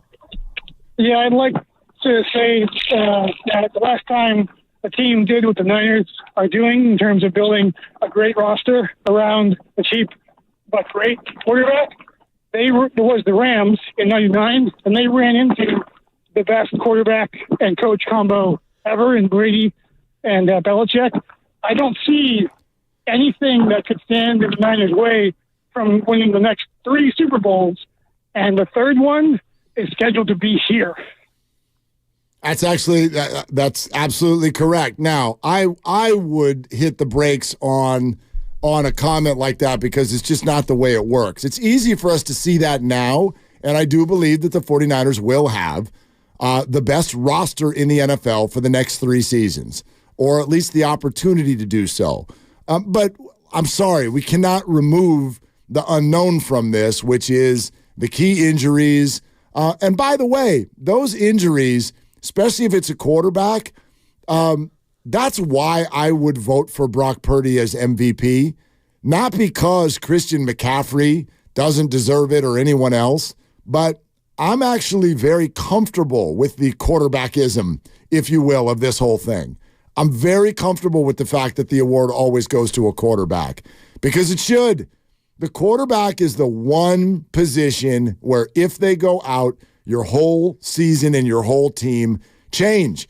And I think that this has been proven if you're really watching 49er football. It's not to say that if Christian McCaffrey, we watched them with Trent Williams and Debo out, and they were not as good. I grant you, there are other players on the offense where the team would be not as good. But there are none other than Purdy that without him, it all falls apart, in my opinion. I know we watched only 2 passes. Yeah. But one drop. That's dude, catch the ball. That's a little. He got 2 hands on it. Look, it was on target. It's only 2 plays. 97 with movement. But even those 2 plays are a quick window into what I've thought all the time. I think it's absolute lunacy that people think that Sam Darnold would come in and the Niner offense would not miss a beat. You don't get to do this. Lunacy. You don't get to do this. I do with a small sample size. No, but I already thought that, so I get to keep thinking. No, you it. don't get yes, to. I do. Because you buried everybody for small sample size on Brock, and now you're going to use that 2 plays on Sammy D. You're not hearing me. No, I heard every word. I already thought it. Well, then it's confirmation bias. Great. Because Call he was 1 for 2 want. if George Kittle gets his hands up. Listen. And I blame me because I'm George Kittle. Do better. Yeah. I've thought he knows he's got to catch that. Thought this all along. And I think this for all the teams. You know what I mean? Like the Bengals. Oh, this is cute. Like Browning. Oh, it's more than cute. They know that he can play. They're real. But no, he can't go win in the playoffs. They're not going to win. In the playoffs? No. Not even a game? Who knows? Yeah. Who knows? They're not going to be what they were when Joe Burrow goes out. It's over. Maybe Joe Burrow overrated is a take that you need to start adding to your Sunday night repertoire. Really now? The Bengals are hot. Bengals are playing great. And Browning's got a better winning percentage than Burrow ever did. He does? He's 3-0, isn't he? 2-1? Yeah, I think 2-1. I actually don't even know off the top of my head. Yeah, I don't think he's gone 3-0. No, I think they lost. No, they've won 3 in a row. They have? Yeah. Jake Browning is 3-0. That's a fact? I know that they've won 3 in a row. I think he started all 3. Let's see. Did he? No, he started against Pittsburgh as well. So 3-1. Yeah, 3-1. Man, that's a Brock Purdy in winning percentage. Yeah, and they lost the game that he entered as well. That doesn't count. No, it doesn't. It doesn't. As we know. Yeah. 2 of them in overtime, by the way. A couple of the wins. Yeah. Anyway. I mean, he's been great, and he's been the one to defy the notion of a backup quarterback not being able to do it. They still have work to do in order to make the playoffs, but a ton. The AFC is crazy right now with all the teams sitting at 8-6 and 7-7. 8-6. They're the they're in like a 7-way tie for Correct. the 7th seed. Yeah, the Bills wouldn't even be in right now if it ended today. So they got work to do and a tough schedule to do it. We're presented by Fremont Bank, full service banking, no compromises. Plenty more of your phone calls next. Super Bowls or bust over the next 9 years for the 49ers. I will say that. Oh, and there was also something sneaky that happened over the weekend with one of the other teams that I thought was a huge breath of fresh air. We'll get to all of that coming up on Willard and Dibs.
The occasional big play, really funny, quirky, and people like me.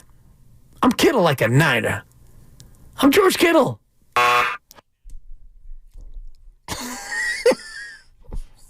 Yeah, it's a tough comp. It's a tough comp. It's a great comp. It's a tough comp. It's my bit. You can own that one if you want. That's fine. Yeah, just you know, it's appropriate. Yeah, I just see George is two-way threat. Well, he's just so he's so big. He's so big. I got a big personality. Yeah, but he's also he's got long hair. I've got long hair. He's got a big personality, but he's also big guy. Right. So when you're talking about a 5'8" radio host, there is no comp. Even Jake Moody is like 6 foot, 200 pounds. You'd be surprised at how small some cornerbacks are. Yeah. Like whom? You're Sammy Womack. Oh, yeah. Okay. There you go. We figured it out. And you gave yourself Trent Williams, a guy who's 325. Yeah.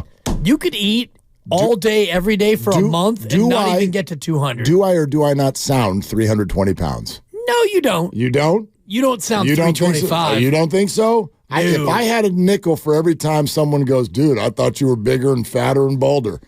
That's what I get every single time. But not that big and not heavy. I met a gentleman yesterday at my son's basketball game. His son's on the team too, and we sit there and we're just shooting the breeze for about 15 minutes. Big Bay Area sports fan, and he finally turns around and looks at me and goes, "Do you know what's wild?" He goes, "You have this voice that is exactly dead ringer for this dude that's on the radio." And I just looked at him with that stupid grin, and I'm like, "Woohoo! Come on, say it, come on, say it, yeah." He's like, "No way." So, hey, Clark, if you're listening, what's going on? Great to meet you yesterday. But anyway, 888-957-9570. Listen, I don't even know necessarily where to go with this. I'm not the type. I'm not guaranteeing this or guaranteeing that. You did. No, it's not about that, and it doesn't matter even if I do. We're just sitting here in a room in San Francisco talking. I have zero effect on what the 49ers do. But I'm telling you right now that Brock Purdy and the rest of the group have engineered something that looks eerily reminiscent to great 49er teams of the past. And when I watch them at their best, this is for me the key. The key to the whole year is this. When a team is really good, when they're the best team, you have your best games in your biggest moments. That's why the 49ers of the 80s would never go undefeated. But then when you get to the playoffs, and if you're healthy, you would put out your best effort. And you would pound people. You would go to Soldier Field for an NFC Championship game and win by 25. You would do things like that. You would win a Super Bowl with 55 points. You'd win it by 45. Or you'd beat the Chargers by 23 in the Super Bowl. You have your biggest, best performances in your biggest, best moments. Look at this 49er team. Oh, but Arizona got 29. Right. And their two top run defenders were out, and it's hard for Arizona to get the 49ers full attention. But when they play Dallas, when they play Philly, when they go on the road at Jacksonville on a 3-game losing streak, or Thanksgiving night on the road against a division opponent in Seattle, what do? They have their absolute best, most dominant performances. So I'm sorry, we've reached a point where if I'm a Niner fan, I'm afraid of no one.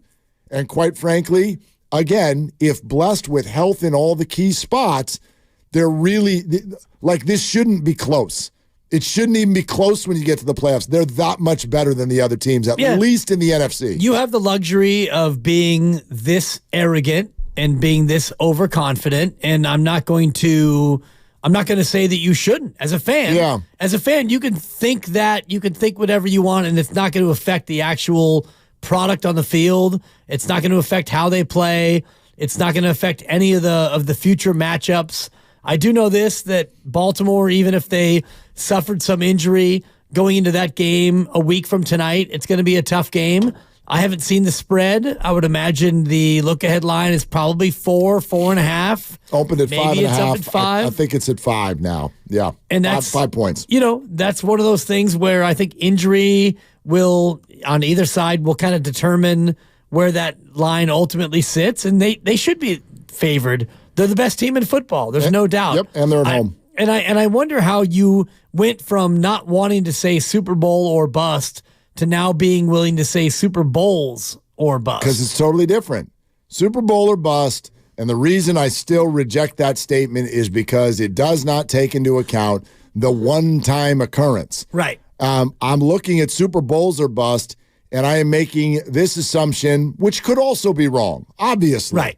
But I am making the assumption that the 49ers will re-sign Brock Purdy in 15 months to an extension, a 5-year extension that makes him the 49er quarterback when you go back to the beginning for a 9-year run. And in that 9-year run, I expect multiple Super Bowls are likely. Multiple Super Bowls are likely because they have the personnel to do it. They're certainly going to have the personnel to do it in the first 3 years when Brock's barely making any money. And I have confidence in the people in charge to make the adjustments necessary to continue to keep them as a relevant team even after Brock Purdy's making a lot of money. Let's remember, this is a team that's been dancing in the neighborhood of the Super Bowl even without Brock Purdy for the last 5 years. And so now they've got Brock Purdy, and if they've got that for 9 years, yes, like there might be some unlucky years. Someone might get hurt. They might have a bad game in the playoffs, or a ball bounces off a helmet and goes for a pick six. They might blow multiple first-round picks over the course of pretty much every season. Maybe. Except for a couple. Maybe, but I look at a longer sample size, a larger sample size, and I find that much easier to wrap my head around and make a prediction to say Super Bowls or bust in that would-be 9-year period, as opposed to saying you must win it in February of 2024 or it's a total bust. I don't want to do that because I don't know who's going to be healthy in that game. I don't know who the opponent is. I don't know exactly how that's going to play out. And I'm not going to call this season an abject failure if Brock Purdy gets hurt again in the playoffs and the 49ers don't win because of it. But I think it's easier to say over a 9-year period, you're going to get some healthy years in there, and I think it's likely that the 49ers will win more than one. Yeah, I think that is, I mean, when you look at the history of the Super Bowl, it's less likely than what you would think in terms of teams that have won more than one Super Bowl over the course of a 9-year stretch. And you go back and you have New England. Yes, they've done it. New England's done it with Tom Brady, and they won 3 and 5. And then before that, they won back-to-back. Very few teams have been able to go back-to-back. New England's gone back-to-back. Denver's gone back-to-back. And then before that, you have to go back to the early 90s when the Niners went back-to-back in 89 and 90. So to even find a team to have won multiple over the course of a 9-year stretch, there's only been really one in the past 30 years, and that's New England with Tom Brady. So if you're saying that Brock Purdy is going to be at that level as a quarterback to withstand multiple eras and withstand not having very good receivers and be able to do it in the way that Tom Brady did it, then yeah, but I'll sign up for that. Yeah, I don't even know that we need to accept that. Again, I don't think that just because Christian McCaffrey will have a 30th birthday and Trent Williams will retire and George Kittle will decline, I don't think we need to accept, oh, now Brock's got to do it with bad receivers. You go find new receivers. Sure. You go find a new tight end. You go find a new left tackle. Like that's what you're going to have to do. And I don't, John Lynch and Kyle Shanahan have been very, very aggressive about this, and I think they've largely been pretty good. They definitely have some misses. They have more hits, or at least enough hits. They have enough hits with their trades, with their draft picks. All right, 888-957-9570. I don't even want to say getting ahead of myself. I mean, that's obvious. But does this come off as too greedy of a thought with what we're looking at with this 49er franchise? 888-957-9570, the number. Plus, coming up next, the spread in tonight's game, which starts in 2 hours, is telling you a very, very clear message. Right now, the number is 5.5. The Eagles are favored. I'll tell you what the message is coming from that next on Willard and Dibs. Does your heart long to wander, to discover the deep secrets of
so I just sort of put it up in the air, and man, he did a good job tracking it down, catching it, and then getting up and scoring. So sort of a tough, moment right then and there of what to do with where the ball should be, but we got it done.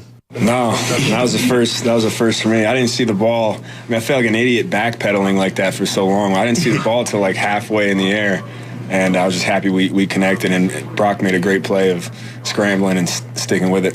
Now back to Willard and Dibbs on 95.7 The Game. I think you might have already mentioned this in the crossover. I don't know if the number's exactly the same as what I'm finding, but give or take. Minus 150, minus 200.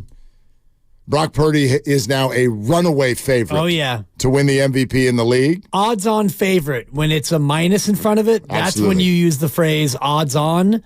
Otherwise, you're just the favorite, but now he is an odds-on favorite, which means you need to lay more money than you get back for Brock Purdy. Christian McCaffrey is the top non-quarterback on the board, moving ahead of Tyreek Hill, who's, by the way, not even on the board right now. The latest odds being posted. R.I.T. Rest intent. Yeah, exactly. Is what we say. Well, I mean, he had to break a record. He had to get to 2,000 yards, which is still technically on the table.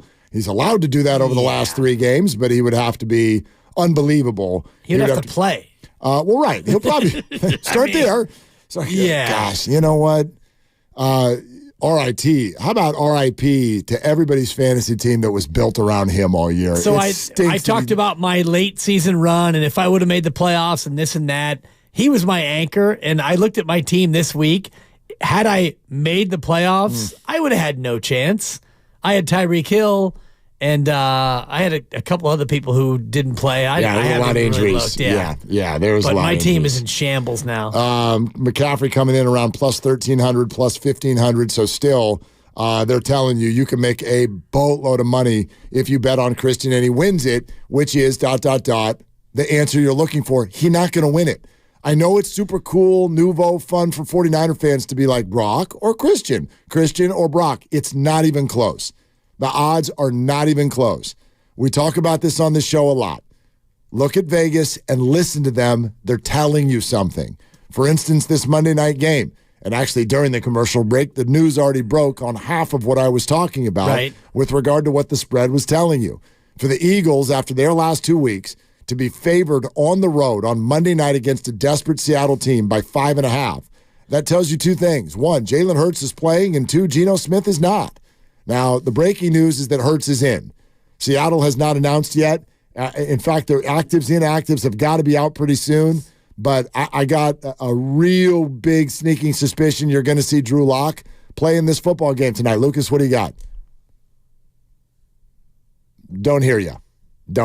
Yeah. It's Lucas, my favorite kind of Lucas. Well, Lucas he's back there by himself, so he's got to hit buttons and then run across the room. Oh, yeah, we got you. Hi, Lucas. I got to turn myself on. Yeah. That's the whole thing. Welcome to the Final Four, Lucas. Cheers. That's a little Thank too you so personal. much for having me. 25 minutes, 3:45 is when we'll get the inactives, hour and a half before kickoff, and it's not looking great for Geno. Yeah. They already activated Sean Mannion, third string quarterback. There you go. That's what the spread was telling you. Jalen's in, Geno's out. But Drew Lock was passable against the 49ers last week. We'll see what he's got for these Eagles. And the 49ers, in my mind, for all intents and purposes, they clinch the 1 seed if Seattle's able to get a victory tonight. Yep, for the most part. Even if Philadelphia wins, they still have the inside track in terms of what the tiebreaker looks like with a conference record. Even if they lose to Baltimore, then if Philadelphia happens to slip up once against New York, and New York sure looked like a better bet to do that before yesterday. My guy Tommy DeVito kind of came down to earth a little bit in the Giants offense, so you want Seattle to win tonight. Did you see every time the Saints sacked him that they had a collective celebration on Tommy? Did you see it? They were all doing the they were doing the DiVincenzo. Yeah, sure. Well, that just shows you that he's become a real thing. Yeah. DeVito became They got into their locker room, for sure. Exactly. Yeah. So, anyway, it's Purdy at minus 150, minus 200, somewhere in there. Dak Prescott is second. He's up at plus 250, plus 350, somewhere in that range. Lamar is third. Jalen Hurts is fourth. And then comes Christian McCaffrey, rounded out by Allen Mahomes and Tua Tagovailoa. There is next to zero chance that if the 49ers win the next 3 games, Brock Purdy is not going to win the MVP. And I know for some people, nobody cares. Honestly, for as much as we talk about it, it's almost out of line because I don't really give a rip if the guy wins it. I am so much more activated by two other things in the Brock Purdy story. I'm much more activated as to whether or not the 49ers can actually close this thing out and win a Super Bowl. And then for me, what's actually the even bigger picture, which is that the 49ers found their guy. They found their long-term guy. Right. And the way that works in the NFL, and that's why I'm calling it Super Bowls or bust, the way that works in the NFL is if you've got your 10-year guy, then you flirt with it every year and you break through sometimes. And that's the good stuff. Even when the 49ers were the team in the 80s, right? They didn't win 10 in a row, but they were the best team and they had the best quarterback. And they would flirt with it every year and they would win it sometimes. I firmly believe that that's what the next 8, 9, 10 years of 49er football are going to look like. And it's the best feeling ever for a football fan. There's nothing better than that. Than feeling like you're going to be good for a long time. For a long time. Sure. It's like being a Dodger fan. That hurt. No, it's true, though. It's true. If you're a Dodger fan and you get to the winter or you get to March and you don't wake up wondering, I wonder if we're going to be good this year. You just expect you're going to be good. And so if you're the Niners or if you're a Warrior fan, that might have been a less personal way to attack you. If you're a Warrior fan under Joe Lacob, you don't wonder if you're going to be good. Even this year where you're scuffling, maybe you'll be a play-in team, maybe you'll make a top 6, whatever. You've got Steph Curry, you've got your franchise quarterback, you've got your left tackle, you've got your featured running back, you've got everything you need to be competitive in the association. So you don't wake up in, I guess it'd be September or August and wonder, geez, how are we going to be this year? And that's where the Niners are going to be. If Brock Purdy is your quarterback, if he's this good, if he stays healthy, then you know that you're going to be good. You've got Shanahan, you've got a franchise and an organization that is building well around him. You've got cap room. So there's no reason to think that you won't be good over the course of the next 8 to 10. Let me ask you this. 49er He's fans. Mookie Betts. Brock Purdy. Why not Shohei? It's just, just trying to drive it home a little bit. Let me ask you this. Let me ask you this. In the span of 4 minutes, McCaffrey and Purdy both left the field yesterday. Which one hit you in the Adam's apple harder? Purdy. Yep. Because that's all you need to know. No, it's because of the way he stayed down and the fact that it was on his right arm. And so he got hit, and I thought immediately concussion. I mean, when you see a quarterback get hit in the head like that, you think protocol, 1 to 3 weeks. Thanks for the flag, refs. Whatever, it's a clean hit. No, it's just football. It's good old-fashioned football. Yeah, but that's not how it's played anymore. Didn't they throw the flag on him? No. Are you sure? Positive. Roughing the passer? Nope. No, they called roughing the passer. I don't remember that. I could be wrong. Did they call roughing the passer on that play? I'm pretty it was sure a completed they did. pass. Remember, he just kind of dumped it right over the head of the defender. I could be wrong. I'll look at the game log. I thought they called it, and then when I saw the highlight, I was like, oh yeah. And I thought it was just because it was late. I'll be straight honest. I was being a bad dad at my son's CYO game. Oh, boy. Water bottle in between my legs with the phone propped up on the water ball, back row, watching the Niner game. So it didn't look like I was watching the Niner game. And so I was watching on a phone at a CYO game. I didn't think they called it, but I could be wrong. I'll see your bad dad and raise you a bad dad because my beloved wife, Supper, she was doing a little shopping. So she said, you know what? You're golfing Saturday. I'm shopping on Sunday. And I said, babe, it's Niner game. So I'm going to have to watch the game with the baby on my lap. She said, you won't. And I said, yeah, you're right. I don't parent like that. So she goes out like dressed to the nines, looking beautiful as always, going shopping. And I said, you know what, baby Mila? We got Niner football. So are you not supposed to watch with the baby on your lap? It's not supposed to, but we try to expose her to too much screen time. Got it. TV time. Just turn her around. We got a 3-hour game, and so I mean, we're watching it, and then she wants to get down all the time. That's her new thing. Down. Okay, you get down. Daddy's gonna be right here. Please look at her and go, "You got to get down, dude." It's so much material, dude. I'm running so much material. So then she, today her big thing was outside, honey. It's raining. We're not gonna go outside. So she By the way, goes in the other room, and I'm watching the game, and I think it was a flag. Okay, YouTube chat sounds just like me and you. We got 4 people who respond, and one they did He's not. got the second most yards by a tight end this year. What's that? 1st and 10, play action. Lucas, are you all right in there? Are you okay? I miss Grandy. Yeah, Grandy is very ill. Anyway, here comes the boss, too. Here comes We're going to the bullpen. The comments go, they did not. Okay. Yes, Lucas, they did. No call. They did. I got sabotaged. Let's be honest. John left the board. Things were hot. How am I supposed to know? You can't blame John for that. No, he's gone. Yeah, let's come after JT all we want. I've already rub it in. I already beat his fantasy team by 60. Let's give him a little bit more. Yeah, I have no idea if they called it. I thought they didn't, but we've got half our listeners say that they did. Half of them say they didn't. You say they did. I say they didn't. I don't know what the hell happened there. I thought it was a completed pass, and that's why the Niners moved up the field. You're right. That 20 years ago, that's not a flag, but in 2023, it's supposed to be. There's no question that should have been a flag. Right. I don't know if it was, but we'll look up the play-by-play on that. 888-957-9570. It's Willard and Dibbs. So glad you're with us. Let's go to Jay. Hey, Jay, what's going on? What are you doing? I'm out here getting dirty in the rain. How you boys doing? What's up? All right. The MVP discussion, I actually think that CMC and Purdy are going to cannibalize each other, and someone else is going to get the MVP. But what I want to add to the discussion is this: does anyone take in the value of having someone like Purdy at such a value that allows you to make other signings or adjust contracts and to play at this level? Could that be possibly put into the equation of MVP for a team or for the entire NFL? I know it's not it's part of his thing, but the value that we're getting of this level of play, doesn't that kind of add to the MVP-ness of Purdy? So basically what you're saying, Jay, is that the other competitors out there do not have the financial wherewithal to get this sort of a supporting cast.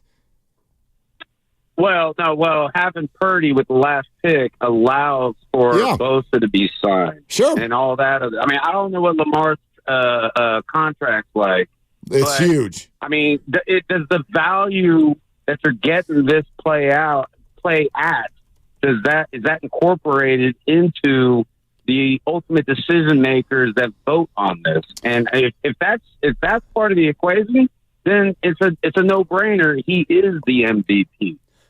Well, here's what I'd say. 2 ways to look at that. Yeah, that's actually a great call. There are 2 ways to look at it. Because the way I thought that he was going to go with that was the fact that he's getting so little money means that he's got so much talent around him that he's actually not the MVP. I thought that's what he was going to say too. Yeah, and we talked to Peter King about this, and Peter King is one of the 50 voters for MVP, and there is no criteria. Because I asked Peter last week or the week before, I said, what do they tell you in terms of voting criteria? And he said there is none.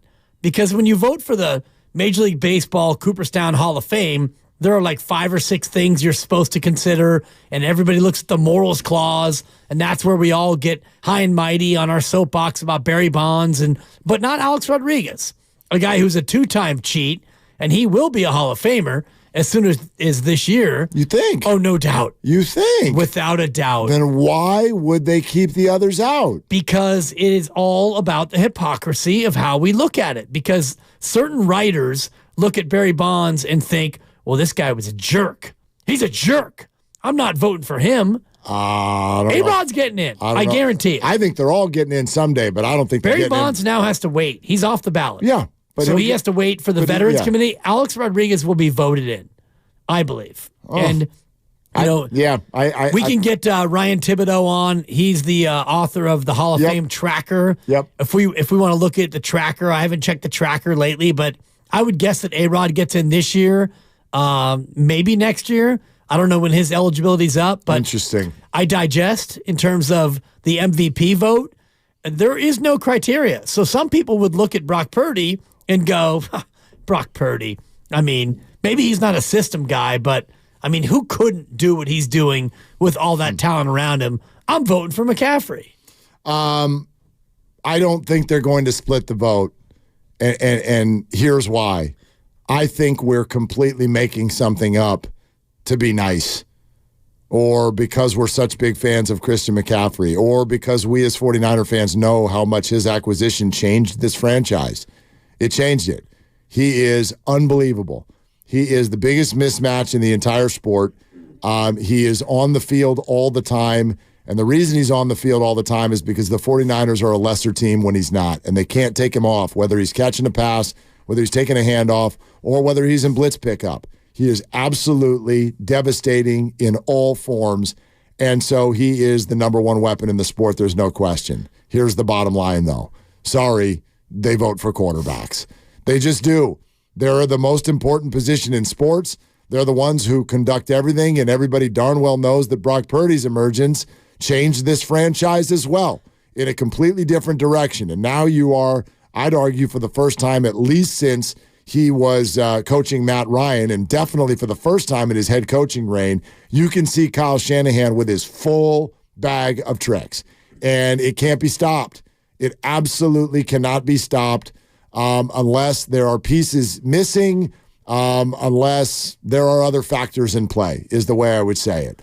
But that's the way it works, and that's why Brock Purdy is such a prohibitive favorite right now and way, way, way, way ahead of Christian McCaffrey. So the idea that because they're teammates, that's going to split the vote and send it in the direction of Jalen or Lamar, I don't buy it. I don't buy that at all. Yeah, I think that it's a real thing, and I think that Dak's case got hurt based on what happened on Sunday when they get absolutely crushed by Buffalo. And that was the one game, and we talked to Peter King about it. If Dak goes on one of those runs where, he beats Philly and he beats Buffalo and he goes on this great run, he can make a real case. But I look at the very thing about the most important thing in football, which is scoring points.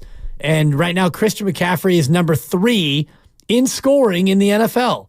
The last non-kicker to lead the league in scoring, LaDainian Tomlinson, 2007, he was the MVP. McCaffrey's only 13 points behind Brendan Albury, the Dallas kicker, and he's actually 1 point back of Dustin Hopkins. McCaffrey's number 3 in the league in scoring. If he winds up with 26, 27 touchdowns, not the record, but if he leads the league in scoring and Brock Purdy is Mr. Irrelevant and he's a system guy and we look at Shanahan and all the rest of it, McCaffrey's got a real chance. I hear everything you're saying. It's rational. I'm looking at historical fact. Well, no, he's got to break some sort of absolutely wackadoodle record. I don't think he does. Here's another historical fact. I don't even know this, but I know this. You get the 1 seed and your quarterback leads the league in QB rating and touchdown passes, you win. Like, have we stopped? Well, how could he not? How could he not lead the league in QB rating? I know you're being sarcastic. Big time. But I mean, honestly. Those of you who are out there going, look, it's a run-first offense. Let me say that again. Did you catch that? He now leads the league in touchdown passes. He leads the league in touchdown passes. These teams that are out there slinging it like crazy, Josh Allen, Dak Prescott, Patrick Mahomes, Tua, he's got more TD passes than all of them. He's leading the league in rating by 15 points. He is leading the league in completion percentage. He is second in yards.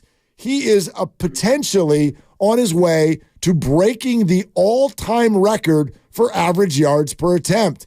This is not the best season this year. This is one of the best quarterback seasons of all time, the way that it's tracking.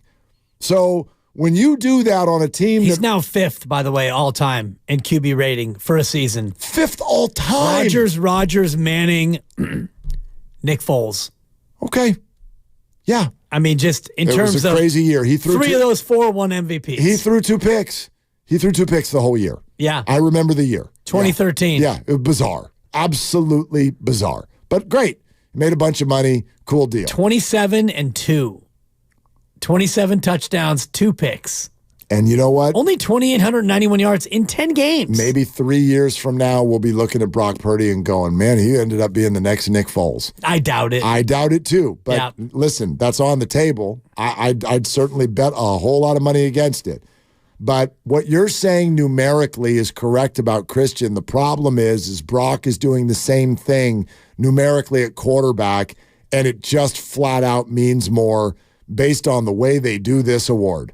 You have got to not only have such a generational season as a non-quarterback, it's got to be combined with there's no quarterback that really has earned the award. Right. And that part of it, I believe. Yeah, and Brock has got it. He's got it. I mean, if he throws 3 picks on Christmas night, we'll have a new conversation. But if he wins that game on Christmas, this puppy's cooked. This thing is cooked. But think about it in terms of the human beings who are going to vote on it. And we've talked to Peter King, and we had Acho on the station, and we know another guy who votes. His name is Michael Silver. Mm-hmm. And, we've each talked to him privately. So that's 3 out of the 50. That is, about 5% of the voting populace? Yep. And all 3 seem to think that it's Brock Purdy. And this was 2 weeks ago. This is not, with fresh Brock. That was before Dak went to Buffalo and this scored. is before Brock went to Arizona and threw 4 touchdown passes. Right. But I do think that some of the other voters will look at McCaffrey, and if he winds up with 26, 27 touchdowns, and there is the notion still out there that Brock Purdy is a byproduct of Shanahan. I think it's dying, though, and even if he is, so what? You know what I mean? That, too bad. You're out there conducting this thing, you're doing it at such a high level. Now, I will say this. There is sort of an inequity in terms of what you do in big games that the whole world sees. The reason I think Dak Prescott, even though right now he's still the second favorite on the board, the reason I think he's dead is that was America's game yesterday. Right. And he went to Buffalo, and they didn't score until garbage time. They did nothing. They could not move the ball, could not get a first down. That kills you. If Brock goes out and lays an egg on Christmas night in the game of the year, he can also lose the award Monday. Right. 100% he can lose the award Monday. Which is crazy when you think about what he's done from a historical perspective. And his season right now is number 5 all time in quarterback rating. And, 3 of the 4 guys ahead of him won the MVP. And the other guy who didn't was Nick Foles, who did it in 10 games. Incredible. Yeah. So he wins that game on Monday night. To me, it's all but done.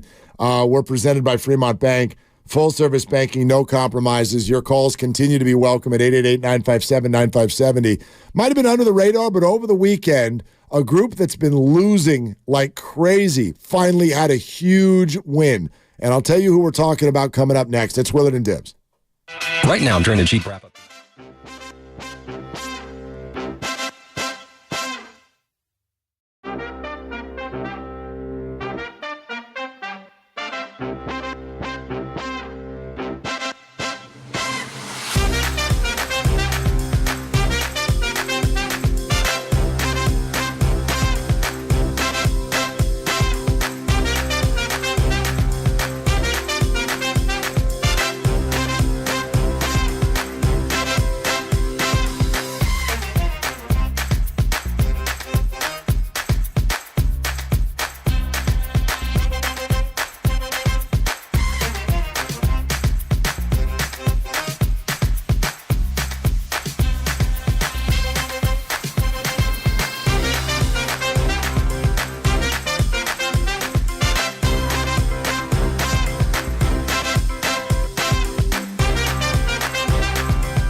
10 seconds on the play clock. You hear the hurry up call.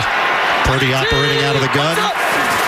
Every play on this drive has been a run until this throw. And it's Deebo Samuel. Touchdown, San Francisco. Brock Purdy. Perfect pass to the end zone for 19 yards.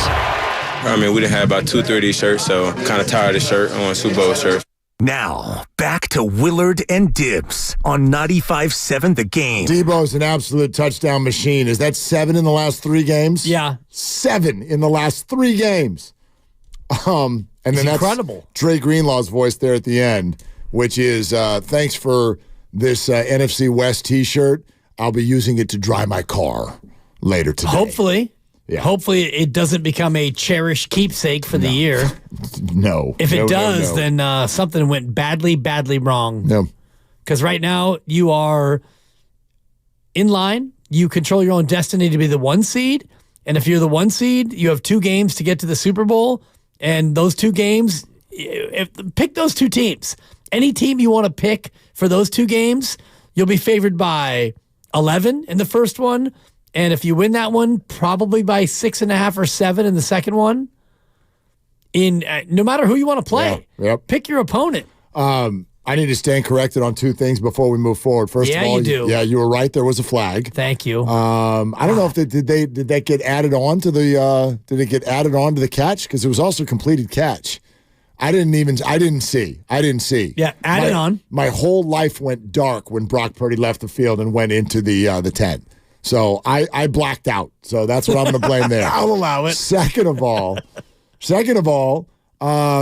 I guess this is stand corrected, a prediction gone wrong, but Geno Smith is going to play. Wait, what? Geno Smith is in tonight. The Seahawks have got their inactives out. He's in, although they also activated another quarterback, which makes me think that they're not 100% sure he's going to make it through the game. I'd also like to take a moment to send out a big old, hey, what the hell, to Adam Schefter, who made it sound all weekend like Geno was unlikely to play, which made me adjust some things in terms of fantasy football, which led to my demise in my high school football, my most cherished league. And so, Adam, what the hell? What the hell, man? Because you started somebody instead of Geno Smith. Yeah, like I actually thought this. Is this the 2-quarterback league? No, but okay, no. Geno is normally the backup, but against this Eagles secondary at home on Monday night, I thought this was a great spot for Geno. Yeah. Remember what he did against Dallas a few weeks ago? Like, they can light it up. And who was your other choice? Justin Fields at Cleveland in the weather against a great defense, and he put up like 7 points.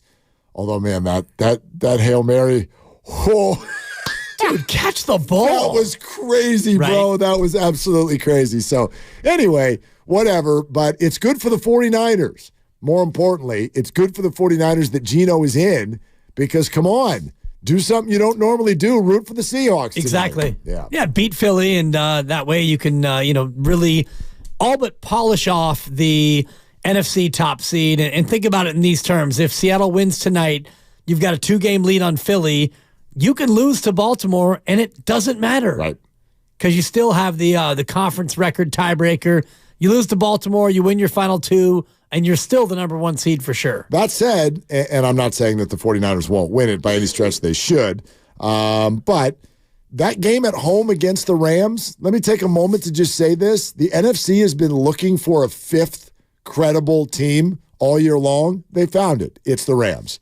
And I don't know if the playoffs are going to go this way, but we were talking about it, me and Rudolph last night, not the reindeer, the former tight end. Right. We were talking about this last night, and he was the one that clued me into it. I hadn't even thought of it.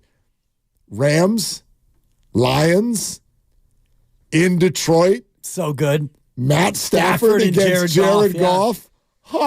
Sign me up. I'm in. I don't know if it's all going to play that way, but that is absolutely one of the things that could come from this. And actually, I'd sort of favor it right now. If the Niners are the 1, and let's say, just for argument's sake, the Eagles are the 2. The Eagles are going to get the 7 seed. That could be Minnesota. It's the Rams right now, but it could be Minnesota. It could be Minnesota. I think the Rams will keep moving up. The Niners may have something to say about this in the last game, but they also may have already wrapped up the 1 seed. Who knows? So that could be a Sam Darnold game the way things are going right now. So we'll see about that. But Detroit is going to be, I think they're going to be the 3 seed. Hell, they could end up being the 2 seed, but I think they're going to be the 3 seed. So if the Rams get the 6, it's actually kind of a nightmare for the Lions because the Lions are really good. They never make the playoffs. They finally have this banner year. They're going to run away with the division. And what do they get for their first home playoff game? Good God. Right. Your ex-quarterback comes back on an absolute heater with a Rams team that's going to throw Cooper Kupp and Puka Nacua and Kyron Williams at you. Yeah. And Aaron Donald is waiting for Jahmyr Gibbs. It's a nightmare scenario for the Lions, and it has a great chance of happening. Just bet the over, no matter what that looks like, because Detroit can score. Yes, they can. Detroit can score, and the Rams' defense is not so ferocious that you're afraid of that. I think that that's a game that the Rams could get into a shootout and win against Detroit. I think that no matter who Detroit plays in that first playoff game, it's going to be an over bet because Detroit, they're playing, basketball on grass the way they like to do it. Man. They like to throw it, a lot of play action. They have 2 good running backs. They have 2 really good receivers. They have a great tight end, and they have a quarterback who is either going to score for his team or against his team. Well, he had the turnover bug for a few weeks, but he certainly came out of that on was that Saturday, right? Yeah, Saturday night's game. Yep. Gosh, he looked fantastic, and the Lions just rolled the Denver Broncos in what many thought was going to be a pretty tight game. The Broncos have been playing well, the Lions hadn't, and everything flipped and went the other way. So taking your 49er calls on all things after yesterday, 888-957-9570. And actually, this even crossed my mind. This is how good the 49ers are. The 49ers are so good. How good are they? Thank you. They're so good that in December, they can waltz out, score 45, clinch a division, and I'm just going to encompass all the sports media in the Bay Area, wakes up today and isn't even sure that that's what you want to hear about. I've heard a total potpourri today. Some Niners, some Draymond Green. I know there was a tweet from Shams. We'll get to it. I even wanted to mention real quick, and this is the thing I was referring to in the tease, that I thought Jung-Hoo Lee had a huge weekend for the Giants. Man. The Giants have had marketing problems for years now, obviously, and it's not really their fault. They don't have anyone to market. Think about last year's slogan. Nobody likes us. And that was the Spanish translation. Nothing like it. Nothing like it. Yes, nobody likes us. But the Spanish translation was nobody like us. Nobody like us. Yes, thank you. I'm just, and Grady gave us that, and that was amazing. I don't know if I've ever seen you laugh harder. Oh my God. When we did that live on the air. Well, we did it, the Google Translator, and it pops up, it's like nobody like us. And I'm like, oh God, right. I couldn't breathe. And it turned out to be perfect. Indeed. With the lowest attendance in the history of 3rd and King. Jung-Hoo Lee has walked in here and he captured everybody. Everybody's like, oh my God, I love this guy. Now, if he hits 211, it's not going to matter. Everybody will turn on him. But so far, what a weekend for that kid to come in. You've got the press conference. He owns that. Grandson of the win. He does his own translation and an opening statement at the press conference. His personality's incredible. He's making fun of his dad. Looks like a great family. Then he shows up at the Warrior game, and he's waving to everybody there. With a fanny pack on. With a fanny pack on, which tells you he's a real one. Totally. And then, I don't know if you've seen the Giants' Instagram feed as of late yesterday, where they did a whole post about him and his dog. Good Lord, go look at his dog. Dog of the wind. Cutest thing you ever seen in your life. And so he's got a full... dog in the wind. But anyway, he's got a whole, it hit the spot. Everything about the Giants has been so frustrating, so negative, so lack of personality. It's simply a weekend, and he did it largely in a suit rather than a baseball uniform. So I don't want to overstate the importance, but at the same time, he won the weekend. He absolutely crushed it over the last 72 hours. Yeah, good weekend. I wouldn't say that he won the weekend. I would take Klay Thompson over him in terms of the weekend. Klay with back-to-back games that have they were games for all of the Klay haters out there, all the Clayters out there, people coming down on the other Splash brother, and certainly Christian McCaffrey yesterday. He might have been a big part of winning the weekend. Yeah, whatever. Quarterback, 4 touchdown passes. Enough of you. Christian McCaffrey. I didn't really mean that he won the weekend against everybody else. I just mean for the Giants. That was a win. That was a win this weekend for the Giants. And for the Giants, and that's big. They have not had many. You're right. Yeah, it's been a long time since they've won anything. Well, and we're not cured yet. Because, when Bowden comes out over the weekend with the whole, the Giants and Red Sox have offers on the table north of $300 million for Yoshinobu Yamamoto. But the Dodgers and Yankees and Mets are still in this thing. God. It's almost like I know where this is going. You know where this is going. East or south. It's like whoever that team is that gets mentioned first now, it's like you're dead in the water.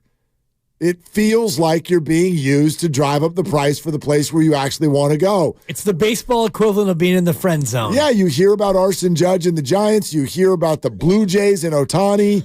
And then in the end, it's like, boom, here's where they're actually going. So I didn't look at that as a positive other than to say, hey, good job, Giants. Don't be outbid. That's the rule. Sure. Don't be outbid. And I don't think they will. But I don't take that as a positive that they're getting mentioned publicly on Twitter with Yamamoto, because that sort of more speaks to maybe trying to drive the price up on the places he actually wants to go. It reminds me of me, usually late September, getting ready for homecoming at Marin Catholic, where you're hanging out with all the popular girls, all the cool girls, the pretty girls, and it's like, yeah, I'm one of these girls for sure. For sure is going with me to homecoming. And then, push comes to shove and you get closer to the day, and one by one, other teams are rumored to be going with Christy Markle or Patty Goodwin, and they're Maureen McKinney. They're all coming off the market. You've mentioned Christy Markle before. I've heard that name. Perhaps. Might have been an early crush. Spoiler alert, didn't draw a homecoming, nor did I get a prom. Damn. Nah. Damn. That's a shame. Well, I can tell you. I will say this, though. What's up? You can go to the reunions now. Yeah. How you like me now, ladies? They're like, oh, yeah. Are you famous? I got a sports talk radio show. Yeah. Forget that investment banker over there and that venture capitalist over there. The billionaire. I'm doing sports talk. Yeah. Oh, yeah. Yeah. Well, I had Pajemski on. Yeah. Come at me, ladies. You're like, you won't. You're like, yeah. Yes, I just had another baby. Yeah. Wait. Whatever. Yeah, no. No, yeah. Just a year ago. Yeah. No, it was on purpose, too. No, yeah. Oh, my God. You're listening to 95.7 The Game, KGMZ FM and HD1 San Francisco, always live on the free Odyssey app, Twitch, and YouTube. Yeah, don't come at me for being an overconfident 49er fan. Look at the entire Bay. You score 45, you clinch the division, the MVP race seems like it's down to 2 people on your team, and you guys waltz in here and you're like, so here's what I've got to say about Draymond now. Right. Good Lord. I'm not saying, who cares if fans are complacent? You're not playing. But don't act like I'm the only one assuming this is heading for February. I said this 2 weeks ago. If they're healthy, they're in. If they're healthy, they're in. Pray for health. That's the T-shirt I want. I don't want an NFC West Championship T-shirt. Your slogans are never very catchy. They're never very good, but they're effective. Pray for health. If they're healthy, they are the best team. This is not stoppable. There is no defense in the NFC that can mess with this. I don't know what the Baltimore thing will look like. Super interested to see this on Monday night. And if that's the Super Bowl, great, that's the Super Bowl. If they're healthy, they're going. They're that good. They are that good. Let's go to Sammy in San Jose. Hi, Sammy. What are you doing? Hey guys, how are you doing? Great. First time caller. I'm curious what you guys think about. Ever since Chris McCaffrey got traded, I think the Niners have been the best team in the NFL. Do you think that's the reason for him to get MVP talks? I know we're going back into last season, but this team has been unstoppable ever since they made the trade for him. And I think Brock has definitely been helped by his assistants, obviously. Yeah, but don't you think the other way around too, Sammy? Do you know what I mean? Like, I could take you back to Jimmy games, and yes, he was on a win streak when McCaffrey arrived, there's no doubt. But they also, like, there are games that stand out, like when they beat the Saints last year, 13-0. Yeah. You think this team right now is beating anybody 13-0? No. Probably 27 or 30-0. Yeah, so I mean, like, I wish, and I get it, we're in sports media, this is what we do, but I wish there was a way just to make it about Brock and Christian. They're not functioning the same without either one of them, you know, and there's a bias, and I think a fair one, toward quarterbacks in the MVP conversation. Mm-hmm. I just think that since CMC has been on this team, they've been unstoppable, and I think he's got to get some sort of credit for that in the most valuable player conversation. I think he does, and Sammy, thanks. He is, as we said, he's the top non-quarterback on the board in terms of odds. He's getting plenty of recognition. Nobody doubts that the idea that he changed the franchise when he arrived. Same with Brock, though. Same with Brock. You just look at the 49ers' record since these two came on the scene. Right. They've barely lost any football games. They barely lost. And when they didn't win, it's because they didn't have Trent and they didn't have Debo, and they lost 3 in a row. And other than that, in the regular season, I don't think they've lost. With McCaffrey and Purdy in the regular year, that's correct. They haven't lost. Right. So, I mean, think about that. They lost 3 in a row this year. 1 on a kick that was missed. 1 in a game where you didn't have much going for you in terms of your left tackle and your wide receiver. And another one that was a scheduled loss based on a team coming off a bye and you were at the end of an 8-game stretch, and you still didn't have your tackle and your other wide receiver. So outside of that, these two have been unbelievable together. Untouchable, unbeatable. Absolutely. It is a combo, and that's where I'm coming from in terms of the outlook of the rest of the way. They're just the matchups combined with Kyle's play calling, combined with Brock's decision making and execution, by the way. This is one thing we still got to chip away at.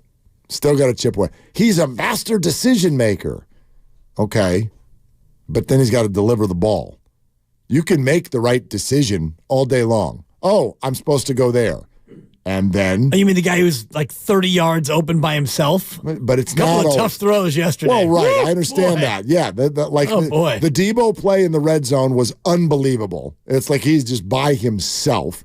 Christian, same thing down the left sideline. Fell down, got up. There was no one else on the TV called screen. Called an Uber, waited, had it be canceled by the driver because he didn't want to come in that neighborhood, called Lyft, got a ride, and scored. But you've watched the season, and you know that it's not always like that. No, yesterday was crazy, though. The throw to Debo in the corner of the end zone was an unbelievably dart back shoulder throw.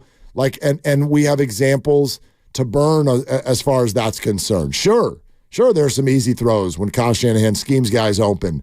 And then there are others that have not been.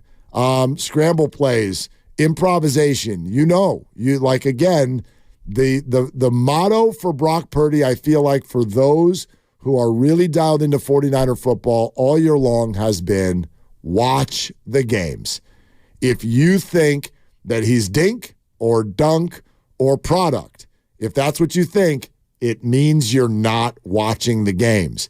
And we've heard from opposing fan bases on the weekly basis. He comes to town and they're like, oh, we're not losing to this dork. And great. We're not doing this dink and dunk thing. And then you get a chance to actually watch the games. And the analytics and the stats show it every single week. He's not that. So it's just an and team. It's not an or team. Brock or Christian, Kyle or Brock, play calling or Brock. There's no ors. It's all and. They're all helping each other out.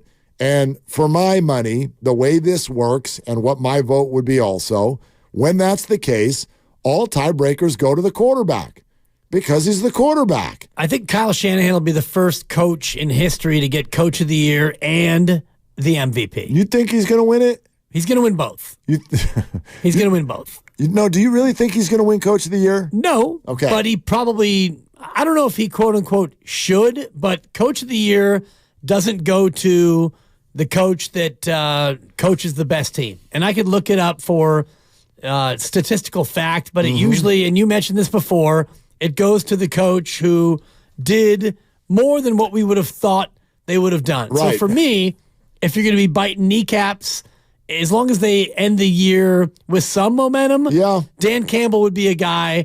And if you think about Detroit in your life and in my lifetime, I can't think of more than 2 or 3 years where Detroit's been anything other than just S-Box. Totally. Not Xbox, S-Box. They give out Coach of the Year one in each conference or just one overall? I think it's one overall. Just one overall. If I'm not mistaken. There's not one in each conference? It is one overall. I have the top 5 candidates in front of me. Do you know who, before Are there finalists already? Lucas, before you read Sorry, did I say finalists? I meant top 5 in terms of odds. Do you know who I might vote for? I don't. Ahead of Kyle Shanahan, depending on what happens the rest of the way, is the guy that got hired off of his staff last year. Yeah. D'Amico Ryans deserves a lot of consideration. For sure. I'm sure he's in Lucas's top 5. That team at 8-6, when they were supposed to be absolutely nothing and coming off having the second pick in the draft, a rookie quarterback, a bunch of young receivers. They won this week without the rookie quarterback. Without the quarterback. And they did it after facing a 13-point deficit on the road. Like, D'Amico Ryans has done a fantastic job with the Houston Texans. Yeah, what's it look like, Lucas? What's the top 5 on the board? I was gonna try and find game show music. Oh, you easy. can? No. No, let's guess. Thank you, Dibs. Okay. You found it. Yeah, we're good. Look All at right. you. I like make myself Let's- out to see like actually less good than I really am. Let's do this together. not hard. Family Feud style, right? Top loud. five answers on the board? Top 5 answers on the board. Let's You go got it. back and forth. I go D'Amico Ryans. Oh, now I have to find the ding. Yeah, find the ding. Ding. Okay. Your pick. Wait, what number is he? You said D'Amico? Yeah, D'Amico We have Ryans. 3 tied at the top. He is one of the 3. Okay. Okay. I'll go with Dan Campbell. We're biting kneecaps. Ding. Correct. He's also top 3. He's also top 3. Okay. I will go Ding. I like that. Stefanski in Cleveland. What? Ooh, the Willard Number family. 7. 9-5 with 18 quarterbacks. Number 7. Willard That's family. surprising. All Taking right, on some water. That's one strike. Go ahead. Man, Stefanski's a no. I got my next one. I'll go with Dougie P. Teach me how to Dougie in Jacksonville. Oh, yeah. No, they're losing a bunch of games. Yeah. I'll Not go with top 10. another former Kyle disciple. Give me Mike McDaniel. Ding. Yeah. And that rounds out our top 3. We are missing 2 more. 2 more. Dibs. We got 2 strikes. Yeah. Yeah. How about John Harbaugh and the plucky little Ravens? Love the guess. Out of the top 5, he is 8th. on Okay. that. Damn. This is the top 5 Coach of the Year candidates. Top 5 answers. According to on Vegas the board. Yes. Shoot. This got tough. Coach of the year. Go with well, no, I Belichick. guess we already got 3 strikes. We lost. Belichick. We lost. Who are the other 2? Shanahan is 5. Okay. And number 4, Shane Steichen, rookie head coach of the Colts. Oh, Colts. Yeah, the Colts are 8-6, and they also have a backup quarterback, and Backup to the backup. Not supposed to be here. Yeah. Yeah. So That Shanahan division. 5. Shanahan 5. Okay, so he's in it. Yeah. He's in it.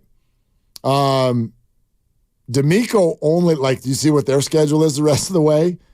Browns, Titans, Colts. I mean, they might run the table, go 11-6. They might. Yeah. They might. So, Don't sleep on Flacco now. I'm not sleeping on Flacco. You've been sleeping on every Cleveland quarterback. 3 picks. You know who I will give some It's flowers another to? win for Flacco. I'll give some flowers to Baker Mayfield. I will do that. Wait, hold on a minute. Yeah. Yep.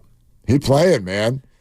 It's a You monster. finally giving him his flowers? I I'm told you sorry. 2 months ago. Sorry, Dibs. It's time to break. It's a Monster You've been Monday. sleeping on Maker Bayfield too long. It's brought to you by First 5 California. To learn 4 things you can do to overcome toxic stress, go to first5california.com. All right, we do have some Draymond stuff to get to. We'll continue with your 49er phone calls as well. It's Willard and Dibs. Jim Gaffigan here with some more straight talk. Let's take a moment.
Oral treatment is right for you. Visit treatcovid19.com. Sponsored by Pfizer.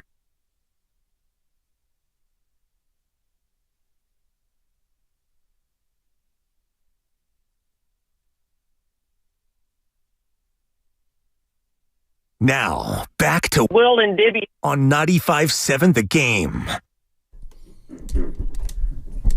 Yeah, everybody's just chilling. Everybody's just chilling. Lucas is in there even trying to stress us out about the 49ers. Right?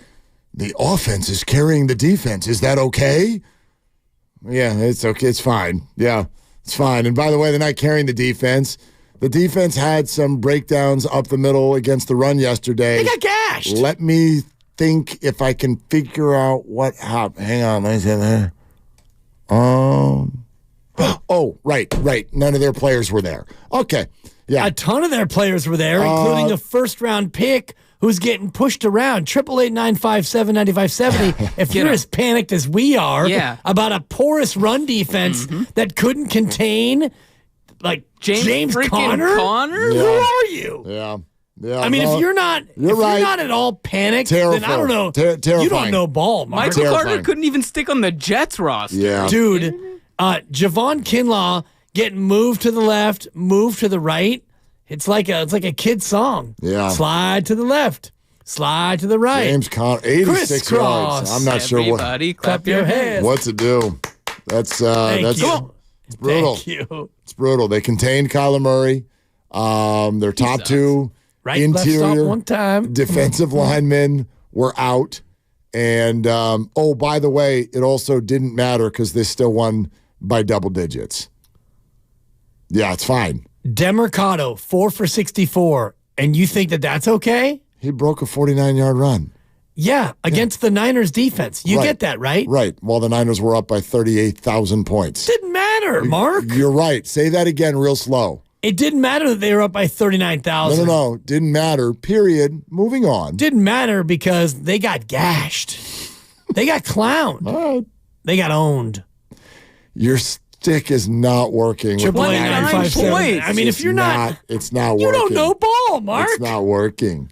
I'm not trying to make it work. No, it's not working. I'm trying to get you to understand that what we saw yesterday can be a problem if you don't have Armstead and you don't have Hargrave. Oh, say that again. And you face an actually good team. So here it is. Are you going to have either one of those guys? Hot take, Dan Dibley. Armstead's got 2 injuries. If the 49ers are missing their good players, it could be bad. As opposed to you, I see lollipops and I see rainbows. There's nothing. You gave up 29 points to Arizona. Not a problem. Nothing to see here. You got gashed. Your run defense was bad yesterday. I can't even keep a straight face. You don't have to. Okay. I mean, I've looked at the all 22 times. No, you haven't. That would be all 444, I think. I'm going to have the math wrong. You know when a coach like a Steve Kerr, Greg Popovich has been there for 130 years and they go, you know what, I think they're, I don't know if they're hearing my voice the same way anymore. I'm not hearing your disingenuous sarcasm the same way anymore. 8 yards a carry, Mark. Dude, 8 yards a carry. Why would you roll out of bed and run for 8 yards a carry? Something bad has to happen. Why even pass it then, right? 7.8. You fluff stats over there. He rounded. 7.8. We do rounding here. Yeah. Rounders. Exactly. Lick the Oreo.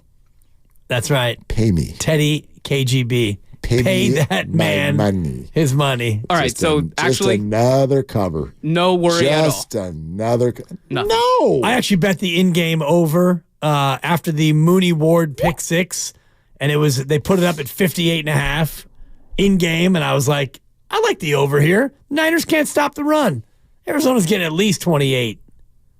Pay him. Tell the people you guys are kidding, please. They can't see your faces. I'm not kidding. You are. I'm not panicked, but honestly, Mark, when you look at the defense that they put out against the run, right, it was not good. And if you want to skip ahead to a week from today, we don't know if Hargrave is going to play. We don't. We don't know if Armstead's going to play. We don't. Let's just assume that they don't play because Armstead has not 1 but 2 injuries, and Hargrave has the kind of injury that takes a long time to get back from.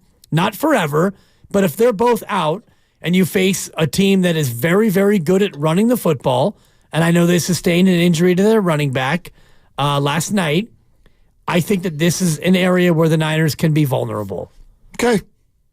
And that's, I'm not trying to hot take you or disingenuously bother you. But no, if they're missing key players, then yes, there's going to be a downgrade. Right. There's going to be a downgrade. Which is why Lucas asked the question, the very cogent question of, is the offense carrying the defense? Well, I don't find is that okay? It's not a cogent question. It's a funny question because these are the things that happen when the Niners literally do what everyone's been yelling at them to do for the better part of 3 or 4 years. And then when they do it, they go, I don't think I like it. We've been sitting here for 5 years asking the Niners to have an offense that could help its defense out and outscore someone once in a while so that the defense didn't have so much pressure on it. So they go to Arizona. They win 45-29. Arizona never put the fear in them, not once, not even a little bit. There was never a moment in the game where it felt uncomfortable at all.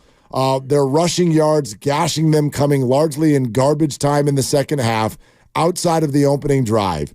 And they still outscore them by 16 points, and we're going to sit here and not be okay with it?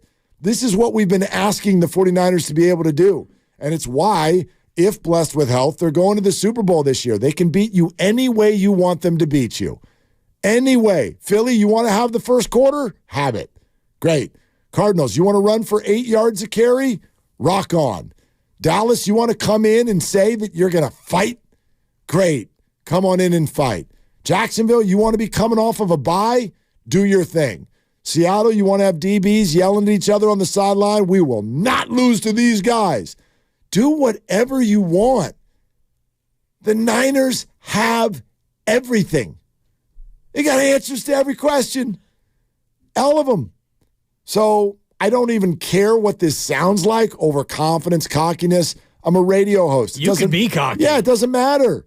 It doesn't matter. You sound really cocky. But it doesn't matter. I don't play for the team. So it's not cockiness. It's actually cocky. It's analysis. I'm telling you what I see.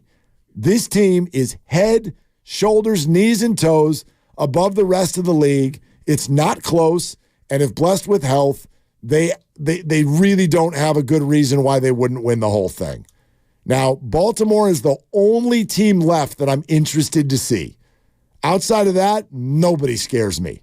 None. Not even a little bit. Injuries can happen. I don't know where this story is going to go over the next month and a half. But this is the best team in the NFL by far. Yeah. And as I've said about a number of different things, listen to Vegas. They're telling you. They're telling you.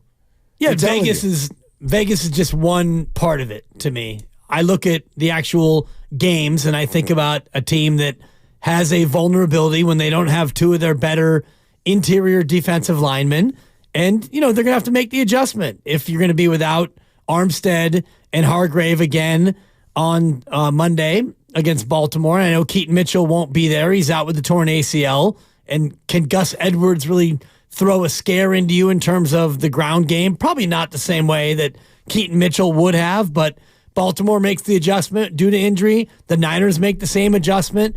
And I wonder if you go up against a team that has a good rushing attack.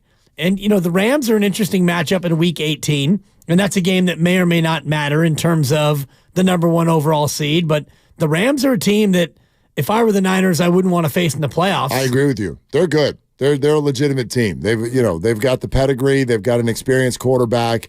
They now have, just coming out of nowhere, they've got weapons on offense that no one expected. Everyone knew about Cooper Kupp, and he's got all the injury issues and even started a little bit slow this year. But to have them be able to throw now, this kid, Kyron Williams, and Puka Nacua at you as well, they're a problem. They're a problem. And Stafford looks comfortable. He looks healthy. Their defense doesn't scare you, but it's not terrible. They can give you a game. And they already played the 49ers once this year, and they gave them a game. That was a little bit of a frightening game. Yeah. I don't know. I don't know what it'll look like if the Niners need it. My sense is they're not even going to need it in that Week 18 game. But I don't disagree with you.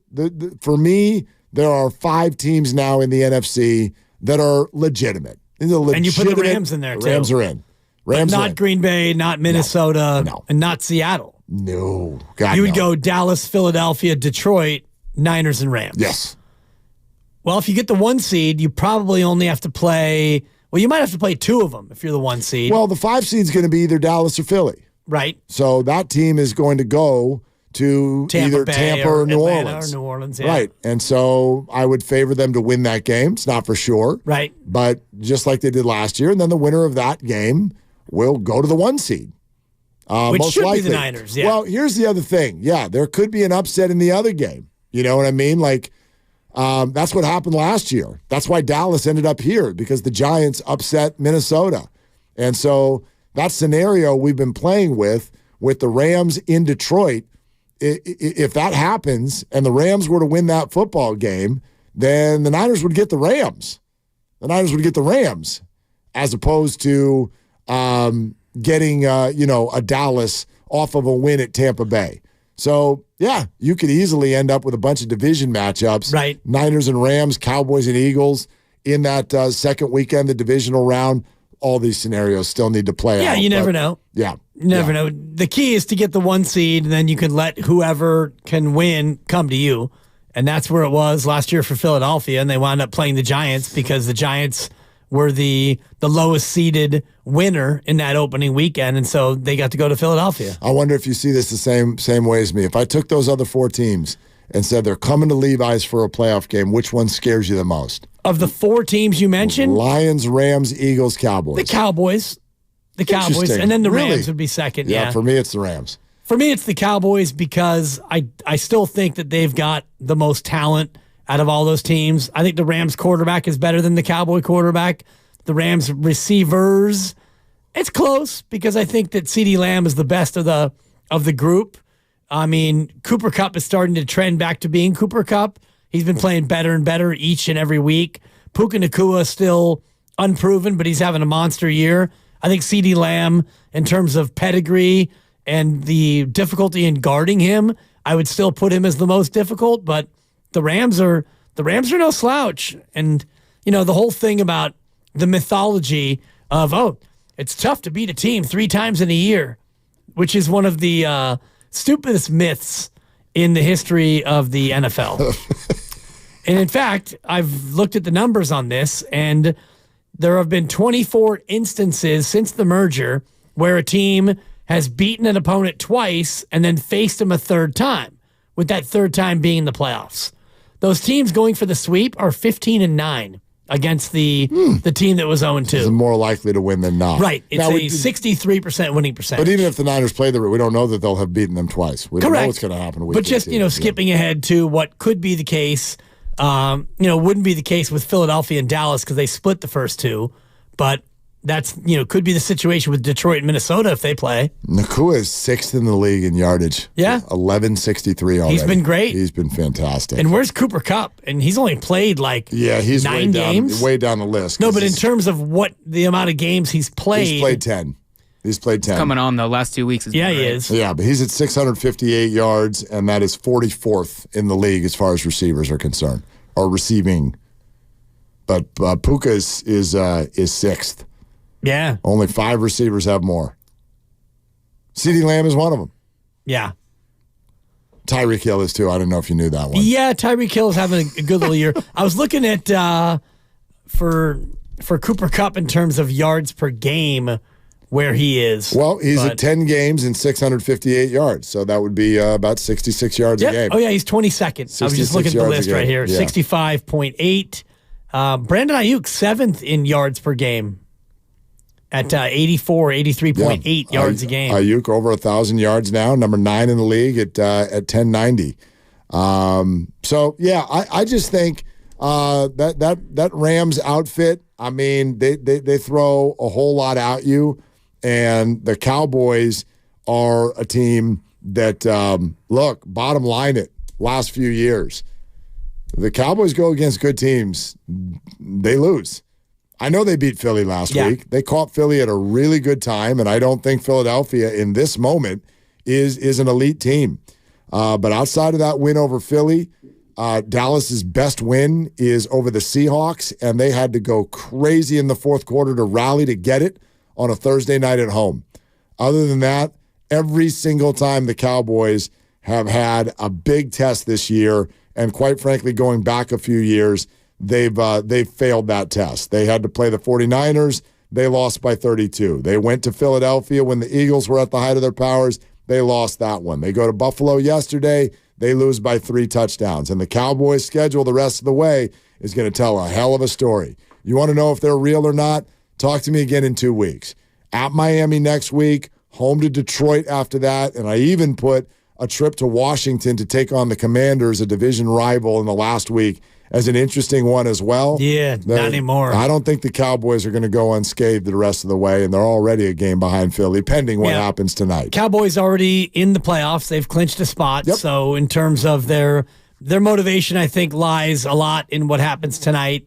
If Philadelphia wins, now you're a game back, and you've got 3 to go. It's going to be a little tougher. I think the Commanders game would have been more difficult a couple of weeks ago when we looked at it, but the Commanders, I think, are in coaching change mode here sooner rather than later. Maybe the coaching change will happen before that game, and they get galvanized to go out there and show up. But at 4-10, the Commanders, to me, feel like a team already looking at Cancun in terms of their outcome. No doubt. I get that, but they'll still, I don't know. The Cowboys in town, the division teams, they're going to fight you and give them a game. They did it twice to Philly. Even yesterday, they were way down to the Rams. They battled back. Boy, Sean McVegas strikes again. Did you see what happened in that game? No, what happened? Oh. It was a late cover? Washington scores a touchdown to get it. It's 28-14, the Rams lead. Washington scores a touchdown, and they miss the extra point. You're like, oh, okay, they missed the extra point. Rams were favored by 7.5, and the over-under in the game was 48.5. That extra point flipped both numbers in the other direction. Analytics tells you, by the way, you should have gone for 2 there. Riverboat Ron should have gone for 2. And then no matter what, that one's at so worst, weird, you would have though. had 0. I know, but that one's still... I mean, so you go for 2 and you're down 6? Correct. So then a touchdown, you can win it. Yeah, that's what they're doing now. If you're late, if you're late and you're down by 2 touchdowns and you score a touchdown, everybody goes for 2 now. So you're down 28-14. You score. Yep. You go for 2. Yep. Worst case, you have to go for 2 on the next possession. Exactly. It back. Right, just a tie. Okay. But that's all you'd be doing anyway if you kick 2 extra points, as you, in theory, would be trying to tie. But if you get the 1 now, then you can go for the 2 for the win later. You could, but that in theory, as you know, that puts the whole game into the hands of one play and gets people a little bit more activated on the coach with the whole, like, we're going to try to win it on this one play. Sure. the idea is that you're better than 50% at 2-point conversion. So you're giving yourself a couple percentage points here and there by converting both. Yeah. On the one time. It's percentages. Somebody ran the numbers, and apparently it works. Yeah, it was Brandon Staley who ran the numbers, and now he's out there in the gas lamp. Well, how many years away are we from just going for 2 all the time? Because you're not allowed to punt on 4th and 3 or less anymore, unless you're like on your own 11-yard line. Right. You're not allowed to. You know what I saw yesterday? Bill Belichick went for it on 4th and 3. He did not. Well, they've got nothing to lose. Well, but it's Bill Belichick. Bill Belichick goes for it on 4th and 3 in the high red zone. What happens? Touchdown, Hunter Henry. I go, you know what? Hell is frozen over. Forget it. Right. That's it. If you're on the other team's side of the field and it's 4th and 3 or less, you go for it. Period. And that helped lead him to a victory. It did? No. Okay, thank you. Kansas City crushed them. Of course they did. 3-11. Come on, Bill. Well, maybe that's what Bill's thinking. Bill's thinking we're on to the draft. He's thinking we're on to San Diego. Maybe. That's what I heard, the rumors of. And if you're Bill and you still want to coach, I mean, you go to San Diego, I mean, LA. And you go out there and, you bring your young girlfriend or your young wife and go out and live in the sunshine, Bill. No, maybe. If Florida's not available. Maybe. He was asked about that report last week. That sort of drumbeat's been going on for a while. We'll see exactly. I mean, the idea that the Spanos family is going to take care of Bill Belichick financially and in terms of power structure. Yeah. That's a stretch.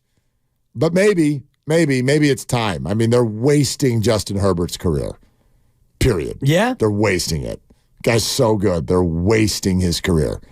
Their play calling, their defense has got stars, and they cannot stop anybody.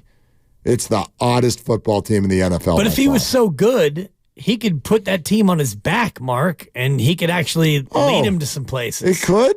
Turns out he's not that good. I didn't know and that he can't stay healthy. I didn't know that you could do that as a quarterback. That's what quarterbacks are expected to do. That's That's what your guy's been doing here. Who?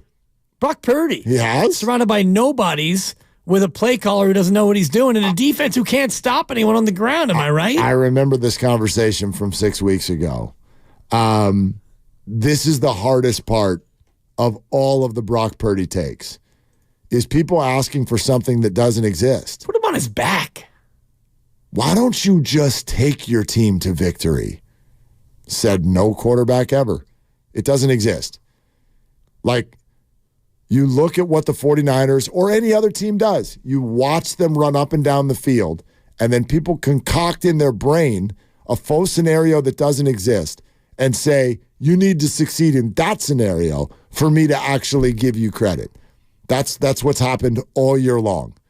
I need to see you without Debo and Ayuk. I need to see you without McCaffrey. I need to see you without Trent Williams. I need to see you with a piano on your back. I need to see you when the defense gives up 29 points. Oh, because that's what great quarterbacks do. They put the whole team on their back, and then the offense still functions without anyone around them.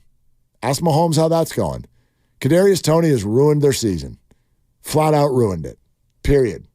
He's ruined their season. And Patrick Mahomes cannot save them. They'll probably still win the division. They're good enough to do that. But as you said, you called them one and done. Why are they one and done? Patrick Mahomes is still Patrick Mahomes. Put him on your back. He's not doing it. He's not putting him on his back. We can't. That doesn't exist. Exactly. In football. I mean, this is not Allen Iverson leading the Philadelphia 76ers into the NBA Finals with Eric Snow and Matt Geiger and Aaron McKee with an IE. This is football. No one player can do it for a long period of time like that. It doesn't happen. 888-957-9570. I do wonder how everyone reacted to this.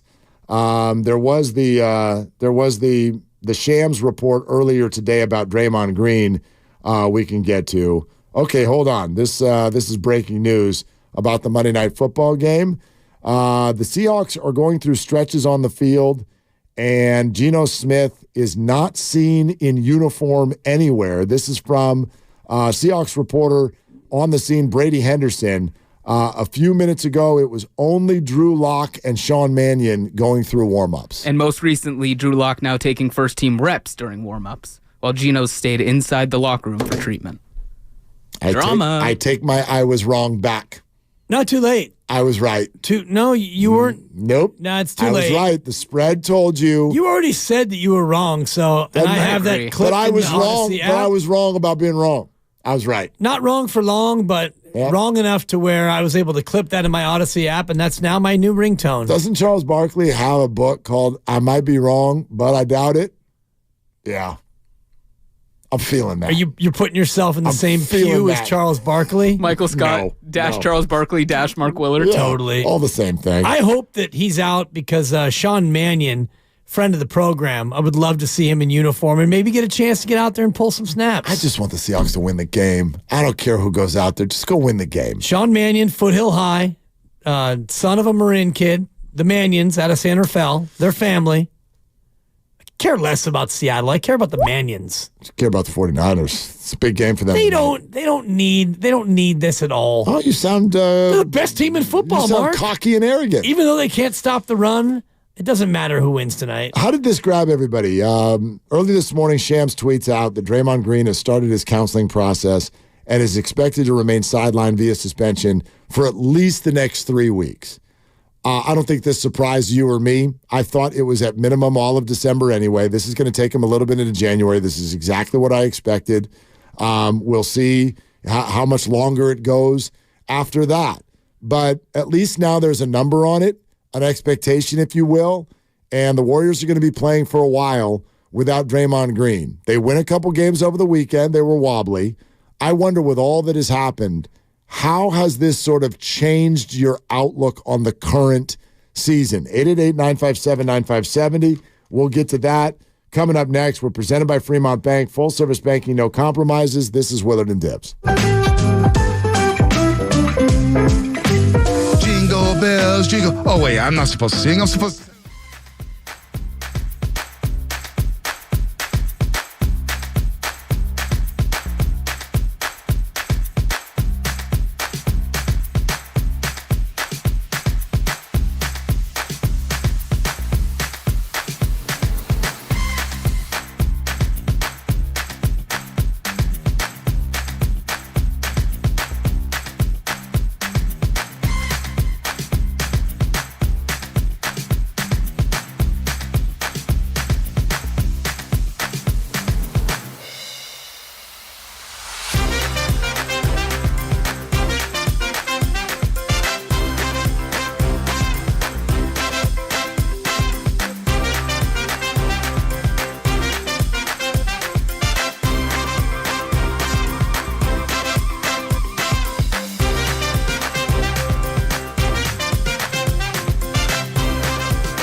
Don't treat your groin like junk. Respect it with Gillette Intimate, the best a man can get. Buy now at a retailer near you.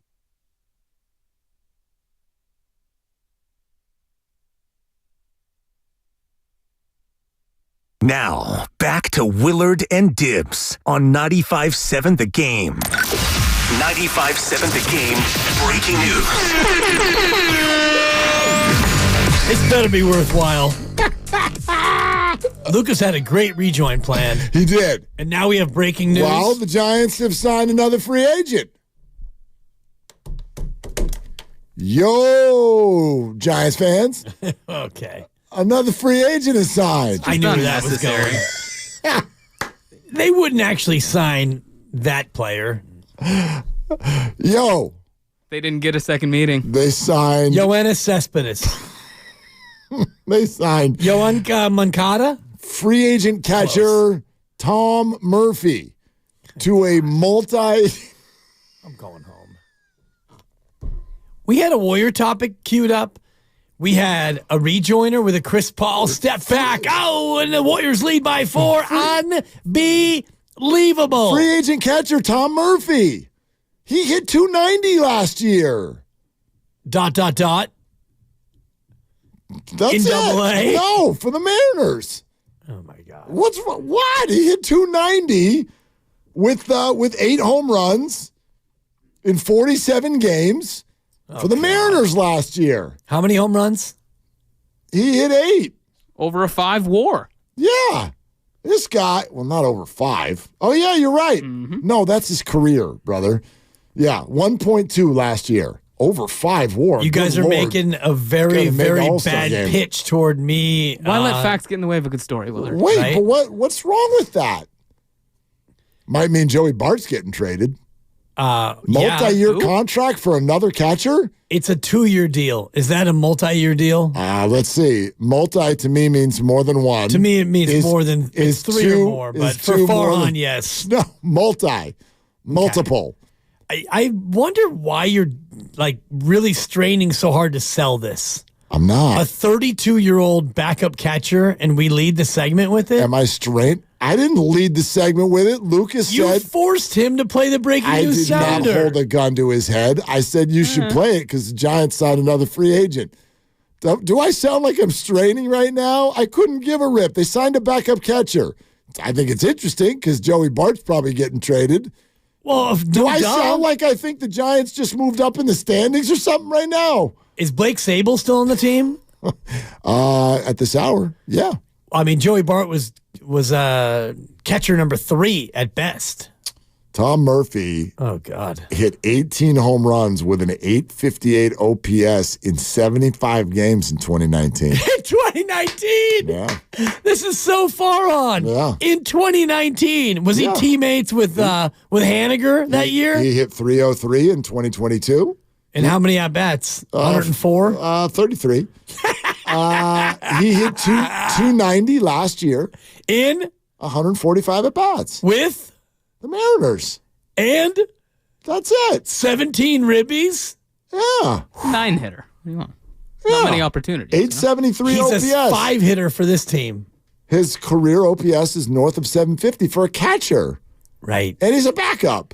He's just going to spell Bailey. Who cares? But, The guy spent 4 years in Colorado and had 10 home runs over 4 seasons.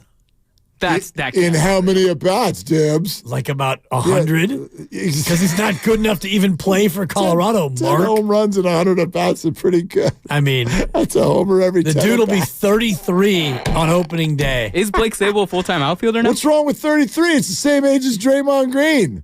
What's wrong with 33 now? Attaboy, pivot. Huh? Pivot? Play your rejoin. Pivot? Nothing's wrong with that, Mark. Anyway. The former third rounder in the 2012 June amateur draft. 2 years, $8 million. There you go. What? Yeah, they signed Tom I'm glad Murphy. to know that Farhan is back in his comfort zone. Yeah. Signing guys that we've either A, never heard of, or B, wish we'd never heard of. Welcome to the team, Tom Murphy. John Morosi's tweet 8 minutes ago, and you love JP.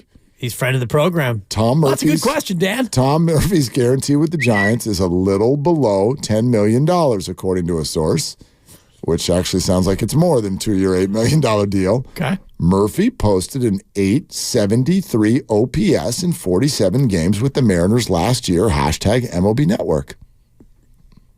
Okay. What's wrong? Nothing's wrong. You still have to sign the other people too. Like you can't only sign Yamamoto and Jung-Hoo Lee.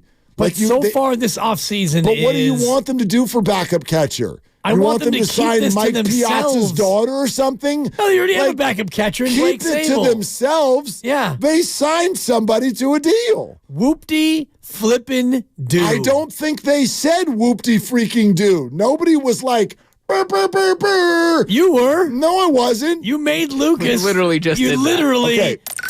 That's a different sound. That's not burr, burr, burr. It's our version of burr, burr, burr. Well, like and you know you're that. making it. You know what you You're did, the only Mark. one allowed to do a bit on this show. 2 hours ago, you called Steiny Colton McKivitz. Okay. And now I'm the one who's not Time allowed out. to have some fun over here. I'm going to take a 20. Have all the fun you want. On Thursday with a certain fill-in, I don't know if we can release the news. He put it on Twitter. Are we allowed to? Santangelo. FP Santangelo is going to be in here on Thursday with me. FP Santangelo is on the team. Shut the front door. FP on Thursday. I dumped that. Yeah. 95 Totally. game. Now there's another signing to talk about. If you want to do 5 minutes on the FP signing, that's worthy, as opposed to Sean Murphy. Tom Murphy. See, that's part Sean of the Murphy bit. available? Exactly. Sean Murphy, we would have hit the damn thing. Seriously. You know what I'm saying? I could name about 5 other Murphys, but I won't. Anyway. Murph. Yeah. In the squad. Nobody's trying to make a big deal, okay? No, it's a huge deal. Have it's you a huge seen signing. Jung-Hoo Lee's dog? I want your live reaction on Wow. YouTube. I mean, that's... You know I'm not a big Jung-Hoo dog Lee's guy. dog. That dog is adorable. That dog. Is that a Shih Tzu? Stop it. He doesn't know where the dump button is, so I'm going to make Lucas find it. Grandy's off today. All right. In the dictionary. Okay. Thank you. It's a breed. No, that's one of those. It's a Bichon Frise. No, that's a. What is that dog? Damn it! I know that dog. Yeah, I don't know that dog. And you're the one who called Steiny McKivitz. I called myself Kittle. That's correct. Yeah, that's correct. Before this gets back to him. I mean, while we're just being disingenuous Completely. and throwing it off. I mean, I figured why not? Why not? Get into the sandbox and play. If we're still in the disingenuous portion of the show, let me just say this. Attaboy Farhan. Good. That's a good signing. There you go. To find a backup catcher with an OPS of 873 to find a guy who's tough on lefties like this. I mean, you know what, Farhan? Chess, not checkers. That's Attaboy. right. There you go. That's a good signing. Just it's a good get. Mark this day down. Okay. And if Tom Murphy gets a big home run this year at any point, you are not allowed to be happy about it. I love how you get to tell me how I get to feel down the road. No, I don't get to tell you how to feel. I get to tell you how to act. I love when you play God. All you fans out there who've been down on Brock Purdy, when he goes out there and he does X, Y, and Z, you don't get to be happy about it. Duct tape over your mouth and your eyes. You don't even get to watch the games anymore. That's right. That's enough out of all you. So, yes, FP replaces Dibs on Thursday. Temporarily. Dibs fans, temporarily. Larry will be in on Friday. And for you? No, for you. Oh, yeah, that's right. I'm off Friday, too. No. I'm staying with the people all the way to the buzzer. And by the buzzer, you mean Friday. Yes. What, do you want me in here on Christmas? Can you imagine? I got 3 kids and a bunch of presents. Bro. Dude, I got to spend a couple of days this week doing some shopping. I haven't even gotten presents for my adult children. The baby's taken care of. Yeah, the baby's easy. She racked up on Hanukkah, and turns out she also gets Christmas. She's as she should. Of course. As she should. She gets that. It's a two-way go. Yeah, it's like a choice route for Christian McCaffrey. I had that my whole life. So you would get like a couple for Hanukkah and then a couple for Christmas? No, or? we get more than a couple. We would not do the traditional 8-night celebration because it was really my mom's family. So we would go to my grandma's house and we would do it all on one night. Okay. And you'd get like between 2 and 4 or maybe keep going. 3 to 5. A little more, yeah. Well, because grandma would give you a couple and mom and absolutely. Tom and Ellen, they're loving light people. The candles all the time. But the disappointing part was that my mom really fed into the stereotypes. In terms of Hanukkah? Hanukkah gifts would be like small, like here's a dreidel and get be you happy. A new pair of socks. And then like Christmas would come and it'd be like a gumball machine and a puppy. And you're just like, Mom, you're Jewish. Why are you feeding into this? Like, why did I get a belt for Hanukkah and a Hot Wheels track for Christmas? Why? And you want me to love these two equally? Why are you doing like you're killing Hanukkah and your maiden name is Schneiderman? What's the matter with you? But she did it. She did it every year. This is my favorite. This is my favorite. I'm like, okay. If that's the way you want to play it, right? Then we're going to get all excited about Christmas. Exactly. But Hanukkah, it's also a calendar thing. Hanukkah played as an appetizer. Good call. It's just like, it's December 15th. We're not going big on December 15th. We're waiting for Christmas. All right. Now, is Hanukkah ever after Christmas, or it's always before? I mean, because that thing moves all over the place. It can be. Like, there are years where Christmas is one of the nights of Hanukkah when it's late. Gotcha, okay. But I don't think it ever starts after Christmas. Okay. It always starts, I think. I'm new to the holiday. It always starts before Christmas. I married into the Jewish religion, and so my daughter, whose mother is Jewish, so my daughter is Jewish. I've been told that's the way that goes. That's the way it works. So I'm still kind of learning, and as I mentioned before, I'm a religious free agent, still in search of Jesus in case he does that all the time. Big sips in the mic. I know, but now I'm in this seat, and I can you make can hear it. eye contact Yeah, with in him. stereo. I hear it all the time. Yeah. It's a fun game at home when you hear that noise. It means Willard's drinking water. Yeah, there's no bong involved in the... I don't know if Willard can breathe right now, so we'll let him catch his breath. He's have some hiccups. He's down for the count. For those of you on the YouTube feed, he is not dying. Let me give you some breaking news, though. Adam Schefter, just this second. The Seahawks quarterback, Drew Lock, is expected to start against the Eagles, despite the fact that Geno Smith is do they have all 3 quarterbacks up and active? They do. So your boy Mannion, he'll be around. But my boy Mannion, he will not be the emergency third. He's actually up and active as part of the 45. That's right. Yeah. Interesting. Okay. Yeah, not an emergency. You good, Willard? You gonna pull through? Yeah. Welcome back. I just needed to swallow the water. I was trying to not spit water all over the computer screen. Next time, turn off your mic. It's all good. He can't. Why? He can't. Only during interviews when he has to ask the next question, and then he. That's right. Don't turn the mic off. I wouldn't do that to all these listeners. Why would I do that? That would kill everything if I too turn much the mic dibs off. for sure. Yeah. So, bottoms up. He didn't realize I could turn off his mic back here. No, I know. Why would you do that?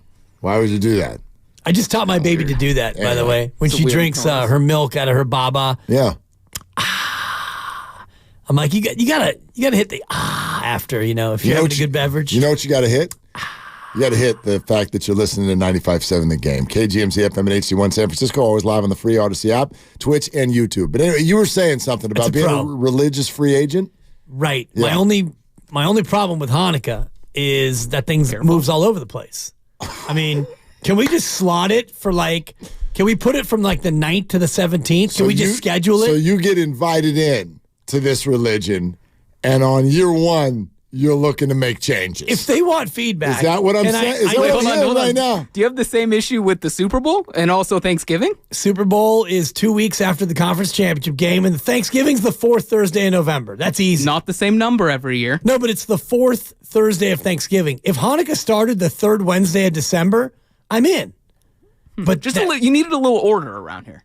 I'd like some consistency. That thing moves all over the place. Yeah. Same issue with Easter. It came in hot this year. It came in super hot this year. Same issue with Easter. And I know it's 6 weeks after Ash Wednesday, and it's 2 days after Good Friday, whatever. That thing moves all over the place. I want to be able to have it be bankable. Let me ask you this. Let's trade Hanukkah for Halloween. When's Valentine's Day? I want Halloween to move. When's Valentine's Day? February 14th. When's New Year's Day? It's usually on January 1st. Most years. Kwanzaa. Sometimes the Rose Bowl's on January 2nd. Even Kwanzaa. And I've been celebrating. I don't know what that is. What date is that? Kwanzaa starts on December 26th and goes to January 1st. Okay. Boxing Day. Is bankable. Boxing Day is the 26th. You slot it in. April Fool's Day, April 1st. I mean, boom, July 4th. I think it's July 4th. July 4th. Yeah. St. Patty's Day, bankable. Dude, Hanukkah, I think it's a moving target. So is Thanksgiving, though. Slot it 4th Thursday in November. I know, but still, it still moves. The date moves. But you could look at Thanksgiving in the year 2070, and you would know when that is. Well, you could look. God help that I'm going to be there. You could look at when Hanukkah's going to be in 2070. No chance. That thing moves all over the place. I know, but you could look right Can't now. trust They'll it. tell you exactly what it's going to be. I have no idea what makes the rules, by the way. On when Hanukkah falls? What determines when Hanukkah falls? That's something I should know. I have some breaking news. Uh-oh, what do you got? Next year, Hanukkah starts on Christmas Day. Oh, my God. Goes all the way to the New Year. I'm out. Oh, that's December fantastic. 25th, 2024. That's fantastic. Mila is going to have an explosion of gifts. You're going to have two different wings of the living room. You got the tree in one corner, the Hanukkah bush in the other, the menorah. People will get ticked off about it. It's going to be fantastic. Oh, I love it. I love it. I can't wait. Celebration sensation. That's a buck. And I wonder next year if I will be able to actually fully decorate the Christmas tree. Because right now, this baby she's a danger to all ornaments. Well, sure. No, it'll be better next year. So it's decorated. It should be worse next year. I actually hung an ornament, and I could see how high she could reach, and she was able to get to it. And so I realized that's the level of demarcation. You need a table. You need to elevate your tree. It's a 7-foot tree. Don't get a 7-foot tree. Get a table and a 6-foot tree. I bought this tree, and it's a reusable tree. Oh, for crying out loud. So you need to cut down that tree. Bro, this tree costs more than your car. Tear down that tree. Thank you, Gorbachev. Thank you, Reagan. This tree is going to be around for about 10 years. Well, these trees are cheap now. Yep. What you pay for your live tree, I probably pay double for my not so live tree. Well, so now that I have it, I'm gonna keep it. That's your mistake. I didn't anticipate this whole baby situation. Well, so now I got to adjust. Make an adjustment. I think actually you went through an unbelievable amount of anticipation. Yeah, you're right. It was an anticipation sensation. You're like Hanukkah. You play it by the fly. You're on the fly here. Dude, no doubt. Christmas, huh? Next year, the 25th. Yeah. Year after that, the 14th. Then the 4th, December 4th. That's when we start in 2026. Can we? That's where we want it. That's the sweet spot for Hanukkah. Early. Let's just like a week after. Let's pop that baby December 9th. We're still getting regular season college football games. Yeah, right that time. exactly. It's too much. It's too much. Anyway, what were you saying about Draymond? I don't know. But I got more on this. No, but would love to talk about it. 888-957-9570. Yeah. So Draymond's going to be out until at least mid-January. How does this change your outlook on the Warriors season, if at all? How did this grab you when you saw this morning from Shams? At least, I think Steiny was the one who added it up to be at least 13 games. They said it's going to be at least 3 weeks before they reevaluate the whole scenario for Draymond.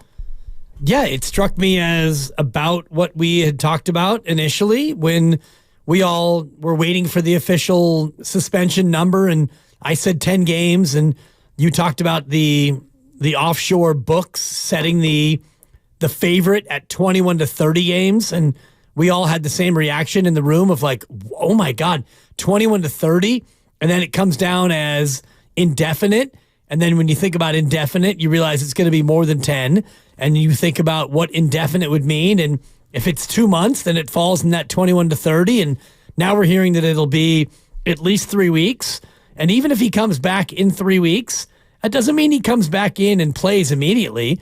And I asked Steve Kerr last week when we had him on Friday, I think, about, Draymond, because he's allowed to practice, and what's Draymond's participation going to be like? What are you thinking it's going to be? And he said, we've really set no parameters, no guidelines, nothing. So even when Draymond's cleared, it's going to take him a little time, I think, to ramp back up to be ready to play NBA basketball. You know what? I have just sort of the oddest feeling about this whole thing, which is to say I'm not bothered by it at all. And I don't mean the Draymond side of it. We can get to that in a second. I love what Ryan Clark said over the weekend, where we're making too much in terms of this being suddenly this massive mental health issue. I sort of hesitate to say this because I don't know what's going on with anybody's mental health.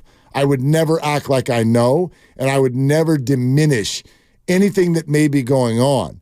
I just think it's interesting that when a person sort of does the exact same thing every day and every year for well over a decade, then all of the sudden we go, oh, Draymond needs help.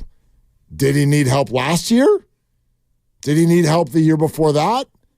And the year before that? Maybe he did. I don't know. I'm not a psychiatrist.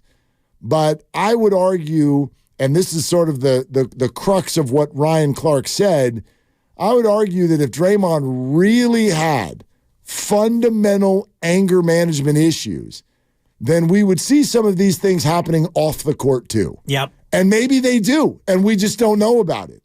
I have no idea. I don't know Draymond. I don't know his family.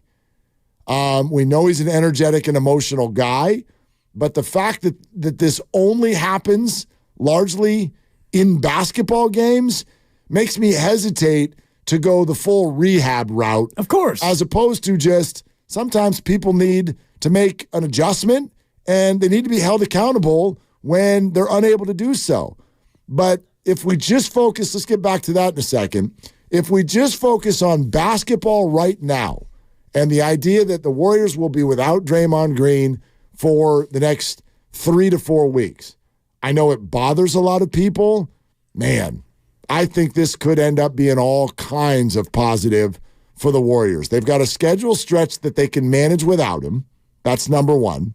I'm not saying they'll be great, but they can manage it. They've already shown they can win a few games without him. They went 2-0 over the weekend. It's going to allow the likes of Trace Jackson-Davis, maybe even a little bit of Kevon Looney, maybe even a little bit of Andrew Wiggins. It's going to allow those guys to work through whatever it is they're doing, or for Trace, in his case, to get better. It's going to allow for the team to sort of work on itself without the whole Draymond thing on their shoulder. And there's no telling what that's going to do when we get to the second half of the season. This stuff happens all the time, and so many times we look back on it and go, good thing that happened. Right. How about just Draymond? Dude, go rest. Go rest. Go keep your body right. If you guys make the playoffs this year, this now makes it more likely that you'll be ready and fresh when you get there. I don't think this is a killer for the Warriors season at all. It's not, unless they go over the next 15 games, if they go 4-11, and then now you're 16-25, and now it is a killer. But as you mentioned, Mark, the schedule breaks to where just take the next 3. You've got Boston home tomorrow, and then Washington and Portland. You should be able to go 2-1 over that stretch. At Denver, 2-2. Miami, Dallas, Orlando, Denver, Detroit, Toronto, New Orleans, all at home. That's 7 straight at home. If you go 2-2 over the next 4, and you've only got 4 games between now and Christmas, so you go 2-2, you're 14-16, then you've got 7 at home. If you go 4-3 there, which is very possible, then you go out to Chicago, Milwaukee, Memphis, Utah. That's about the time that he's expected to be back if this 3-week report is to be believed. Right now, 3 weeks from today would be January 8th, which would be right before the New Orleans game at home. But even if you think it might be January 12th, that's when they start a 4-game road trip, and that's where you get into, the part of the season that's going to be a little bit tougher. But over the course of the next month or so, you have a couple of tough opponents in there. You've got a very difficult road spot at Denver. You've got Denver at home. You've got Boston at home. And then you do have some winnable games. You've got Detroit. You've got Washington. These are games you should be able to win without Draymond. You've got Portland. Yep. You've got, the Pelicans, a team that you've been successful again, although you had Draymond for that game earlier in the year. You've got Toronto, a team that may be teetering on the point of not being relevant this year. So you're right in terms of if you can stay afloat and Draymond gets 4 to 6 weeks to rest his body and more importantly, get his mind right. Yeah. Ryan Clark was absolutely spot on in what he said. And I saw the same thing on Twitter that you did. The only thing he's ever done off the court was slap a Michigan State football player reportedly at a party in East Lansing, which was, a couple of people and some trash talk. And it was just a quick bap. That was not, to me, the level of anger management that everyone's talking about that he needs. He just needs sports anger management. And I get it, because as an athlete at my own level, I know that I've gotten into some spots where it feels like you lose control. You lose control of who you are, the perspective in the event, whatever it is. And it's something that you need to learn how to manage. Well, I get it. Like, I think we all deal with this in life whenever we're working with someone who is struggling. And you go back and forth as to whether or not the message you want to send is punitive versus the message you want to send being loving and helpful. You do. You go back and forth. It's like you wag your finger and then you come back 5 minutes later and go, how can I help? Like, what's going on here? Why are you struggling? What do you need? And so that's what the NBA is doing. But I'm also cynical enough to look at this from the NBA lens and go, this is part of the PR machine. This is absolutely part of the PR machine. The NBA is looking at this and going, these are images we don't want. We do not want these on TV. This is not what we want to promote. They've tried to punish him repeatedly. It has not worked. He's been unapologetic. He has found microphones to say purposefully, I am unapologetic and I will not change. This is me. I know what I'm doing. And the NBA finally got to a point and went, okay, that doesn't work for us. So how can we send the message that there is absolutely no way, no how you are going to keep the non-apology? You are going to keep digging your heels in and saying that you're going to keep doing this, even though we're telling you not. The only thing to do is, dude, you're gone, but we're going to put out to the world that you go in kindness. And we love you. And we can't wait to have you back. Get some help, Draymond. Do the work. It's all about a package. It's packaged messaging that the NBA is putting out. It's not fully wrong. And like I said, I want to be very, very careful to state, I don't know. I don't know what mental health challenges anybody is going through. And I think all of us are going through them to a certain degree. But I do think that. I am cynical enough to think that the NBA is packaging their messaging in a certain way. And I just think it sounds different behind closed doors. I don't think anybody's actually calling Draymond from the league office and saying, Kumbaya, let us know the name of your psychiatrist and we'll call with a copay. I don't think that's what they're doing. I think behind closed doors, it's like, dude, get out of here and shape up, or you're not coming back to play for us anymore. Think about who is the one who is meting out this punishment, and it's somebody who Draymond looks to as a role model from the time when he was in Michigan, and it's Joe Dumars. So I do think that there's more of a sensitivity and more kid gloves and more of a velvety touch from the league office than it would have been, for example, for Ja Morant. Ja Morant gets caught with a gun, and they tell him, don't do that again. And within days, he's on Instagram with a gun, and there's reports of him punching a 17-year-old in an outdoor basketball incident that he's still in court, actually, right now, trying to have adjudicated and all the rest of it. So I think that his situation was treated a little bit more harshly and directly than this one, because they know that Draymond Green is good for business. He's a 4-time champ.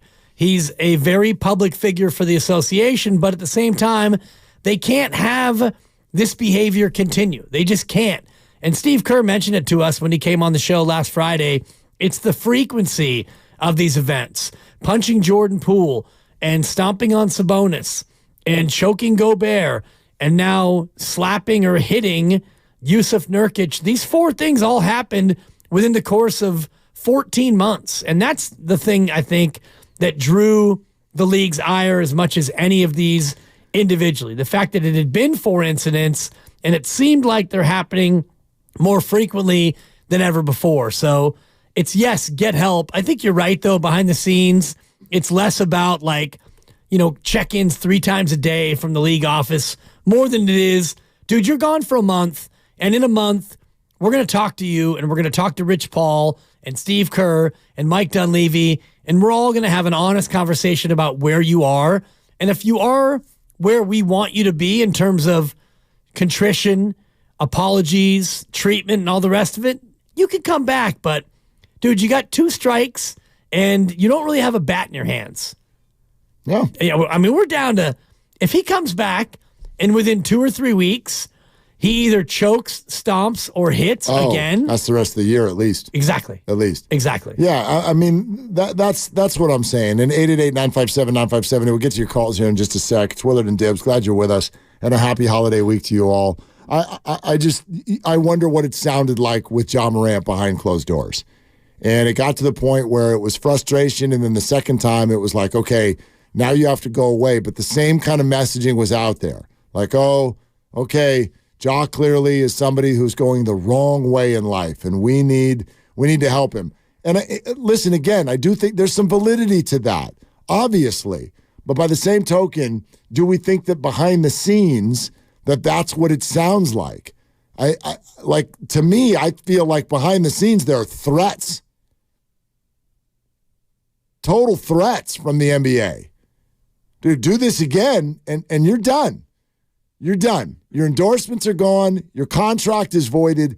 You're out. And the Players Union's not going to save you. I firmly believe that those conversations are happening. So the Warriors are doing a great job of helping and supporting Draymond, and I understand the NBA is going to put it out this way, but you're right. This is the last time it'll sound like this.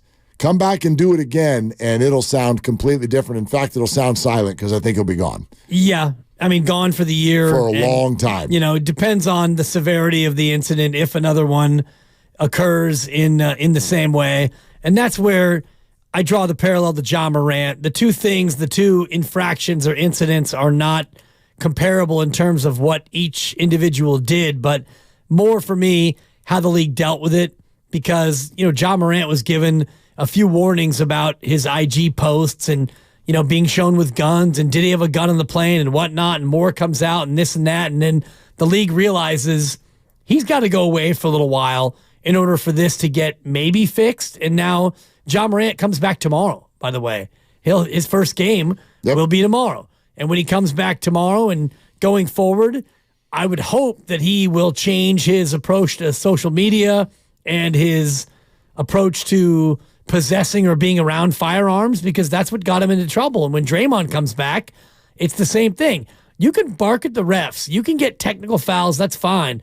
But overt aggressive actions toward the opponents, That's not going to be tolerated. 888-957-9570 is the number. We've referenced a couple times what Ryan Clark said, and I definitely want you to hear it. So here it is. They say that Rich Paul, Mike Dunleavy, the general manager, and Draymond are all meeting to figure out some form of counseling. I don't think he needs counseling. I just think he has poor competitive impulse control.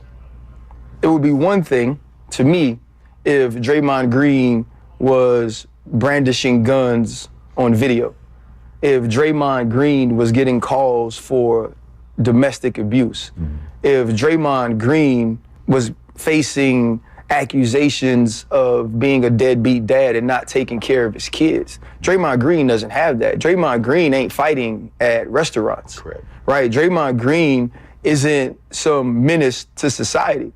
Draymond Green does stupid things when he steps on the hardwood or in between the lines or in gyms when it comes to controlling himself as it pertains to his profession. You don't need counseling for that.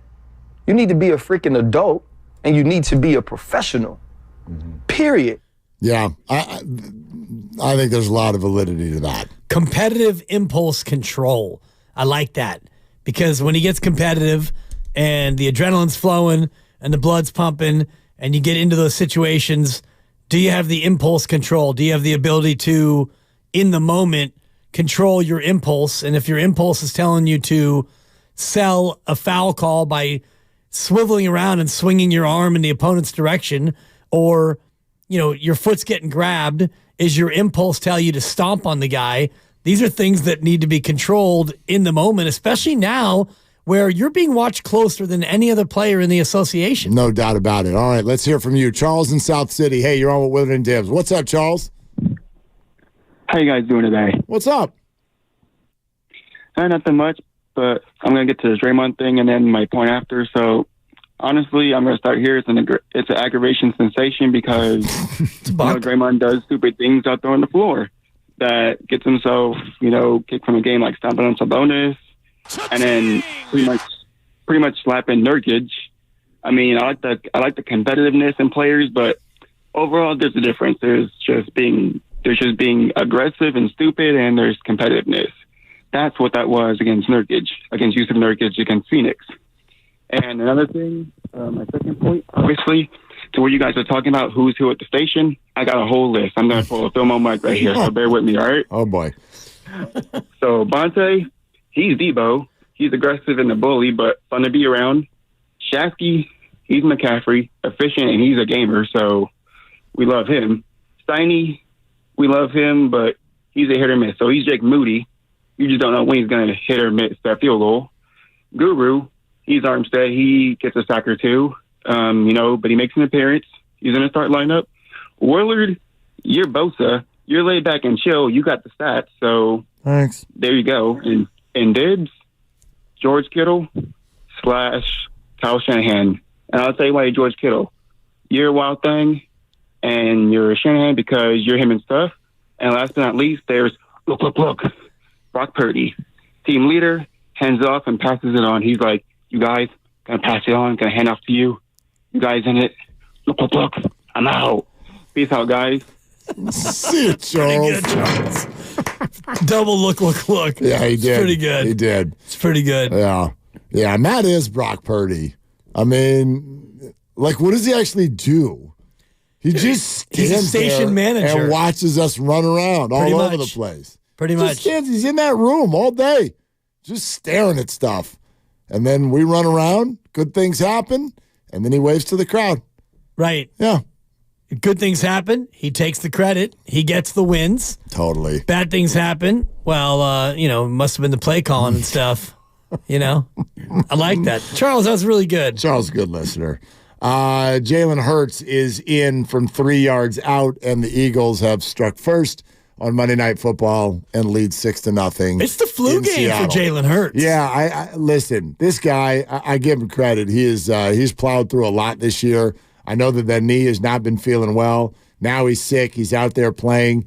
There's some weather in Seattle tonight, which is why I guess Joe Buck said on the broadcast that's why Geno Smith was kind of and he's not a late scratch because he's active and he's on the sideline, but they do not feel he could play 3 hours in these conditions. So Drew Lock will start, but the Seahawks may put Geno out there in certain situations. Yeah. So this is a weird deal. This is almost like Tom Brady at Michigan, where you may have multiple quarterbacks go in there and perform for Seattle tonight. Weather, Lock, Geno, available, playing, maybe. Touchdown. That's right. Yeah, exactly. It's my economy awards, my Joe Buck. Jalen Hurts designed QB run, Mark, not inside the tackles because Sirianni knows that he's not trying to get his quarterback hurt. You would never run between the tackles. Nope. You would never run QB power. No, that was a little bit of a QB sweep. Yeah. Oh, yeah, there he is. Sirianni that is was all back. me. Yeah, he is that back. That was me. He's pumping his fist. He's got saliva flying. There is no... what's that guy's name? Big Dom? Big Dom. Did you see that story? I got relegated. He's out for the year. He's not allowed on the sidelines for the rest of the year. I'll tell you what it was. Yeah, I'll tell you exactly what that was. Roger Goodell, you coward. You wouldn't face up to me. I'd push you away, too. Yeah, I'm Big Dom. I'm Big Dom. You know where I am? I'm in the suite having a cheesecake. Not 5, not 6. I got nothing on you, LeBron. Not 7. I'm hungry. They don't have food on the sideline. I'd be down there if I wanted to, but I'm up in the suite. It's all you can eat in the suite. Yeah, I'm a rhymer like that. I got rhymes. I got bars. Speaking of bars, I'd go for a candy bar. Snickers is my favorite. No joke. I'm Big Dom. I'm out. I was just going to let you eat, man. I was going to let you cook. I get Big Dom. You really surprised me when you said, speaking of bars, and then you started talking about candy. I thought for sure you were going to go get a Manhattan on the rocks or something. I'm not a big drinker. Yeah, it's not what I thought you were going to say. But anyway, yeah. I save room for food. Sirianni's going to have to go it alone. They're on the sideline for the rest of the year. Vaya con Dios. I hope he can do it. 888-957-9570. We'll keep taking your calls on Draymond and the Warriors situation. I don't know, man. I feel like this kind of thing makes us try to act like experts in psychology or mental health, and none of us are. Right. So I don't know what to do with this because, quite frankly, all things are true at once. All of us need therapy. All of us have mental health issues, if you will. We all have stuff, but we also all have to be accountable for our actions. So where does this fall on that spectrum? I have no idea. I know they're very heavy now publicly on the Draymond needs help. Maybe he does. I got no idea. But at the end of the day, what is therapy for? Therapy is to help you get to a spot where you can be accountable for your actions and cope with reality. So I have no idea what Draymond needs or how you would even phrase his quote-unquote problem, anger management, self-control. Right. I have no idea what's going on there. But the bottom line is the same thing that it's always been. Whether it's therapy or anything else, Draymond has got to get to a spot very quickly where the impulse control is different. So it doesn't even matter because, oh, by the way, the idea that therapy is going to fix that in 3 weeks is absurd. No, it's completely absurd. That I know. I don't need to be an expert to know that you don't fix anything in 3 weeks. No, and for some of us, therapy is a lifelong journey. And, I think about the areas in which I want to improve, and none of them can be, quote unquote, fixed over the course of 3 weeks or 3 months, and many of them 3 years. And a lot of us, Mark, as you were saying, the challenges we have, the problems we have, in many cases, they're lifelong battles, whether it's addiction or anger management, or as Ryan Clark put it, competitive impulse control, which I think is the best way I've heard it described. This either has nothing to do with mental health or everything to do with mental health or something in between. That's something for Draymond Green to either answer or address. And if he doesn't want to answer it or address it, and he comes back and continues this pattern of, and I'll call it misbehavior because nobody died on the court. There haven't been any really grotesque acts of violence, but the league is saying what you're doing, your behavior is no longer going to be allowable and it's untenable. So however you want to couch it as Draymond Green's problem or his challenge, he's got to address it and he's got to figure out ways to avoid these circumstances. And that's going to be the hardest part because when he comes back, you know opponents are coming for him. Of course. And that's what you do in pro sports. You find weakness and you exploit it. Isn't everything mental health? Like, I mean, basically, we're 2 weeks away from everybody's going to do these, and I've gotten to the point where I'm almost triggered by them. These New Year's resolutions. Oh, I got a bunch, Mark. Oh, what a joke. I'm going to be a new man. Why don't you do it today?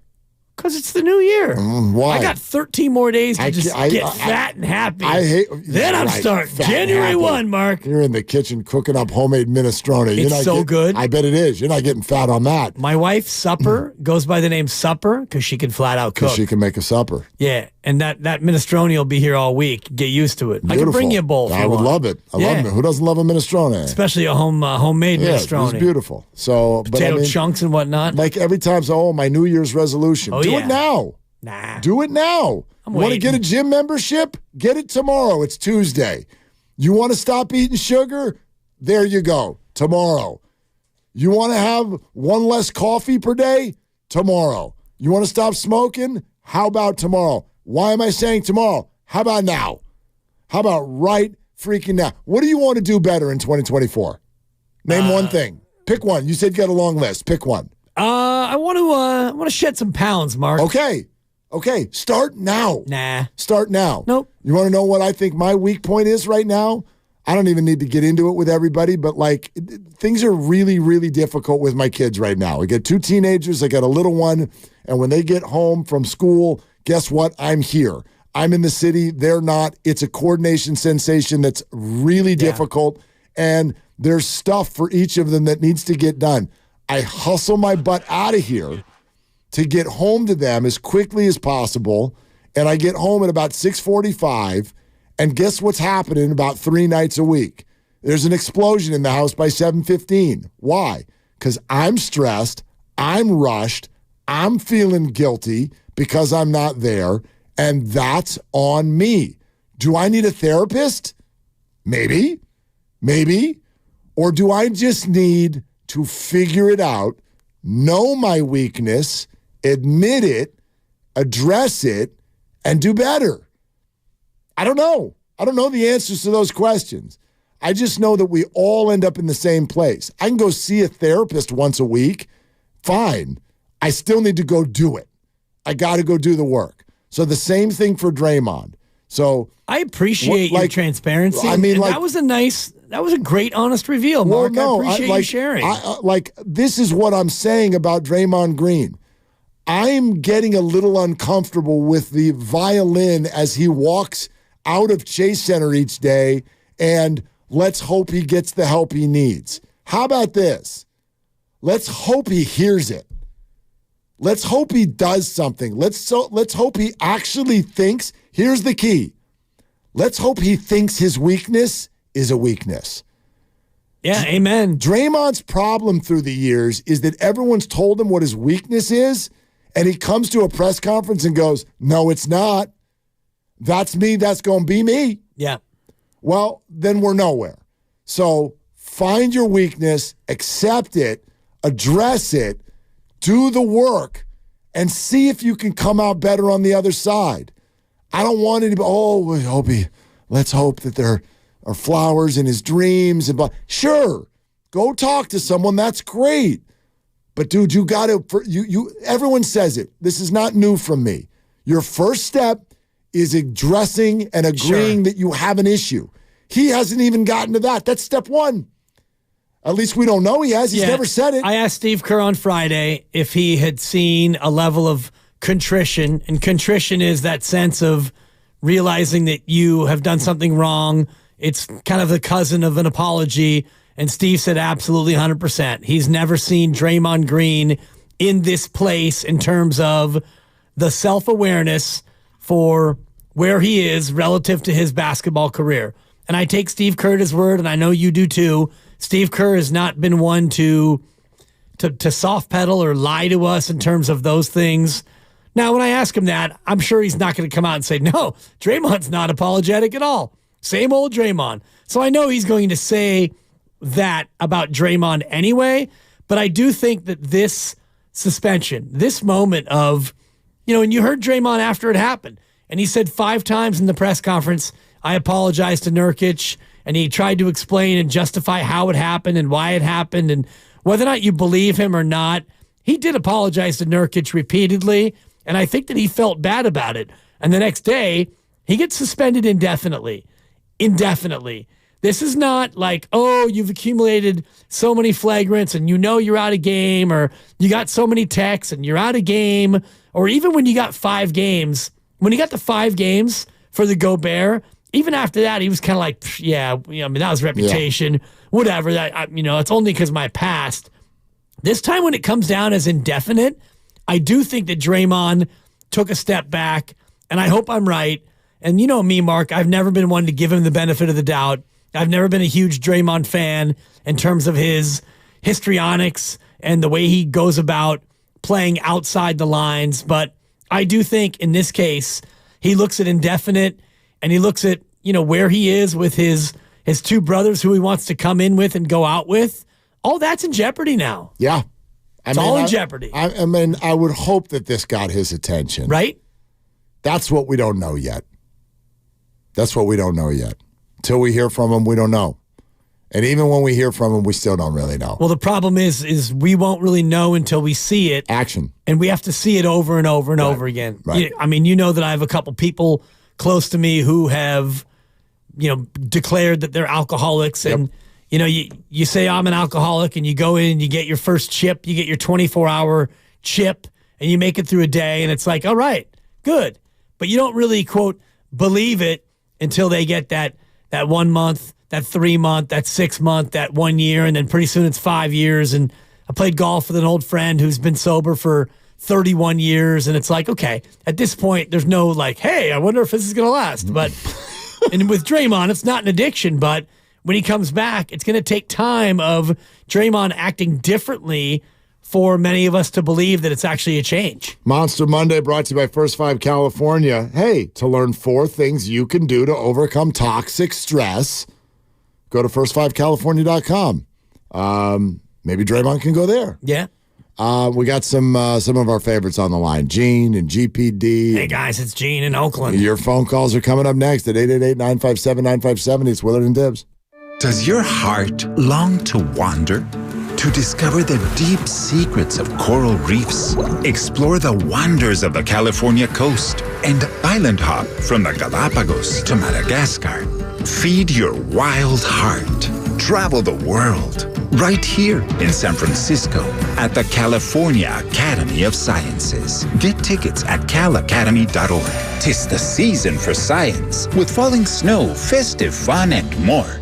At Lawton Skilled Nursing and Rehabilitation.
I go head-to-head with my 9-year-old son, whose hopes, dreams, all ride on DeAndre Swift and Jackson Smith and Jigba not putting up points. I only need a combined 5.5 from the two of them. I've already got 2.2 from DeAndre Swift. I only need 3.4 more points. 3.4 more points. Might happen by the time I get home. Yeah, that's it. If it does, you suggest I say and do what to young Jude when I get there? Well, you open up the door and, you come home and it's, hey, kids, daddy's home. And, you're 17-year-old. And your daughter probably raises an eyebrow and glances over. And the 9-year-old is so locked in on the game, he might turn his head. Penny comes rushing over, Penny the dog. Yep. And Penny's so excited to see you. And you give Penny a couple of pets behind the ear. And then you turn to your 9-year-old son and say, na, na, na, na. Hey, hey, hey, goodbye. Daddy want to. Stop whopping me. Son, you got crushed by daddy. And let this be a lesson to all you kids out there. Parents, we're just smarter than you. Okay? Now go to your room, do your homework, and I don't want to hear any crying and any whimpering from that bedroom of yours because I got the W. Yeah. Don't try to spoil this for me, kid. I win, you lose. And you remember next year, you do not want this smoke. And you remember what happens when you lose, son. I'm a loser, Daddy? That's right. That's right. Soy un perdedor. I'm a loser, baby. That's right. So why don't you get me a Father's Day present? Seriously. That's a good one. What do you do? What do you do? What do you do? This is... We're peacocking. These two guys might both get hurt on the next possession. They Who might. knows? They might. Anything can happen. Yeah. All right, let's get to some calls, and then boy, are you in for a treat at 6:00. It's going to be the best of here on 95.7 The Game, hosted by. Hang on, let me read my notes. Lucas Alexander? No chance. There's literally question marks on the little piece of paper they give me as if I need to read this word for word. Stay classy, San Diego. Lucas Alexander. No chance they gave the keys to the kingdom to Lucas Alexander. Do a whole hour of radio.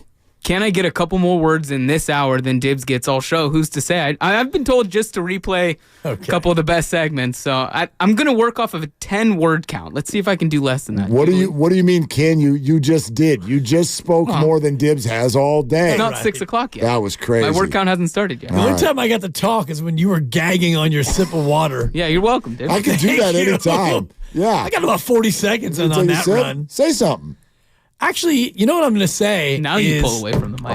That's I'm enough. looking Let's at go the. go ahead. No, I'll save it for January. No, you won't. No, I will because won't. I'm looking at the CYO basketball schedule. Oh, do you have my guy? I'm going to make sure I have your guy. Oh. You think you can make your kid cry? Ask Nahigian. Ask our boss about when I refereed his son. You don't know Jude. You've met Abe. Jude's different. Oh. Dude, he's a serious piece. The two of you? Dude. Oh, this is absolute oil and water. I got the whistle, and he will go palms up Iguodala on you so fast. Let me tell you this. And this is a memo to all you 9 and 10-year-olds in Marin County. If I see your two palms pointed toward the heavens after I have cracked the whistle, it can be a short stint for you, can't wait. little Tommy, little Tina. Go ahead, toss him out. See how the crowd likes that. Toss a 9-year-old out to the parking lot. Go ahead. First of all, do it. You won't. And you know why I won't? Because the clock stops. Free throws is the only time the clock stops. Oh, dude, he got 2 free throws and just swished them both. No backboard. I've never been so proud in my life. I'll give you this one guarantee. If I'm refereeing, your son's not going to the foul line. He does like to go to the hole. He likes to go to the hole. He does not settle for jumpers. There'll be contact. Yep. There'll be no whistle. He'll Iguodala me. Yep. And I will, through my mask, because you got to wear a mask with these little disease monsters out there, I will say to him through the mask, finish through contact. That's my big line. He'll be like, what? Exactly. free throws. Gene in Oakland. Hi, Gene. What are you doing? Hey, guys, I'm at the dog park. Oh, hi, fellas. That's a 4 for your dibs. It's a solid 4. Get him, I thought that was Gene. saintly. Get him.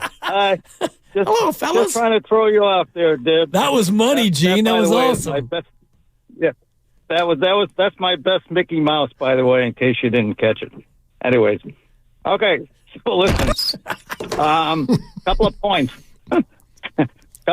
First of all, when it comes to cynicism, I think I can out cynicism both you guys together. Probably. After all, I'm from the Northeast, and we practically invented the term.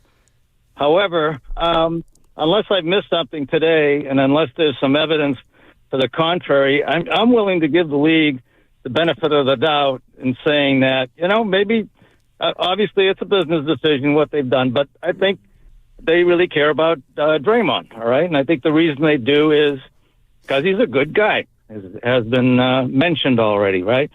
He hasn't done anything in the outside to turn us against him. He's been a good family man as far as we know, good father. And, as far as I'm concerned, until proven otherwise, I'm willing to give them the benefit of the doubt on it. Well, Gene, I don't think I don't disagree with any of that. Hey, just like we'll go back to you. I don't disagree with any of that. I hope my point didn't come off sounding like the league doesn't care about him. I just think that they're really putting up in a neon sign this idea of we would like Draymond to get help. The idea that a few therapy sessions between now and January 10th are somehow going to totally fix Draymond Green, that's just not the way it works. So all I think is that they're putting that idea out front a little bit, and behind the scenes, it's probably a little more terse. That's all I'm saying. Yeah, no, okay, I agree. And I think can be both. It can be a business decision, and it can be a caring for the guy. Sure. I mean, as far as the anger management part, look, I've had that problem in the past. Of course, a lot of it went away as I got older and didn't care so much. But, I found that, first of all, as you say, there's no way they're going to solve this problem. You're not going to cure him from anger. He's just going to have to find a way to manage it. Whether it's, recognizing the triggers and finding another way to go than blowing up, or maybe he's on a shorter leash, and current company have to be more cognizant of when he's about to blow. I don't know what it's going to take. Hey, maybe it's going to take him thinking of his son. I remember one time, maybe it was a couple of years ago, when he was embarrassed after one of these incidents and said, "You know what? I don't want to be that kind of a role model for my son." But whatever it takes, I think he can manage it. He ain't gonna cure it, and we'll see. I hope that's what it takes. Gene, thanks. We love it when you call. That's actually an interesting thought. The idea of the Warriors, Steve Kerr, I guess, if you will, others on the coaching staff, having a better gauge on when Draymond is triggered, when it might go down, and feeling a little bit more empowered to step in those cases. I think we've all watched the Warriors and the way they handle Draymond Green, and sometimes they feel, and I'm with these folks, that the Warriors are just so kid gloves around Draymond Green. He's intimidated them on such a level. Like, case in point, when Steve Kerr's like, yeah, we're going to do a review of that play just because it's Draymond. And he's yelling at me to do the review, even though I probably wouldn't do the review. Like, maybe this experience empowers them to not go that way. So instead of, when I see Draymond's about to lose it on a ref, I'm calling timeout and I'm taking you out of the game. And if you want to scream at me on the sideline, scream at me on the sideline. How many timeouts do you get a game? 24?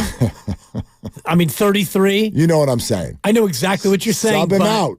I think in terms of what we've seen of late, like the Rudy Gobert, you couldn't have prevented that in any way. That happened. Draymond jumped in and did the choke and grab, and there's no timeout that could have saved it. And the Nurkic one, that thing came out of nowhere. That was a big nothing burger where his hip was grabbed and he swung around. So on the surface, you're right, but I don't know if the Draymond Green incidents are anything that you can see coming. You know what I mean, Mark? It's like these things Probably. they tend to come out of nowhere. Now the yelling at the ref and getting the technical fouls, that you could prevent in some way, shape, or form, but that happens all game, every game. So it becomes almost unpreventable in the frequency of it. Let's go to James in Hayward. Hey, James, what are you doing? Hey guys, enjoyed the show. Just a few points. Just driving through traffic. Been a long-time Warriors fan, so it's not lost on me that they're winning all these championships and all these great years. But seeing the end here right now, and then also feeling sad that we're kind of wasting Curry's prime here. I just wanted to share some thoughts on Draymond Green. I don't think it's uncontrollable because last year he's looking for a big contract and he wasn't having all these sorts of fits last year. So he was able to put a lid on that, on his reaction. And then also, it's just kind of tiresome already too. He's not even a marquee player on offense. Imagine if he was a marquee player on offense and he's getting clobbered, double teamed, scratched. And the way that he's reacting, especially, he got his contract, he's got the freedom right now, and I think that's what's transpiring on the court. Yeah, James, interesting. I would push back on that a little bit. I mean, literally weeks before contract negotiation time, he was getting suspended from a playoff series against the Sacramento Kings. I think he was the same guy last year. I don't think he was like on his best behavior because he knew it was renegotiation time. I just think that it's come a little bit more frequently this year. Who knows why? But that's kind of my point. I don't think Draymond is really all that different now than he's always been. So why now are we all of a sudden like, oh my gosh, he needs help? I think it's because of the skills deteriorating. It's a deterioration sensation, Mark, and you see that at times from athletes. When you lose a step, when you lose your skills a little bit, you get frustrated and you hear about it and you get angry, and that tends to be what happens. Cha-ching! Sorry, I cashed myself out one time. Yeah, you did. Well, Lucas is getting ready to host the show. So. Look at you. Yeah, boy, it came out hot. Gucci. You want to do it again tomorrow? Yeah, this is fun today. We got 2 more shows this year, you and me. That's it. Okay. One of them's tomorrow. So we look forward to that. But now we're really looking forward to this. What's coming up on the game is brought to you by Fremont Bank, full-service banking, no compromises. It's the best of the game. It'll start off with our conversation about the MVP award. Will the Niners split votes? Guess who's hosting? Here comes Lucas. I can't wait. Alexander. For Dibs, for Lucas, and for whoever the hell else was running around in that room today. I'm Mark. Shoot your shot. It's all you got. Ask anyone who wants to put more jingle in their holidays and in their pocket. At NorCal Honda Dealers' final day